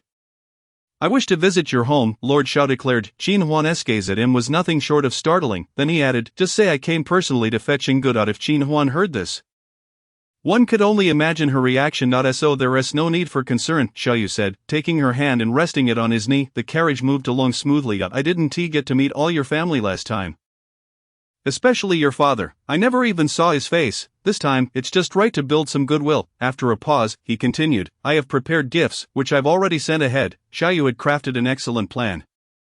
Qin Huan was momentarily at a loss for words, yet her heart felt sweet. Very well then, she interlaced her fingers with Xiaoyu's, a perfect prelude to their future revelations, sparing them both from any shocks when they eventually made their relationship public. Xiao Yue's smile deepened, leaning down to place a gentle kiss on her soft cheek, producing a delightful sound. The journey proceeded quite smoothly, and they returned to Longzhou a little over half a month later. The members of the Qin family were all busy, and the house remained mostly empty. After finishing her chores, Madame Wang lay flat on a lounge chair in the main room, lazily waving a fan. Feeling lethargic, she placed the fan over her face to take a nap. Suddenly, she heard the sound of wheels on the road, soon followed by the jubilant barking of the family dog Dahuang. Startled, Madame Wang moved the fan aside and turned her head to see a simple carriage parked in front of the Qin residence, from which emerged a young woman in a blue gown. Her small eyes widened in astonishment, and she leaped up from the lounge chair, exclaiming, "Oh my, Huan is back, you child, always preoccupied with business. And you haven't even inquired about our well-being. We've been so worried about you in Chang'an." As she spoke, she joyfully rushed outside, only to halt midway, nearly tripping over her own feet. Behind Qin Huan stood a tall and upright man, exuding an aura as imposing as a pine tree, radiating an air of distance. Who else could it be but the previously mentioned Lord Xiao? Oh no! Madame Wang was momentarily speechless. Woof woof woof. Dahuang wagged his tail vigorously, his eyes sharpening as he barked incessantly. "Xiaoyu, Dahuang, this is a guest." Madame Wang nearly knelt before the dog, her lack of education prompting her only to cry out. Don't judge a person by appearances. Chapter 58. Meeting the parents. Lord Xiao's heartfelt dilemma. No one was home. During this time, it was solely Lord Xiao's elder brother taking care of me. Qin Huan gently patted Dahuang's head, calming him instantly, and cheerfully remarked, "Third aunt, are you the only one here?" "Yes, your parents have gone to the workshop, and your grandparents are busy on the farm. Your second sister-in-law took the baby to the infant supply store," Madame Wang replied, her gaze blankly fixed on Xiaoyu. He smiled gently at her, nodding slightly. Third aunt? Madame Wang nearly jumped up in surprise, hastily saying, Lord Xiao is too kind. You must be here to fetch Ingu." "Yes. She went with her elder sister to the workshop. Please come inside." Seeing Qin Huan unloading items from the carriage, she rushed to help her. Xiaoyu stacked 3 exquisite boxes together, nearly becoming too familiar and straying toward Qin Huan's bedroom. Fortunately, he paused as Qin Huan stepped forward to lead the way. Madame Wang was in a flurry. Having set everything down and starting to fumble about, though she herself didn't quite know what she was doing, she went inside to tidy the lounge chair and brewed a pot of tea. Outside, the sound of wheels rumbled again. When she stepped out, she saw Qin Huan standing side by side with Xiaoyu, along with a boy of around 10 years old and Qin Huan holding a little girl's hand. Madame Wang thought, what is going on here? Is this the Lord's child? She asked, bewildered. No, I have yet to marry, Xiaoyu replied, shocked by her question and quickly denying it. Third aunt, these are Tong Qi and Tong Tong. I brought them back from Chang'an. They will stay with us for a few days before being arranged in a charity school. Qin Huan smiled inwardly, leading the 2 children, after spending several days together. Tong Tong had begun to trust Qin Huan, as she was the closest person to her besides her brother. Tong Qi.as for Tong Qi, Qin Huan observed that his recovery was remarkably swift. While it would take others 2 months to heal from a rib fracture, he had nearly recovered in just over half a month. Oh, Madame Wang nodded in realization, her understanding dawning. The charity school accepted orphans. So it wasn't unusual for a family to bring home a child, yet she had been quite startled, initially fearing that Qin Huan intended to become a stepmother, although she recognized the impropriety. Madame Wang found herself unable to handle Xiaoyu's presence, so she instructed Qin Huan to entertain their guests while she hurried off to the workshop to call for her elder sister. The visitors surely wished to see her sister, who was with Ingu. However, he was nowhere to be found, and Qin Man approached. Third sister, why are you sweating so much? What are you looking at? The canning workshop was bustling as Qin Huan had recently sent a message about preparing a large batch of goods, astonishing the entire family. Qin Man and he had hired several workers. Rotating shifts, and the Qin family's workshops were all abuzz with activity. Madame Wang's attention remained on Qin Man, who was blocking her path, prompting her to push him aside in her haste. Qin Man fell to the ground, dazed. I'm looking for my sister and Ingu. We have guests. Oh, look at my mouth. It's Huan who is back, and the Lord has personally come to visit. He must be here to take Ingu back. His words tumbled out somewhat incoherently. If he were not here to visit, how could he have come personally? Qin Man scrambled to his feet. Brushing off the dirt from his bottom, you need to look for your elder sister. They went to the orchard on the back mountain. I'll go back with you. I still haven't met your brother-in-law. Without waiting for Madame Wang's reaction, Qin Man dashed out of the workshop and headed home. Madame Wang stood there, glancing at his retreating figure, then at the back mountain, ultimately choosing to follow Qin Man. Xin Huan retrieved pastries from the kitchen for the two children. She and Xiaoyu chatted and laughed, discussing trivial matters. The atmosphere between them felt different from their previous meeting at the tavern. He had been an outsider then, preoccupied with thoughts about the family and whether his sister could marry. Now, he wished to integrate himself, and Xin Huan's vivid storytelling warmed his heart. Neither of them noticed that Tong Chi's eyes were filled with longing. While Tong Tong sat quietly munching on pastries with a vacant expression, her beautiful eyes devoid of sparkle, yet her demeanor remained obediently quiet. Xin Huan had bought her a clean and lovely dress. Tidying her black hair with a hairpin, she looked quite like a doll sitting there. There was a commotion at the entrance. Xiaoyu, having keen hearing, was the first to rise. My mother and Ingu have returned? Xin Huan exclaimed joyfully upon seeing the carriage. They both rushed outside. Just as they stepped over the threshold of the main room, they saw Qin Man casually leaping down from the carriage. A man somewhat dark and tall, with bright, spirited eyes. Xiaoyu paused, almost immediately realizing this was Qin Huan's father. Qin Huan rushed forward. I'm back. My daughter has finally returned. You have no idea how worried we've been about you. He continued. It was Ingu who said she would call the Lord. His words trailed off slightly as he turned to Xiaoyu beside Qin Huan. Uncle. Xiaoyu felt an inexplicable nervousness. Ah, Qin Man's face lit up with a smile. Lord Xiao, thank you for taking care of my little girl during this time. Uncle, you flatter me. It is Ingu who has been a bother to you. No. Qin Man waved his hands, repeating no 5 times. In his heart, he thought, that is his daughter-in-law. How could it be a bother? You may call me Xiaoyu, or simply you will suffice. Qin Man was taken aback. Was this lord being overly polite? The disparity between their families was quite significant. He felt grateful that this lord would even deign to acknowledge them. To call him uncle was already a great honor. He could hardly accept being addressed by name. That won't do. You are a lord, he stammered, feeling flustered. I am also Ingu's brother. We are to become family, Xiaoyu implied, while Qin Huan silently averted her gaze. Qin Man beamed widely. Since the Lord says so, I shall call you Xiaoyu. Qin Huan raised an eyebrow. Xiaoyu, or just you? Yes, uncle, Xiaoyu replied, unconcerned, smiling as he nodded. Let us not stand here. Please come inside. Ah, Lord, you brought children with you as well. How delightful. Xiaoyu cleared his throat. Uncle, I am still unmarried. Regarding this misunderstanding, Xiaoyu thought, surely I cannot be so old as to have children this age? Tong Chi stifled a laugh beside him. Though young, he had been through enough to be quite perceptive. He was well aware of the atmosphere between Qin Huan and Xiaoyu throughout the journey. Qin Huan recounted the earlier conversation to Qin Man, who reacted similarly to Madame Wang. He then expressed surprise. Xiaoyu, you are still unmarried. You appear to be a couple of years older than my Qin Su. Xiaoyu felt like a knife had been plunged into his heart. He was at a loss for words. Oh dear, a fleeting thought crossed Qin Man's mind. Could this lord possibly be? Chapter 59, Meeting the Parents. Lord Xiao brings gifts. By the way, have you all had lunch? Are you hungry? I can whip up some dishes for you. Just a simple meal. Qin Man clapped his hands. Shaking off his wandering thoughts, Xiaoyu was about to decline, feeling it was a task meant for servants, but since the Qin family did not employ servants, how could he allow his elder to exert themselves? Qin Huan, with a sweet demeanor, spoke first. Thank you, father. Seeing this, Xiaoyu fell silent. He imagined that when children return home, the atmosphere in common households must generally be similar. Indeed, it felt quite heartwarming. Qin Man's culinary skills were rather impressive. When the restaurant Kazai Yunlai first opened, he even worked as a chef for a while, undoubtedly winning over countless patrons with his delicious dishes. After spending so much time cooking together, it was no surprise that the father and daughter had developed similar skills. Xiaoyu naturally assumed that Qin Huan's culinary talents were instilled by Qin Man. This turned out to be a delightful misunderstanding. Qin Man was quite the chatterbox, unable to restrain his tongue from rambling on about various matters.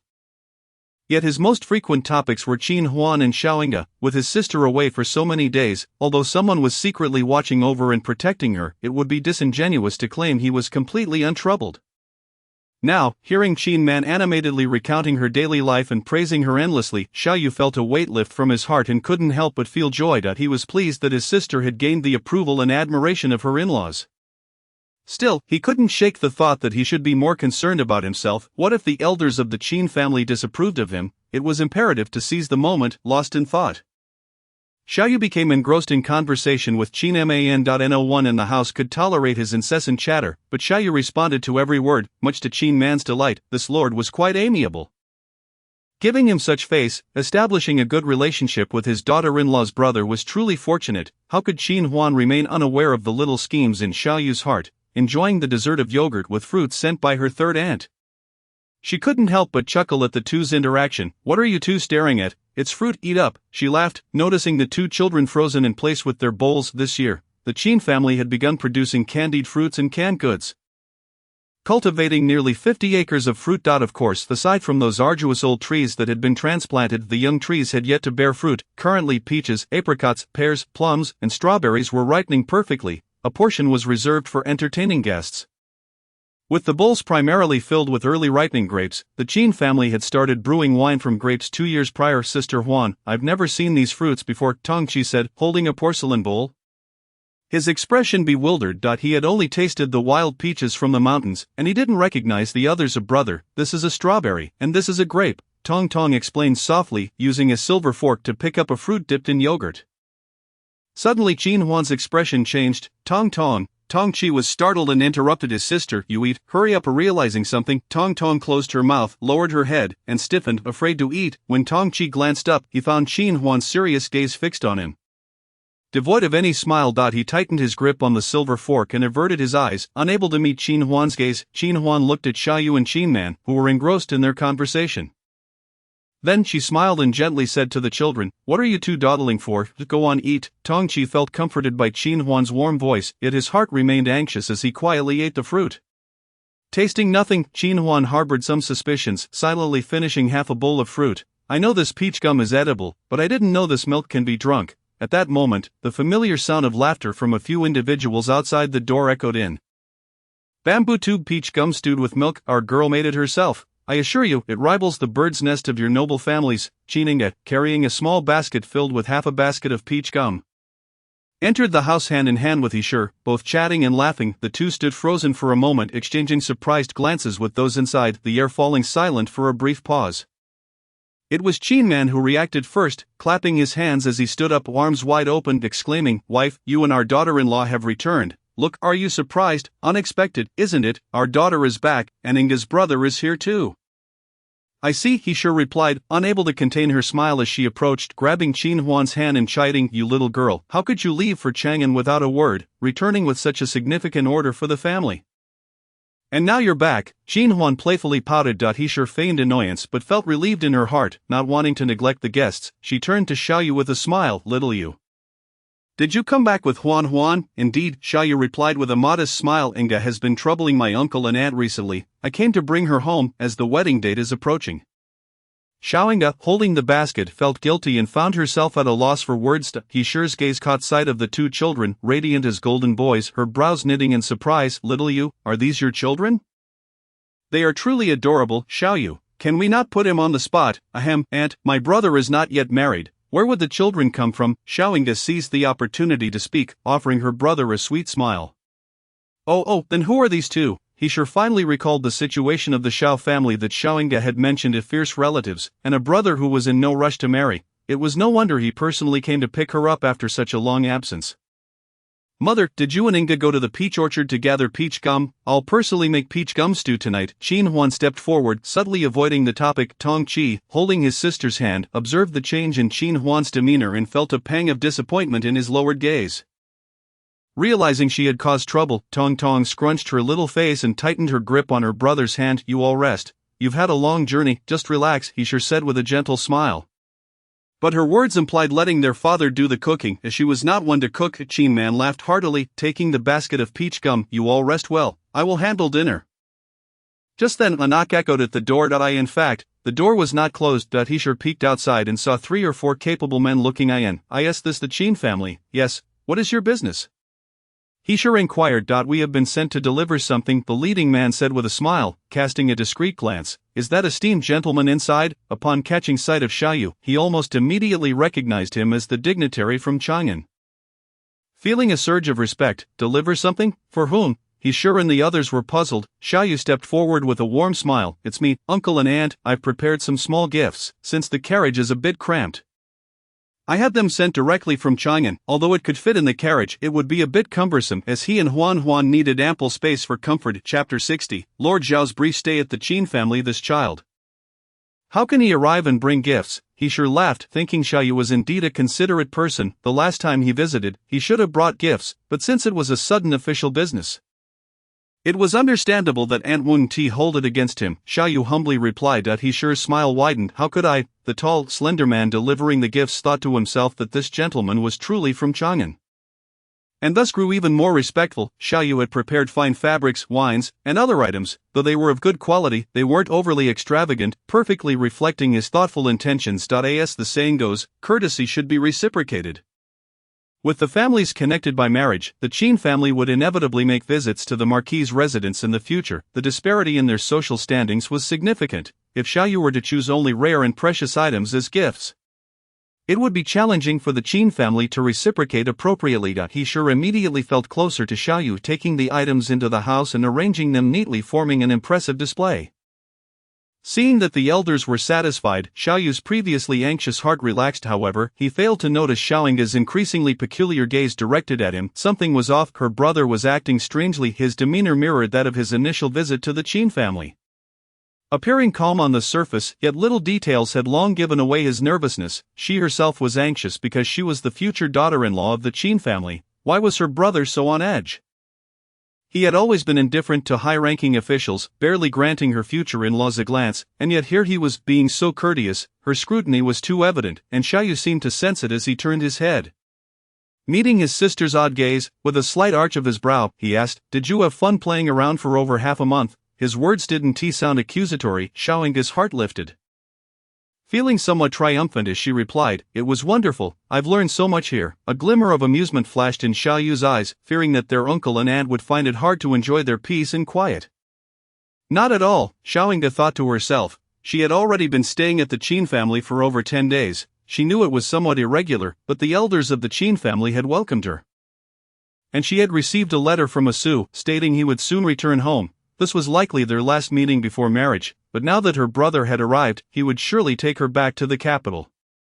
Xiaoying pondered gloomily. A little did she know, her brother was also hoping to stay longer. Noticing her silence, Xiaoyu cleared his throat, saying, "I've taken leave from the court. The scenery here is beautiful, and I wish to stay a few more days. You can accompany me to the inn." Xiaoying's eyes lit up. "Stay longer." Just as she was about to joyfully agree, Qin man interjected, "Since you've come to our home, why stay at an inn? We have a large row of guest rooms in the east courtyard, all clean and tidy. You, along with those 2 children, can stay there without any issues. It would be unacceptable to slight their daughter's brother-in-law."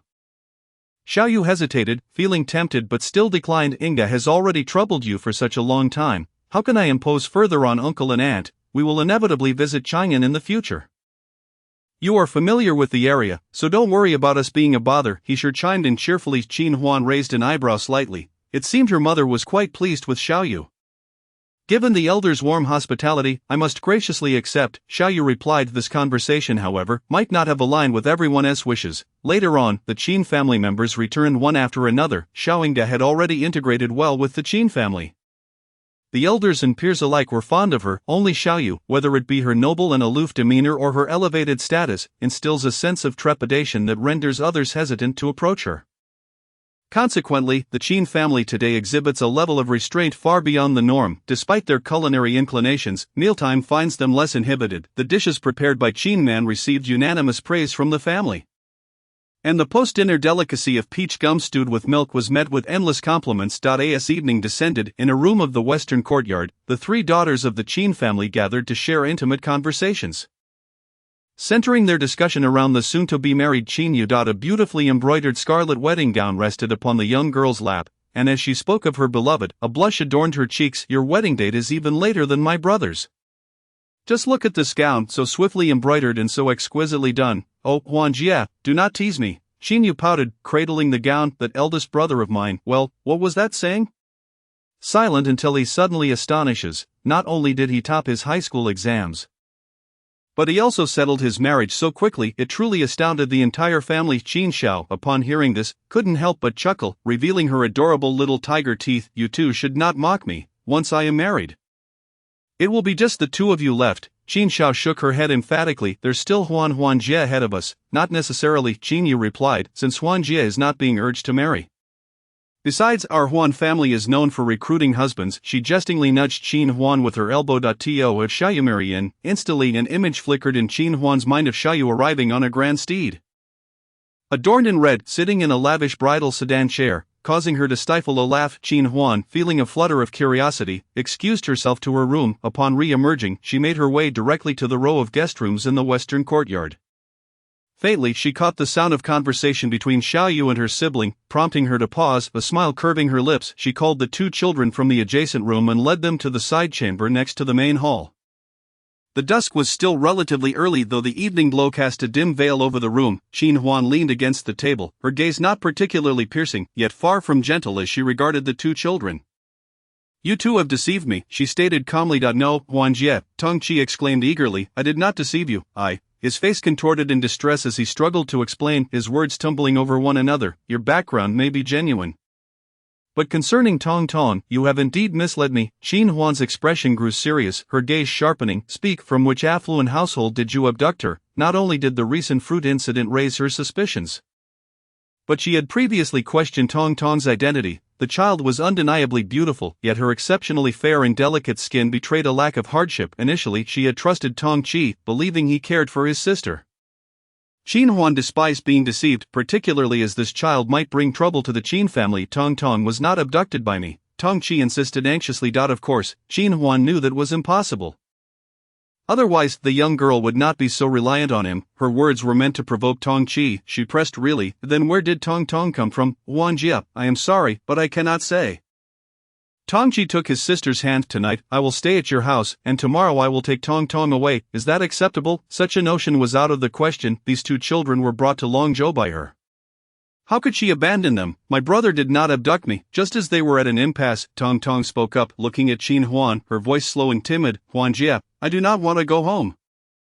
I want to stay with my brother. There are bad people in my family." "Bad people?" Qin Huan's heart leapt. She crouched down to grasp Tong Tong's small hand, gently asking, "Tong Tong, tell Huanjie, what kind of bad people?" "My mother is a bad person." Chapter 61. The identity of Tong Tong. A bad person? Your mother? Upon hearing the word mother, myriad thoughts raced through Qin Huan's mind. A legitimate daughter from a noble family might refer to her stepmother as mother, and the specter of familial conflict and intrigue loomed large in her thoughts. "And what of your biological mother?" Qin Huan inquired cautiously. If the child could leave without a trace of attachment, her biological mother must be. "She is my biological mother." Tong Tong seemed oblivious to Qin Huan's line of questioning. Tilting her head slightly, "She is a bad person." Qin Huan was taken aback. What was this situation? Why call her mother a bad person? She pressed further. "Why do you say your mother is a bad person?"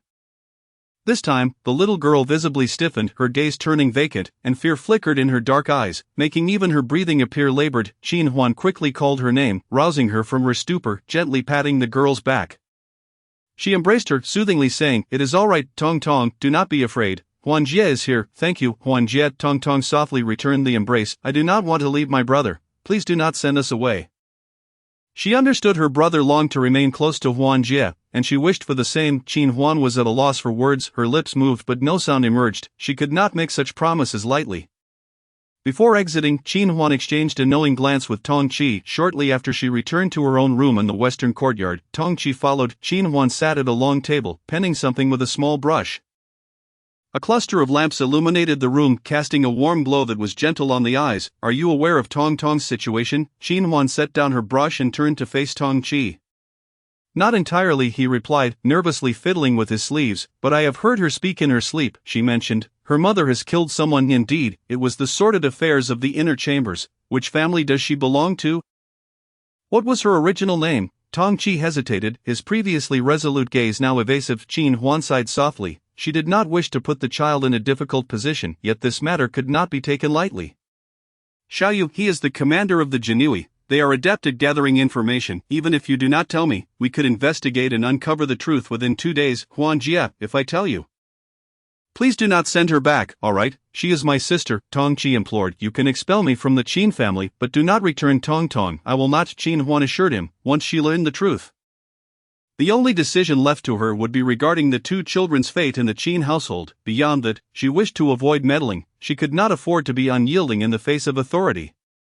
Yet neither was she one to curry favor with the powerful, nor would she use children to ingratiate herself with the elite. Should matters grow complicated, she would arrange for the two to return to Chang'an and provide them with some silver for their livelihood.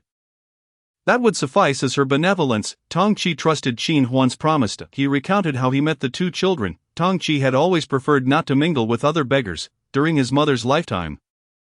He purchased a dilapidated courtyard from a family that had fallen into ruin for just a few taels of silver. After being expelled from the brothel he had resided there, the house was drafty.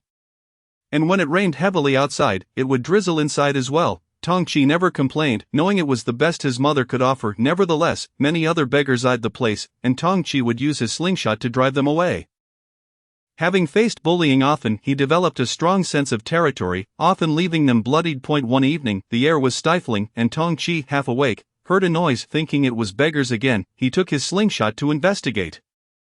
By the well lay a small girl, her head bleeding from an unknown injury. She was beautifully dressed, and Tongchi thought her garments softer than the stream's water. He brought her home upon waking.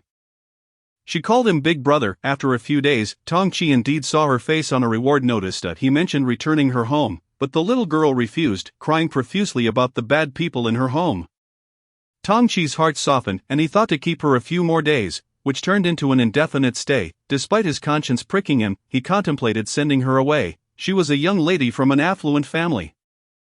What right did she have to dwell in his rundown abode? He discreetly inquired about her family situation and discovered even the servants looked down upon her the moment he named her Tong Tong. She became his sister, and he could never part with her. I sold her jeweled hairpin and a pair of shoes. I still keep the dress she wore back then. Tongchi's heart softened. A smile gracing his lips. That was before Qin Huan provided outfits for the siblings. It was the only gift he had brought on this trip. Qin Huan's throat felt dry as she finally found her voice. What was her name before? Which family did she come from? Wen Tong Tong. She was once called Wen Tong Tong. Tongchi paused. The notice said her father is Wen Shengwen, a high-ranking official, the Minister of Rights.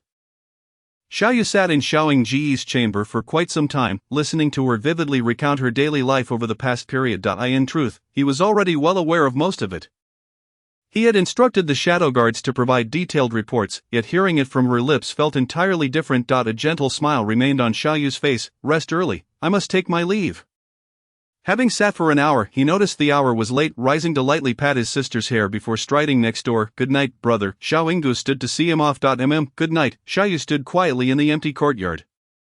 His gaze lost in thought. The girl had returned, yet the lad was still absent. What had Huan asked him to do? Moments later, he pushed open his door. The sound of something sliding beneath it caught his attention. Looking down, he saw neatly folded sheets of paper. Xiaoyu raised an eyebrow slightly. Earlier, when she had visited, it seemed she had indeed paused at his door just as he intended to step out. She had turned and entered the little one's room. A sweet sense of intimacy, akin to lovers exchanging letters, blossomed within him. Xiaoyu picked up the letter, closed the door behind him, lit the lamp, and sat at the small table, unfolding the paper with utmost reverence. It was a painting. A charming depiction of the round-faced Qin Huan seated on a proud horse with a wide grin, welcoming the round-faced Lord Xiao as he arrived in a bridal sedan chair. The scene lacked specificity, with ample blank space, save for a string of firecrackers hanging in one corner, yet anyone could discern the joyful atmosphere it conveyed. Xiaoyu's heart suddenly softened, before his eyes danced points of light. Growing ever more gentle and warm, what to do? He found himself yearning to see Huan, but she was still with Tongchi. Why hadn't that rascal returned yet? Xiaoyu folded the paper and pressed it against his chest.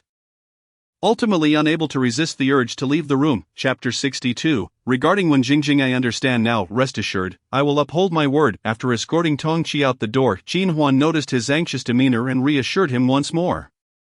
It was unclear what dreadful thing the young girl's mother had done to provoke such resistance. The intrigues of the inner quarters. Thank you, Sister Huan. Truly, thank you. You are our great benefactor. Tongchi expressed his heartfelt gratitude as he departed from the east courtyard. As his figure vanished into the night, Qin Huan closed the door, not returning to the small table, but instead leaning against the door, releasing a soft sigh. The Wen family must be frantic over the loss of their child. Especially since she was the legitimate daughter of the main wife. Lady Wen must be heartbroken. Qin Huan's resolve wavered. It was not a question of whether to return the child, but rather whether to keep her.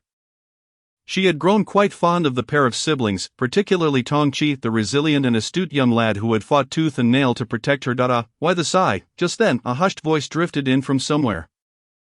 Startled, Qin Huan looked around, finally zeroing in on the window. Xiaoyu, pulling open the small window to see his face, she nearly exclaimed, "What are you doing?" The window was rather low, and Xiaoyu, being rather tall, was unaware that his hunched posture appeared somewhat comical. The usually composed Lord Xiao, now caught in such a light-hearted moment, almost made Qin Huan laugh. The tension of clandestine first love dissipated in an instant. I found a drawing and brought it to your door. His words, laced with a playful tone, stirred something within her. Xiaoyu produced the painting from his chest. Qin Huan cleared her throat, contemplating her words, but felt it unwise to speak freely with neighbors nearby. She wanted to send Xiaoyu away yet also wished to discuss matters with him. After a brief internal struggle, she turned her body, saying, "Come in quickly." Thus our Lord Xiao entered with a sense of happiness. He nimbly stepped inside, and Qin Huan promptly shut the window. Such skill suggested he had climbed walls and traversed courtyards with ease. Qin Huan teased, "You seem quite practiced at this." "No, I'm simply well acquainted with your residence," Xiaoyu replied with a smirk. His gaze landed on the dressing table beside the bedroom, and he raised an eyebrow. "Why haven't you displayed the headpiece I gifted you? It's too precious to put on display, and I fear it might be stolen, so I prefer to admire it in its box." Qin Huan shook her head. "By the way, please have a seat. I have something important to discuss with you. It concerns those two children." Qin Huan sought Xiaoyu's counsel regarding the siblings. Xiaoyu settled into the nearby armchair, expressing curiosity. "I'm also intrigued about what you and that little rascal talked about for several hours." Qin Huan couldn't help but chuckle at his slightly envious tone. "It wasn't for several hours, I assure you." Without further delay, she recounted to Xiaoyu the details concerning Tong Chia's origins. That he had shared. This Wen family is indeed the same as Wen Jingjing's. Correct, Wen Jingjing is the legitimate daughter, and Tong Tong is her biological sister. Qin Huan inquired. Given Wen Jingjing's marriage to the Prince of Jiang as his primary consort, she surmised that she must be the legitimate daughter. Xiaoyu's eyes flickered with contemplation. After the annulment of the engagement, the relationship between the Ho residents and the Wen family had grown rather lukewarm. This matter had seemingly stirred some gossip in Chang'an, but it had not made significant waves. He had not paid much attention to it. After a brief pause, he replied to Qin Huan's question. "They are half-sisters. Wen Jingjing occupies a somewhat awkward position in the Wen family. She is considered legitimate but not entirely so." "How so?" Qin Huan straightened in her seat. "Her biological mother was Wen Shengwen's first wife, who passed away long ago. After her mourning period, Wen Shengwen remarried, but Wen Jingjing was not raised under her stepmother's care. The daughter of the first wife must be legitimate," Qin Huan asserted. Xiaoyu chuckled softly. "That would be the case, but the old matriarch of the Wen family does not favor the first wife. And since she has ties with the new lady of the house, Wen Jingjing grew up under the care of a concubine." Seeing Qin Huan's growing confusion, Xiaoyu sighed. "I'm not entirely clear on the specifics, but that is the general situation." "All right then," Qin Huan nodded, her heart not particularly inclined to delve deeper into the matter of Wen Jingjing with Xiaoyu. She redirected the conversation. "So, how do you think I should handle Tong Tong's situation?" Noticing her troubled expression, Xiaoyu understood that she actually wished to keep the child. He straightened his posture and gently said, "In truth, the Wen family has a familial connection with the Prince of Jiang, and they will inevitably be affected by it." Qin Huan's gaze circled thoughtfully, her mind racing through various possibilities. Should the Wen family find themselves entangled, the child would undoubtedly be brought back home, but it would not be a pleasant experience for her. She enjoyed the prospect of being that little girl's sister, and spending time together was rather delightful. Xiaoyu continued, speaking somewhat cryptically. But Qin Huan understood. If the connection through marriage merely caused troubles, the princess residence would not pose significant difficulties for the Wen family. His support for Tong Tong to be with Tong Qi indicated that having her as a sister would be preferable to being raised as a legitimate daughter in the Minister of Rights household. This suggested that the relationship between the Wen family and the princess residence was far from ordinary. It was certainly more than just a simple marital connection. Noticing Qin Huan's expression, Xiaoyu recognized her comprehension. His gaze reflected approval. "You may very well choose to remain oblivious to their origins and proceed with your original plans for their arrangement. They have been concealed in Chang'an for 2 years without the Wen family discovering them, let alone in distant Longzhou." Qin Huan shared the same sentiment, hence her internal conflict. Moreover, even if the Wen family were to find them, the child was lost by their own doing, and it was ultimately the child's choice to stay away. Who could the Wen family blame? In Xiaoyu's view, should Tong Tong be truly found by the Wen family, they would likely come personally to express their gratitude. So, shall I keep them? Qin Huan playfully flicked her delicate fingers, winking at Xiaoyu. She had already been swayed in her heart. Or perhaps it was not persuasion. Xiaoyu simply articulated her own thoughts. "Oh, not worry.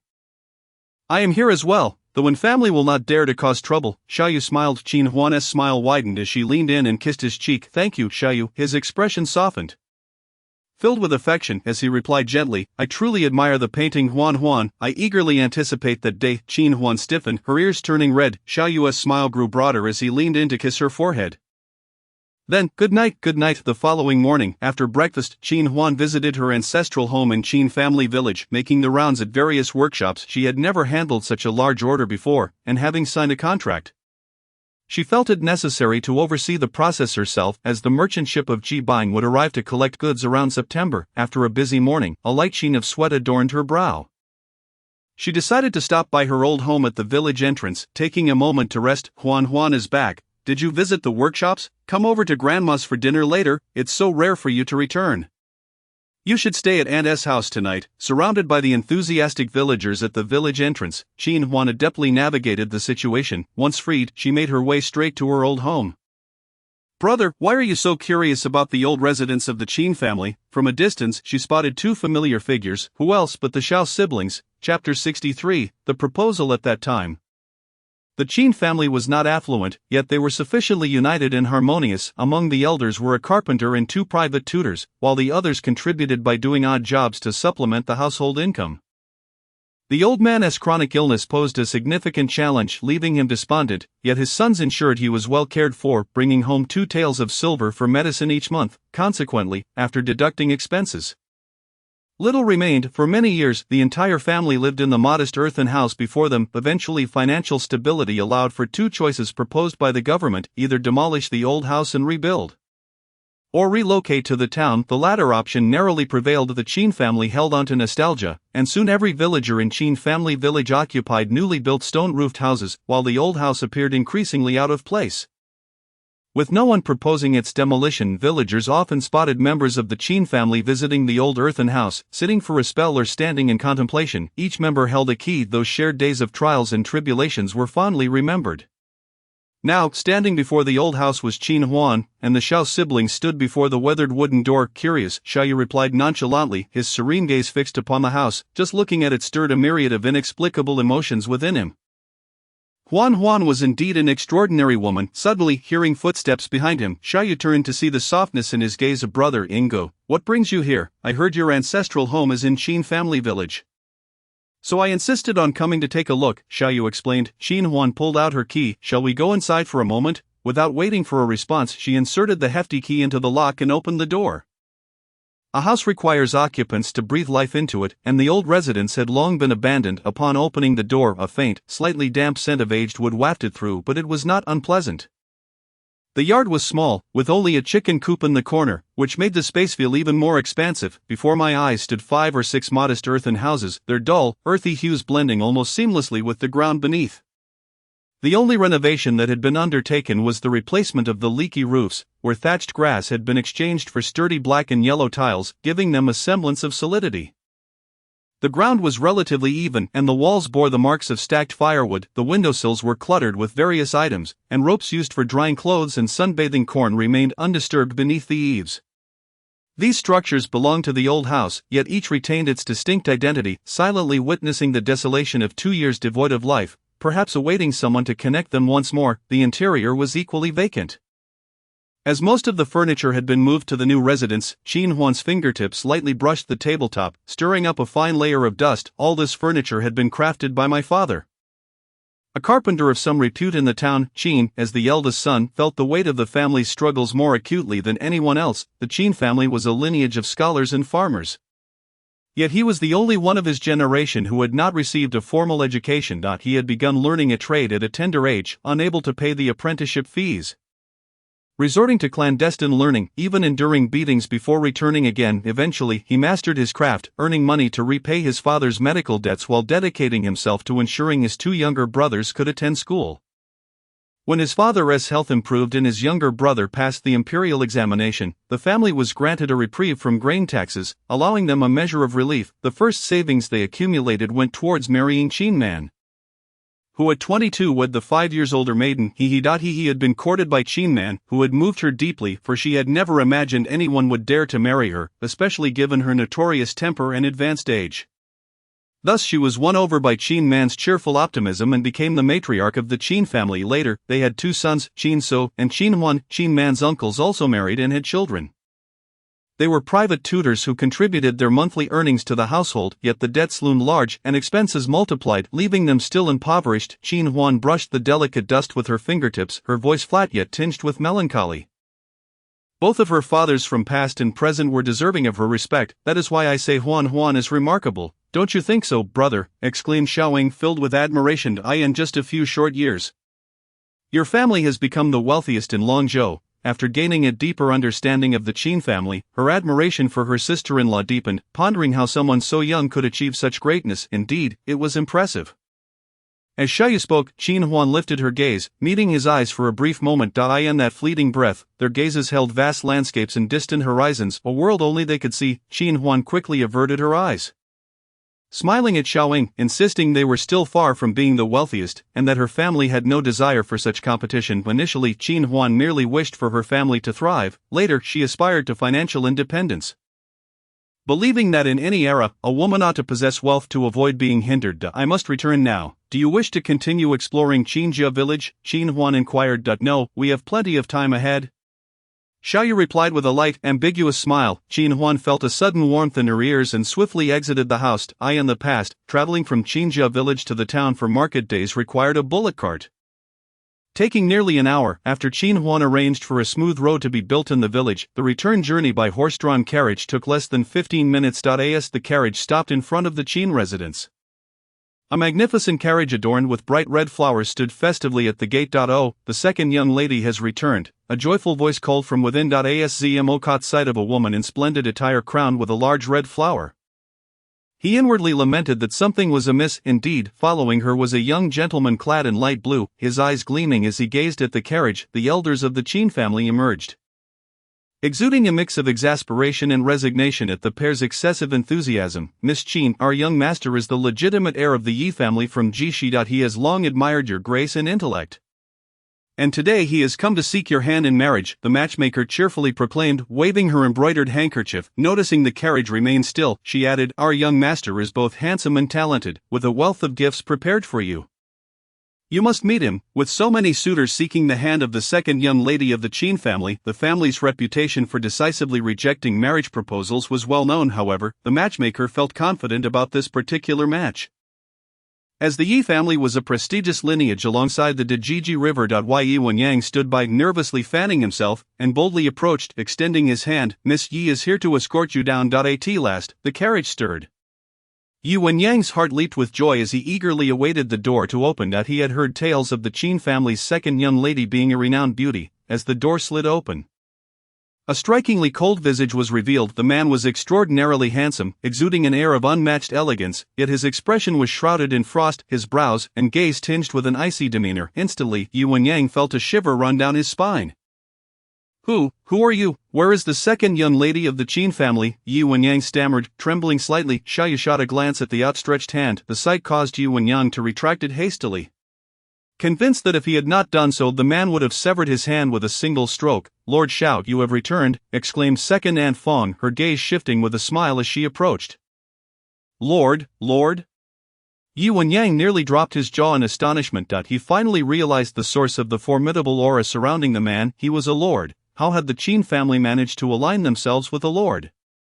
Step aside. Seeing Yi Wenyang still standing there in shock, Xiaoyu commanded coldly. Yi Wenyang quivered, nearly retreating several paces. With a long stride, Xiaoyu disembarked, standing by as he lifted the carriage curtain. Sister Huan, he called into the carriage. Qin Huan peeked out, meeting his gaze for a fleeting moment, placing her delicate hand into his palm as she descended, gently squeezing his fingers as she did so. Xiaoyu's heart fluttered, and his lingering resentment dissipated in an instant. As Qin Huan alighted, Xiaoyu subtly closed his hand around hers, tenderly squeezing her fingers. Xiaoying, peering out, cast a strange look at her brother's extended arm, internally questioning when he had become so thoughtful. Lord, may I inquire which lord you are? I sincerely apologize for my ignorance, Yi Wenyang stammered, regaining his composure and approaching with a forced smile. Xiaoyu paid him no heed. Remaining silent, however, Fong chimed in. Young Master Yi, do you not know, the young lady standing behind me, Miss Gu, is the betrothed of our eldest son, bestowed upon him by imperial decree. Lord Xiao is currently residing with us as our esteemed guest. Oh, Yi Wenyang exclaimed in realization. I only knew that the Qin family produced a top scholar. I had no idea about this imperial marriage. His eyes widened as he glanced at Xiaoying, and then at Qin Huan, who with her beautiful mother he could not possibly be lacking in allure, causing his heart to flutter once more. He was instantly satisfied to marry this wealthy beauty, while also establishing a connection with the Lord of Chang'an. What a splendid match! You must be the second young lady of the Qin family. I am Yi Wenyang, and I have come specifically for you, he declared, casting a knowing glance at the matchmaker, still cautious of Xiaoyu, who intimidated her with his mere presence, had to navigate the situation delicately. She had been a matchmaker for many years and had a keen eye for relationships, but she could not ignore the glimmer in Lord Zhao's eyes when he looked at the second young lady. Yet having received payment from the Yi family, she could not falter in her duty, launching into an elaborate description of the merits of the union between the Qin and Yi families, portraying Qin Huan and Yi Wenyang as a match made in heaven. I'm sorry, but young Master Yi, I currently have no intention of marrying, Qin Huan interjected before the matchmaker could finish her pitch. The matchmaker, however, let out a relieved sigh. Miss, you should reconsider. After all, marriage has always been a matter of parental arrangement and the matchmaker's word. Your opinion may not be the final say, Yi Wenyang replied with a confident smile. Once I meet your parents, in our Qin family, the young lady has the authority to decide her own marriage. Qin Huan stated firmly, glancing towards the house as she spoke. Indeed, Feng readily agreed. Huan's wishes are paramount. The crowd of onlookers began to swell, and as Qin Huan spoke, she led the way into the house. Yes, Feng echoed, following closely behind. As Yi Wenyang stepped inside, Xiaoyu positioned himself directly in front of him. He towered over Yi, broad-shouldered and imposing, casting Yi Wenyang into a rather frail light. Miss Qin has made herself abundantly clear. If that is your sole purpose here, you may take your leave now, he stated, his gaze sharp and intimidating, causing Yi Wenyang's legs to weaken beneath him. As he hastily retreated, Xiaoyu mused that it was fortunate for him that Yi Wenyang had the sense to depart. We have no shortage of admirers for Huan. Many have come knocking, yet few have left without force today, thanks to the Lord's timely intervention, Feng remarked lightly, inviting everyone into the inner quarters. That young man can come in too. Come in for some tea. Feng gestured to ZMO, who had been leaning against the carriage. No need. Second Madame. ZMO politely declined, momentarily stiffening. Come in when asked. Xiaoyu interjected. Thank you, Madam. ZMO said promptly, following them inside. As they sipped tea and engaged in idle chatter, Feng mentioned that young Master Yi is the second suitor today. Earlier, we had another, a Master Lu, whom I successfully dismissed. Qin Huan smiled graciously. Thank you, second aunt. Feng feigned reproach. I fear I may have delayed your true match. During this time, countless matchmakers have visited, and those you previously turned down, like young Master Zhang and young Master Li, have yet to lose heart. She paused, narrowing her eyes slightly. Are you truly not considering any of them? Some are rather promising. Qin Huan was completely unaware that her entire family believed she had been heartbroken by Deng Xiu. The best remedy for exiting one relationship is to enter another. Although she had previously assured Qin Huan that her marriage would be her own decision, what elder would not wish to see their younger kin find happiness and love? I haven't seen you, second aunt, Qin Huan remarked, delicately sipping her tea. I have someone I fancy. Feng Sure was taken aback, however, Xiaoyu clapped her hands in surprise and delight, exclaiming, Really? Who is it? Huan, who is so fortunate to have caught your fancy? ZMO, lurking in the corner while sipping tea, cast a furtive glance at his master. The fortunate Xiao was radiating joy, her expression almost shouting, I am so pleased, I can barely contain my laughter. Naturally, it is too soon to reveal that to you, Qin Huan chuckled, winking at Feng Sure. You need only know that there is indeed someone. As for my marriage, you need not worry. I trust you will handle those young masters. Zhang and Li. Wonderful. This is splendid news. Feng Sure beamed, her smile reaching her eyes. Xiaoyu seemed poised to say something, but then noticed her brother's barely contained grin, her brows furrowed slightly, her beautiful phoenix eyes narrowing with suspicion. She could not shake the feeling. Startled by her own thoughts, Xiaoyu quickly shook her head, dismissing her wild imaginings. How could that be possible? Second aunt, what about the two children? Qin Huan inquired. They should be in the guest room. They were just here. Feng Sure paused. Your second uncle mentioned they could go to school anytime. When do you plan to send them? Tomorrow. Chapter 65. Caught red-handed brother. Will Huanjia really send us away? In the guest room, Tongqi was packing their belongings, carefully folding his sister's splendid garment with gentle, deliberate movements. Deep down, he did not want to leave. Huanjia won't send us away, but we must leave on our own. He softly reassured his sister, his youthful face resolute. Tong nodded, grasping her brother's sleeve. Is it because of me? Tongqi sat on the edge of the bed, wrapping his arms around his sister. It's my fault. I should never have lied to Huanjia. It has nothing to do with you. Tong buried her small face in her brother's embrace, her dark eyes glistening with unshed tears. Qin Huan sighed softly, her hand hovering by the door before she knocked. Tongqi released his sister and hopped off the bed to open the door, sunlight illuminating his striking eyes. Huanjie? Are you sleeping well? Qin Huan stepped forward and noticed the redness around the little girl's eyes. She called softly, Huan Jia. Tong Qi nodded vigorously. In truth, he was not sleeping well. The only bed in the dilapidated house belonged to his sister. While he had been sleeping on straw, lying on such a soft bed was unsettling, especially with his worries, yet he did not want to voice his concerns, as he felt it would elicit sympathy. Huan Jia was the kindest person he had ever known. He did not wish to trouble her. That's good. However, the environment at the private school is not as pleasant as here. There are long beds, and 8 children share a room. You will have to adjust quickly. Tong Qi froze, even his breath catching in his throat. Qin Huan approached Tong Tong, gently stroking her beautiful black hair, speaking softly. The boys' and girls' dormitories are separate. Our Tong Tong will have to stay with other girls at night, away from her brother. This child was somewhat introverted, overly reliant on her brother. It would be beneficial for her to socialize more with others.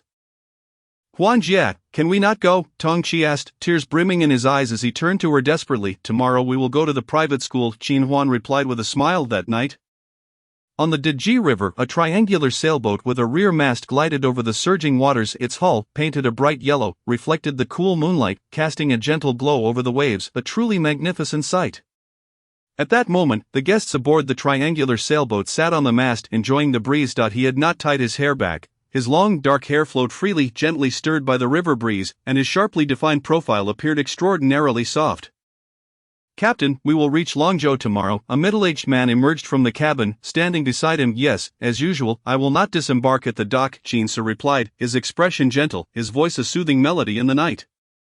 Understood. The man nodded before adding, it is late, you should rest for a while. We will keep watch on the boat. Qin Su shook his head, tilting his gaze toward the already full moon. I cannot sleep. My fiancée Yi is waiting for me at home. Just thinking of her keeps me awake. He longed for the journey to be swifter, to reach her sooner. Heaven knows how excited he was when he received the letter from home, stating that Gur was at the Qin residence. He scarcely slept for 3 days and nights, drafting the necessary documents for Decino before embarking on his return. The middle-aged man chuckled, wondering what kind of woman Mingyan Junju was that captivated their captain so, prompting him to personally prepare a boat for their wedding. Qin Su merely smiled, yet a shadow of worry flickered in his eyes. Since boarding, he had not received any letters. He wondered if Huan Huan had returned from Chang'an. That Xiaoyu, he had heard from Uncle Han that he had been very attentive to Huan Huan. Yet he could not bring himself to trust that daily carriage rides, was that something Xiaoyu would do. It was known that Qin Su had stared at that letter for quite some time, nearly deciphering every word. He recognized the characters, yet they seemed utterly incomprehensible when strung together. He suspected Uncle Han was deceiving him to ease his mind, or perhaps he had misidentified the person. He even wrote back for confirmation, only to receive an affirmative reply. Qin Su felt as though the entire world had become surreal. Was his sister truly so close to Xiaoyu? How had that happened? In his previous life, he never discovered the nature of the life-saving favor Xiaoyu had mentioned. All he knew was that while he was away, his sister had disguised herself as a boy and slipped out to visit a brothel, only to be caught by Xiaoyu and taken to the northern town office. His sister visiting a brothel left Qin Su in a complicated state of mind. The fact that his sister had met Xiaoyu there and formed a connection made his feelings even more convoluted. Captain, are you troubled by something? One of his subordinates inquired, noting the worry etched on his face. It's nothing, Qin Su replied, shaking his head as he rose against the night breeze. Go rest. Initially, upon returning home, he should have awaited the wedding date in peace, counting down the days until Gur would enter his home. After all, it was only just over 20 days away. But if Huan Huan was not at home, still at the Intingho residence, he could not find peace. Upon arriving home, if Huan Huan had not returned, he feared he would have to make a trip to Chang'an himself to ascertain the situation with Xiaoyu. Xiaoyu, over here. Qin Huan hid beneath a peach tree, watching the tall, handsome man enter the orchard, her eyes searching until she jumped out and waved at him. Xiaoyu smiled warmly, striding toward her. Eating peaches, Qin Huan selected a large, beautifully ripe peach from the basket, its sweet fragrance wafting through the air. She wiped it on her sleeve and offered it to Xiaoyu. I just had one. It is so sweet. She pointed to the peach pit beside her. Xiaoyu took a big bite, the soft, sweet flesh bursting with juice on his palate, nodding in agreement. It is indeed sweet. Qin Huan, tempted, plucked another peach from the tree and began to eat. As they chatted and strolled through the orchard, the two of them, both strikingly charismatic, drew the gaze of onlookers wherever they went. This was a rare opportunity for them to steal away together. Just watching her filled Xiaoyu with happiness. She was unique, one of a kind. Even the way she ate was captivating. Inga was right. To win Huan Huan's affection was a stroke of fortune for him. His initial declaration had been so impulsive and reckless, yet Huan had still chosen to be with him. It was both his blessing and his good fortune. Xiaoyu, Qin Huan's call broke his reverie. Xiaoyu looked down to see her delicate hand playfully patting his chest. Hearing her childlike voice filled with delight, she exclaimed, "Look at that peach, it's so big and beautiful, you must pick it for me." He would have picked the stars and the moon for her if he could, he thought to himself. Raising his gaze, he spotted the peach she coveted, a large vibrant red one hanging at the very end of a nearby branch, which was laden with many fruit. "Never mind," Qin Huan said. "Xiaoyu, could you lower that branch for me? I want to pick it myself." "Of course," Xiaoyu replied, lifting the slender branch carefully, lowering it to a height where Qin Huan could reach it. They were standing quite close, and from a distance it appeared as if the tall man was embracing her. At least that was how Qin perceived the scene. He felt as though his vision was blurring. His eyes widened in shock before narrowing slightly, his body frozen in place, unable to move. No one understood better than him how shattered he felt at that moment. Chapter 66. The frustrated duo. Qin's gaze was so intense that Xiaoyu felt a chill race up his spine. He focused his attention, still gripping the branch, and turned to see Qin's peculiar expression, one that resembled an accusation of infidelity, staring at him from a distance. Xiaoyu's eyes narrowed slightly, and in the next moment, the branch sprang back up. Qin Huan had just finished picking the last peach when she was momentarily stunned by the sight. She turned around, her eyes widening in disbelief. Was that her brother standing at the fence? Qin Huan quickly recalled her earlier interaction with Xiaoyu. It seemed to have been nothing more than a simple act of mutual assistance, with no inappropriate gestures. With that thought, her racing heart began to calm. She raised both hands, calling out to Qin's "Brother, you're back." She gently set down the basket and happily made her way towards the fence. In an instant, she enveloped Qin in her embrace.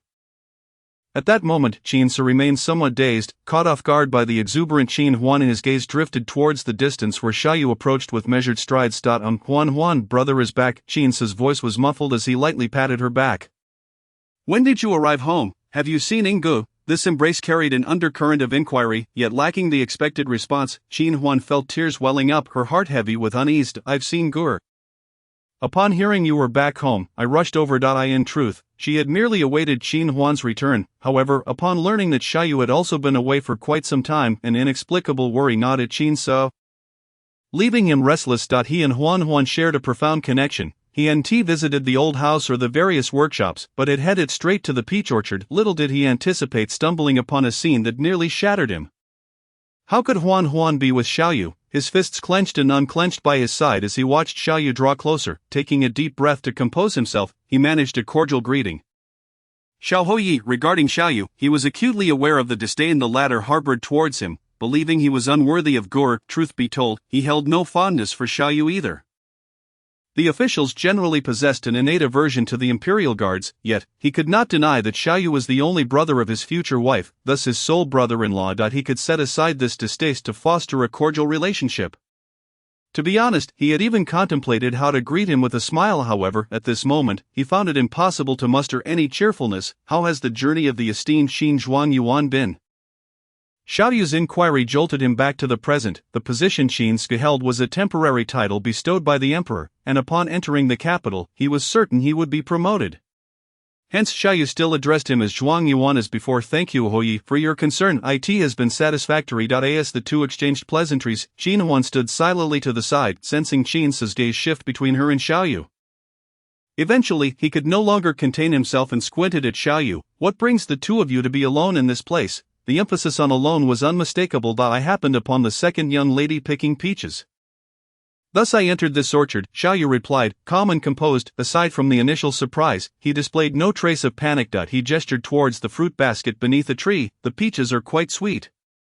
Would you care to try one?" Indeed, Qin Huan exclaimed, dashing towards the peach tree. "This tree was transplanted from the courtyard of our old house, and its fruits are exceptionally sweet. I was unable to reach the branches earlier, and I'm grateful to Brother Xiao for his assistance." She extended the basket towards Qin. "Brother, have one." Qin plucked a peach and chewed it dryly, devoid of flavor. He consoled himself with the thought that this was merely how things were.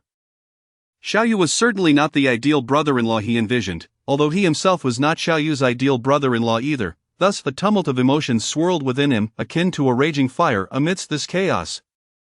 Another thought struck him. On the return journey along the rural path, he had inquired, "By the way, Huan, what is the nature of your relationship with Deng Xiu? Why did his family leave Chengshui?"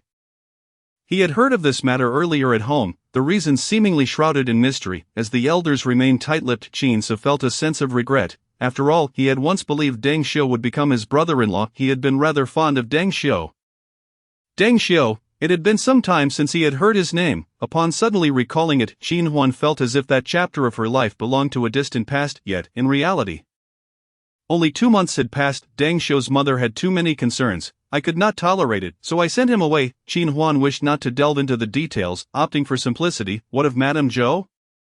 Qin Su inquired, recalling the woman he always referred to as aunt.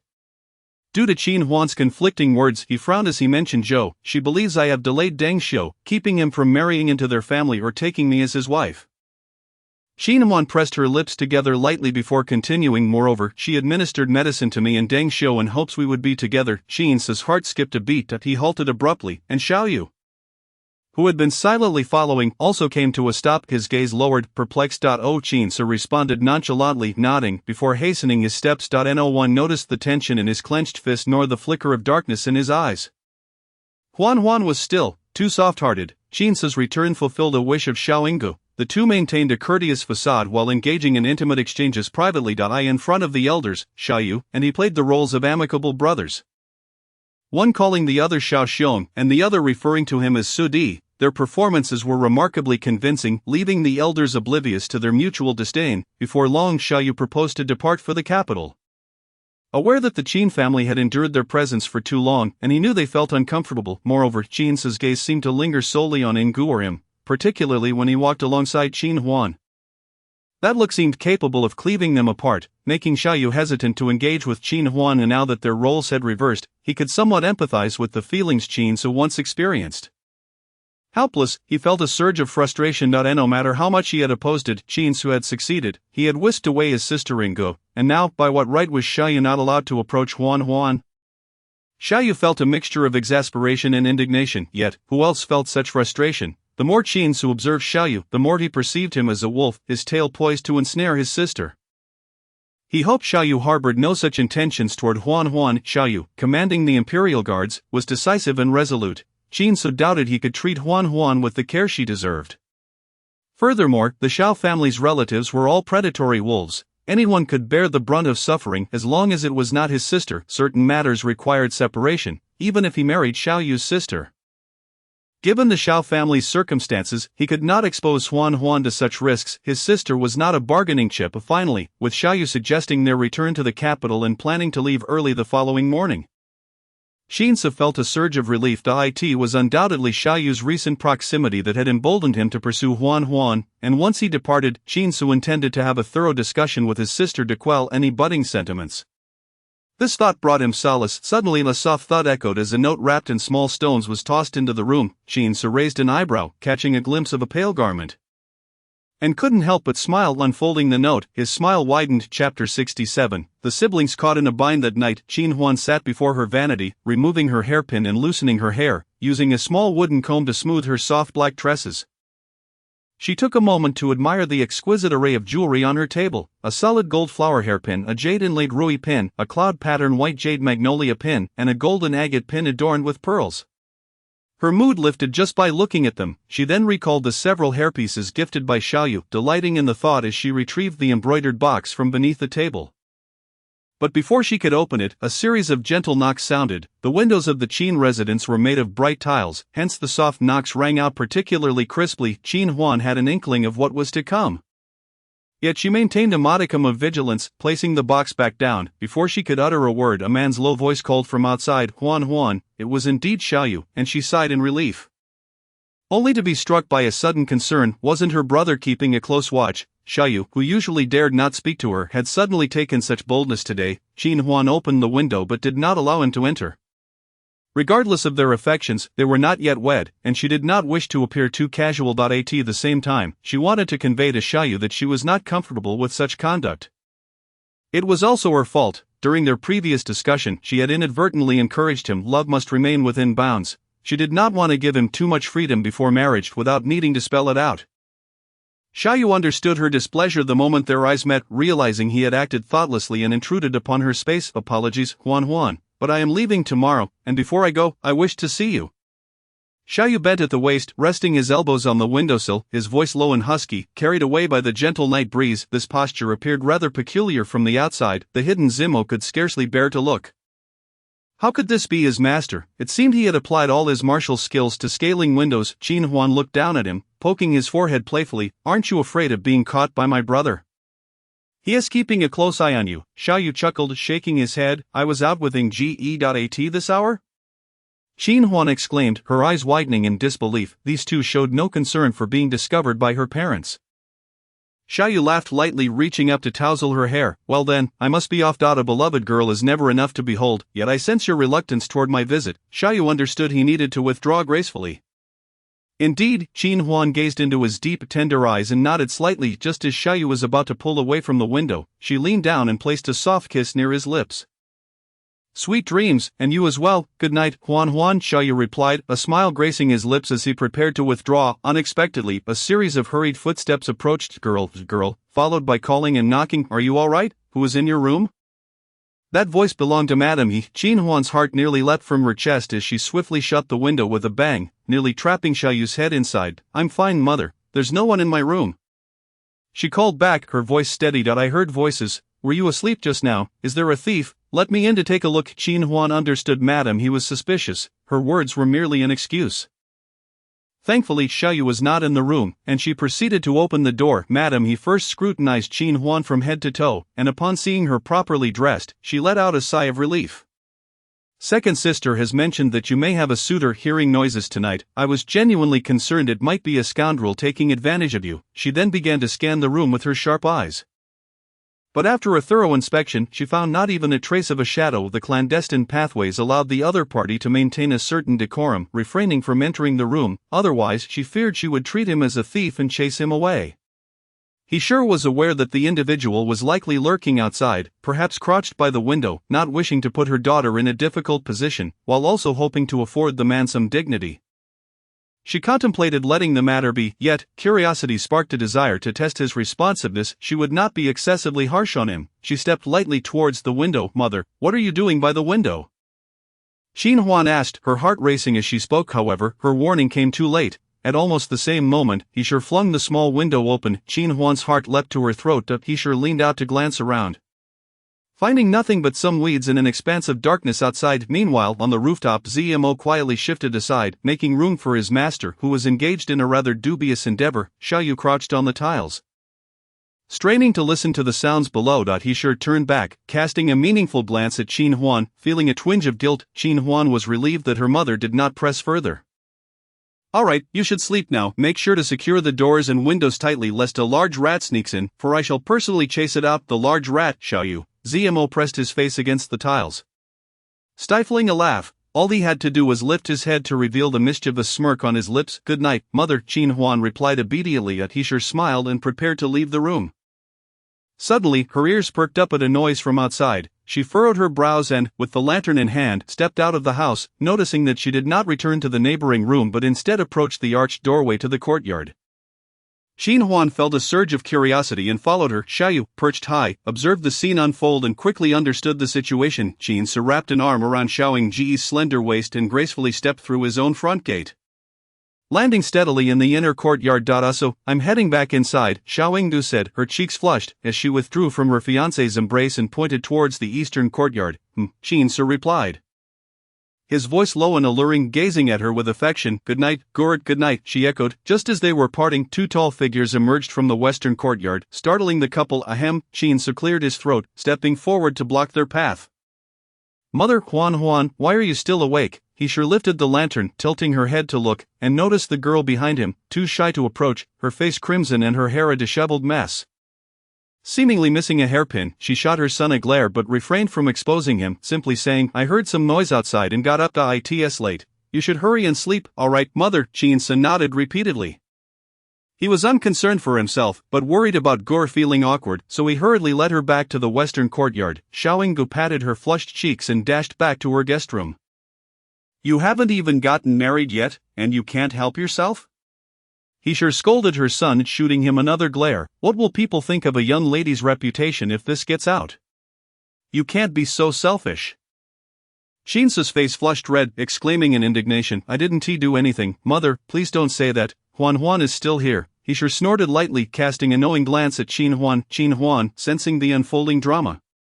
Quickly pushed her mother inside, saying, All right, mother, you should go rest now, tonight is quite amusing. Chapter 68. The infuriating Xiaoyu dares to entice his sister. The next day, after breakfast, Xiaoyu took his sister to bid farewell.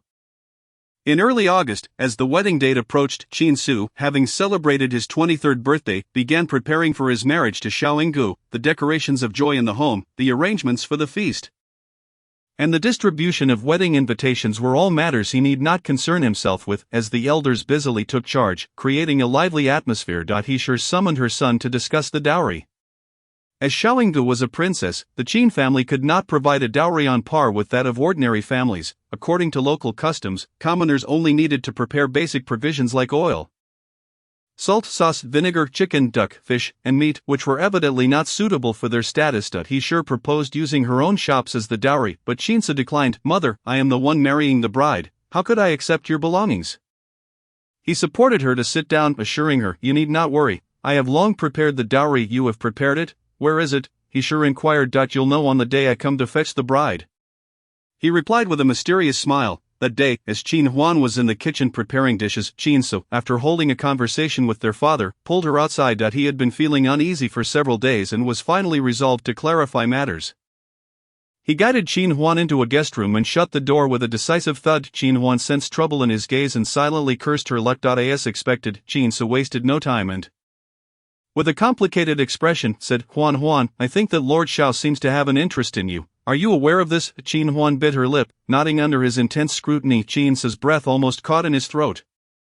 Clenching his fists, he asked, Since you know this, why don't you keep your distance from him? Because I like him too. Qin Su nearly erupted on the spot. You like him? When did you start liking that scoundrel? He craned his neck, resembling a distraught ostrich. Aren't you fond of Deng Xiu? Qin Huan pressed her lips together, unable to respond. 4 years ago, due to that 527 taels, she had dismissed her initial impression of him as a rogue.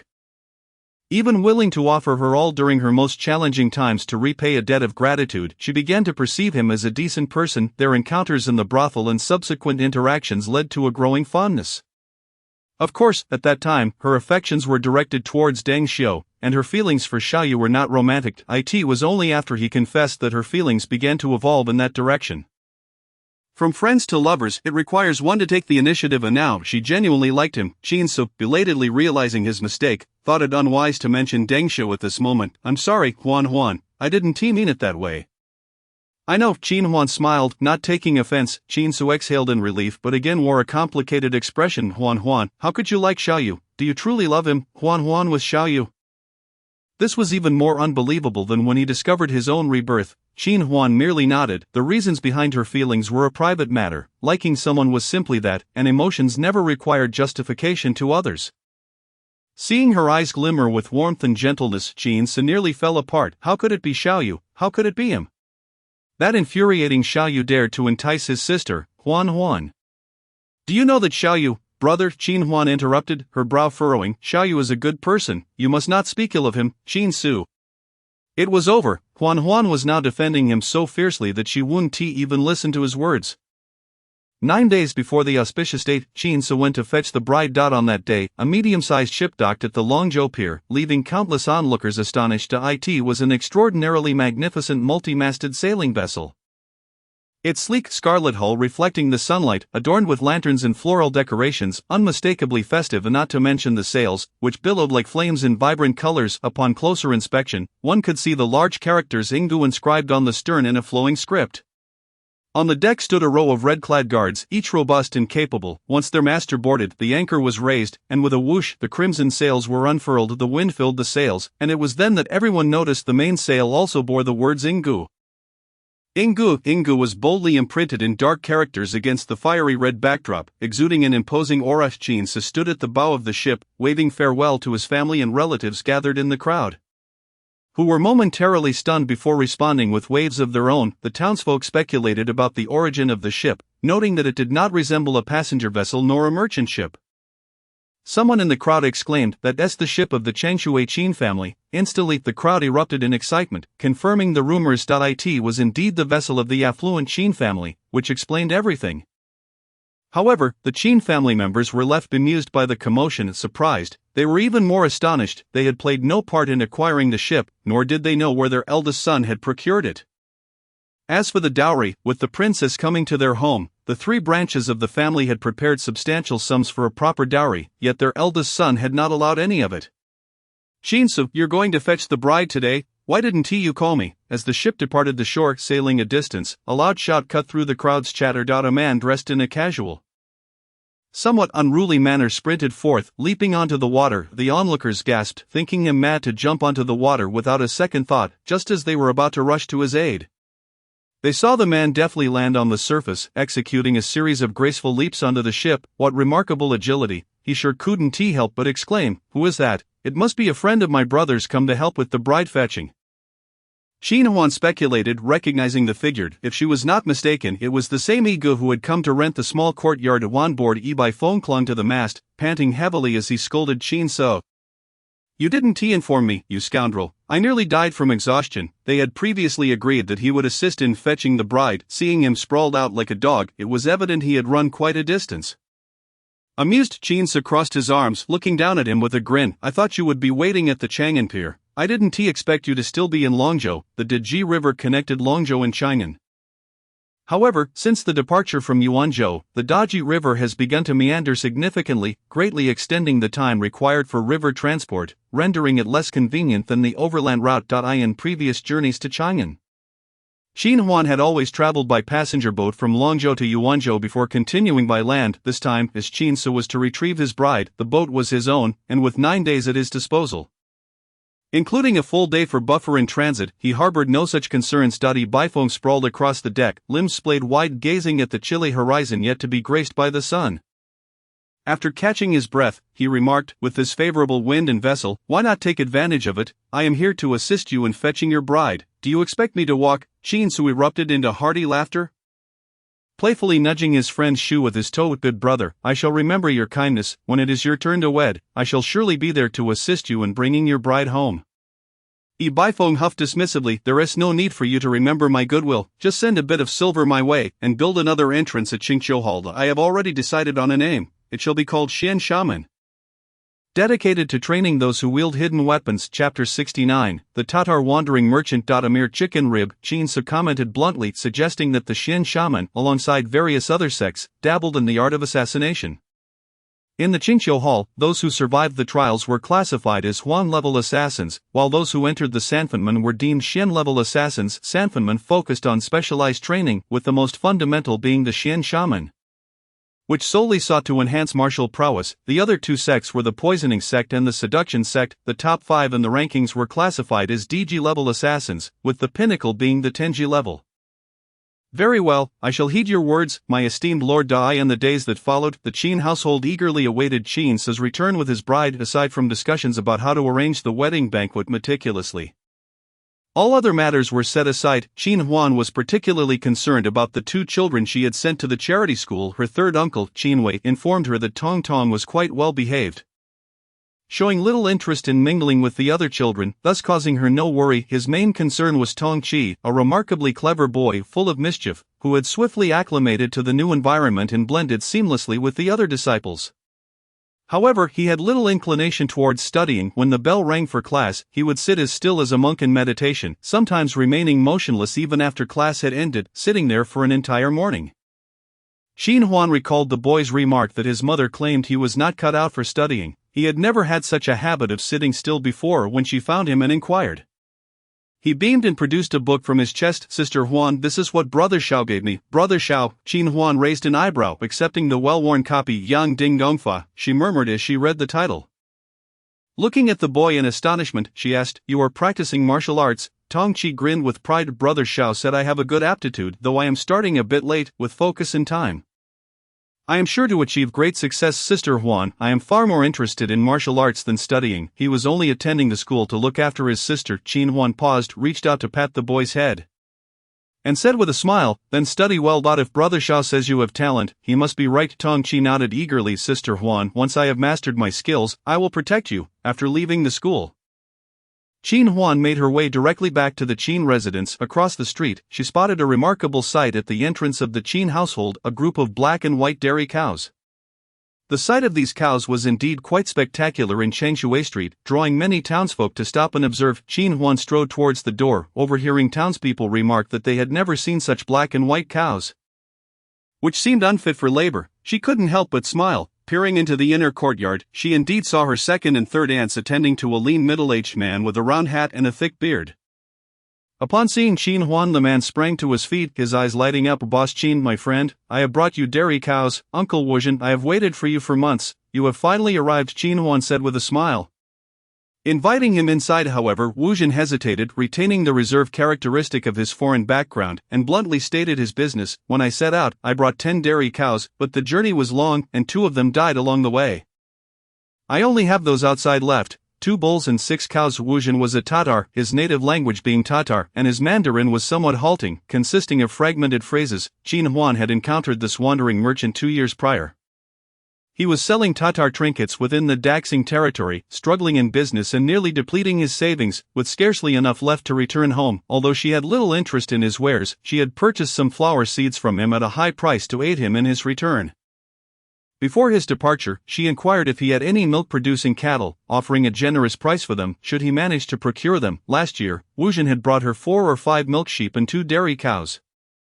A barn had been constructed back in his hometown specifically for their care, allowing her to commence a dairy business. Their reproduction was relatively rapid, yet still insufficient, especially regarding the dairy cows, which for some unknown reason had failed to breed, rendering them nearly endangered within the barn. Qin Huan feared they might perish unexpectedly. Fortunately, Wu Jin had sent dairy cows this year. "Boss Qin, you are truly the most generous person from the Central Plains I have ever met." "Thank you, my friend." After settling the payment, Wu Jin once again expressed his gratitude in clumsy Mandarin. Little Wang couldn't help but chuckle at Wu Jin's speech, as he always found it amusing. Wu Jin was unfazed, even flashing a friendly smile at her. "Ah, my friend, I have also brought you a gift, a local specialty." It was no wonder Wu Jin was eager to conclude the trade. He genuinely feared the cows would not sell. Only after finalizing the deal did he recall the gift for his sole friend in Daxing. He rummaged through his camel's saddlebag and produced 2 leather pouches. "This is Kumi's drink." Qin Huan was taken aback. She recalled reading in a travelogue that the Tatars consumed mare's milk, resembling white wine in color and delightful in flavor, referred to as kumis, or mare's milk wine. "Thank you." Qin Huan accepted the wine with heartfelt gratitude and added, "Since you have presented me with a specialty, I shall reciprocate with some of our homemade wine." Little Wang, upon hearing this, fetched sorghum wine and grape wine from the Qin family's wine cellar, prompting Wu Jin to express his thanks repeatedly. As they conversed, Qin Huan invited him to sit inside, reasoning that given the long journey he had undertaken, it was only fitting to offer him hospitality. Wu Jin, however, steadfastly refused, stating, "Boss Qin, I know you are the most renowned merchant in this region. I wish to purchase some items from you and kindly request a discount." "Certainly, my friend, and not only my goods, but Daxing boasts numerous specialties in food, clothing, and transportation, and I would be delighted to introduce them to you," Qin Huan replied. Wu Jin was quite touched, and under Qin Huan's guidance, he purchased a small batch of cooking oil, salt, soy sauce, vinegar, sugar, silk, fabric, porcelain, and more. After sampling Qin Huan's fried instant noodles, his expression was akin to discovering a new continent, prompting him to buy 3 or 4 boxes. Filling his camel's saddlebag to the brim before departing, Qin Huan gifted him a palm-sized mirror, a tin copper mirror. Regarding the production of glass, Qin Huan had extracted memories upon arriving in this foreign land. Finding her mind rather blank, the method for crafting tin copper mirrors was also quite hazy. The one she gifted Wu Jin was a result of her extensive research, having failed dozens of times before succeeding. Her efforts were not in vain. The mirror was exquisitely crafted, and she intended to produce it in bulk for sale at the Qin family's cosmetic shop. However, she had never anticipated that Wu Jin would pass on her mirror to an unexpected individual, who would soon bring her immense surprise. Chapter 70. When Jingjing meets Xiaoying Jiyi in Chang'an at the Yingting Marquis' residence, upon the return of the 2 masters, there was no quarrel as one might have imagined, and everyone in the household breathed a sigh of relief. After alighting at the Marquis' residence, Xiaoyu did not linger but promptly made his way to the Northern Town Pacification Office. His prolonged absence likely meant there was much to attend to. Upon his return, Xiaoying returned to the Fengfei Hall, where she was attended to by her favorite maids, having been away for an extended period. They too had been concerned, and now that she was back safe and sound, they busied themselves with her comfort. The air was filled with the warm, sweet fragrance of Dejialuo incense from behind the embroidered screen.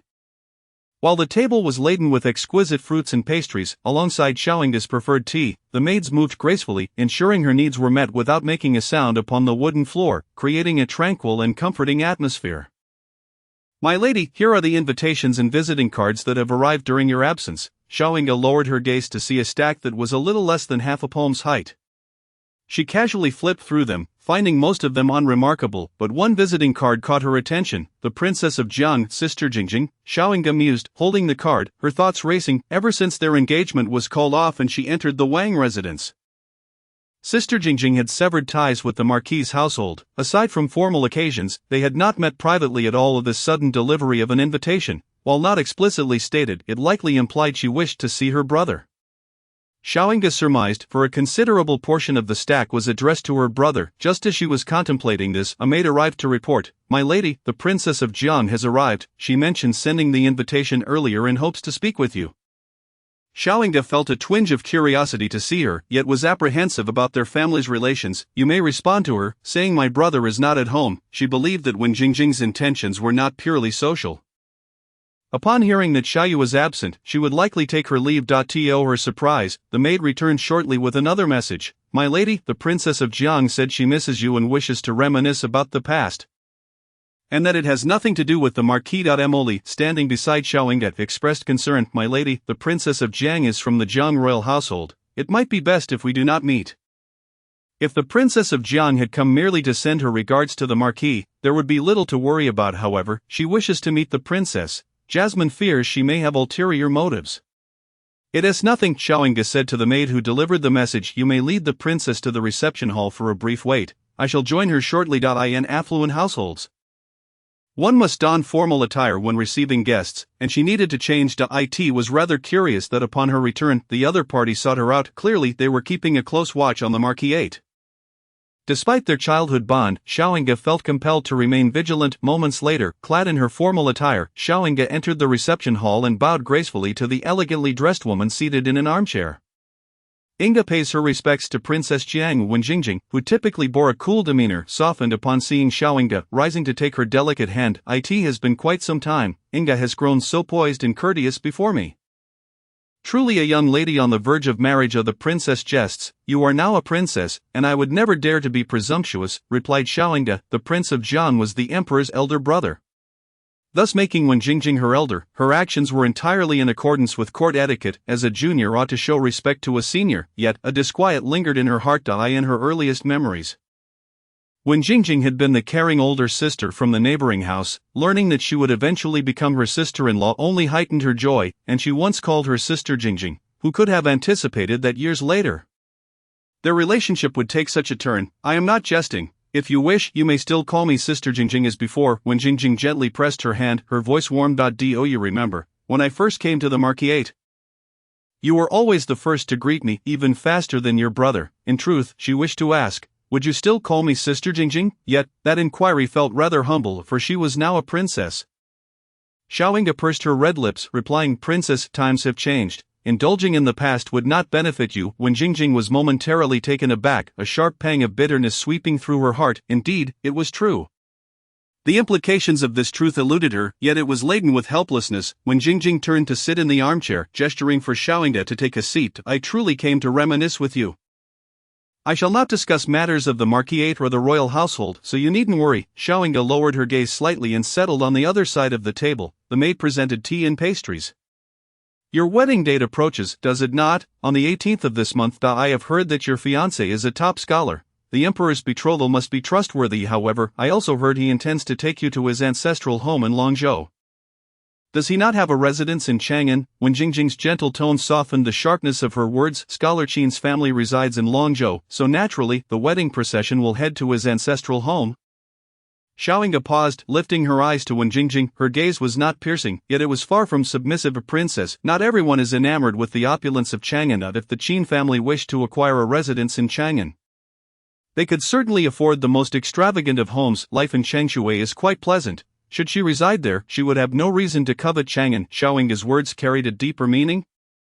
which struck Wen Jingjing's ears as particularly harsh. Even Xiaoyinge believed that she had abandoned Xiaoyu for the sake of wealth, and Xiaoyu must have thought the same. No one understood her predicament. She was not free to choose her path. Wen Jingjing twisted the handkerchief in her hands, nearly tearing it to shreds. So, you think your sister Jingjing is someone who craves riches? Her voice trembled. Almost on the verge of tears, during the time she was confined to her chamber awaiting her marriage to the royal household, Wen Jingjing had fervently hoped that the proud and domineering Xiaoyu would seek her out, demanding an explanation from the Wen family. That way, she could clarify everything. Yet, he did not. After her marriage, the title of Princess Jiang stripped her of the right to explain. She longed for a peaceful life in the Jiang royal residence. Yet the woman who appeared beside Xiaoyu drove her to madness with jealousy. Seeing the redness at the corners of Wen Jingjing's eyes, Xiaoyinge felt a pang of confusion, unsure of what to say. My stepmother, Huang, intends to sell me to the Jiang royal household. Inge, you do not know my situation in my family, nor do you understand my lack of freedom. Wen Jingjing's gaze shifted, suppressing the tears that threatened to spill. I cannot even step out of the Wen residence without the matriarch's permission. Marrying into the Jiang royal household is certainly not my choice. These words echoed in Xiaoyinge's mind, turning over twice. Her younger brother was 9 years old, still very young when he was close with Wen Jingjing. Indeed, she had no prior knowledge of Wen Jingjing's circumstances in the Wen family, and now, hearing this, she suddenly realized something was amiss. As a layer of gloom was lifted from her heart raced like a drum. You and my brother, you both, Princess Jiang, everything has changed now. Chapter 71, she loves her brother more. Indeed, time has passed, and circumstances have transformed. Such is the helplessness of life, even for those of noble birth. Wen Jingjing remarked with deep sentiment. Then, looking earnestly at Xiaoyinge, she said, Inge, I do not wish for you and Xiaoyu to misunderstand me. Could you help me clarify? Perhaps she still had a chance. Xiaoyinge smiled, her eyes curving pleasantly as she took Wen Jingjing's delicate hand. Of course, Sister Jingjing, I would be more than happy to clarify. My brother should not misconstrue your intentions. Thank you, Inge. Wen Jingjing's heart swelled with excitement. Xiaoyu would not see her. She could not even deliver her messages to him. She had only this opportunity with Inge. Having known Xiaoyu for decades, she did not believe he would easily take a liking to some inexperienced girl. They should have been together many years ago. Wen Jingjing grasped Xiaoyinge's hand. Expressing her gratitude profusely, Xiaoyinge responded with cheerful affirmations, affectionately calling her sister Jingjing, while her true feelings remained hidden beneath the surface. Not until Wen Jingjing departed, her figure disappearing from sight in the marquee. Did Xiaoyinge's smile fade, settling into a more somber expression. There lingered a hint of guilt, but predominantly there was resolve. In Xiaoyinge's heart, her brother still held feelings for Sister Jingjing. Otherwise, after the broken engagement, he would not still refuse to marry her. Upon learning of Wen Jingjing's plight, Xiaoyinge felt a release in her heart. She had not misjudged this woman she had been fond of since childhood. Her first thought was to clarify things with her brother. However, the moment she considered that the other party was a princess, her urgency was doused with cold water, extinguishing her fervent desire. Everyone has their own selfishness. He was her only brother, and he cherished Sister Jingjing so deeply. What if he discovered the misunderstandings of the past? Would he disregard everything and confront the Jiang prince? Thus, the phrase "everything has changed" now served as a reminder to Wen Jingjing, conveying to Xiaoyu that there would be no alterations in the present circumstances. Regrettably, Wen Jingjing failed to comprehend this, still asking her to clarify with her brother. Xiaoyinge silently expressed her apologies. Sister Jingjing was wonderful, she truly liked her, but she loved her brother more. In the corner of the marquee garden, the grapes ripened. Clusters of plump, purple-red grapes hung beneath the trellis, nestled among the lush green leaves. A truly beautiful sight. Xiaoyinge, lost in thought, reached up to grasp the trellis, her gaze unfocused as she murmured, "When will my brother finally marry?" She was delighted at the prospect of marrying Qin So. Yet concerned about the household affairs, there were many matters a single man could not handle alone, but her greatest worry remained the ticking time bomb that was Wen Jingjing. They were a couple in love. And if her brother were to discover the truth one day, "Brother, you must not be foolish." Xiaoyinge tightened her grip on the trellis. It should be soon, given how the Marquis dotes on the young lady. I believe he is more eager than anyone else to welcome her into the family. Seeing Xiaoyinge deep in thought, Qin Bo approached, having overheard her mutterings, and could not help but chuckle. Xiaoyinge nearly uprooted the trellis in surprise, turning to him with a look of shock. What young lady? Huan girl? Which Huan girl? The one you wrote a note about, instructing me to take good care of, Miss Qin Huan. Qin Bo stammered, startled by her sudden reaction. Huh? At the Jiang royal residence, where is the young master off to? Wei Jiang Wang is heir by Jing Chang donned a fitted, practical outfit, leading his robust steed with a confident stride as he passed by the Qilin shadow wall. The steward caught up with him, saying, "The prince has given orders. During these tumultuous times, you must avoid those treacherous places, lest you end up like second prince and fall victim to an ambush." "Humph," Bai Jingcheng scoffed, his handsome face laced with sarcasm and disdain. Do not compare that useless Bai Chio with me, he was willing to explain, for being cooped up in the royal residence all day was making him feel stagnant. "I have arranged a hunting trip with friends to stretch my legs, bring more guards along to prevent any schemes. That northern town pacification officer has been keeping an eye on us. To carry out an assassination, he would need more courage than he possesses." As they approached the grand entrance of the royal residence, the steward intended to say more, but noticed the young master had halted. Not crossing the lacquered red threshold, his beloved steed also came to a stop, snorting loudly. The steward looked up to see a luxurious carriage halted before the vermilion gate. A maid slid open the wooden door.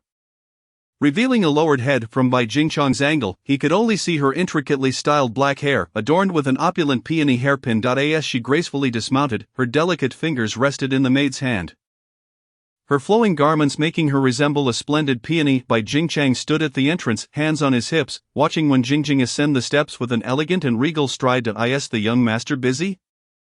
She paused at the threshold, her voice as cool and aloof as ever. Her gaze was akin to that of one looking at a dog, filled with disdain and indifference. "Mother has been quite busy lately.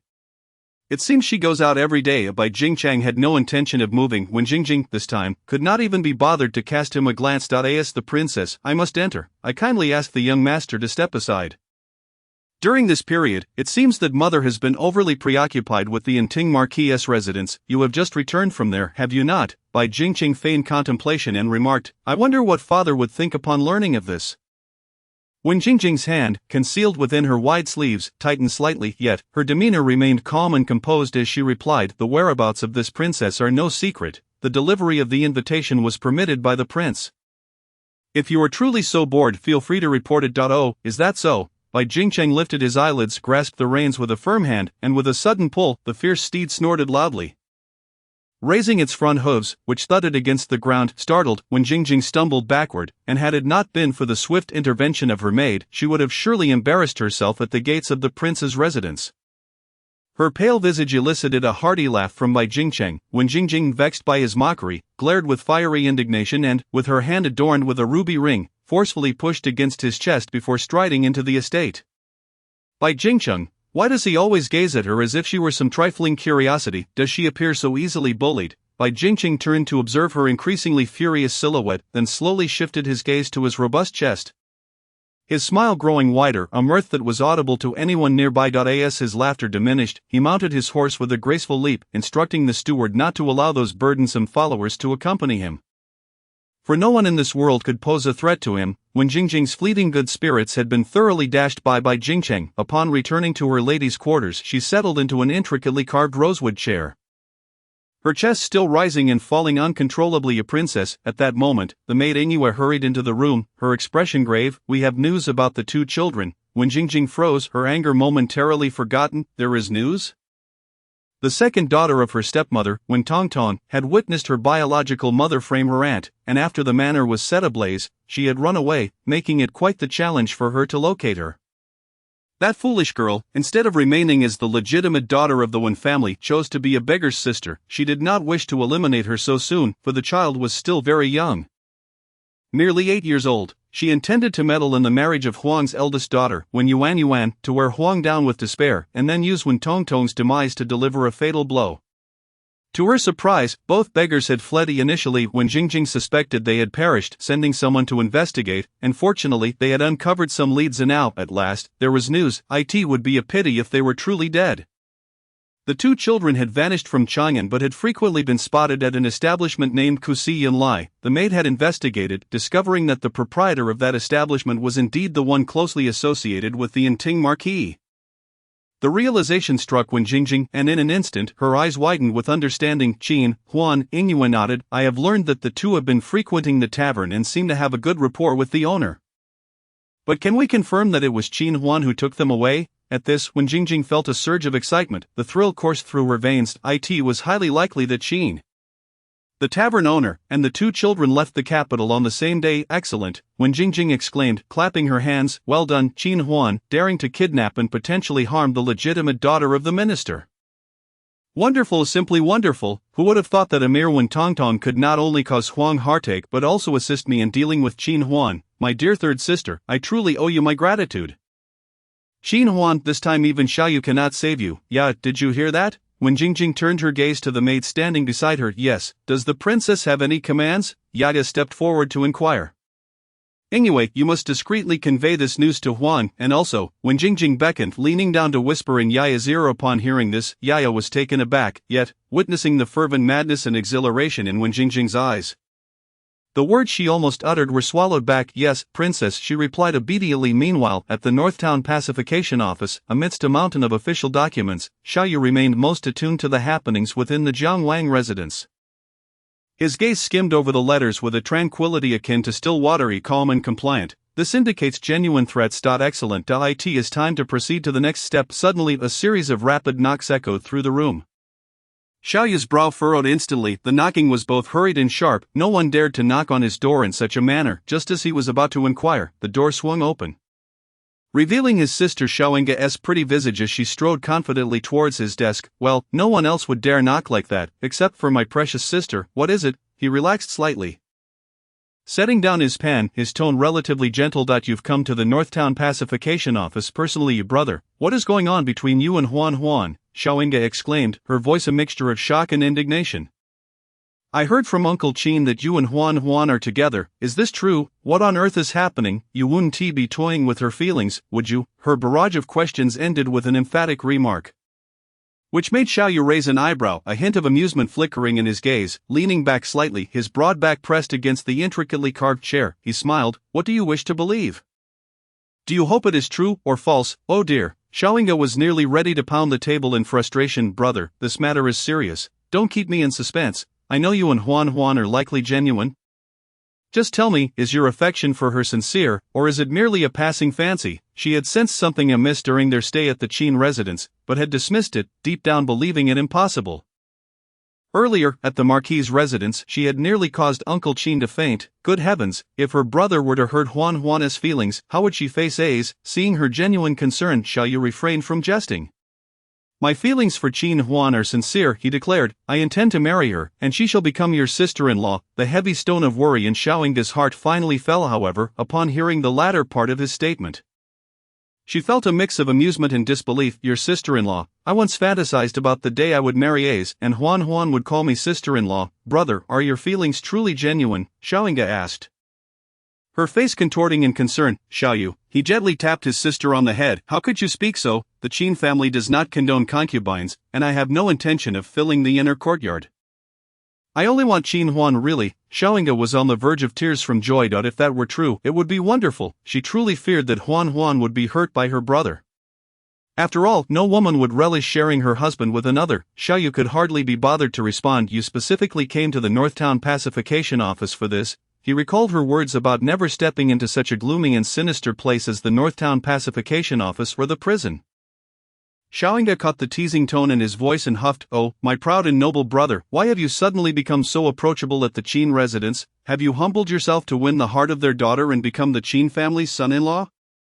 Xiaoyu, brother, I think you should carefully consider how to win over the elders of the Qin family. Xiaoyunga crossed her arms, brimming with self-satisfaction. When you last visited the Qin residence, you enjoyed the treatment of a family-in-law. Next time, you will be a son-in-law. I wonder how uncle and aunt will treat you. Xiaoyunga's words struck at his sore spot. He was not particularly worried about the elders of the Qin family. His concern lay elsewhere. As he pondered this, Xiaoyu cleared his throat, clasped his hands, and asked his sister, would you be willing to assist your brother in securing his lifelong happiness? Xiaoyunga deduced that he wished for her to speak well of him before the Qin family elders after she married into their family. To her surprise, Xiaoyu said, I hope you will speak well of me in front of your husband, Xiaoyunga. She was momentarily stunned, then doubled over, laughing uncontrollably. Xiaoyu, you have your own day now. Do you understand what it means for the wheel of fortune to turn? Xiaoyu, of course, he understood. He had known it all along. Chapter 73, The Wedding of Qin Su and Inga in the Western Market of Chang'an. At the residence of the Minister of Rights, the Wen household stood elegantly and solemnly. A pebble path led directly to the intricately tiled door of the flower-carved house. On either side of the guest rooms were orchid flower beds. Currently, it was not the season for blooming, and only the long, dark green orchid leaves gracefully curving were visible. In the corners of the courtyard, 2 large lotus flower beds were in full bloom, their leaves standing tall. The lotus flowers a delicate pink, pure and unblemished, their fragrance wafting through the air, filling the entire courtyard with a serene aroma. The small courtyard was tranquil, with only the rustling of leaves and the wind breaking the silence. At this moment it was the midday rest period for the lady of the house, and the maids were so cautious that they hardly dared to breathe, fearing to create any noise. This moment of tranquility was soon shattered by hurried footsteps. A girl, petite yet filled with fury, rushed into the courtyard, causing the maids to collectively sigh in relief as they slightly bowed in greeting. The girl strode along the pebble path and with a loud bang pushed open the door. The maids instinctively closed their eyes. Soon enough, the room was filled with the sounds of hysterical crying. Huang Shi, who had been sleeping soundly, was abruptly awakened, her frail nerves snapping as she shot up from her small couch. Before her stood her eldest daughter, Wen Yuan, clambering onto her bed, weeping uncontrollably. Mother, someone has plotted against me. I am about to lose all face. That Chang Rui had the audacity to announce in front of everyone that he wished to break off the engagement. I cannot bear to live like this. Huang Shi, with a severe headache, nearly kicked her daughter off the bed. Fortunately, she restrained herself and signaled to a capable maid beside her to assist Wen Yuan down from the bed, while she herself rose, attended by the maids as she changed her clothes. A mother cannot allow her daughter to remain unmarried. Pray tell, what disgrace have you suffered? Huang's eyes have grown weary with the many wrinkles formed from the vexations inflicted by this daughter of hers.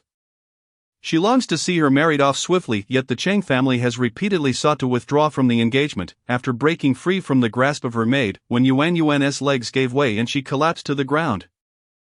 Sniffling as she spoke, Mother, your daughter has truly been schemed against. At the Wei family's flower viewing banquet, I was forced to feign politeness. It was the tea was tainted. Huang's eyes rolled back in disbelief, nearly causing her to faint. To be forced to withdraw from the engagement due to feigned politeness, she could scarcely fathom the uproar that must have ensued. You foolish girl, knowing you were schemed against, why did you not investigate at the time? How could you bring such shame upon yourself and then come weeping to me afterward? It is hard to believe that such a dim-witted girl emerged from my womb.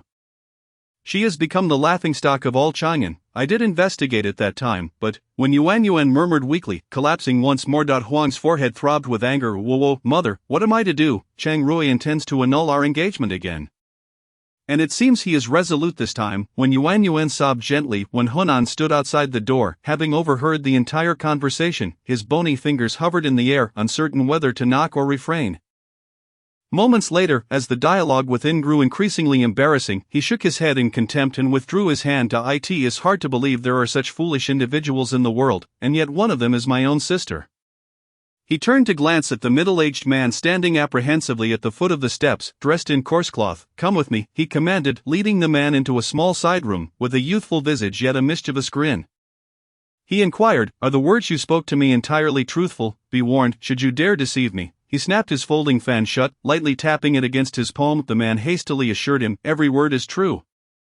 I swear it. He nervously produced a piece of yellow paper, unfolding it to reveal a likeness of the young girl, claiming that she resembled the one he found in Chang'an after seeing the missing person notice, and that she was indeed the daughter of a noble family. Longzhou Chang County, is it? When Hunan queried, retrieving a bulging pouch from his waist and extending it toward the man's eyes brightened as he reached for it, only for Wen Hunan to lift it away. How do I know you haven't taken me for a fool? He tossed the pouch, the sound of clinking silver echoing enticingly. You shall take me to her, and all of this will be yours. Or, you can leave now and never return. The middle-aged man began to sweat, swallowing hard. Before entering the Wen household, he never anticipated that he would be intimidated by a mere child.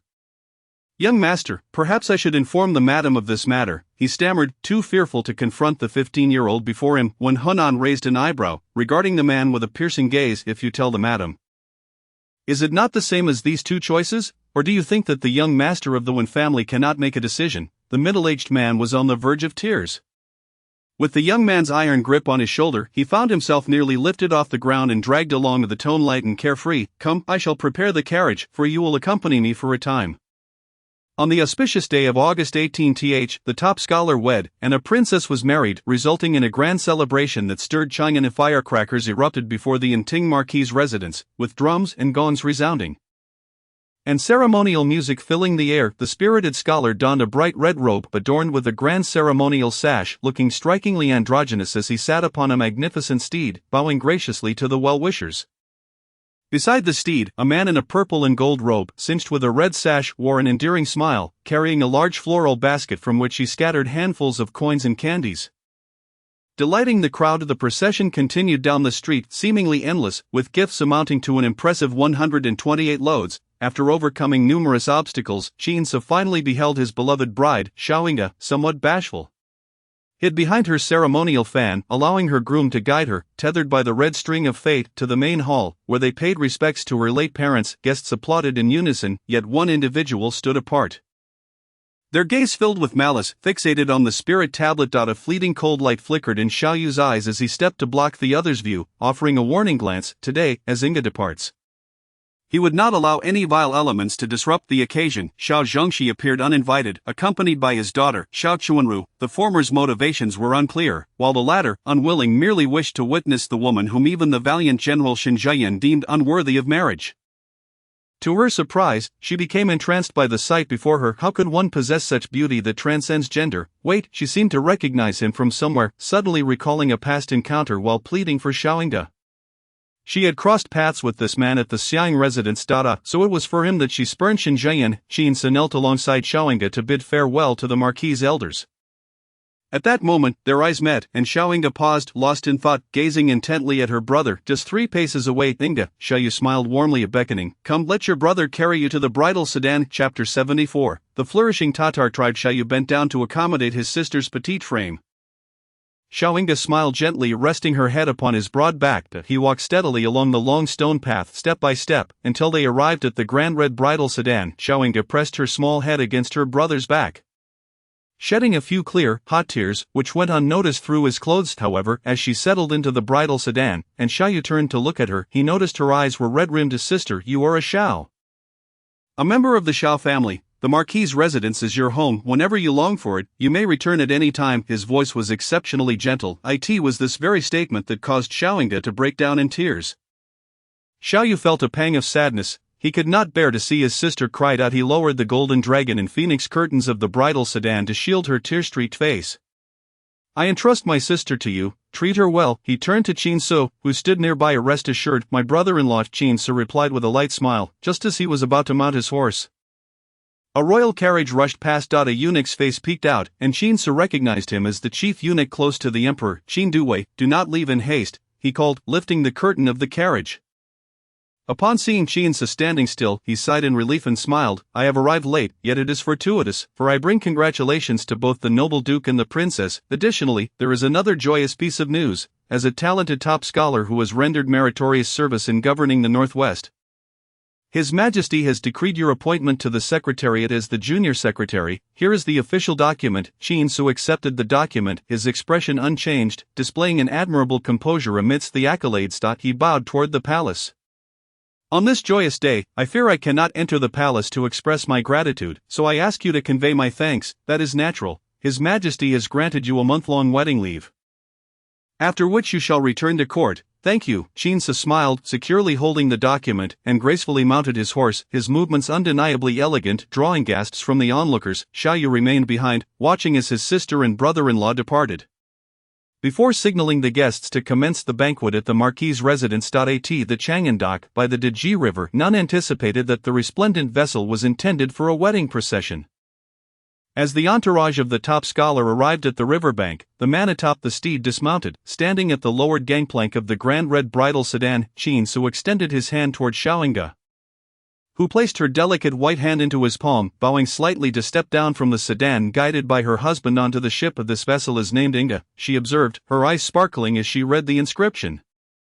Servants began to load her dowry onto the ship, causing it to dip noticeably in the water. Yes, Inga, this ship is a gift for you. Qin Shi spoke softly, his gaze tender as he regarded the woman he adored.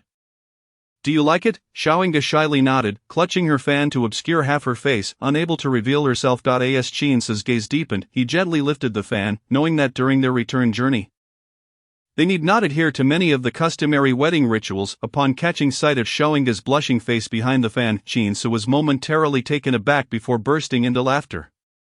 A sound resonating from his chest that was unmistakably filled with joy. What is it? Xiaoying blinked. She pulled out a small bronze mirror to check her appearance, gasping in shock. Her makeup was in disarray. Likely due to her earlier tears, instantly she raised her fan again, nearly covering her entire face, shooting a furtive glare at Qin Su. How unsightly! Qin Su stifled his laughter, his slender fingers grazing her cheek through the fan. Not unsightly, but rather adorable. Let us set sail, my lady, he commanded, and I shall familiarize you with your new ship. Very well, Xiaoying replied, unfazed, standing at the helm, her resplendent red attire imparting an air of elegance. With hands on her hips, she raised her voice. Set sail toward my second home. After bidding farewell to their guests, Xiaoyu finally displayed signs of fatigue, slowly sinking into a seat in a small room adjacent to the main hall. His gaze unfocused as he pondered. Servants busily tidied the disarrayed table, ensuring not to disturb him. With the princess's departure, everyone felt a sense of incompleteness, let alone the Marquis d'Is. That really you, General? A surprised voice broke through. Xiaoyu lifted his gaze to see Shen Zheyan striding toward him, and he cast a glance at him, a light smile gracing his lips. I thought you would not show up. Shen Zheyan had arrived the earliest. Having come at the stroke of midnight. He refused to reveal himself, lurking in the shadows, watching as Qin Su rode his magnificent steed, leading away the woman he cherished. For a fleeting moment, Xiaoyu felt a pang of trepidation, given Shen Zheyan's temperament. He was certainly capable of seizing a bride. Even when Inggu departed, he remained hidden, and Xiaoyu did not call for him. Today, there was little to say between them. He assumed Shen Zheyan would quietly leave Chang'an. Yet unexpectedly, he emerged now. Shen Zheyan smirked slightly. When you wed, I shall come to offer my congratulations. He had just surreptitiously sipped from a cup of wedding wine, bitter, indeed, truly bitter, yet, it mattered little. A man of his ilk could never bring happiness to another. Marrying a civil official would be much better, especially a top scholar. Due to the Qin family's patronage, Shen Zheyan had endured several encounters with Qin Su in secret, and today marked their first official meeting. Any deeper feelings he harbored were suppressed within. After all, he reasoned, they were of the Qin family, and that could not be mistaken. Is the southwestern border still secure? Xiaoyu poured tea and handed a cup to Shen Zheyan. Playing with the exquisite teacup as he asked casually, Shen Zheyan understood him well. What is it? His two striking inky brows furrowed slightly. In the north, the Tatars are showing unusual activity. Here, Tatars is a derogatory term referring to the Tatar tribe. Shen Zheyan straightened his posture. Scouts have reported that the Tatars have secretly mobilized their troops over the past 2 years, expanding their military presence and demonstrating a tendency to encroach upon our northern borders. What is His Majesty's stance? Shen Zheyan rose from the table, circled around a chair, and regarded Xiaoyu with a serious expression. Xiaoyu did not immediately respond. He continued along his train of thought. After capturing our 2 scouts, the Tatars waged war against the surrounding Shiwi and Huegu tribes. The combined forces of these 2 tribes were no match for the Tatars, resulting in a devastating defeat. With their clans engulfed by the Tatars, the remaining nearby tribes remain eerily silent, offering no resistance. They spoke without the need for excessive clarity. The other party understood well enough. The Tatars waging war against Shiwi and Huegu was an act to be observed by the Great Shang. It was evident that just 2 years ago, the Tatars were being suppressed by the Shiwi tribe, yet now they had turned the tide, counterattacking multiple tribes. This indicated a significant enhancement in their military strength. Only then did Xiaoyu address Shen Zheyan's question. His Majesty has always governed with benevolence. War would bring calamity upon the common people. This sentiment was rather tactfully expressed, however, should it come to an unavoidable conflict. His Majesty will certainly summon you and your uncle back to the capital. Very well. Shen Zheyan's star-like eyes lifted. Thank you for the information. I take my leave. Xiaoyu waved his hand at Shen Zheyan. Did not even sip his tea, but rather departed swiftly. Chapter 75. When Hunan's peculiar preferences. Upon landing, Shen Zheyan unexpectedly encountered a familiar figure. He struggled to recall the name of the poised young lady before him, only remembering after a moment's reflection. Yet, he had no intention of greeting her. After all, he too had sneaked into Chang'an. He hardly remembered when they last met, likely many years ago, leading him to believe she might not recognize him. To his surprise, she gazed at him intently, her eyes filled with an emotion he could not decipher. She accurately called out his surname, just as before. Brother Shen. Shen Zheyan froze, helplessly halting his steps. Miss Xiao. This young lady was none other than Xiao Chuanru. Brother Shen, how have you fared all these years? Xiao Chuanru knew he would undoubtedly attend this wedding banquet. She pondered long over what her first words should be. only to find herself uttering something far from her heart's desire. This could very well be their last meeting in life. Quite well, to my surprise, you still remember me, Shen Zheyan replied with a smile. Back when the Ho family had not yet split, Xiao Chuanru was still the cousin of Xiaoingda, and he would often encounter her at the Ho residence. You remember me, brother Shen? I am so pleasantly surprised.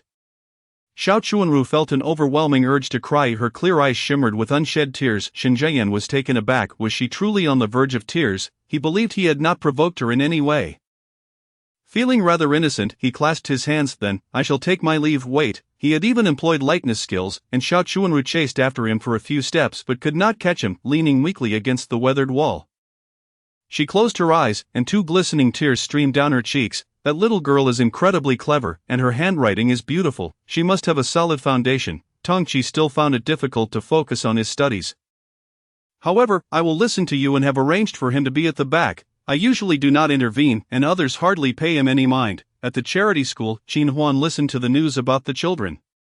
Well, please take good care of Tongtong from now on. The incident the other day nearly scared me to death. That was merely an accident. Fortunately, thanks to your method, we managed to save him, Qin Wei replied. It happened when Tongtong somehow choked on candy, struggling to breathe, his little face turning purple. It was only thanks to Qin Wei's timely arrival and the Heimlich maneuver that he managed to dislodge the candy. Qin Huan smiled, internally acknowledging that it was indeed an accident. Once Tongtong becomes accustomed to life at the school, I will take Tongqi away. That he cannot focus on his studies, it would be better to have him elsewhere.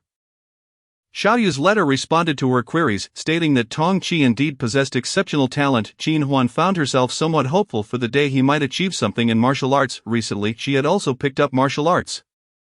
Albeit she started later than Tongqi and lacked his innate talent, thus she did not aspire to excel, merely wishing to be capable of self-defense when necessary. Lost in thought, she suddenly sensed a gaze scrutinizing her from above. Sending a chill down her spine, she looked up to see half a head quickly retreating behind a low wall. Who was there? Qin Huan called out angrily. There was no response, but she was certain someone was hiding behind the wall.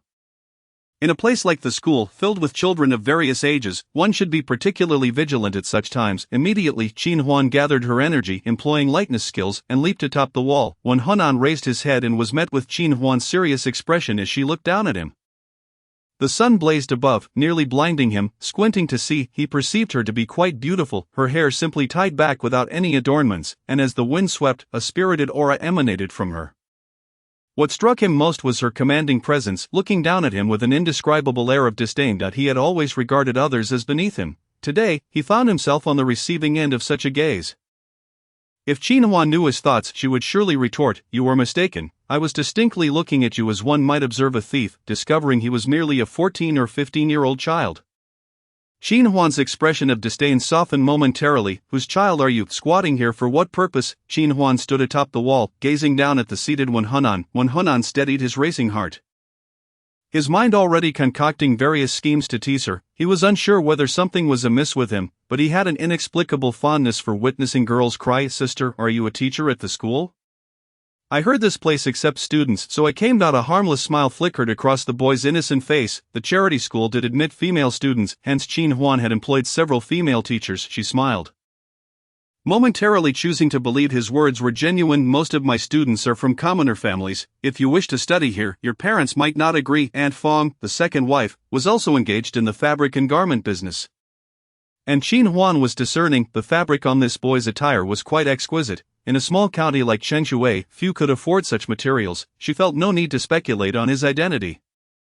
Such children could simply be dismissed. However, Qin Huan was unaware that the Wen family's young master was notoriously difficult. When Hunan's brows knitted together in a pitiful frown, my parents, they disdain me for being useless. And they are eager for me to find a school to attend. Please, a sister, take me in. This was not a mere fabrication. At such a tender age, when Hunan had already gained a reputation as a notorious rake in China. He struggled with his studies, often delighting in pranks, and he even dared to toy with his father. That won't do. Qin Huan shook her head. Every student in my school is registered in the records. You may come, but first, you must bring your parents here. Just then, the school bell rang to signal the end of class. Qin Huan bid farewell and gracefully leapt down from the low wall. When Hunan stood up and leaned over the wall, peering inside, where he saw her slender figure surrounded by numerous children, including boys like himself. When Hunan's enchanting peach blossom eyes narrowed slightly, he had merely spoken out of turn and did not necessarily wish to enroll in this school. Even if the King of Heaven himself came, he could not be forced to study. It felt no different than being force-fed something distasteful, yet, recalling her nonchalant demeanor stirred something within him. The presence of his peers at the school further provoked him. Why was it that only he could not join? Young master. At that moment a head peeked out from behind a pile of clutter. It was the middle-aged man Hong Sanwan, who had brought Wen Hunan to Longzhou. Have you seen clearly? Is the young lady inside? He spoke with a hint of trepidation, fearing he might have been deceived, yet, there was no alternative. He had no choice but to press on. If it were true, he could earn a handsome reward.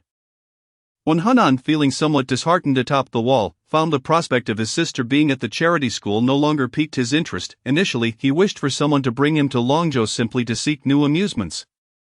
His poor sister had likely perished a year ago. Nevertheless, if she truly were at the school, it would be a perfect opportunity to see how she was faring. As Wen Hunan pondered, a clever idea struck him. His eyes brightened, and he glanced up at Hong Sanwan, then shook his head in disdain. Let us go. Where to, young master? To see if there are any suitable candidates for my father and mother in Longzhou. Ah. Chapter 76, Tong Tong's poisoning. A day later, at the Qin family dining table, the elders appeared elated, discussing how in just 2 days, the wedding boat would dock, and De Lang would be leading his bride through the door. What kind of business was De Lang engaged in that he could command such an impressive vessel? Xiao Wang, recalling the wedding boat, couldn't help but exclaim, Huan, did you know? I truly don't. Qin Huan shook her head. She thought back to the person she encountered while searching for Qin Su in the small rented courtyard in Chang'an. His demeanor was so restrained that it was difficult to hide the fact he was a master. She couldn't help but worry, her brother mustn't be involved in any nefarious dealings. What kind of business could he possibly have? At most, he had spent a few years traveling, honing his skills in the Northwest. Becoming the top scholar was no easy feat. It seemed he spent all his time studying. He sure swallowed her food before slowly saying, the wedding boat is most likely borrowed from friends. It needs to be returned after use. Eldest sister speaks wisely. Feng Shi, being an astute woman, understood he sure's implication and responded with a smile. Qin Su, having achieved the highest honor in the imperial examination, was already the most dazzling star in Changshui County, attracting the attention of countless people. If it were to be revealed that he had extraordinary financial resources, it might make him a target of envy. The Qin family had always adhered to a principle of low profile. He sure's words were a veiled caution regarding the boat's origins. However, Xiao Wang was rather straightforward. Eldest sister, even if that boat was borrowed from friends. What about the betrothal gifts? De Lang's betrothal gifts definitely haven't involved the public's intervention. He must be making money somehow. Her words were devoid of any sarcasm and were quite forthright. In the end, she remarked, Huan and De Lang are both promising. Among the women of the Qin family, she was the only one so blissfully naive. Even the youngest, Qin Xiao, understood he sure's intent. A sudden silence enveloped the room. The men at the other table, unsure of what had transpired, also fell silent, peering over curiously. Why is everyone staring at me? Xiao Wang was completely bewildered, her chopsticks suspended in mid-air. Feng Shi was the first to burst into laughter. Third sister lives the simplest life, truly carefree. The others followed suit in laughter. Xiao Wang felt something was amiss but couldn't quite figure out what it was. He sure inwardly sighed, regarding the betrothal gifts. Others assumed they came from the Qin family. As long as the Qin family members didn't bring it up, there wouldn't be an issue. She continued eating while contemplating that she would still have to privately advise her naive third sister. Oh, I just remembered something amusing. After laughing for a while, Feng Shi shifted the conversation. Yesterday afternoon, a peculiar guest came to the tailor shop, a boy around 14 or 15, accompanied by a pair of middle-aged couples to buy clothes. Can you guess their relationship? They must be the son and his parents, Xiao Wang replied without hesitation. Feng Shi laughed heartily. No, the boy was dressed extravagantly in the finest brocade. I had previously acquired 2 bolts of it, which couldn't sell in Changshui, so I made 2 outfits for my parents. Indeed, that was the case. The couple, however, was dressed plainly. Feng Shi continued, the boy spoke to them without any courtesy. They couldn't possibly be a parent-child relationship. But after selecting clothes for a while, he immediately changed his attitude, calling them father and mother. Isn't that strange? That truly is peculiar. Qin Huan found the incident both odd and amusing. It wasn't until the afternoon when Qin Wei summoned her to the private school that she saw the boy sitting between the elegantly dressed couple. Wen Hunan smiled upon seeing Qin Huan's sister. Huan, I brought my parents. They agreed to let me study at the private school. Qin Huan scanned the couple, who wore fine clothes but exuded humble modesty, and immediately connected the amusing incident that Feng Shi recounted. Huan, this is Lord He and Lady He. They recently moved to Changshui County and wish for Henan to study at the charity school. Jin Yiwei explained, unaware of the underlying story. In reality, he was fully responsible for matters concerning the private school, and who to accept as pupils didn't require Qin Huan's input. Today, the child named Henan had expressed disappointment upon seeing him, stating he wanted to meet Sister Huan and that it was Qin Huan who had asked him to bring his parents. Sorry, your parents may agree, but I do not. Qin Huan's words stunned the other four. Why? When Hunan's expression changed, his eyes filled with unwillingness as he looked at Qin Huan. You know in your heart, is your name really Henan? When Hunan was momentarily taken aback, but then his youthful face broke into a deep smile. Leaning closer to Qin Huan, he said meaningfully, Sister is truly clever. I don't care what your motives are, please leave and do not waste our time. Qin Huan replied she would instruct the servants not to allow them back in. This farce was utterly nonsensical. Recently, Qin Huan had been awaiting her brother's arrival with his bride and didn't want to squander time on these inexplicable individuals. As she thought this, an unexpected tremor coursed through her heart. She raised her eyes to the seemingly harmless boy, scrutinizing his features closely. Indeed, he bore a slight resemblance to Tong Tong. Could it be? So that was the intention. No wonder he went to such lengths to enter the private school.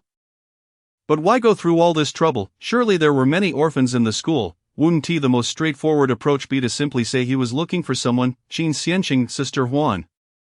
Something terrible has happened. Just as she pondered, the wooden door was suddenly pushed open with force, and the newcomer stumbled, colliding with the wall. Tong Qi, something has happened to my sister Tong Tong. The mere utterance of such alarming news sent shivers down everyone's spine. No one had the leisure to hear the rest. Qin Huan was the first to dash out of the room, swiftly employing her lightness skill to hasten towards the rear hall. Jin Yiwei followed closely behind. Running at full speed, in an instant, everyone had vanished. When Hunan's expression stiffened slightly, pondering as he crossed his arms and leaned back, propping up his leg. Young master, what should we do? The middle-aged couple beside him exchanged glances, revealing eager smiles at Tong Qi. Tong Tong? Tong Tong. Realization struck when Hunan like a flash of white light. His expression changed dramatically as he suddenly stood up and dashed out. The middle-aged couple looked at each other, then followed him outside. Meanwhile, Qin Huan reached the room where Tong Tong stayed. The door was wide open, the window paper shattered, and the room lay in disarray. 4 or 5 small beds were crammed into the space, and a young boy knelt there, clutching his sister tightly in his arms, leaving no space between them. Hearing the commotion, he abruptly looked up, and upon seeing Qin Huan, tears streamed down his face. Sister Huan, please save Tong Tong. I don't know what's happened to her. What should I do? She seems to be dying. Qin Huan gazed upon Tong Qi's face. Though not handsome, it bore a maturity beyond his years, marked with bruises and injuries. Before she could inquire about what had transpired, Tong Qi uttered the same chilling words, nearly causing her to lose her composure. She immediately knelt on the ground beside him. As Tong Qi revealed his sister, Qin Huan saw her lips, tinged with a ghastly blue, and gasped, she's been poisoned. Without hesitation, she swiftly sealed several of Tong Tong's major acupoints to halt the spread of the toxin while checking her pulse. Qin Xianqing should be on his way. You go find him and summon Dr. Wei from the private school. Run quickly and bring me Dr. Wei's silver needles. No need for Qin Xianqing. I can manage. I know where Dr. Wei lives. Tong Qi understood this was his sister's only chance, and without hesitation, he ran off. Meanwhile, Jin Yiwei was sweating profusely from running. Suddenly, he caught sight of a black shadow flying overhead. His first instinct was to assume it was a thief. Upon closer inspection, he was stunned to find it was Tong Qi. Having just started training in martial arts, Tong Qi's internal energy was still shallow, and he had not attempted lightness skills before. Yet, in this critical moment, he had unleashed all his potential. Though his running form was not graceful, his speed was astonishing. When Hunan, witnessing this scene, was equally intrigued.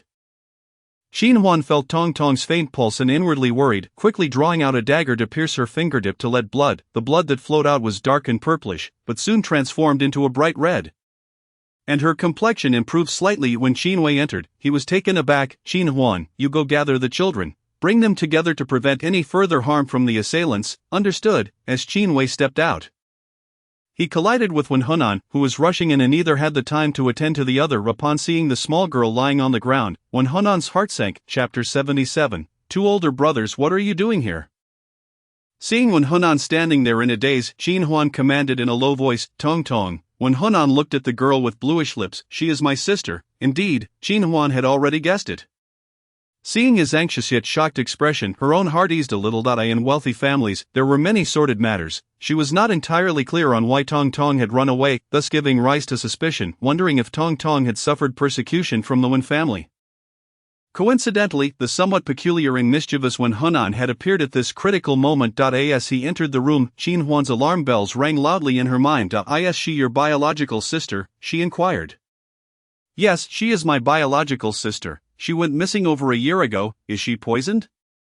Discovering that his sister, presumed dead for over a year, was still alive filled Wen Hunan with immense joy. However, upon realizing her life hung in the balance, his elation plummeted. Sister, how could my sister be poisoned? Is there still hope for her? Is there still hope? There is hope, Qin Huan said bluntly. You stand aside. Your presence is clouding the air. Sister Huan, I brought the silver needles. Dr. Wei is still on the way. Just then, a breathless Tong Chi rushed in, nearly knocking Wen Hunan over with his small frame. Qin Huan took the needle pouch from him, feeling the dampness within. The sound of Tong Chi's short, rapid breaths filled her ears. She first pierced Tong Tong's major acupoints to seal the poison and prevent it from spreading. Subsequently, small punctures were made to gradually release the toxic blood that had filled her abdomen. The dark, poisonous blood eventually oozed out from the gaps between Tong Tong's fingers, pooling into a small black puddle on the ground. As the crimson hue deepened, Qin Huan heaved a sigh of relief. If there were too much toxic blood, the method of bloodletting would be inadvisable. One could easily lose too much blood before the poison was expelled once enough of the toxic blood was released. A flush of color returned to Tong Tong's face. Qin Huan tore a piece from his garment to wrap around Tong Tong's finger and then inserted several silver needles to dispel the poison. Tong Tong awoke, her first sight being that of Tong Chi. The bruises left by fists marred her brother's face, causing the young girl's heart to clench tightly, and hot tears cascaded down from the corners of her eyes. Brother! Upon seeing her awaken, Tong Tong's weary form finally collapsed, her strength spent as she slumped to the ground. Just as she was about to respond to her sister, a piercing scream broke through the air. Tong Tong! You reawake! Your brother is here! Your brother is here! Tong Chi's expression froze momentarily as he turned to see the delighted face of Wen Hunan. He was abruptly shoved aside as Wen Hunan took his place. Tong Tong, tell your brother, who tried to harm you, who wanted to hurt you, why did you go missing a year ago? Tell your brother, was it An Tao, or that wretched Wen Jinjin? The boy's face bore an intensity that belied his youth. Tong Tong looked at him directly, her lips moving slightly as if she wished to speak, but ultimately she could not utter even her brother's name. The poison had yet to be resolved. Do not shout at her with nonsensical questions. Qin Huan interjected sharply. I am her true brother, third uncle. Qin Huan, weary of engaging in fruitless conversation, turned to glance at Qin Wei, who had come with two tutors, and instructed, remove him. Qin Wei promptly joined the two tutors in escorting Wen Hunan out. At that moment, Dr. Wei also arrived, having heard of the poisoning and bringing with him an antidote pill primarily effective against snake venom. Tong Tong was uncertain of the poison she had been afflicted with. But fortunately, the pill proved somewhat useful, repelling some of the toxins. Afterward, the room was emptied, and Qin Huan and Dr. Wei toiled until midnight, at last restoring Tong Tong's bodily functions. However, she remained exceedingly weak. And with residual toxins still present, they dared not give her restorative medicines, allowing her only a bit to eat before placing her on a small bed to rest. As the night deepened, Qin Man arrived, having heard of the incident at the private school, and finding Qin Huan occupied, he retreated to a nearby small room to wait. Once Qin Huan completed his tasks, he inquired of Tong Chi regarding the circumstances of Tong Tong's poisoning. Tong Chi recounted that after the lesson, he had not seen his sister and guessed she was in the courtyard, so he went to find her. To his shock, upon entering, he found his sister lying on the ground. Beside her stood a tall, thin man, and the man, upon seeing Tong Chi, remained unfazed, as killing one or two made little difference. Fueled by rage, Tong Chi charged at him, striking the man with a cup that struck his head. The two began to grapple, and Tong Chi, unable to withstand the assault, was left bruised and battered. During the day, the courtyard was sparsely populated, and the distance to the dining hall muffled their cries. Yet, they were not entirely alone. Some heard the commotion and immediately began to shout. The assailant, fearing the arrival of others, fled through the window, fortunately not returning. By the time word reached Qin Huan, he hurried to the scene. Boys were forbidden from entering the girls' dormitory, but the events of that day were truly thanks to Tong Chi, otherwise the consequences could have been dire. After listening, Qin Wei sighed. Qin Huan nodded, observing Tong Chi's face after treatment, and remarked, you must take good care of Tong Tong in the coming days. I will, he replied. Sister, I will take my little sister home to care for her myself. There is truly no need to trouble anyone else. When Hunan finally found a moment to interject, the boy cast aside his earlier tension, his expression now relaxed, and he smiled at Qin Huan. How will you prove you are Tong Tong's brother? Shall I summon your hired parents to testify? This boy carried a hint of mischief, posing provocative questions right from the outset. Qin Huan was not inclined to let the two interact just yet. He decided to wait until Tong Tong awakened to ascertain her wishes before proceeding. When Hunan was momentarily taken aback that he, too, was perceptive enough to understand that Qin Huan's skepticism was not about doubting his identity but rather a desire to keep him away from Tong Tong. Nevertheless, this did not deter him from playing the innocent. With an even more harmless expression adorning his handsome face, he declared, "Sister, I am indeed Tong Tong's brother. My name is Wen Hunan, and her birth name is Wen Tong Tong. If you do not believe me, wait until she wakes and let her recognize me. Before that, please leave the private school, young Master Wen. I do not welcome you." This statement was quite direct. Qin Huan harbored a personal dislike for those who feigned innocence and insincerity. When Hunan's expression shifted slightly, the corners of his lips gradually drooping. He gazed at Qin Huan's profile, as if sizing up prey. "Very well, sister, I shall take my leave. However, I will return tomorrow. When Tong Tong is my dear little sister." His words, though outwardly compliant, were delivered with a disarming smile as he departed with his false parents. That night, Qin Jiang stayed at the private school, after Qin Huan gave Tong Qi a few more instructions. He returned home with the long-waiting Qin Man in her small room across the western courtyard. The bright multi-branch lamp illuminated the long table. Several letters from Xiaoyu awaited her on the table.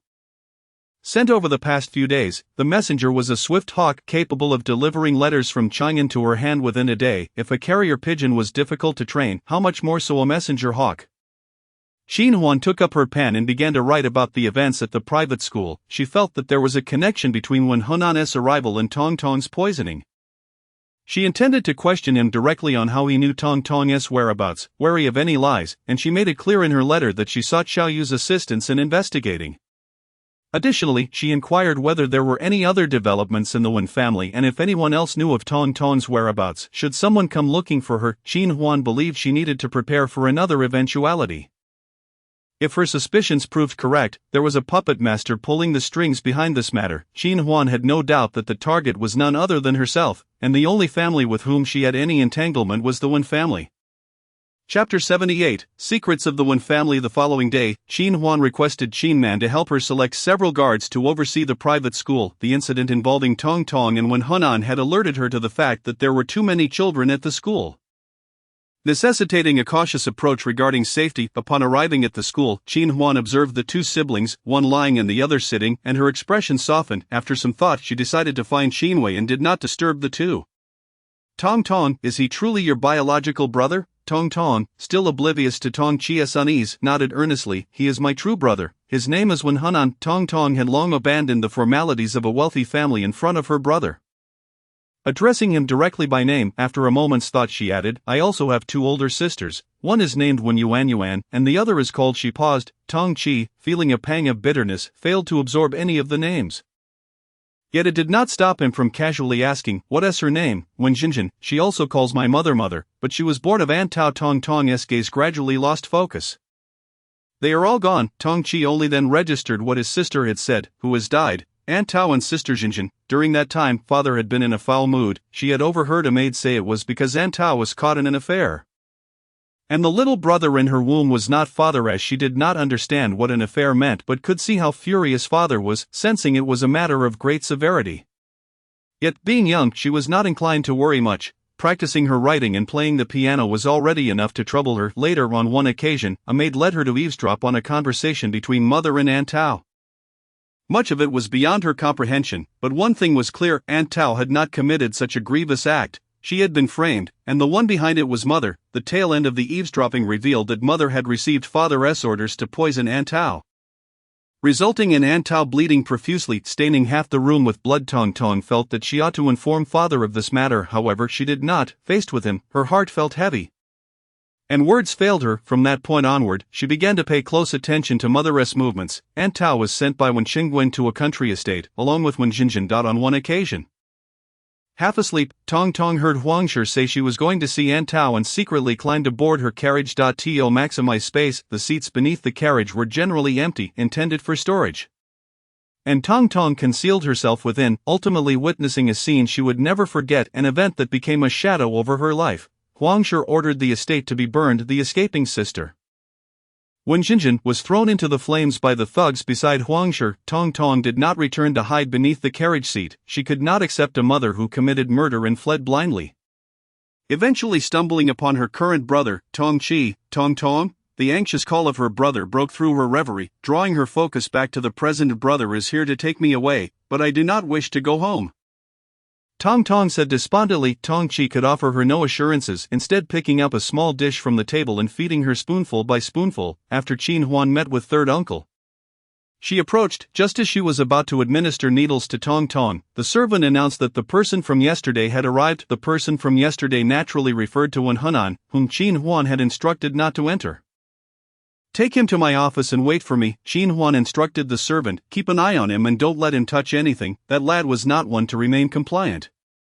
Yet there were no other suitable areas for guests within the private school. Sister Huan, please do not let my brother take me away, Tong Tong pleaded, her small hand clutching the sleeve of Qin Huan's garment. I can prevent Wen Henan from taking you away, but Tong Tong, Sister Huan cannot stop your biological parents, Qin Huan replied helplessly. Tong Tong was indeed Wen Tong Tong, the legitimate daughter of the Wen family. An undeniable fact. If her biological parents truly came looking for her, how could she contest that? I understand, Tong Tong nodded obediently. Thank you, Sister Huan, thank you. Good, Qin Huan said affectionately, gently caressing her soft little face.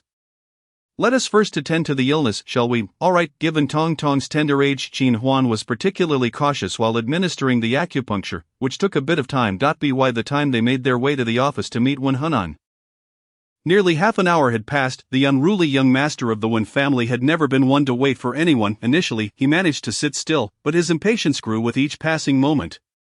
He crossed his arms, unable to conceal the violent rise and fall of his chest, his foot shaking vigorously as it rested across his other thigh. He was a picture of indignation, finally unable to bear it any longer. He sprang to his feet. Just then, the door swung open. Qin Huan entered the room and their eyes met. They were nearly of the same height. Upon seeing Qin Huan, Wen Henan felt a knot of frustration tightening in his chest, rendering him breathless. In a fit of exasperation, he sat back down with a huff. Sister, he said, tugging at his lip, I am here to take my little sister home. That can only happen once Tong Tong's poison is resolved. Correct, indeed, but as her blood-related elder brother, I should at least be permitted to see her, shouldn't I? This matter is not urgent. I have several questions I wish to pose to you. Qin Huan took her seat behind the long table, her tone calm and unyielding. Oh, is that so? Wen Henan remarked with a look of realization. I was wondering how I could waltz right in. It turns out my sister has her own motives. His tone dripped with sarcasm, tinged with an air of mockery. After being publicly rebuffed by Qin Huan multiple times, the young master had grown weary of feigning compliance. Unperturbed by his jibes, Qin Huan pressed on. Tong Tong is your biological sister. Don't you wish to uncover who has conspired against her? In truth, I am more curious about why Tong Tong is here with you. Are you aware that she is the legitimate daughter of the Wen family? Wen Henan inquired leisurely, playing with his folding fan. And what of that fellow Tong Chi? What is his involvement? Who could the perpetrator be? Most likely those few rascals in my father's inner court, once he returns and confers with my mother. They will dispose of her. I need to understand why she, a girl from a prominent family, is being kept here for her studies. Surely it would be more advantageous to send her back to the Wen family and collect a reward? Qin Huan smiled, thinking to herself that he was foolish for admitting such a thing. Wen Henan scoffed, do you really think the Qin family, so wealthy and esteemed in the locality, would be in want of a few coins? Raising his eyes, he noted the smile on Qin Huan's face, flawless and unassailable, and he inwardly scoffed. Whenever he encountered someone astute, he was reminded of his dim-witted sister, and that thought alone made his head ache. That simpleton had already become a liability. Fortunately, his sister was still alive and could lend him support. As you say, sister, with Qin Huan's eloquence, she could easily assert anything, and Wen Henan saw no point in rebutting her. Qin Huan, maintaining her composure, continued to extract information. Since you are here, I trust the elders of the Wen family are en route as well. When they see Tong Tong, they are sure to be filled with concern. Wen Henan, unaware of Qin Huan's intentions, replied without a second thought, no, someone informed me that my little sister is in Longzhou, so I had him guide me here. Implicitly, the messenger was with him, and how could the elders of the Wen family possibly know Tong Tong's whereabouts? Chapter 79, The Distressed Lord Xiao. At the Anting Marquis's residence, in the study, Xiao donned a light pink round-collared robe, the collar slightly turned down to reveal a hint of deep ink color. Exuding an air of nobility tempered with grace, yet tinged with a touch of chill. One hand rested behind his back while the other held a purple brush, his gaze lowered as he painted. The canvas depicted a lively and spirited woman, clad in a fitted outfit, seated atop a grand steed, glancing back with a gentle smile that could melt anyone's heart. On the wall opposite hung a portrait of the same woman. Xiao Yu's heart swelled with joy, his expression softening as tendrils of affection nearly overflowed. Upon completing the painting, he gently blew on the still wet colors, contemplating as he retrieved a small rolled parchment secured with a colorful ribbon from his waist pouch. It was the renowned painting of Qin Huan's wedding procession, with Lord Xiao depicted in the palanquin. The faint creases had been smoothed out by Xiao Yu's careful hands, as he feared damaging the artwork by folding it. Each time he finished viewing it, he would carefully roll it back up and store it in a fragrant pouch. This painting emanated a refreshing pine fragrance. The more he gazed at it, the more his delight grew. Suddenly, the sound of an eagle's wings flapping broke his reverie. He lifted his gaze, turning towards the window. Striding over, he opened the intricately carved window and extended his hand. The eagle, trained with utmost care, alighted gently without inflicting any harm. As Xiao Yu withdrew his arm and glanced at the bird, he noticed its feathers were a muted gray, except for a patch of dark feathers atop its head. His expression shifted from cool detachment to warmth. Diao, so it's you. This was the eagle he used to send messages to Huan, and he had deliberately marked the dark spot on its head. He kept many eagles, and at times he could hardly distinguish between them. Xiao Yu drew the eagle closer, taking a seat on the intricately carved chair. Have you a message for me? Diao's sharp eyes seemed to gaze elsewhere, fluttering its broad wings as if to say, I can't speak. You ought to figure it out yourself. Opening the message tube, Xiao Yu was elated to find a letter inside, his eyes lighting up immediately. Recently he had felt rather loquacious, sending off letters to Longzhou almost every other day. Qin Huan had only replied to his very first letter. This left Xiao Yu feeling rather vexed. Little did he know that Qin Huan had simply recognized her own shortcomings. She believed she was ill-suited for the art of letter writing. Each of Xiao Yu's letters expressed emotions perfectly adorned with exquisite yet unconventional words that could alternately evoke warmth or cause one to blush. However, Qin Huan's writing consisted solely of plain speech. Ultimately she had resolved not to write at all. Thus, our Lord Xiao found himself in a state of gloom. Therefore, upon seeing that Diao's letter tube was not empty, his heart leapt with joy, and he hurriedly retrieved the letter to read. The further he read, the more his expression darkened. That evening, Qin Huan received a letter from Xiao Yu. He had not elaborated much. Even the Jin Yiwei required time to investigate. The only piece of information he could confirm was that the matriarch of the Wen family, Huangshi, was on her way to Longzhou. The moment Qin Huan read this line, she realized that she had indeed been ensnared by the schemes of Jiang Wangfei when Jingjing. When Hunan had previously informed her that the person who had alerted him had been brought to Longzhou, he himself had kept it quiet, and the rest of the Wen family was unaware that Tong Tong was still alive. Given such a short span of time, the Wen family had dispatched a second messenger. This time it was Tong Tong's biological mother. If Tong Tong had died in the private school yesterday, Qin Huan had no doubt that the matriarch would unleash her fury upon the Qin family. Perhaps the intention was to lure Huangshi over from the onset. However, by sheer happenstance, the unruly young master Wen Hunan had intercepted her. Seeing that Wen Hunan was of little use, they resorted to the same tactic and drew Huangshi over as well. Why had Qin Huan so readily pinpointed Wen Jingjing? Because she did not believe that anyone would go so far as to harm an 8-year-old child unless there was some deep-seated enmity between them. Qin Huan was well aware of the long-standing animosity between Wen Jingjing and Huang Shi. Cause Tong Tong's demise would not only grieve Huangshi but also divert the Wen family's wrath towards her. Eliminating her as a suspect, Qin Huan could think of no other culprit. Frustrated and somewhat regretful, Qin Huan realized that this calamity surrounding Tong Tong was indeed partly her fault. Had she succumbed to an accident yesterday, she would have felt guilty for a lifetime. Without further ado, she made her way back to the private school. Wen Hunan was currently conversing with Tong Tong. Previously, when Qin Huan had inquired if the young girl wished to see her elder brother, Tong Tong had readily agreed. After all, she had been separated from her family for a year. How could she truly not miss them? Wen Hunan was unaware that their mother was en route. He coaxed the young girl to return home with him, and though Tong Tong was reluctant, a glint of darkness flashed in his eyes as he gently persuaded, regardless of any grievances you may have with your mother, the Wen residence is ultimately your home. Do you not know how much worry your father, mother, and I have endured for you this past year? We are all your family. If you cannot bear to part with brother Tong Chi, we can take him back with us too. This prospect stirred some interest in Tong Tong. Qin Huan listened intently, not interrupting the 2.at this moment. She held no authority to speak. It was Tong Tong who first noticed her. Calling out Sister Huan, when Hunan turned to look, he was seated beside Tong Tong's small bed, and as he lifted his gaze to meet Qin Huan's, he grinned. Sister Qin Huan offered a slight nod to Tong Tong, cast a glance at Wen Hunan, and walked away. Wen Hunan then addressed Tong Tong, "Little sister, be good and rest well. Sister Huan has some matters to discuss with your brother. I shall return shortly." Regardless of Tong Tong's agreement or not, he intended to take her back to the capital, back to the Wen family. This was not a decision for a child to make. "Sister, what is your command?" Wen Hunan asked, his countenance beaming as he regarded Qin Huan. "Yesterday you mentioned that the person who alerted you has left. When did he depart?" Learning that the informant had come to Longzhou alongside Wen Hunan, Qin Huan immediately inquired about the person's whereabouts, only to receive the reply that the individual had already left. At that moment, she was uncertain whether this matter was a scheme, so she refrained from probing further with Wen Hunan, who was astute enough that questioning him might arouse suspicion. The day Tong Tong was poisoned, it had been just a few days ago, and Wen Hunan did not need to dwell on it, stating, "It is quite strange. He had been waiting for my reward for several days. He even came all the way to Longzhou for the reward. I told him I would reward him after seeing my little sister. That day, I happened to see Tong Tong and planned to send him off with some silver, but when I returned, he had vanished. He was likely sent away by those rascals." Qin Huan mused silently. Now her search for this person would be akin to searching for a needle in a haystack. Only the person who had alerted Huangshi. Qin Huan's expression turned somber. "Sister, why are you asking these questions?"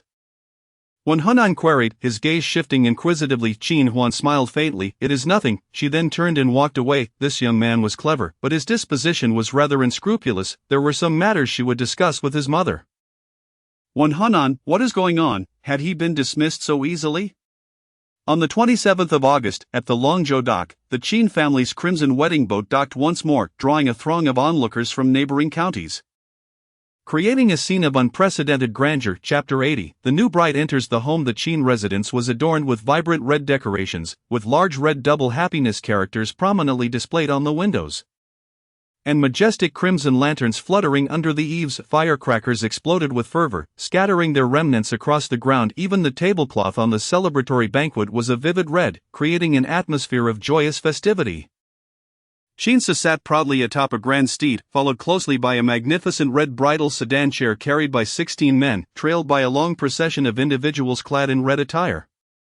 Stretching as far as the eye could see, the sounds of music and merriment accompanied him as he arrived at the entrance of the Qin family home. Inside, apart from Qinsa's grandparents and two elders seated within, the rest of the relatives were gathered in the courtyard, reveling in the joyous occasion. Qin Huan was among them, while a crowd of onlookers and children seeking sweets filled the outer area. Her brother, known for his scholarly prowess and handsome appearance, drew the attention of many young ladies, eager to catch a glimpse of the bride that Qinsa was bringing home. The dowry displayed in the courtyard left everyone in awe. "Let the bride descend from the sedan," the matchmaker announced loudly. Qinsa dismounted and took the red ribbon from the matchmaker, lifting the curtain and handing it to Xiaoyinge, grasping the thread of fate.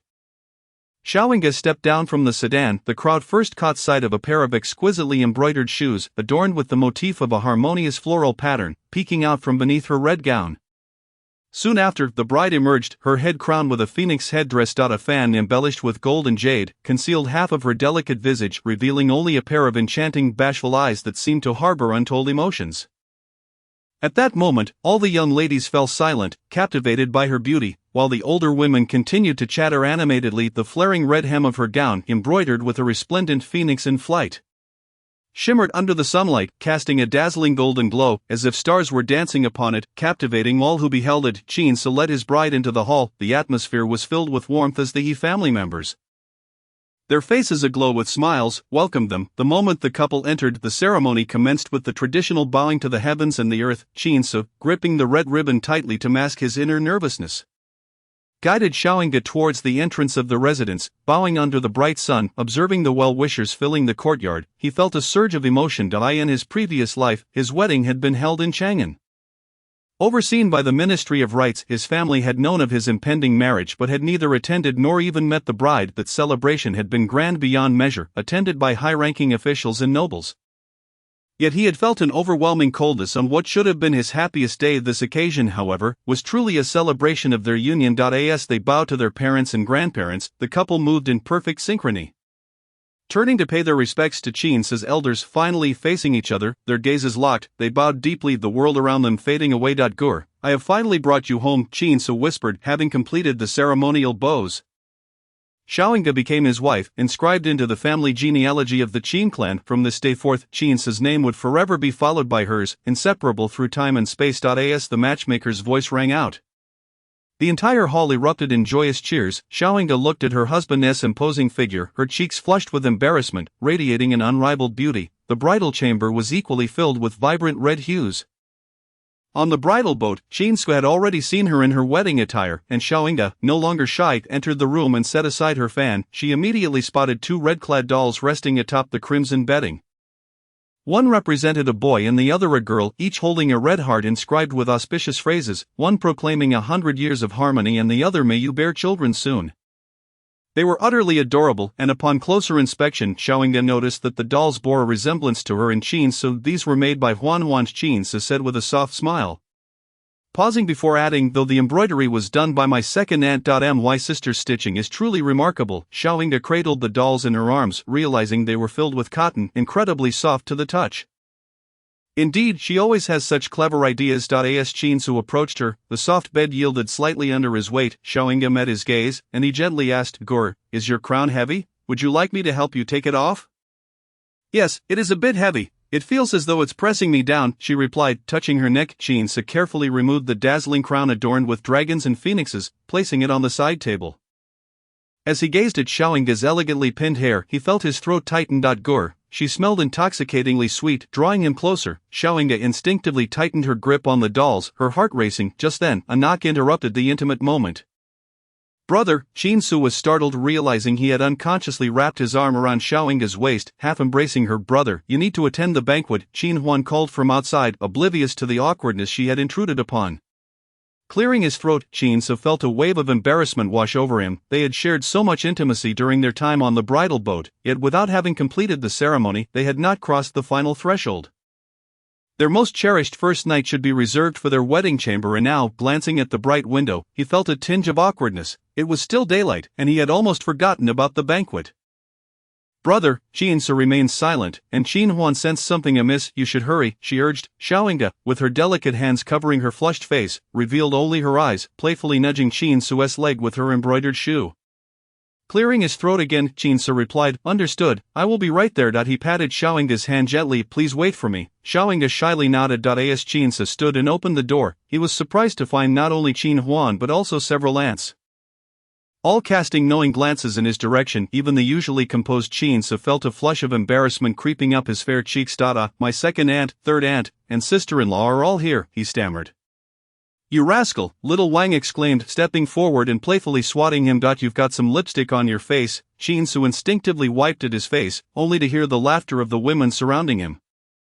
Where would I have gotten lipstick? He protested, realizing he had been teased. I must go attend the banquet. Feeling flustered, he hurriedly made his escape, leaving the aunts in gales of laughter. Chapter 81, Little Wang's pre-wedding class. Qin Huan entered the room. Carrying a tea tray, Xiaoyinga had placed the dolls aside, neatly arranging her gown, sitting gracefully on the bed with her hands folded over her abdomen. Huan, aunt, sister-in-law, Xiaoyinga greeted as the four women entered in turn.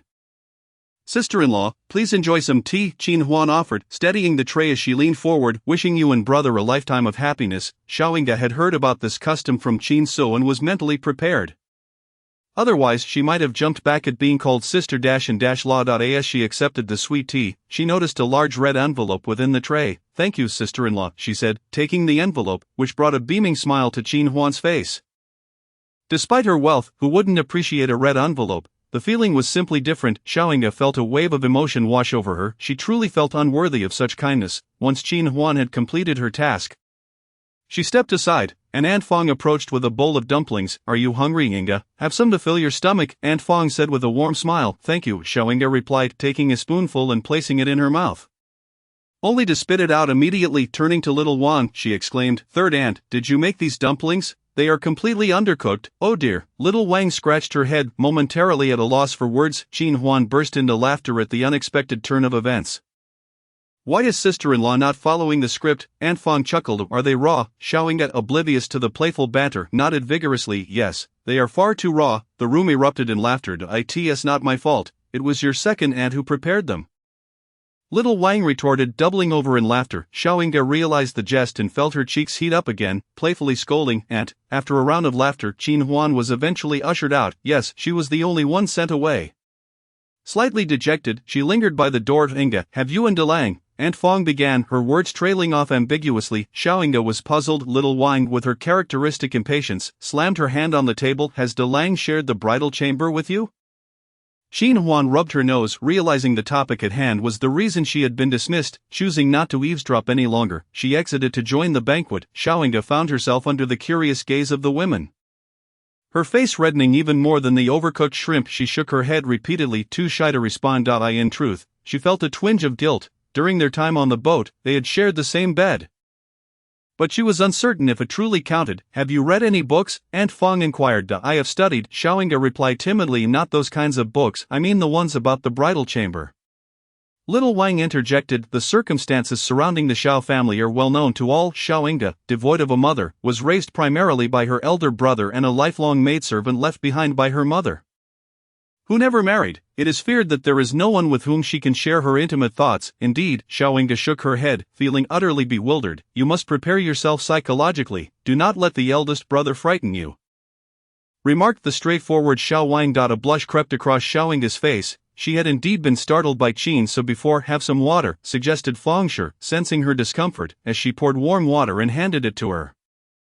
Consequently, Fengshi and Xiao Wang engaged in an earnest discussion with Xiaoyinga. Fengshi spoke with elegance, while Xiao Wang was unabashedly forthright, her words vivid and expressive, causing the second sister-in-law, Yuanshi, to blush in response. Noticing Xiaoyinga's face nearly aflame, Fengshi intervened to halt Xiao Wang's chatter. Clearing her throat, she produced a book from somewhere and placed it into Xiaoyinga's hands, saying, "This was prepared for you by your mother. She has too many guests to spare time for you. This will aid in nurturing the bond between you and your husband." This mother, of course, referred to Yishur. Xiaoyinga, with a voice as soft as a whisper, responded with a slight acknowledgement. Just as Xiao Wang was about to add something, Fengshi pulled her away. The wooden door closed with a gentle sound. Unable to restrain herself any longer, Xiaoyinga covered her face and nearly let out a scream, rolling onto the bed in a fit of shyness. It was truly overwhelming. On the other side, Qin found himself thoroughly intoxicated. The one he relied upon to shield him from the alcohol, Yi Baifeng, proved to be quite the troublemaker. After making a show of meeting his parents, he began to frolic about the banquet, teasing the young ladies. He even dared to flirt with Huan's sister. "Huan, your fruit wine is delightful. I hear you brewed it yourself. I must indulge in a few more cups." "Not at all. This is from the workshop," Qin Huan replied, shaking her head. What a pity. I long to taste the wine brewed by Sister Huan's own hands." Yi Baifeng's words were cut short as someone seized his collar. Turning around, he met Qin's ominous gaze. The two locked eyes, and Yi Baifeng instinctively curled up. Qin smiled at Qin Huan and took Yi Baifeng away. Yi Baifeng began his earnest yet miserable task of deflecting drinks. This continued until nightfall, when a round silver moon ascended the treetops, casting its elegant glow. Qin felt that this group of gentlemen was conspiring to keep him from the bridal chamber. He feigned drunkenness, rolling his eyes in surrender. Admittedly, he played the part rather convincingly. Yi Baifeng, having drunk too much, seized an opportunity to link arms with him and slip away. Both stumbled unsteadily. As they passed through the corridor, one suddenly froze, yanking the hand from his shoulder. Yi Baifeng, caught off guard, found himself pressed against the wall. "What the hell? Why are you following me? Go out and drink." Qin gestured towards the outside. "I'm here to celebrate the wedding," Yi Baifeng protested, standing tall. "Get lost." Qin waved him away as if swatting a fly. "Aren't you the top scholar? How rude," Yi Baifeng scoffed, turning to stride down the corridor. Qin exhaled slowly, the scent of alcohol escaping his lips, and entered the room with a smile. Xiaoyinga had changed out of her wedding attire and bathed, now clad in a red garment, cocooned in a light blanket while reading. Qin happened to catch her hastily tossing the book aside as he entered, his brows arched slightly as he locked the door behind him.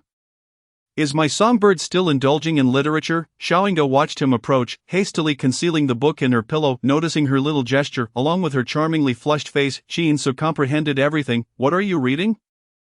Do you require your husband's assistance in appreciating it?" As he spoke, he extended his long and jade-like fingers towards the pillow. Xiaoyinga seized his wrist, clearing her throat. She replied, "The book is quite simple. I do not need the aid of a top scholar." She even sat up to maintain her guard against Qin's possible mischief. Qin was enchanted by her adorableness, laughter resonating in his chest. Xiaoying shot him a glare and recounted the bowl of dumplings Feng Shi had prepared for him, adding, "You only mentioned that drinking your aunt's tea requires a red envelope, yet you failed to remind me about this matter." Chapter 82. The child is insignificant compared to her health. Qin so laughed heartily, playfully pinching Xiaoying's nose. "If I had reminded you, it would have lost its charm, wouldn't it?" Xiaoying pouted.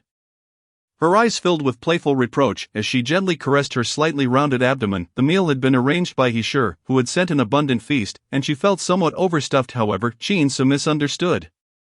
His clear gaze deepening. "Songbird," he said earnestly, "we should refrain from having children for the time being." "Why?" Xiaoying inquired, perplexed. It was not that she longed to bear a child at this moment, she was simply curious as to why Qin so, at the age of 23, would not desire children. My Songbird is still too young. Now is not the time for childbearing. Qin so gently caressed her delicate abdomen, akin to that of soft tofu. "Oh, when we lived in Qin village, the hunter's son married at 14 and gave birth the following year, resulting in the mother and child both perishing." Qin sighed. "Giving birth is akin to walking through the gates of hell. The midwife often speaks of such unfortunate occurrences, which are beyond remedy." However, Huan mentioned that it is likely due to her being too young. The younger a woman is, the more likely accidents occur, as her body is not yet prepared to nurture a child. As he spoke, his warm hand rested on Xiaoying's belly, and he couldn't help but give it a gentle squeeze, a smile playing at the corners of his lips. "I see," Xiaoying mused, her eyes glinting with thought. "What age is suitable for one's body to be ready? At least 3 more years for my Songbird. But you will be 26, Xiaoying's eyes widened in surprise. "You need not worry about the elders, I will handle it and say it is my issue," Qin so reassured her, interpreting her concern. "It's perfectly fine, my mother gave birth to me at 26. His mother was 5 years older than his father and had not intended to marry at all. He certainly desired children, but in the face of Xiaoying's health and safety, it was of little consequence." "Oh, very well," she smiled sweetly, realizing he was likely trying to avoid any discord with the elders by taking responsibility upon himself. So, Qin's gaze turned mischievous, his smile deepening as he leaned closer. The flickering candlelight cast a rosy glow, enveloping the room in a tender and enchanting atmosphere. The night had grown late when the banquet concluded, and the Qin family merely tidied up the essentials. The next morning, the women rose early, busily preparing. He Shi and Feng Shi were clearing the table, while Xiaowan yawned as she swept the floor, and Yuan Shi busied herself with breakfast. Qin Huan and Qin Yu worked together to move the round table into the storage room. Before long, the third uncle, Jin Yiwei, awoke and joined in the efforts, and soon everything was in order. Jin Yiwei received unanimous praise from the women, leading to Qin Man and Qin Jiang innocently becoming the subjects of envy. Overall, the early morning was filled with laughter and chatter, and breakfast was ready, but they were all subtly awaiting the arrival of the newlyweds, who had yet to rise. Ahem, Xiao Wang rubbed her forehead. "This newlywed couple is probably having a difficult time getting up. Why don't we eat first, eldest sister? Then let us eat first and save some for them." He sure nodded, the light-hearted mood of the morning was palpable. She mused, "I must be close to holding my grandchild soon." The more she thought about it, the happier she became, even finishing off an additional half of a palm-sized bun. After breakfast, everyone headed outside, with Qin Man and He Shi remaining behind, waiting for their daughter-in-law to serve tea, which would signify completion. Thus, they settled into lounge chairs in the sun. However, before the couple could rise, an unexpected guest arrived at the Qin family home. "Where are the people of this house?" Upon glancing into the courtyard, everyone was momentarily taken aback, then instinctively displayed disdain. In the not-so-large courtyard, 2 bamboo lounge chairs were set up, positioned parallel to the ground. One chair was occupied by a person, their legs facing the entrance, one casually crossing over the other, a shoe dangling and swaying. It was simply too unseemly to behold. Such a lack of decorum was to be expected, given the modesty of rural folk. What could be anticipated of them? Qin Man, hearing the commotion, removed his semi-transparent gauzy eye mask and nudged He Shi beside him. Wife, we have visitors." He Shi also removed her mask. Momentarily squinting in the bright light as they both peered outside, they found a crowd of people blocking the entrance. Hesitating to enter, leading the group was an elegantly dressed woman exuding an air of nobility, flanked by a pretty yet disdainful young lady on her left and a slightly older woman in servant's attire on her right, not to mention the 4 burly bodyguards behind them. A sense of foreboding arose within the two. He Shi rubbed her eyes to clear her vision and stood up to inquire, "We are the residents of this house. What brings you here?" "We are looking for Qin Huan. We have heard she is the daughter of this household," the elder servant Feng Mama replied. "What business do you have with my daughter?" He Shi asked, her tone steady. "We have a matter to confront her about." Please summon her. Huang Shi remained silent, listening to the exchange between Jiang Mama and he shi to it. Was only upon arriving in Changshui County that she learned the newly crowned top scholar, favored by the emperor this year, hailed from this family, which surprised her greatly, and nevertheless, she saw no need to speak up at this moment. The sense of superiority that noble families held over common folk was deeply ingrained in their bones. Huang Shi merely instructed her subordinates to speak politely. You may need to wait, then, he sure replied with measured composure. My daughter has stepped out. Indeed, the mocking tone of the young woman was particularly grating. As when Yuan crossed her arms, is she hiding because she knew we were coming? Huang Shi closed her eyes briefly. Her daughter always made a remarkable entrance when she chose to speak. Noticing he Shi's change in expression, Huang Shi understood she had no choice but to intervene. What on earth is going on here? Unexpectedly, Qin Man had already exploded in anger. He fiddled with his ears and snapped his fingers, sneering, what sort of disgrace must one be that people feel compelled to avoid you? What did you say, you lowly wretch? When Yuan's complexion changed entirely as she furiously pointed at Qin Man. You uncultured little girl. Qin Man crossed his arms defiantly. He sure observed silently from the side, saying nothing. Even Huang Shi had scolded her for such insolence, and yet Qin Man looked at her with disdain. Despite being the master of this group, she remained silent, her attire exquisite, akin to a lump of gold planted at his doorstep. Huang Shi narrowed her eyes slightly, aware that this was also a warning from this family. Yet she had no rebuttal. After all, it was her foolish daughter who had spoken out of turn first. The top scholar was favored by the emperor, awarded a fourth-rank official title, and had even married the fierce Xieyu's younger sister, Ming Yun. It would be best to avoid antagonizing such a family immediately. She pressed down on Yuan's hand that clutched her sleeve, stepping forward with an impeccable smile. I apologize, my young daughter has been missing for over a year. And this child came to search for her with me. She has grown a bit anxious. Please do not hold it against us. He Shi's gaze darted quickly. What does that have to do with us? Before Qin Man could finish his sentence, he was cut off by He Shi. She locked eyes with Huang Shi, her aura equally formidable, her years of martial arts training lending her an even fiercer presence. Madam, you cannot possibly suggest that your lost daughter has any connection with my daughter, can you? Chapter 83. Huang Shi seeks her daughter. Qin Huan strikes back. Indeed, that is the case. Upon hearing this, Huang Shi's expression shifted as she regarded He Shi, speaking slowly. However, we won't know the specifics until your daughter returns. He Shi's expression subtly changed, and she chuckled lightly. Indeed, madam is quite reasonable. However, my daughter is not at home, and we are not in a position to entertain guests. Perhaps you could return in the afternoon. Qin Man thought her manner was overly courteous. He glanced at the row of individuals before him, convinced that none of them were virtuous, yet, his wife was paramount. She always had her own plans, so he listened in silence. Qin Man found He Shi's politeness excessive, when Yuan believed her mother was not merely being polite but was excessively accommodating to this family. How dare they insult her upbringing when no one had ever dared to speak to her in such a manner? Huang Shi, well aware of her daughter's character, shot her a glare, smiling in response to He Shi. Then we shall trouble you at that time. Just as she was about to leave, a light and graceful female voice rang out from behind. You must be Madam Wen, right? I was just about to seek you out, but it seems you have arrived first. Huang Shi turned around to see a capable and spirited young woman striding toward her. This girl was the complete opposite of her daughter, exuding an air of wisdom between her brows. Moments later, within the Qin family courtyard, Qin Man lounged in a chair, his arms crossed, staring intently at the side room. Outside the room stood two thuggish guards in grey shorts. Qin Man was merely waiting for these two to make a move so he could pounce and rescue his daughter. Child's father, come inside, He Shi's voice called from the main room. Qin Man continued to fixate on the door. When He Shi called again, he finally snapped back to reality and rushed inside. Wife, what's the matter? I'm keeping an eye on them, you need not watch. Huan can handle it well. He Shi sipped her floral tea. Qin Man pulled a chair beside her and asked in confusion, Wife, why were you so courteous to them just now? I see none of them are good people, and I'm worried our daughter will suffer. When she mentioned losing her daughter, He Shi's long fingers lightly tapped the table, her tone calm. The first thought that struck me was of the little girl Huan brought home some time ago, named Tong Tong. That little girl was extraordinarily beautiful, resembling a delicate sculpture. Qin Huan had dressed her in fine clothes, and at first glance, He Shi genuinely believed she was a child from a wealthy family. Ah, but isn't she supposed to have a brother to rely on? Qin Man replied, let us hope not. If her daughter is indeed at our private academy, I fear she will surely cause trouble for Huan. If Huang Shi's child had no ties to the Qin family, He Shi could act with confidence in her presence. But at that moment, uncertainty lingered, which is why she chose to remain polite and leave herself an escape route. At least to avoid bringing trouble to Huan Huan, and now that Huan Huan was willing to discuss matters indoors, it indicated the child's situation was genuine. Inside the side room, at a small square table, Xin Huan sat with Huang Shi on either side, with Mama Foam standing beside her mistress. The table was adorned with floral tea, its fragrance wafting through the air. Tong Tong is truly with you?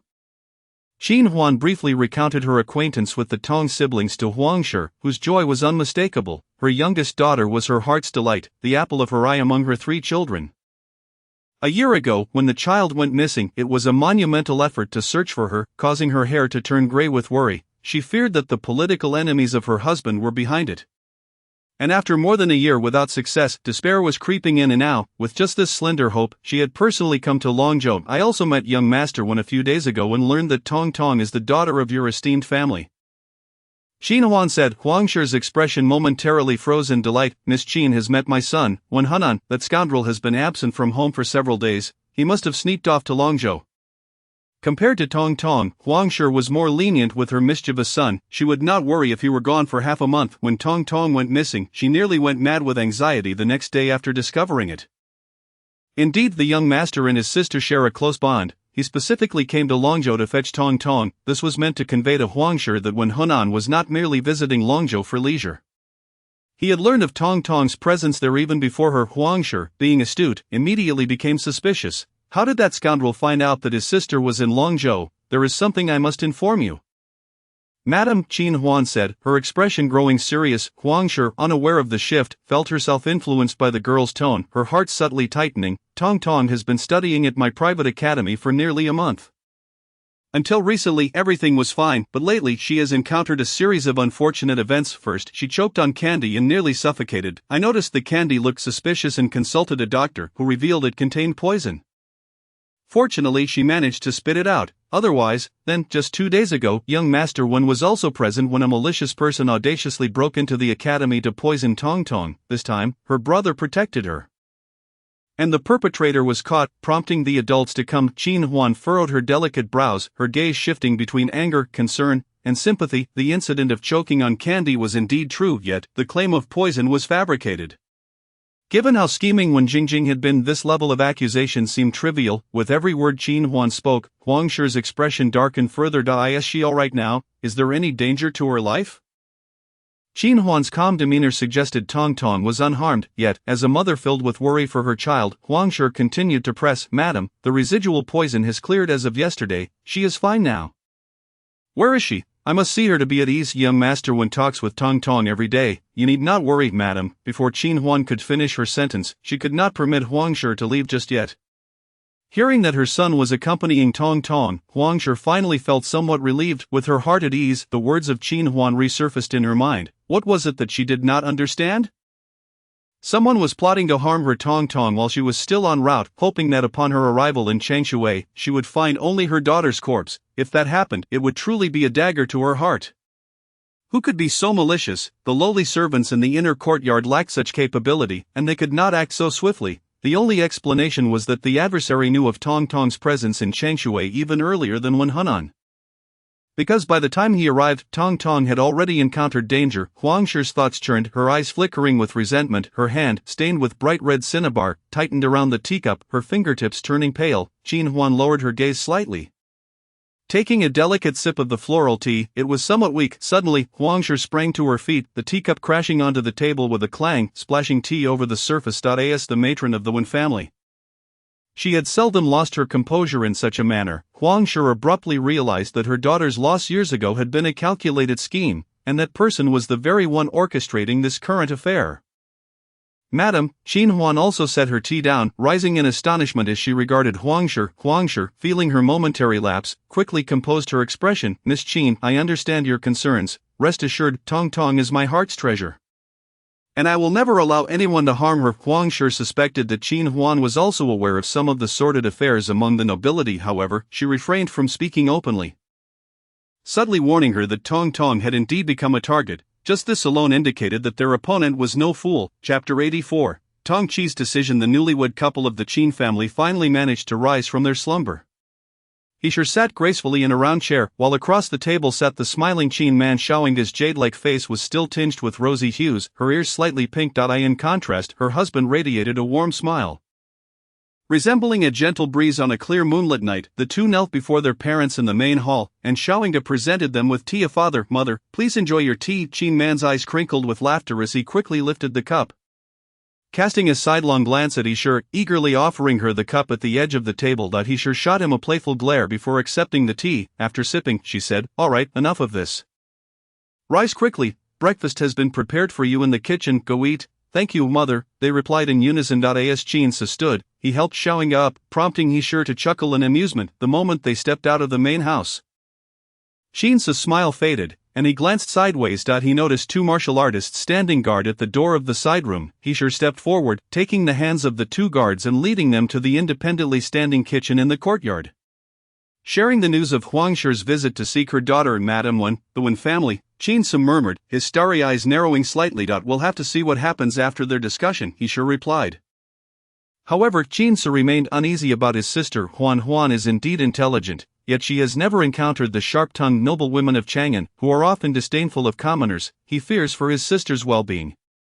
Without hesitation, he exited the kitchen and strode purposefully towards the inner chamber, positioning himself firmly before the two family heads. Just as he was about to speak, he felt a tug at his sleeve from Xiaoying.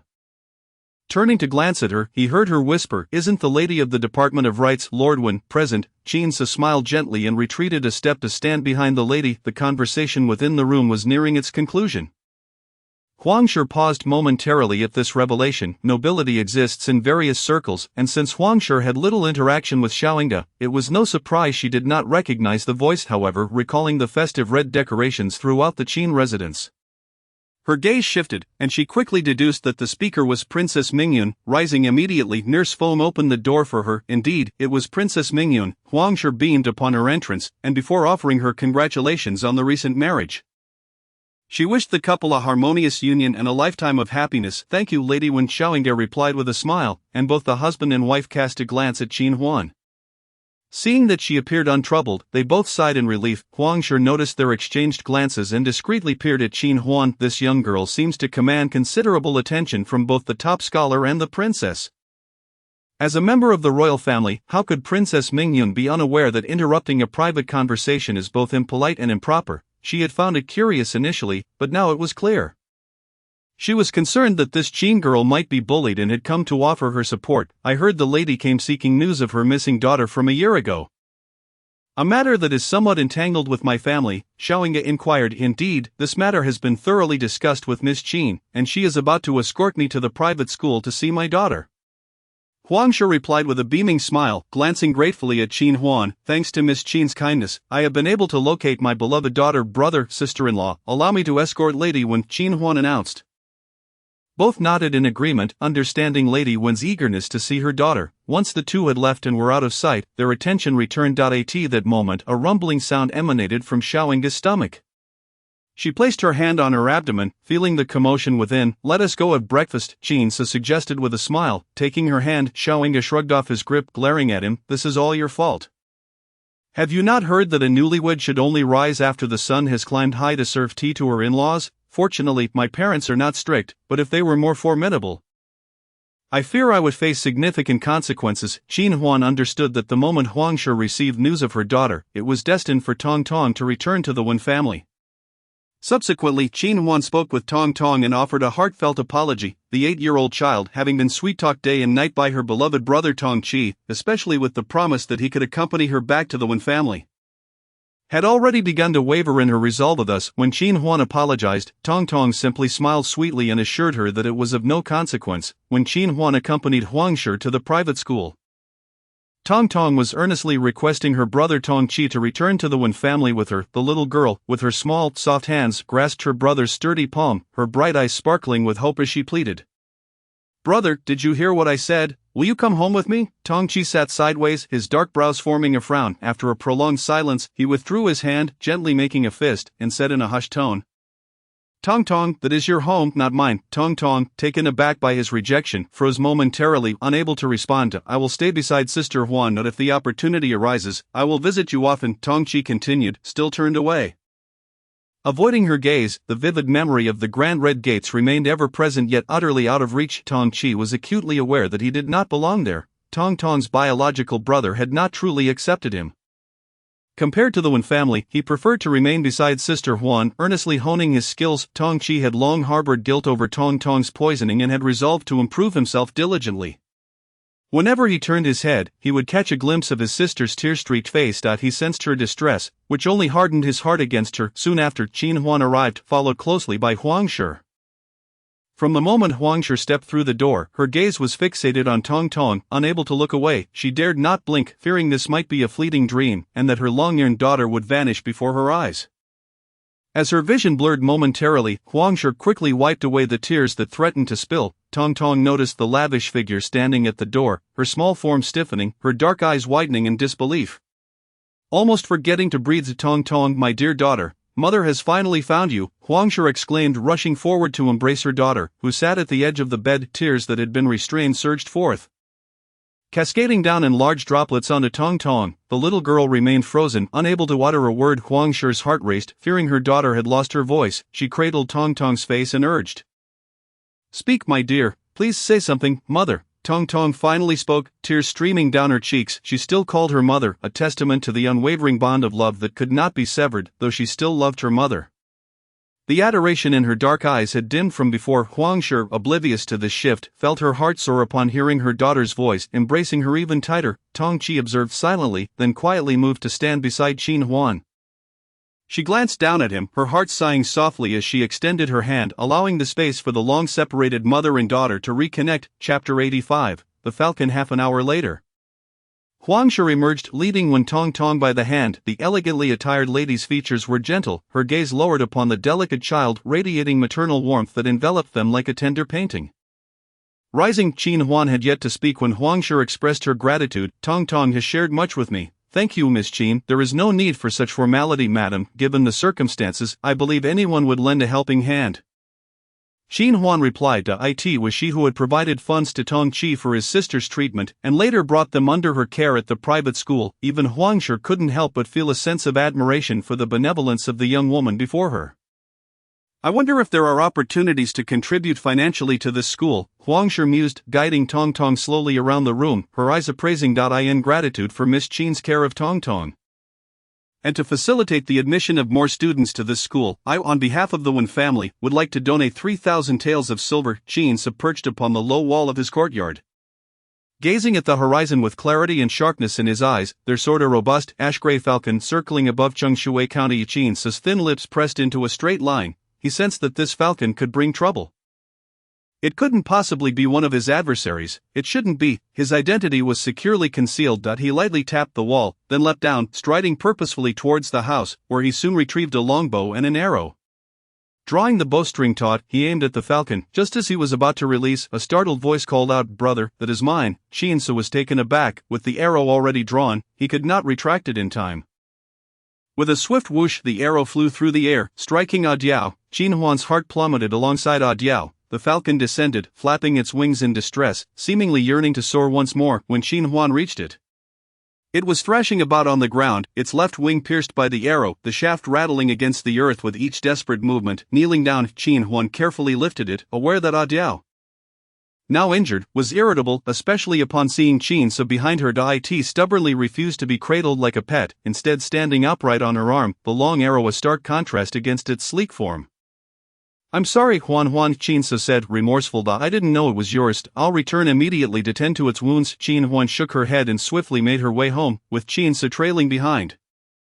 His eyes filled with complex thoughts. This falcon couldn't possibly belong to that rascal Xiaoyu, could it? After providing Diao with a substantial piece of meat, it calmed down considerably. Qin Huan quickly removed the arrow, applied medicine, and bandaged its wing, gently stroking its head as she whispered, "You've worked hard, rest well for a few days." She took out Xiaoyu's letter, which detailed the secrets of the Wen family, how Wen Jingjing had lured Huang Shi's little daughter, Wen Tong Tong, repeatedly exposing her mother's dark side, ultimately leading her to run away from home one night. The writing was succinct and elegant, embodying Xiaoyu's refined handwriting, a concise summary of events. She had indeed not misjudged. It could not be said that Wen Jingjing was wronged. Qin Huan's gaze fell upon the subsequent line. "Have you suffered any losses this time? Should I come to Chengshui?" Previously, Xiaoyu had mentioned that the Wen family ought to be grateful for her assistance in locating their missing daughter. However, if misunderstandings arose, he would back her up. Thus, if the current situation leaned toward the latter, would he personally come to Changshui? But Qin Huan couldn't help but chuckle, shaking her head at how little he thought of her. She dipped her brush in ink and wrote a reply. There is no need for that. There's no need for you to intervene. That referred to the situation concerning Wen Jingjing. Stopping her pen at this thought, she was interrupted by Ah Diao, who squawked at her, pecking at the paper and leaving a hole in it. Why did you stop writing? Do you not know how delighted I was when my master received your letter? Qin Huan, unaware of its inner thoughts, merely stroked its head and said, You need to focus on healing. A knock on the door interrupted her, and Qin called out, Huan Huan, setting down the letter. Qin Huan rose to open the door. The first thing she saw was Qin holding a falcon at her eye level. It perched upon Qin's arm, its wings more lustrous yet lighter than those of a diao. Its gaze lacked the sharpness characteristic of a diao, appearing instead more gentle, with a slight tilt of its head that exuded an air of nobility. At first glance, it was evident that this was a bird of privilege, a fitting gift to convey an apology. Qin chuckled, introducing it as Su, known for its keen sense of smell and remarkable endurance, ideal for delivering messages. Qin Huan had been troubled by the slow postal service to Xiaoyu, so she readily accepted the hawk, expressing her gratitude as she guided Su to her arm. However, dear brother, from where did you acquire this messenger hawk? I have heard it is difficult to train. This marked Qin Huan's first inquiry regarding Qin's private possessions, an inquiry, not a probe. The phrasing was indirect, allowing Qin's room to decline an answer. Qin chuckled softly, reaching out to stroke his sister's dark hair, stating that it was needed for business interactions. Much of his influence remained shrouded in secrecy, and he had no intention of revealing too much to Qin Huan. She, however, was not disheartened. It was as anticipated. This a hawk specifically trained for correspondence with Chang'an. Indeed, it is specially trained for that purpose. Should you wish to send a message, simply let it catch the scent. Thank you, brother, Qin Huan replied, lifting Su as she returned to her room. A diao, from a distance, detected the scent of a female falcon, lifting its head to gaze out the window, its sharp eyes fixed intently. Was this what humans referred to as love at first sight? Qin Huan seated herself at the desk, allowing Su to perch on the wooden beam beside her as she resumed writing her letter. Upon completion, she noticed a diao's robust form pressed closely against Su, gently flapping its wings in a display of eagerness. Su, with grace, held onto the wood, remaining unfazed by a diao's attentions. Amused, Qin Huan stroked Su's head, retrieving a dark scarf belonging to Xiaoyu from her drawer for the hawk to sniff, whispering, Chang'an City, deliver this to him. She parted the soft feathers on Su's feet. Tucking the rolled letter within, suddenly a diao emitted a sharp cry, flapping its wings as if to take flight. Yet, alas, its injured wing wrapped in white cloth, could not move. Qin Huan blinked, inquiring, Do you wish to deliver the message? A diao, nearly desperate to speak, longed to guide the beautiful female. Would it be possible for them to fly together? We shall discuss that once you have healed, Qin Huan replied, acknowledging their kinship. Su cast a disdainful glance at a diao, her typically gentle eyes betraying a hint of contempt. A diao's heart shattered at the sight, plummeting in defeat. Thus, Qin Huan approached the window, raising her arm to release Su, bidding, Go forth. Chapter 86. The plan comes to fruition. Qin Huan arrived at the county magistrate's residence. Carrying a food box, her cousin, Qin Xian, who was several months pregnant, personally came out to greet her with the assistance of a maid. Huan, you have come, Sister Xian. I heard you have not been feeling well lately. So I came to see you, Qin Huan replied, presenting the food box. I noticed the osmanthus flowers were in bloom, so I made you your favorite osmanthus sugar-steamed chestnut cake. Your culinary skills are unmatched. Qin Xian exclaimed with a smile, the cook at the magistrate's residence cannot compare to your delightful dishes. Xiangling, quickly take this. The two sisters settled in the parlor, engaging in casual conversation about the Qin family's recent happenings and discussing Qin's recent marriage. Do not worry about the family. Everything is well. You attended my brother's wedding banquet, and the elders were all in high spirits. Qin Xian reassured. What of you? Is your husband busy lately? Does he have time to accompany you? He is well, Qin Xian replied sweetly, her demeanor that of a cherished young lady, her fair hand resting on her belly. We are eagerly awaiting the arrival of this child. When Tang Yuanqi married Qin Xian, his first wife had already passed away 5 years prior. He genuinely cherished Qin Xian, and their love story became a celebrated tale in Changshui, where a magistrate married a girl from the Qin family. Oh, by the way, Qin Xian recalled, have you heard about that lady Wen? Qin Huan's brows arched slightly. Her cousin was aware of this person. It seemed, a lady Wen had indeed arrived in the county. Xin Huan refrained from elaborating, simply asking, "What of her? It seems she is a lady of high rank. Yesterday, she sought out your husband, requesting his assistance in locating someone who had stolen her valuable jewelry. It has been quite a troublesome matter, and your husband has been occupied with this issue for the past few days. Is that so?" Xin Huan chuckled. "A petty thief, indeed," sipping her tea, the amber liquid reflected in her beautiful apricot-colored eyes. "Indeed, all part of the plan. Due to the Yi family's connections, Xin Huan was familiar with several formidable bodyguards in the area. They not only escorted goods but also took on various odd jobs. After the Huang family entered Langzhou, they would send news to Xin Huan whenever they approached a nearby county. It was not the Huang family she was tracking, but rather the guide accompanying them. Upon reaching Chengshui County, the Huang family would undoubtedly visit the Qin residence first to inquire about their daughter's whereabouts. This was beyond question, the moment she laid eyes on her daughter. Tong Tong would be the moment the messenger's mission would conclude. Xin Huan intended to meet with Huang to inform her of Tong Tong's plight. If Huang expressed suspicion, she would immediately question the messenger and apprehend them to ascertain who had instigated the matter. However, plans seldom unfold as anticipated. On the way to meet Huang, Xin Huan received word that the messenger had stealthily slipped away from Huang's side, likely alerted by a companion in Chengshui that the plan had changed. The messenger for Wen Hunan faced a similar predicament. The bodyguards kept a close watch on the man but did not act to apprehend him. On the day Huang arrived, Xin Huan returned later than expected. She had gone to instruct the bodyguards. She refrained from capturing anyone, for she could not simply present the individual to Huang. That would be tantamount to revealing to Huang that she had known about the conspiracy long before. No, in this drama, she intended to play the role of the clever yet innocent pawn. When Jingjing sought to use Huang against her, thus she would retaliate by employing her own stepmother. How could she allow Huang to discern that she was merely a piece caught in the middle? That evening, the magistrate's guards apprehended the petty thief who had stolen Lady Wen's jewelry. "Speak quickly. Who ordered you to assassinate our young lady?" In a dimly lit room of a rented dwelling, a tall, thin man was restrained by two robust attendants. Mama Feng swung her arm, landing several resounding slaps upon him. She was of sturdy build, and with just a few strikes, he was left dazed and bloodied. "Our young lady is the daughter of the Minister of Rights. Do you understand the severity of this matter?" This man was merely a hired hand, and while he had been told he might need to guide someone, he had never anticipated that he would become embroiled in a plot to murder a high-ranking official's daughter. He dared not conceal the truth any longer, shouting, "I was just delivering a message for the lady. I never intended to harm the young lady. Whose money did you take, and for whom did you do this?" "I don't know. I truly don't know." The man's cries exacerbated Huang's frustration, and she pinched her brow. Rising from her rose-colored chair, the attendants pressed him down further, nearly forcing him to crawl at Huang's feet. She looked down upon him, demanding, "Do you truly know nothing? You had better think of something useful, or you might not live to see another day." Her voice was soft yet laced with an intimidating sharpness that sent a chill through the man's legs. "I do remember. There was a young girl. I couldn't see her face because she had her head covered, but I was cautious and followed her for a while." He certainly would not divulge to Huang that he had followed her out of personal interest. "Which family does she belong to?" Huang narrowed her eyes. The man swallowed hard. "I saw her head towards Shangjing Street. I stopped following her after that." In truth, he had been discovered on Jinrong Street, where that young woman had nearly broken his bones. Upon hearing the name Shangjing Street, Huang's gaze sharpened. That street was home to two prominent families, the Duke of Xiang and the Duke of Jing.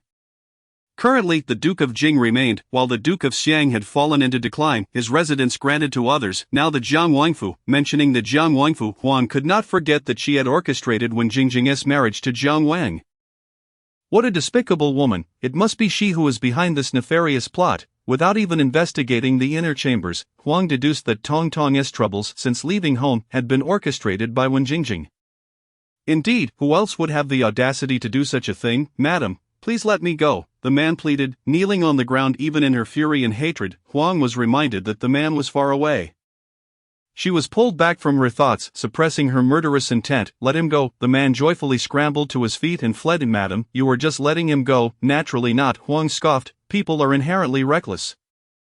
They must pay for their actions, or how will they learn?" Whether this remark was directed at anyone in particular remained ambiguous. "You two, step forward. I shall have him lose a leg," she commanded the attendants. "Yes." Huang watched them leave, smoothing her hair, maintaining her poised and elegant demeanor. Yet, in the next moment, a wave of panic washed over her. "Tong Tong." She hurried to her daughter's side, bending low with a smile. How did you wake up? She felt a pang of anxiety. Had her daughter overheard their conversation? When Tong Tong rubbed her drowsy eyes. Mother, I am hungry, alright, mother just had some lotus cake brought in. Let us see if you like it, she replied. The third young lady has arrived with her maid, Mama Fong announced as she entered the room. A sudden gust of wind swept through, not a cold breeze. Yet it inexplicably made Huang shiver, a chill settling in her heart. A series of murmurs reached her ears. On the road, she had encountered two individuals committing a crime, intending to act heroically, only to discover they were sent by her mother. Raising her eyes, she beheld the exquisitely mischievous young man, Wen Hunan, followed closely by the two attendants. Chapter 87, The Clever and Astute Wen Hunan. Mrs. Huang cast a fierce glare at Wen Hunan. With Tong Tong still present, how could he possibly speak so carelessly in such a small rented courtyard? Wen Hunan chuckled indifferently, asking if they were not visiting the Qin family today since they would be leaving tomorrow. Xia has already expressed gratitude. What more is there to discuss? Mrs. Huang replied. Wen Hunan raised his thick eyebrows slightly. The Qin family had indeed rendered significant assistance to the Wen family, and it would be only proper for them to pay their respects upon arrival and departure. After all, his mother believed that expressing gratitude further would be excessive. When Hunan stroked his chin, recognizing that the Qin family was of a prestigious lineage, having even married into a princess, and it would be improper to leave without a word. That is true. While you could send a servant on your behalf, it would lack sincerity. Why not let your son take care of it? When Hunan suggested with a smile. Mrs. Huang, sensing his ulterior motives from his tone, shot him a warning glance. Regardless of his elder brother's status as a top scholar or his sister-in-law's noble birth, it did not change her humble origins. She could not bear the thought of such a daughter-in-law for the Wen family. Her son's feelings for that Qin Huan were all too evident, laid bare like a mirror. He was aware that he was not yet of marrying age. When Hunan grinned, saying, however, Mother, I truly have no interest in those concubines you have chosen for me. Mrs. Huang regarded him deeply, already contemplating various plans in her mind due to his words. If you manage to win her over, that would indeed be a testament to your abilities. The Qin family's status may be lower, but having her as a concubine would not be a disgrace. Indeed, when Hunan replied with an even broader smile, bowing toward his mother. Mrs. Huang then entered the main room to share tea and snacks with her daughter. Just as Wen Hunan was about to leave, the door to the right wing opened. When Yuan, glaring at him as if she had caught him in the act, asserted, the Qin family is so vulgar. Qin Huan cannot be any bettered. I will not allow her into our home, and she certainly cannot be your concubine. When Hunan was taken aback for a moment, he then stepped out of the room, a mocking laugh escaping him, but no one paid him any mind. When Yuan, upon hearing this, was instantly incensed. She hurried after him, wanting to say something but ultimately holding her tongue, declaring, I will accompany you to the Wen Qin family.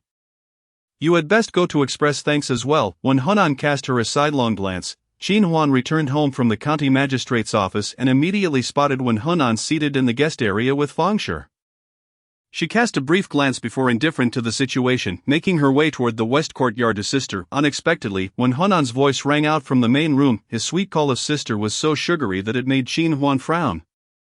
Wanting to cover her ears, turning back, she saw Wen Hunan cheerfully approaching her, exuding the energy of a young son. When Yuan, following behind him, was left speechless. She had never seen such a brother. When he called her sister, he had never sounded so sweet. No, upon reflection, he almost never called her sister, usually addressing her without any title. Please don't mind me, young Master One, you need not concern yourself with me, please proceed quickly.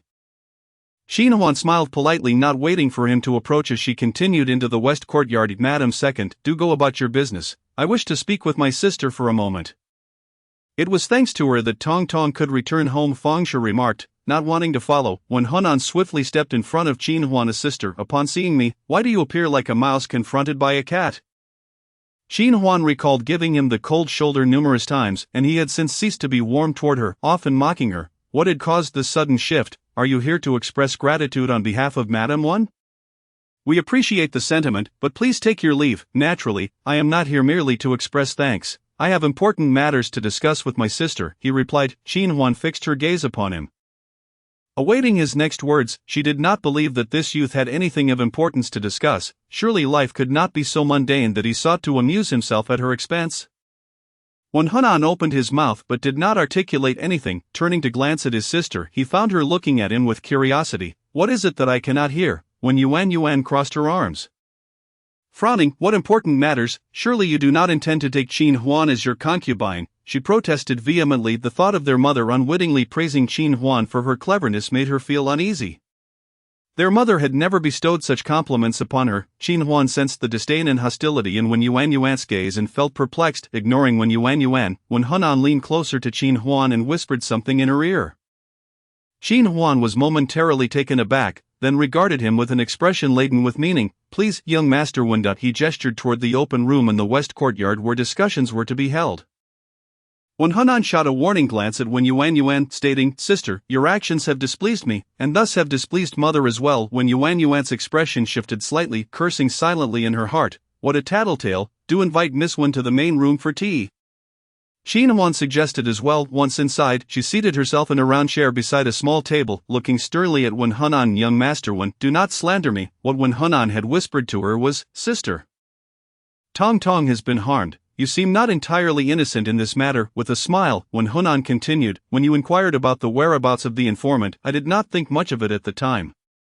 Until my mother arrived in Changshui County, the one who informed her of Tong Tong's whereabouts must not be the same as the one who informed me. Such matters cannot be mere coincidence. It is evident that someone deliberately lured our Wen family to Changshui County." As he spoke, he paused momentarily, then leaned in closer to Qin Huan, curiously asking, "Sister, was that person your enemy? Who could she be?" This youth, so excessively clever and perceptive, Qin Huan thought to herself. However, she was no fool either. She responded with surprise and confusion, "Is that so? But isn't that a good thing? Someone has deliberately alerted you to Tong Tong's presence in Changshui County." When Hunan retracted his head, narrowing his beautiful eyes, indeed, he had chosen a clever companion. She had discerned that his last remark was a ploy to extract information from her. This was the typical response of someone unaware of the truth. Had she opted for a different reply, regardless of what she said, it would have exposed her knowledge of the situation, revealing her involvement to varying degrees. No matter how perfectly Qin Huan crafted her words, Wen Hunan did not believe her innocence, deliberately drawing us to Changshui County and then harming Tong Tong, presenting us with the corpse. Does my sister still believe that this is a good thing? Wen Hunan inquired leisurely. Qin Huan was momentarily stunned, the confusion in her clear eyes dissipating, replaced by astonishment, contemplation, and disbelief. In a moment, these myriad emotions transformed into tranquility. Qin Huan pinched her chin, analyzing, "So, it seems that the one who harmed Tong Tong must be an enemy of your Wen family. I had suspected this possibility earlier, but I did not anticipate that the opponent would be so malicious, deliberately luring you and your mother here." Quite the performance, Wen Hunan thought, nearly applauding Qin Huan. He wore a knowing smile, growing increasingly fond of her. Meanwhile, when Yuan was restless, it was impossible to keep her seated in the main room for tea. She wandered aimlessly through the west courtyard, stealing glances at Qin Huan and Wen Hunan. Suddenly she noticed a falcon perched by the window. Chapter 88. The foolish and dim-witted Wen Yuan. Oh no, in Wen Yuan's eyes, it was merely a large bird. Noticing that it appeared injured and likely unable to fly, she felt a sudden urge to tease the bird, as the atmosphere here was dreadfully dull. A patch of weeds lay beneath the window, and when Yuan cautiously approached while lifting her pretty pink dress, upon closer inspection she discovered several horizontal wooden beams placed in front of the window, upon which the falcon was perched, defiantly holding its ground. Seeing that the bird did not shy away from her presence, she smiled and drew closer. Just as she was about to reach out, her attention was suddenly drawn to another object within the room. She caught a glimpse of some exquisite jewelry. Unsure, she squinted to get a better look, only to be nearly blinded by the brilliance. A small corner of the table displayed various pieces of jewelry, each more delicately crafted than the last. Whose room was this? It certainly displayed a discerning taste. When Yuan, though not lacking in her own collection, felt a twinge of envy at the sight of such lovely adornments on a common girl from the Qin family. She pursed her lips, losing interest in teasing the bird, and turned to leave. However, her gaze fell upon two exquisitely crafted red velvet boxes with golden clasps, positioned near the table leg. The allure of the boxes seemed to cast a spell over Wen Yuan's sight, and she stood at the window, staring at them for an indeterminate amount of time. The boxes felt as though they were growing anxious under her gaze. A voice in her mind told her that what lay within was far more precious than the jewelry on the table. Treasures that a humble family like the Qins could neither possess nor wear. When Yuan's heart raced, unable to resist the temptation, and she felt compelled to investigate, but as a young lady of the gentry, how could she? Standing at the window, she struggled for a moment. Yet, it was illegal for commoners to use certain ornaments reserved for the nobility, much like a commoner could not don the official robes of a courtier. With these thoughts swirling in her mind, she promptly grasped the low window, preparing to climb inside. The Qin family's courtyards were all designed in a quadrangular structure, and using the front door would surely raise alarm. When Yuan startled the falcon, which spread its wings in an attempt to intimidate her, unfortunately, its injured wing hindered its flight, and after being knocked off the wooden beam, it clumsily landed on the ground. The falcon's most formidable weapon was its beak, but without the aid of its wings it couldn't harm her. When Yuan nearly stumbled as the falcon flapped around her in a fit of annoyance. She picked up a piece of wood and aimed it at the bird. The falcon squawked in distress while evading her. Her focus was not on the bird, and she swiftly grabbed one of the large red boxes. It was heavy.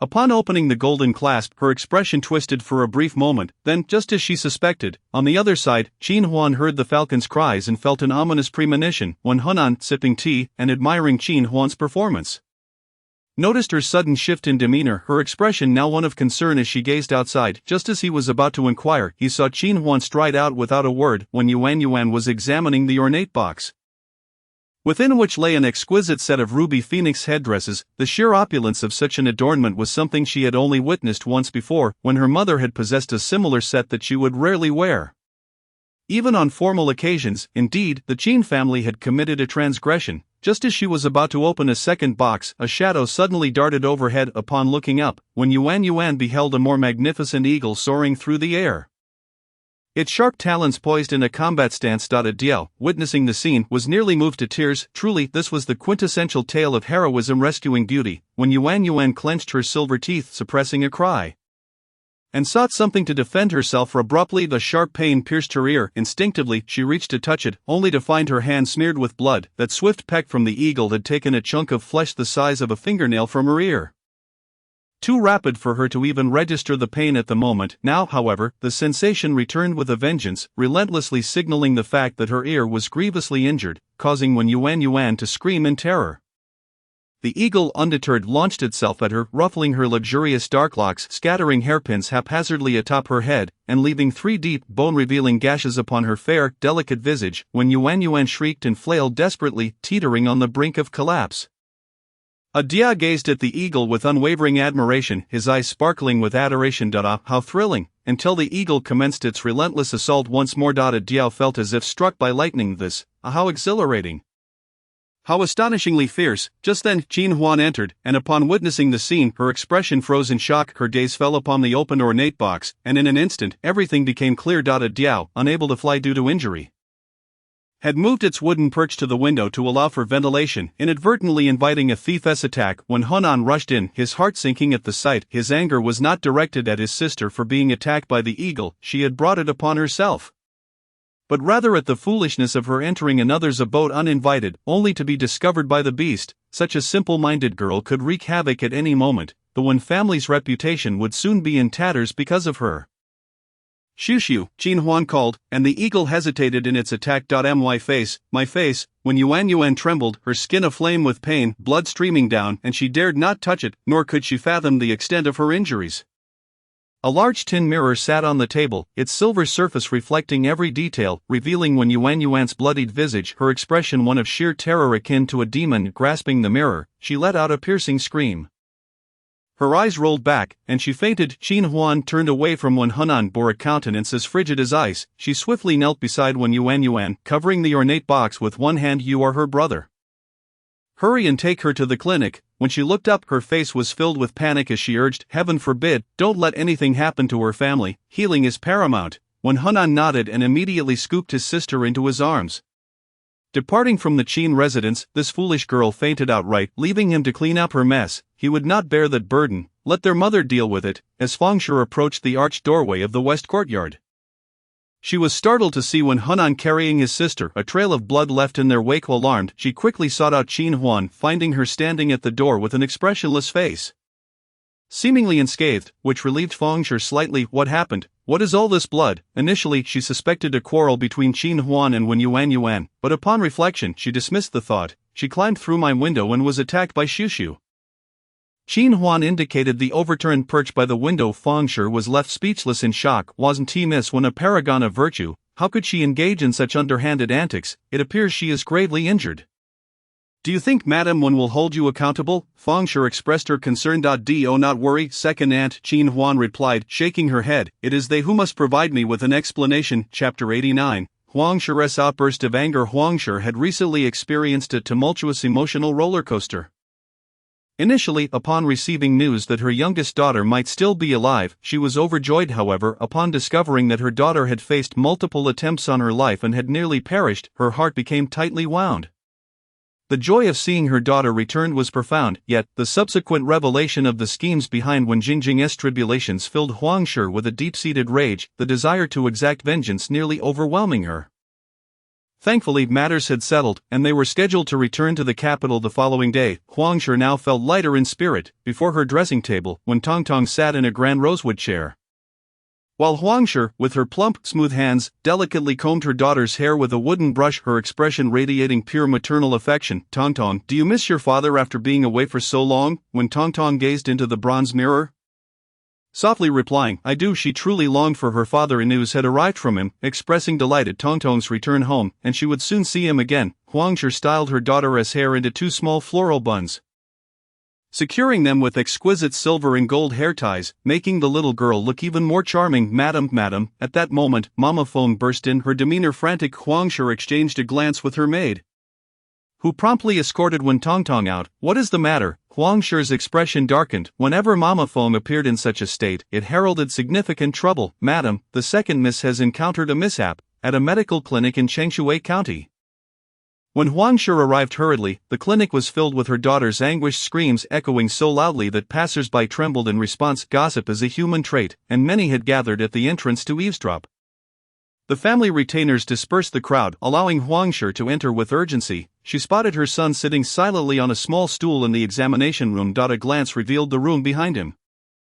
When Yuan sat on a small bed, the freshly wrapped white cloth having been removed, exposing deep, gaping wounds, blood streaming profusely, she wept as if the heavens were collapsing, throwing everything within reach onto the floor in a fit of rage. The middle-aged doctor attempted to intervene but was met with a couple of resounding slaps from her, leaving him subdued. The young apprentice, having never witnessed such a scene, stood rigid at the door, visibly unnerved. What manner of person is this? The doctor, clutching his face, stepped out to find Wen Hunan, urging him to manage the deranged patient. Wen Hunan said nothing, merely lifting his eyelids to glance at his mother. Then, he relaxed against the wall, crossing his legs in a posture of calm indifference. What a creature she is! Huang Shi was well aware that her son held his sister in contempt. He was not alone in that sentiment. She herself felt a headache coming on, yet, what could be done? She was still ill when born of her womb. With a resigned sigh, she strode into the room and forcefully shut the door behind her.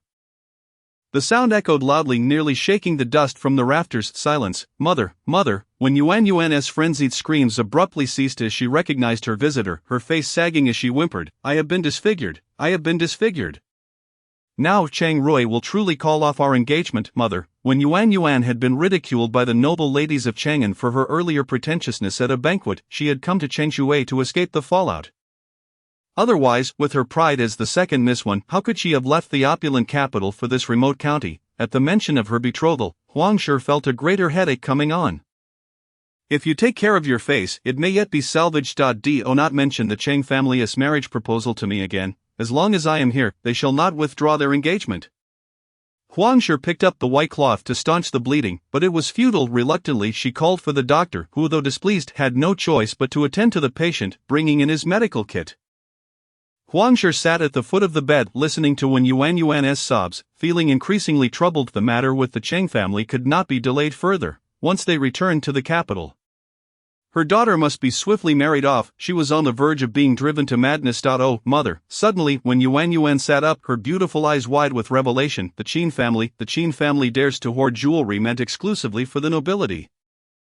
After I discovered it, their bird dared to attack me. You must write to father, petition the emperor, and ensure the Qin family is justly punished. Originally, it hadn't seemed so severe upon first seeing the jewelry. Her instinct had been to threaten them with the authorities to claim it for herself, but now that her face was ruined, the Qin family must pay a price. What jewelry? The headdresses, when Yuan pondered. The ruby headdresses, certainly not something common folk are permitted to possess. Huang Shi felt a headache returning. How could her daughter, so foolish and reckless, have come to be? The phoenix headdress was a noble adornment. Wealthy gentry might collect such items, but the system would never allow common merchants to covet even this much. Only the majesty of the imperial family was beyond reproach. Not only commoners but even officials would face punishment for using imperial regulations, such as the East Pearl or Dragon and Phoenix motifs. Princesses and noble ladies borrowed phoenix crowns for their weddings. They could not take them to their husbands' households, and after use, the crowns were to be returned to the Ministry of Rites. Huang Shi, observing her seemingly deranged daughter, felt compelled to explain these points. When Yuan's eyes reddened instantly. Moments before she had merely shed tears, but now they were filled with blood-red fury. What about the injuries I've suffered? Mother, my face is utterly ruined. I will be the laughingstock of Chang'an. Outside, when Hunan, seated with an air of indifference, smirked upon hearing her words, his disdain unmistakable. Even without this incident, she would have been the subject of ridicule in Chang'an. What had prompted her to invade another's home? You are a lady of noble birth. How could you engage in such behavior? Huang Shi scolded. I had hoped to bring the Qin family to justice. When Yuan suddenly burst into tears, lamenting, Mother, that piece of jewelry must have dubious origins. Perhaps there is still room for negotiation. Were you pleased to have caused trouble for the Qin family? Huang Shi glared at her. What grievance could the Qin family have possibly caused you? The first thought that crossed Yuan's mind was to scold that uncouth girl. Qin man, however, upon glancing at the veins bulging on her mother's forehead, she dared not voice her thoughts. You've ruined your face. It's entirely your own fault. Huang Shi fiercely jabbed at her forehead. Once we return to the capital, I will need to find you a skilled physician. And should your condition prove unmanageable, you shall simply have to endure it. This daughter, her firstborn, had been cherished and spoiled, yet she had turned into such a disappointment. Huang Shi hoped that this would serve as a lesson. Albeit not too late. If her temperament did not improve, she would merely become a pawn in someone else's game upon marriage. Fortunately, Tongtong had not been raised to be useless. This was the only solace Huang Shi found. Upon hearing her mother's words about her disfigurement being deserved, when Yuan covered her face and wept, for her mother's words cut deeper than any physical injury, Huang Shi shot her a glare. For the pressing concern was how to silence the Qin family and prevent your disgrace from becoming public. Chapter 90. Huang Shi pays a visit to apologize. Huang Shi understood that it would be difficult to contain this incident involving the Qin family. After all, with a successful scholar and a princess in the family, as well as local wealth, mere monetary compensation would not suffice. On this day, the heads of various workshops came to report that the large order from the Ji gang had been completed. All items had been delivered to the docks, awaiting collection by the Ji gang merchant ship. With the order fulfilled, all newly hired temporary workers were dismissed, restoring the previous production levels. Qin Huan sat at the head of the table, instructing several middle-aged men seated in armchairs, all of whom were respected uncles from Qin family village. Each workshop presented 10 days' worth of production, combining efforts in groups of 3 to reward the temporary workers. Additionally, remember those temporary workers who performed well. They shall receive half a month's extra pay as a reward. Keep the roster intact. For future large orders, these individuals will be prioritized for hiring, while those who slack off will not be re-employed. There were no fewer than 100 temporary workers, all recruited from the county town, working 4 hours a day with lunch provided. Understood, young master. We will take care of it right away. During this period, the uncles had put in considerable effort, and Qin Huan smiled graciously. Next month, I will allocate a share of the profits to each workshop. The uncle's eyes instantly lit up. This month had indeed been arduous. From recruitment to improving efficiency, and with the expectation of a restful month ahead, the prospect of such a substantial reward spurred them into action. Profit sharing, there would always be time to rest. But once the profits came in, there would be no business left in this village. Qin Huan's eyes sparkled with mirth. Shall the uncles stay for lunch before departing? No, we cannot delay matters at the workshop. We must attend to it immediately. Please do visit the village often, young master. Qin Huan escorted them to the door. Xiaoyinga approached, her hairstyle more refined than during her maiden days, her eyes sparkling. Our Huan is as formidable as ever. Sister-in-law, please refrain from teasing me. A balance of kindness and authority. If one wishes to see a horse gallop, one must first feed it grass. This is the most fundamental principle of management. While Xiaoyinga praised her, Qin Huan recognized that this sister-in-law, born to an influential family, was no less adept in her own right. Xiaoyu had even boasted of her sister's excellent management of their estate. Huan, you calling me sister-in-law truly humbles me, Xiaoyinga said softly. She married early. Had Huan wed her brother first, she would have been the one to call her sister-in-law. Qin Huan lifted her eyebrows slightly. a smile tugging at her lips, but said nothing. You may call me Inga in private, but in public, please call me Sister Law. Is that agreeable? Very well, Qin Huan nodded, Xiao Inga's eyes crinkled with delight, just as they prepared to return when a familiar covered carriage appeared. Ah, the apologetic visit has arrived, Xiao Inga remarked. Upon seeing the carriage, Qin Huan's expression soured. The thought of when Yuan angered her. Qin Huan curled her fingers and whistled sharply. Su flew from the backyard and landed on her arm. Xiao Yu had inquired in a letter about her reason for switching to a falcon. Qin Huan had already prepared her reply but had yet to send it with Su. Thus, when Huangshi stepped into the Qin residence, she was met with the sight of Qin Huan playing with her falcon. Before any words were exchanged, Huangshi felt a lump in her throat. Qin Huan's attitude was unmistakably clear. Huangshi felt her initial assumptions were indeed correct. Her daughter had caused trouble in Qin Huan's domain. The jewelry belonged to Qin Huan, and the bird that caused the injury was also raised by her. Standing beside her was Mingyun. Huangshi understood that if this matter was not handled properly, the Princess Mingyun would mention her daughter upon entering the capital, and the first words spoken would likely concern her daughter.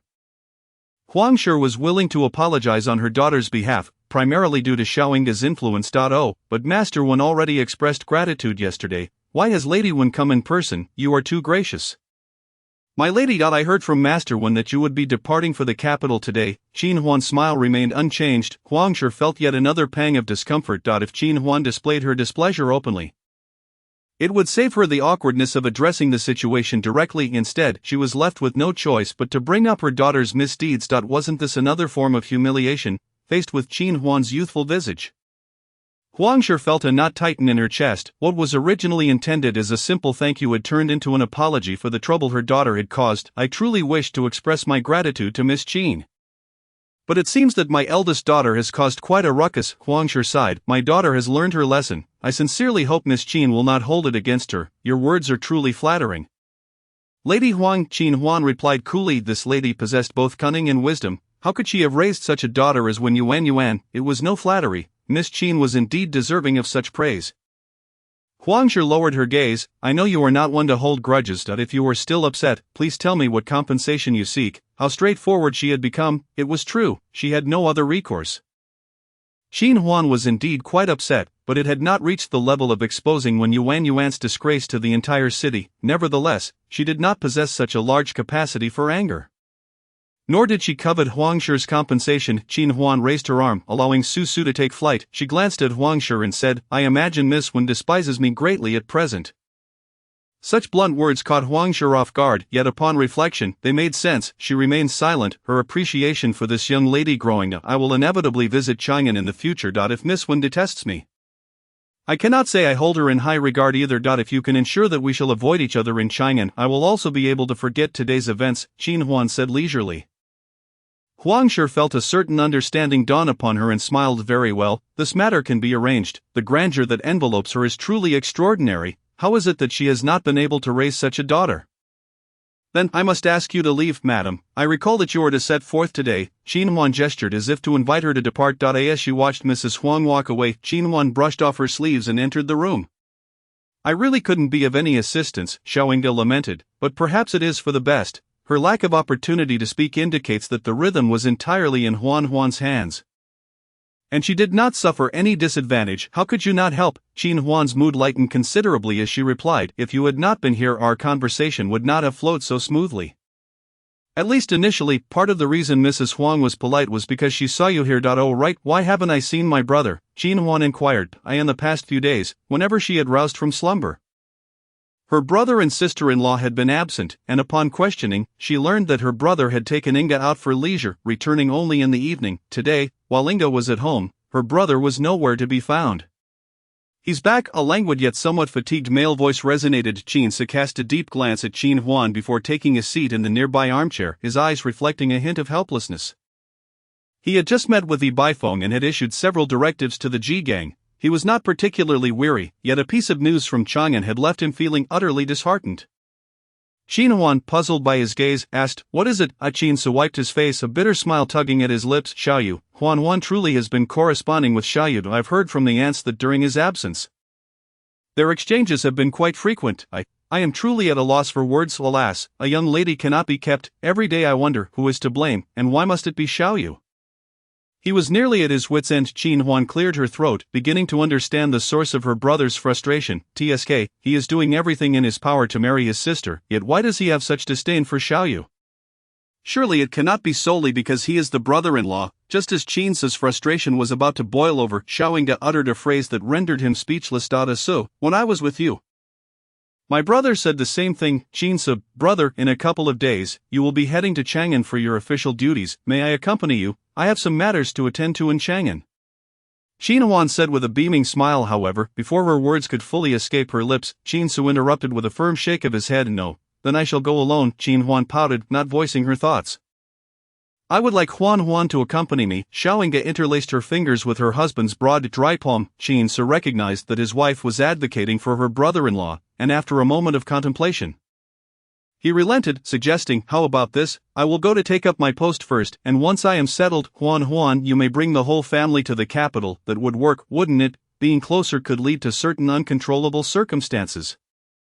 As someone who had been through it, he understood all too well. Ultimately, it was best to maintain some distance. As for Xiaoyu's attitude, he would investigate further, if he truly cared for Huan. There were indeed opportunities to be given, provided he could endure a few trials. That sounds wonderful, Qin Huan agreed. Aside from their mother, who had once traveled to the capital as a bodyguard in her youth, no elder from the Qin family had ever been to Chang'an. This trip would not only ensure her brother's official journey was secure but also allow for some leisure. Truly a splendid affair. 2 days later, Qin and Xiaoying set sail. On that day, the merchant ship from the Ji Gang arrived at the Longzhou dock, and after inspecting the cargo aboard, they settled a substantial sum with Qin Huan. Currently, it was still a matter of silver for goods, but the Ji Gang had promised that if the merchandise sold well, they could arrange a share in the future. Time passed at a leisurely pace, and soon it was mid to late September. During this period, Qin Yu was married, bringing more excitement to the Qin household. Qin Huan and Xiaoyu continued their correspondence, exchanging letters every other day, and she began to learn how to craft replies. Her words became increasingly succinct, and her longing blossomed like a tide, silently swelling in her heart until their desire to see each other reached its peak. One day, on an utterly ordinary day, when Qin Huan retrieved the letter from the ADL letter tube, the word sunshine were inscribed with such fervor that it took her breath away. Her almond-shaped eyes widened in surprise as she repeatedly confirmed that it was indeed Xiaoyu's handwriting. In a whirlwind, she dashed out of the house, racing toward the nearby inn. Xiaoyu stood on the second floor, gazing down. When he spotted her in her vibrant green attire, the world around him faded into monochrome, and all noise ceased. Qin Huan lifted her gaze, meeting the starlit depths of his eyes. A radiant smile broke across her face, illuminating her features. In the next moment, she bolted into the inn. Xiaoyu wished he could soar down the stairs, but not wanting to attract too much attention, he hurriedly descended instead. As the last rays of sunlight faded, the two embraced tightly. His arms were wide, offering a profound sense of reassurance. Qin Huan recalled how her father's embrace had felt much the same in her childhood. She remained nestled within his hold, knowing that such an act would likely draw the eyes of many, and thus she leaned against Xiaoyu as they made their way to his room. With a soft click, Xiaoyu closed the door behind them. Pressing his broad back against it, Qin Huan leaned into him, their fingers entwined, his other hand wrapped around her soft waist as he bent down, wishing to kiss her. What brings you here? Qin Huan tilted her head, brushing against his lowered nose, preventing him from kissing her. I missed you terribly, so I came. When did you set off? Why didn't you inform me? This is all so sudden. A few days ago, I rode swiftly, so it didn't take long, Xiaoyu answered succinctly, raising a hand to cradle the back of her neck as he leaned in for a tender kiss. Chapter 92. The awkwardness of Lord Xiao. Qin Huan surrendered to his fervor, responding gently when she was almost melting into his embrace. Xiaoyu finally broke the kiss, placing several soft pecks on her nose and forehead. By the way, she said, her voice softening, have you met my brother? How is he faring in Chang'an? The family was taken aback when Qin's appointment as a secretary to the provincial secretary was announced. This official title was one they had never even heard of. When Qin mentioned it was a fourth-grade position, their elders nearly dropped their jaws. He was the first official to emerge from their family, and his starting point was a fourth-grade rank. How could they not be overjoyed? Quite smoothly, His Majesty holds him in high regard. Xiaoyu mused that he has been quite busy lately, dealing with numerous matters related to his official duties and arranging a residence in Chang'an. The couple was preoccupied with their respective realms, one in the political arena, the other in domestic affairs. Occasionally, Qin would steal a glance at him, making Xiaoyu feel quite uncomfortable that he had come to see Huan. Which could be deemed a rebellious act. That's a relief, Qin Huan said, feeling reassured. She sat on Xiaoyu's neatly arranged bed while he occupied the armchair facing it, their eyes locked, revealing a deep affection that was palpable in the air. A tenderness that anyone could sense. Xiaoyu caressed her delicate hand, inquiring about Mrs. Huang's situation. This was a topic that warranted discussion. Facing Xiaoyu, Qin Huan felt an urge to share, recounting her tale in detail for nearly half an hour. Oscillating between calmness, grievance, and indignation, ensuring not a single detail was overlooked. Although Qin Huan claimed she had not suffered, Xiaoyu still felt she had endured unfairness. Naturally, he could not allow his beloved to be wronged. And a flicker of anger ignited in his gaze. Just then, Qin Huan began recounting her grievances against Wen Yuan, clenching her fists in the air, her expressions vivid and animated. You cannot imagine. She climbed through the window and even broke a Diao's wooden frame. I cannot fathom why she would go to such lengths until I discovered she had opened the jewelry box you gifted me. How absurd! I had never encountered such a situation. Thankfully, Su managed to rectify it for me. You cannot imagine how comical the scene was. The incident with Wen Yuan, who had clawed her face and marred her beauty, was indeed tragic, yet, the thought of Su relieving himself on her head caused Qin Huan to stifle a laugh. As she laughed, Xiaoyu's heart lightened, and the anger in his eyes dissipated. Indeed, she was formidable. She had shown no fear when she entered the Northern Pacification Division. She always managed to handle matters adeptly.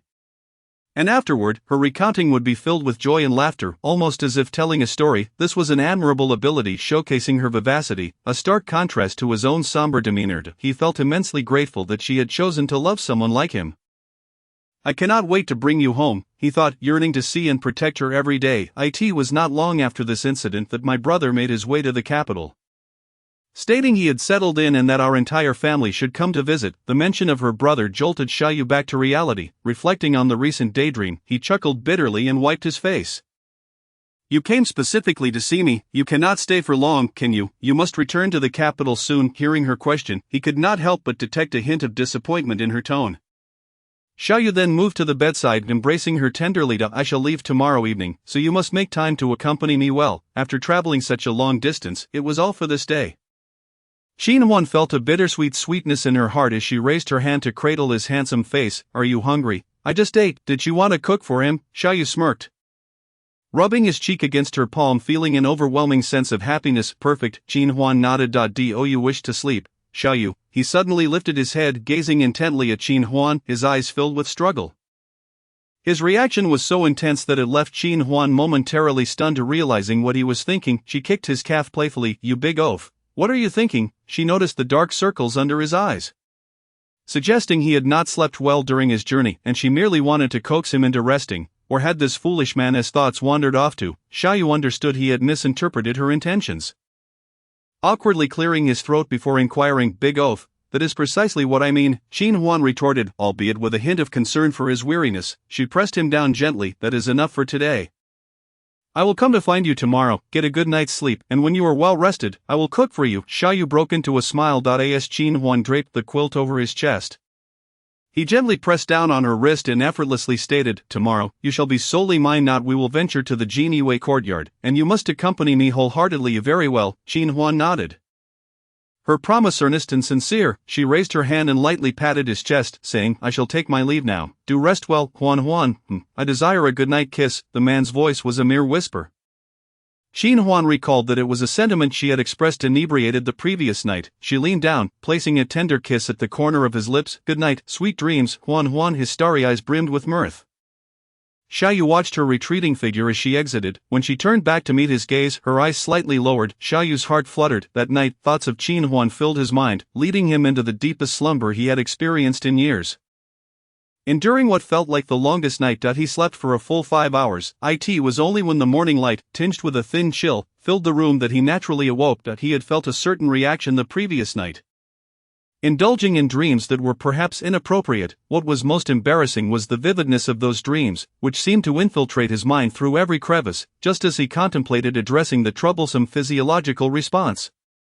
Qin Huan entered. She had, of course, been unable to properly secure the door upon her departure. For someone of Xiaoyu's standing regarded door guards as mere decorum, he had ample hidden guards to suffice. Ultimately, it boiled down to Qin Huan pushing the door open directly with remarkable speed. Xiaoyu lifted the quilt to shield his embarrassment. Qin Huan had dressed with intention today, applying a touch of makeup that accentuated her radiant complexion. Adorned with a delicate pink pearl hairpin and donning a short, narrow-sleeved gown of apricot yellow satin, she wore embroidered soft-soled shoes that conveyed a playful charm rather than a solemn demeanor. Xiao Yu's heart stirred once more. In his eyes, she was undeniably exquisite. He felt joy that she had dressed for him. A woman adorns herself for the one she cherishes, seeing him still in bed. She teased, "It seems you slept quite well last night." Noticing the vibrant energy in him, with the dark circles under his eyes completely faded, she said playfully, "Let us go eat breakfast now." Qin Huan was eager to avoid wasting time. Ready to step outside, while Xiao Yu remained numb in bed. "Are you not going? Do you wish to sleep more?" Qin Huan looked at him, astonished. Xiao Yu had slept fully clothed. He merely needed to put on his shoes to rise. Yet she had arrived, and he still lay there, which struck her as peculiar. Receiving Qin Huan's questioning glance, Xiao Yu felt a pang of embarrassment, but managed to maintain his composure. Huan, I wish to change into different attire." "Oh, is that so?" Qin Huan obediently stepped outside, leaning against the wall to await him. Xiao Yu swiftly descended from the bed and changed into his usual attire. As he tended to his dark hair, he heard her inquiring voice, "Are you ready?" "Yes, I am dressed." Qin Huan then pushed the door open and, upon seeing his hair cascading over his broad shoulders, her eyes brightened. "Xiao Yu," she called softly. He turned his head casually, and amidst his slightly unruly hair, his striking features resembling a radiant star, captivated her. She had always found the sight of a man in ancient garb, with flowing hair, to be incredibly alluring, especially when barefoot. Qin Huan swallowed hard. "May I help you with your hair?" she offered. Xiao Yu, unaware that he had inadvertently enticed her, smiled broadly, nodding eagerly. The fact that she was willing to style his hair before marriage delighted him. He settled into a round chair while Qin Huan perched on the bed, meticulously untangling his dark locks, her fingers playing with his hair as if it were the most precious treasure. The softness of her fingertips glided over his scalp, sending tingling sensations coursing through him. Suddenly, Xiao Yu found no urgency to wash up, his heart calming as he simply observed Qin Huan's delicate features. Abruptly, she set aside the wooden comb and approached him, gently caressing his shoulder before kneeling before him. Her slender wrist encircled his neck as her crimson lips pressed against his. Xiao Yu was taken aback. As he felt her tenderly tracing the outline of his lips, his throat constricted, and the surprise in his eyes morphed into joy as he leaned down to reciprocate. That kiss lingered, stretching into eternity. Eventually, Xiao Yu wrapped his arms around her waist, drawing her into his embrace. It was then that he found himself unable to restrain his reaction. Initially, Qin Huan merely felt a sense of discomfort and shifted within his hold, but soon realized what was occurring, her eyes widening in shock. The kiss was abruptly halted. Instinctively, she looked down, her face, already tinged pink from their kiss, now flushed crimson, her ears ablaze with heat. Xiao Yu remained seated in the chair, watching as Qin Huan fled in disarray, helplessly observing his own response. The morning's dilemma had yet to be resolved. He had managed to conceal it while changing, but alas, the man could not withstand temptation, a realization he now accepted. Qin Huan understood some of his reactions, yet she had never experienced anything like it. In her previous life, her circle had consisted almost entirely of girls. She had never even glimpsed anything inappropriate before her untimely demise. It took a considerable while for the crimson hue to fade from her cheeks. Xiao Yu did not keep her waiting long. When he emerged, he had already washed up and stood impeccably dressed before Qin Huan. "Ahem, let us go eat breakfast," she said, appearing nonchalant. Xiao Yu exhaled in relief, thankful she bore no resentment. He feared she might utter something about big pig trotters, which by all accounts was not a compliment. After partaking in breakfast, Qin Huan went to the market to purchase vegetables, with Xiao Yu leading the horse Lu Yan alongside her, occasionally assisting her in selecting produce. Lu Yan, discontent, watched as they placed the chosen vegetables into its saddlebags, its long nose snorting in dissatisfaction. After all, it was a prized steed. Qin Huan patted the horse's head, assuring, "I'll bring you pears when we return." Lu Yan quieted down, understanding the situation. Huan, who was this distinguished gentleman?" inquired the vendor, her gaze shifting between the two with a knowing look. Qin Huan remained silent, merely casting a glance at Xiao Yu, which spoke volumes. Even Xiao Yu was momentarily taken aback. He had expected her to clarify that he was merely her brother. "Ah, has it been decided? Where is this gentleman from, and what does his family do? Will we be able to attend your wedding this year?" The vendor's excitement was palpable. This man was truly exceptional. She couldn't help but steal a few extra glances. He exuded an air of authority, resembling a high-ranking official. Xiao Yu found himself taken aback by the vendor's enthusiasm, since he was familiar with Qin Huan. He felt it inappropriate to remain silent. He was more than happy to introduce himself as her fiancé. "Auntie, once matters are settled, I will certainly invite you," he said, as Qin Huan spoke up first. Xiaoyu swallowed his words, offering a polite smile, striving to appear approachable. After leaving the stall, Qin Huan moved to the next one, and Xiaoyu felt compelled to stay close, nearly forgetting Lu Yan, who snorted in protest, reminding him of its presence. Anyone with eyesight could discern the atmosphere between them, leading to playful banter throughout their stroll. Qin Huan accepted the teasing with grace. Xiaoyu's heart swelled with sweetness, and he began to mimic her, addressing the vendors with terms of endearment, saying he awaited the auspicious news regarding their wedding date. Meanwhile, in Chang'an, Qin paced anxiously, his mind racing. He truly dares. Xiaoyu actually went to Longzhou. 5 days prior, he had inexplicably vanished from Chang'an. At the time, Qin thought little of it, considering the Jin Yiwei's covert affairs. When several days passed without a trace, he began to worry. Frantically contacting a messenger, he finally received news. As expected, Xiaoyu had indeed slipped away to Longzhou. Qin's mind buzzed, his handsome face flushing with frustration. That cunning Xiaoyu! Could he refrain from pursuing my sister? So, Xiaoying stepped into the study, astonished by Qin's demeanor. Though she could not see his expression, she sensed his agitation, especially as he clutched a piece of paper, veins bulging on the back of his hand. Qin, so typically calm and composed, had never displayed such anger in her presence. Who had provoked him? Was his work not going smoothly? Concerned, Xiaoying approached him. Qin stiffened momentarily. When he turned, his fury had subsided, replaced by a warm smile. Nothing, work is proceeding smoothly. I am merely worried about my brother-in-law. He had intended to express concern for Huan. What is troubling you? Xiaoying noticed that her brother had seemingly been absent from Chang'an for several days. Qin forced a smile. My brother-in-law is in Changshui County. Xiaoying suddenly grasped the situation, her brow lifting in realization. It was too coincidental for him to be on official business in Changshui County. She couldn't help but think that her brother was indeed swift in matters of the heart. So, does my brother truly have feelings for Huan? Do you not wish for them to be together? Initially, when she had jokingly spoken of marriage before her brother, Xiaoying had genuinely hoped for her brother to find happiness. The Marquis's residence had never felt like a home, particularly after her own marriage. She was now content and wished for her brother to have a loving partner and a complete family. Not quite, Qin replied, settling into an intricately carved chair, embracing his wife. Gur, I finally understand why my brother was against your marriage to me. He feared you would not find joy, and now my feelings align with his. I too worry that Huan may not be happy. Gur, can you comprehend my concerns? I certainly understand you, Xiaoying replied. Qin's lips curled into a smile. Yet, I do not agree with you. Qin's mouth twitched in surprise, momentarily speechless. Xiaoying found the situation somewhat amusing, remarking, if I agreed, I certainly would not have married you. Indeed, that is true. Ultimately, you still harbor reservations towards my elder brother and the whole residence, which is hardly surprising. After all, my brother did express concerns regarding you and the Qin family, with a slight tilt of her chin.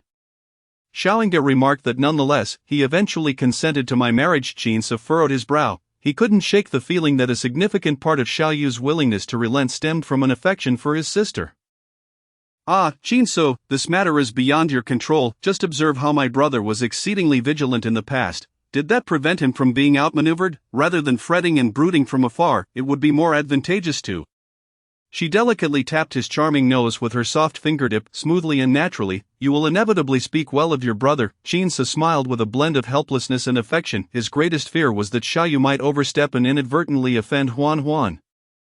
After all, he had personally traveled to Longzhou. He understood the nature of men. I sang your praises profusely before my brother, Xiaoying asserted. As Qin watched her animated lips move, her voice sweet and soft. His heart stirred, and he leaned down to kiss her, effectively closing the chapter on this discussion. It would be best if Xiaoyu refrained from making any marriage proposals. If he were to propose, would that not deliberately sidestep him? Deceptive schemes abound. In a modest courtyard that served as a base for the Jin Yiwei, Xiaoyu had just taken a hot bath after a long and dusty journey. He had scarcely found an opportunity for a proper wash. Upon arriving at the inn yesterday, he had only managed a quick rinse. Thus, today, Qin Huan insisted on preparing hot water for him to soak in.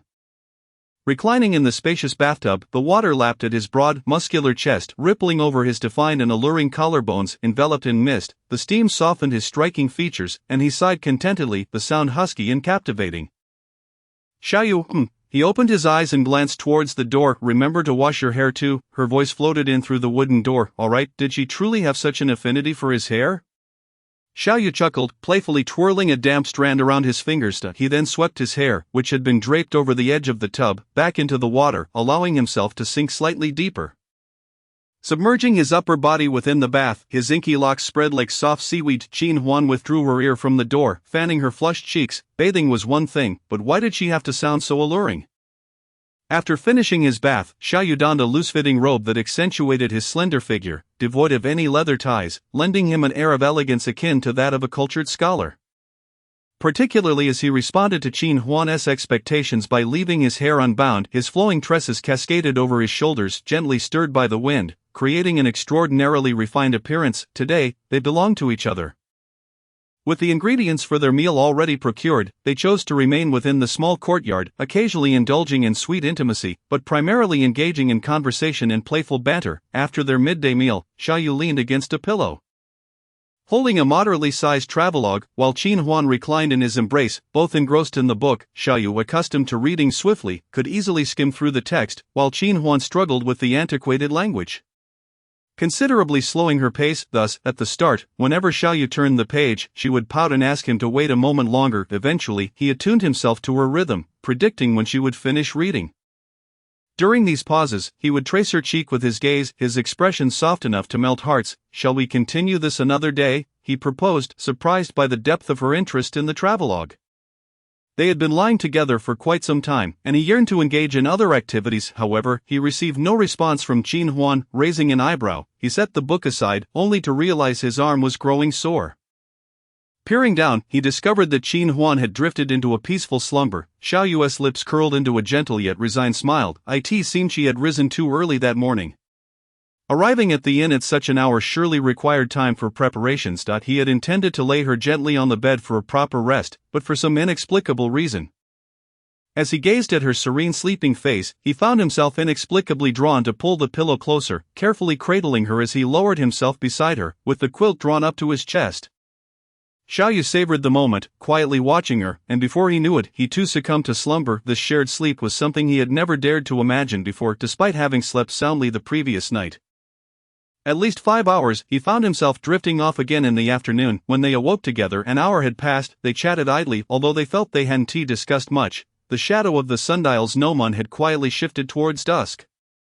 As Qin Huan gazed out the window, she beheld the sun, enveloped by a sea of fiery clouds, sinking ever lower towards the western mountains, a solitary gull gliding by, as the world gradually found its tranquility.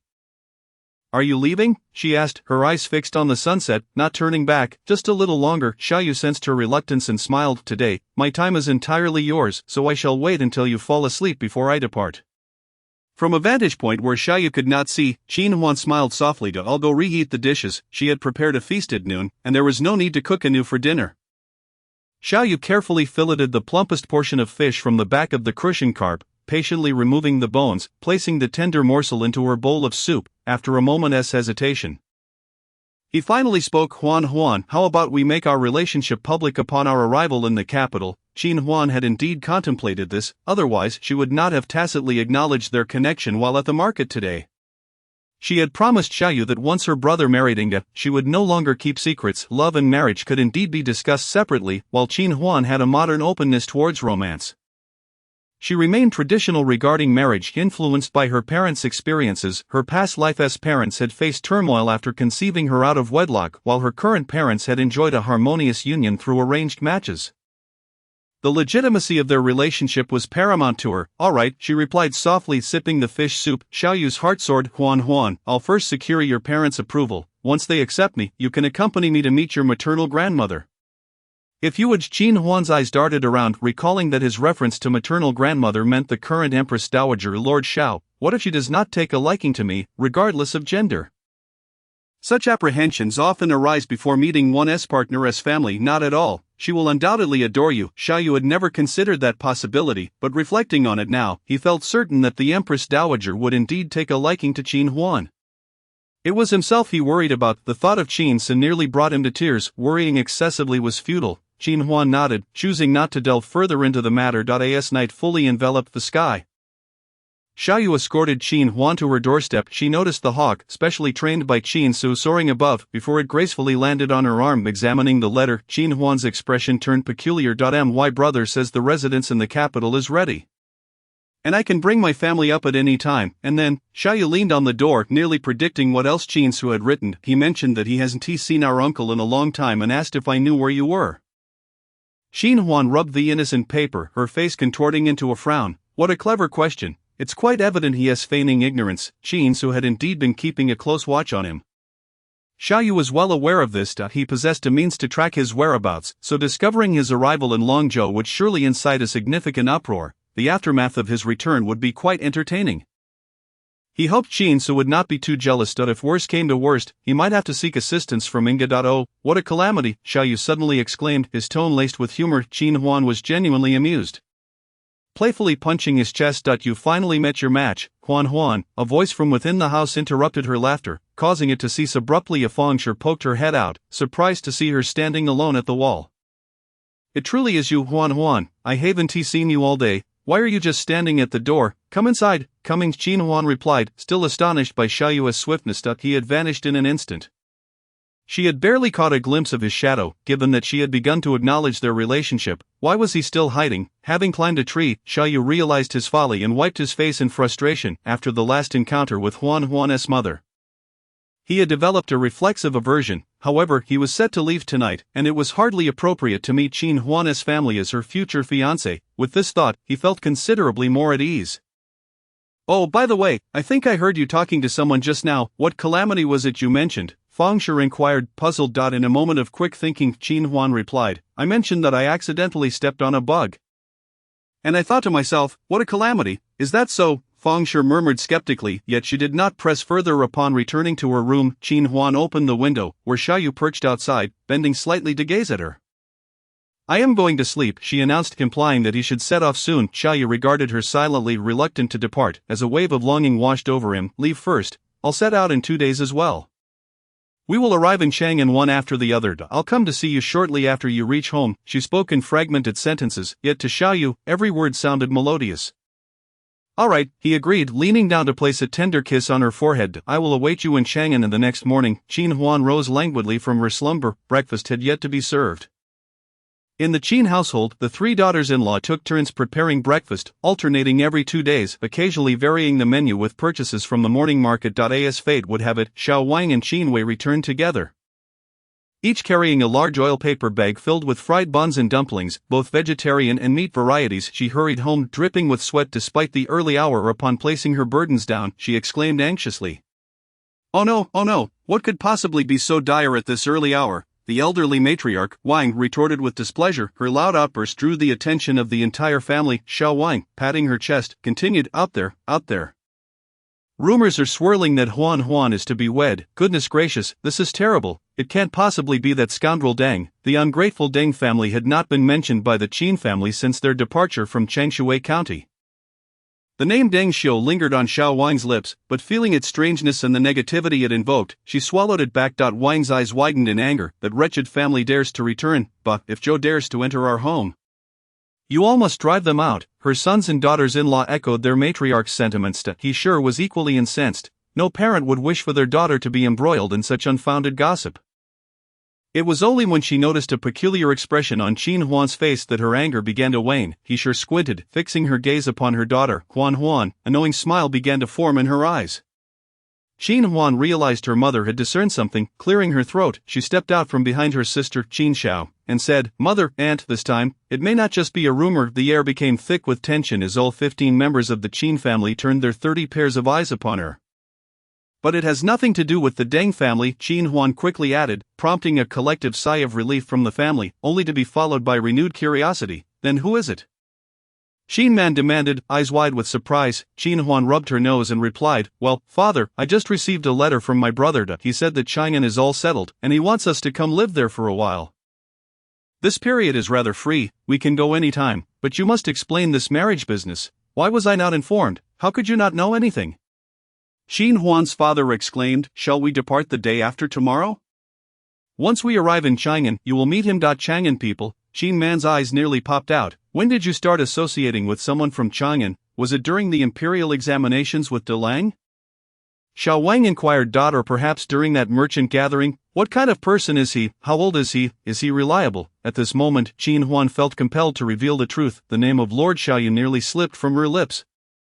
But seeing the eager expressions of her family, she found amusement in withholding the details. After all, they would soon be in the capital, and it would be best to leave the explanations to her man.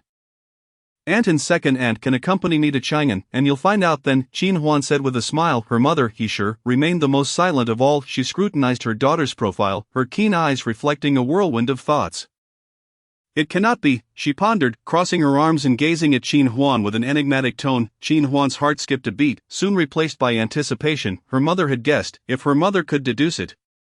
Then perhaps her relationship with Xiaoyu was not as alarming as she feared. Who is it, big sister? Xiao Wang pressed. Who is it?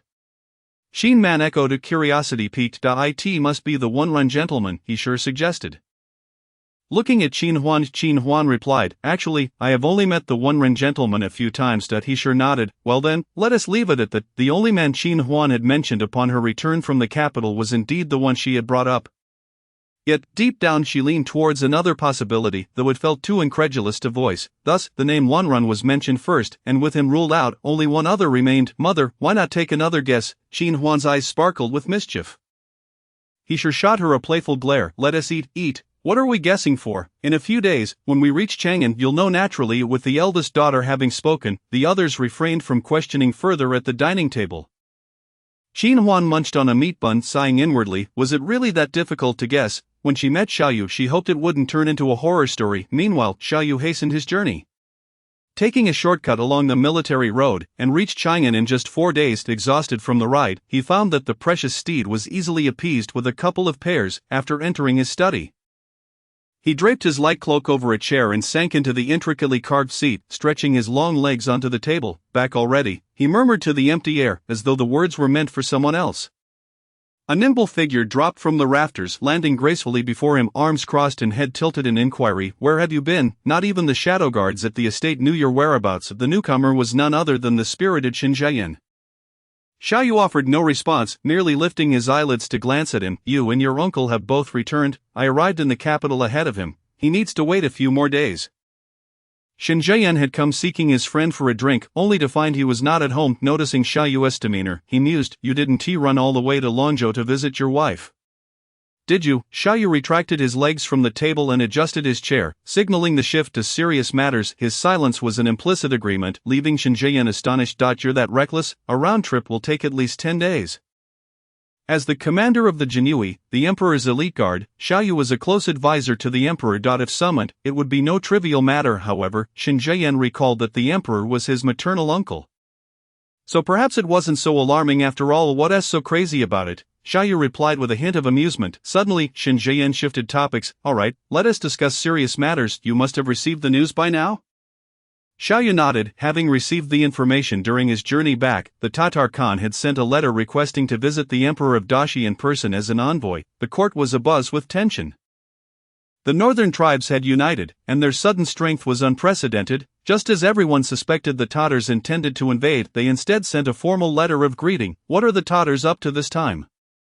Shen Zheyan inquired seriously. Surely they aren't here to declare war. Great nations observe protocol. They send envoys to negotiate the timing and location of battles. Small nations are often treacherous, preferring surprise attacks. That is a possibility, Xiaoyu remarked, a flicker of concern in his eyes. I would rather they openly declared war. He feared the cunning of the Tatars, who might have schemes in store for Chang'an. I heard the Tatars have developed new weaponry. Reports from the battlefield indicate a scene of utter devastation, with the ground churned into layers of soil, limbs scattered everywhere, and blood spilling for miles, leaving no trace of a complete figure. Shen Zheyan's expression grew grave. The Tatars were currently loyal to their new king, their morale at an all-time high from the emperor's urgent edict. He sensed the imperial intent. This was a show of force rather than a declaration of war. Do not worry. Once you and your uncle enter the capital, the emperor will convene a court meeting to address the situation. Regardless of where Shen Zheyan had been during this time, he would undoubtedly be at Xiaoyu's side when General Shen led his troops into the capital. Alright, Shen Zheyan agreed. I was hoping to share a drink with my brother, but discussing this matter has made that impossible. I'll stay with you tonight, and we can stretch our legs a bit. Let me see if you've grown rusty. Xiaoyu chuckled in response. Sounds good. Just as the atmosphere began to lighten, a knock echoed at the door of the study, followed by the voice of Qin Bo. Come in, what is it? Xiaoyu inquired. As the door opened, Qin Bo hurried in, slightly out of breath, leaning against the doorframe. Your Grace, the son-in-law has arrived and is waiting for you in the outer courtyard. Xiaoyu showed little reaction, thinking to himself how well informed the man was. However, Qin Zheyan's expression shifted. The son-in-law of the marquis household was none other than Qin Ying's husband, Qin Su. He still found it difficult to look this man in the eye. "Oh, is Inga not here?" Xiaoyu asked, concerned for his sister. "Only the son-in-law has arrived." Xiaoyu turned to Qin Zheyan. "Do you wish to meet him?" Qin Zheyan tugged at the corners of his lips, rising gracefully as he smoothed his garments, his brows revealing a hint of recklessness. "Why is he not here?" he mused. In the outer courtyard, Qin Su sat at a small stone table, his expression inscrutable. As footsteps approached from behind, his gaze sharpened, and he slowly stood, turning to face the source. To his astonishment, the first figure that met his eyes was someone entirely unexpected. In this life, Qin Zheyan was far more subdued than in his previous existence. He did not cause a ruckus at the wedding feast. Instead, he merely observed from the shadows, casually partaking in a few cups of celebratory wine, never revealing himself. It almost led Qin Su to believe that Qin Zheyan had also been reborn. However, upon further reflection, that seemed implausible. In his past life, he had deeply wounded Gur, and if Qin Zheyan had returned, he would undoubtedly resort to even more ruthless measures to seize her away. Qin Su was perplexed. Yet he accepted the reality, convinced that he and Qin Zheyan would never cross paths again. Yet, unexpectedly, here he was before him at this very moment. Chapter 97, The Battlefield of Shura. Who truly is the elder brother-in-law? Qin Su narrowed his elongated eyes, a flash of sharpness gleaming within. Nevertheless, he recalled that in this life, they were strangers, thus he merely cast a casual glance before shifting his focus to Xiaoyu. The elder brother-in-law had been away from the capital for over 10 days, making his return quite anticipated. Xiaoyu, hands clasped behind his back, disregarded the underlying barbs in Qin Su's words, greeting him with a smile. "You have urgent matters to discuss with me, my dear brother." He felt a twinge of unease. Should he not flatter Qin Su a bit? Thanks to Huanwan's influence, he was witnessing this version of Xiaoyu for the first time across both lifetimes. Qin Su tightened his jaw slightly. He indeed had inquiries for his elder brother-in-law, but they had already been resolved. "I come on behalf of Gur. She is aware of your return to the capital and wishes to invite you over for dinner." "Tomorrow then," Xiaoyu replied with a smile. "You know I have just returned, and the official duties at the Northern Town Pacification Office are surely piling up. Please wait for me with Ingu until noon tomorrow." He had allocated the evening for Shen Zihan. It had been a long time since the two of them had shared a proper meal and drink together. It would be a good opportunity to stretch their limbs and enjoy themselves. "Very well, elder brother-in-law, your duties are of utmost importance. You are Ing Ji's new husband." A familiar voice finally broke the silence, invoking a flood of memories for Qin Su. Qin Zheyan's clandestine return to Chang'an and the chaos he wreaked at the wedding banquet had led to his demotion and banishment to the borders. Most military officers, like him, were forbidden from entering the capital without the emperor's summons. His union with Gur had been sanctioned by the empress dowager's decree, and the wedding banquet had been grandly organized by the Ministry of Rites. Qin Zheyan could not have been unaware of the stakes involved, yet he had recklessly disrupted the wedding. During his time in Chang'an, he had observed Gur more frequently than he, the legitimate husband, did, to the point where it nearly moved him to tears. As Gur approached her tragic end, he finally recognized his love for her. It was a realization that came too late, as she refused to see him. Apart from his brother, the only one who could tread into that vine-covered courtyard was Qin Zheyan. He recalled a sunny afternoon vividly. A pang of sorrow pierced his heart, as if a blade had deeply carved into him, making even breathing a painful endeavor. He had raced from the study to the vine courtyard, only to find Gur lying peacefully in a chair, eyes closed, while Qin Zheyan knelt beside her, weeping uncontrollably. Qin Zheyan cradled Gur as he departed, her small form nestled in his arms, so soft and delicate. He had yet to make amends, and Gur had slipped away from him forever. He was dissatisfied with this marriage, yet unwilling to part ways. In the end, he could only reclaim her remains as her husband. Since his rebirth, Qin Su had exerted every effort to fill his new life with purpose, convincing himself that the heavens favored him by granting him another opportunity. He was indeed busy feigning tranquility within the Qin household, but once he stepped outside, he was constantly on the move, each day filled with plans to execute. This was advantageous. It prevented him from dwelling too much on the past. Yet, upon seeing Qin Zheyan, a torrent of memories, both new and old, flooded his mind. Qin Su's fists tightened slightly. It was undeniable that Qin Zheyan loved Gur deeply, but she was already his wife, and no one could take her away from him. "I am fortunate to have married such an exceptional woman as Gur," he thought. These reflections passed swiftly through his mind as he blinked rapidly, ensuring his eyes did not become dry and reddened. His voice warm with relief. "You are a friend of Gur and the Marquis." I did not see you at the wedding banquet. I grew up alongside your elder brother-in-law in Yinggu. Shen Zheyan replied, his hand resting on his brother's shoulder. Xiao Yu graciously allowed this gesture. Though the atmosphere shifted palpably, Shen Zheyan assumed Qin Su did not recognize him, unaware that he was a rival. Qin Su, meeting Shen Zheyan for the first time, feigned ignorance of their adversarial relationship. Their unspoken tension was palpable, their exchanges sharp as blades, each word a death strike in a silent duel. The pressure between them intensified, creating an atmosphere reminiscent of a battlefield devoid of smoke. Ironically, it was Xiao Yu, typically the dominant figure, who found himself caught in the middle, forced to endure the escalating tension. How old are you this year? Shen Zheyan inquired, his tone casual. I am the same age as your elder brother-in-law. Yinggu used to call me big brother when she was younger. He gestured for Qin Su to address him as brother. Is that so? Young Master Shen, you are already 24 years of age. Have you taken a wife yet? Qin Su smiled at this, adopting the demeanor of a seasoned man. If I may say so, it is best for a man to marry early and settle down. Having a wife who understands your needs is paramount. 24 is a precarious age. If you wait too long and seek a girl of 17 or 18, you may find yourself ridiculed. Shen Zheyan. Xiao Yu. Suddenly, Shen Zheyan felt disinclined to speak. As a martial man, he had never engaged in the scholarly arts or honed his rhetorical skills. Merely holding his ground against Qin Su's silver-tongued jests was already quite commendable. Xiao Yu felt utterly innocent in this exchange. He dared not offend Qin Su at this moment, thus he remained silent, lowering his profile while listening to the verbal sparring between the two. Little did he anticipate that Qin Su's indiscriminate attacks would occasionally veer towards him, causing him considerable discomfort, yet all he could do was offer polite smiles in response. Why the sudden silence, gentlemen? Qin Su raised an eyebrow. Perhaps assuming they concurred with his earlier sentiments. Ahem. Xiao Yu cleared his throat, discreetly removing his brother's arm from his shoulder. Look at me, engrossed in conversation and neglecting my hospitality. My dear brother, please take a seat. You two, allow me to check on the refreshments. Qin Su and Shen Zheyan took their seats at the chessboard table, one resting his hands on his knees, while the other crossed his arms. Their gazes, either profound or piercing, remained locked onto one another, yet neither spoke a word. Xiao Yu seized the opportunity to slip away, moving to the opposite side of the waterway bridge, wiping away an imaginary bead of sweat.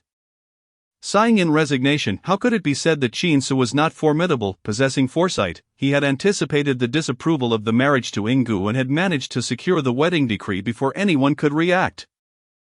Even if he had intended to create difficulties for him, there were no opportunities to do so, and now, what of his own situation? He had merely rented a small courtyard for a meal. Flaunting the elder brother-in-law's authority, was it truly necessary for Qin Su to make things so arduous for him? Brother, you have indeed returned. Just as he was deep in thought, he heard his sister Ying Ji's joyful voice. What a coincidence that you arrive at this moment. Chapter 98, Elder Brother-in-Law vs. Elder Brother-in-Law. Xiao Yinggu cheerfully called out to her brother, yet before she could inquire about his recent whereabouts, she noticed Xiao Yu turning to her with a finger pressed to his lips, signaling for silence. What's the matter, brother? She blinked her beautiful eyes in confusion. I have guests here. It would be inappropriate to disturb them. Xiao Yu guided her away to a more distant spot, further from the chessboard table. The guests. Who is it? Is Qin Su also here? He is not. Xiao Yu shook his head, naturally a benign falsehood. The battlefield of emotions had already ignited fiercely. It would be best not to stoke the flames further. Very well, he left without a word earlier, so I wondered if it was you who had returned from this exchange. Xiao Yu gleaned two pieces of information. First, Qin Su's claim that Yinggu had invited him to the Qin residence for dinner was a ruse. She was entirely unaware of his return. Second, Qin Su had been keeping a close watch on the Marquis. The moment Xiao Yu returned, he was eager to seek him out. These two pieces of information intertwined. Qin Su likely wished to discuss something with him, however, due to the unexpected presence of his rival. The conversation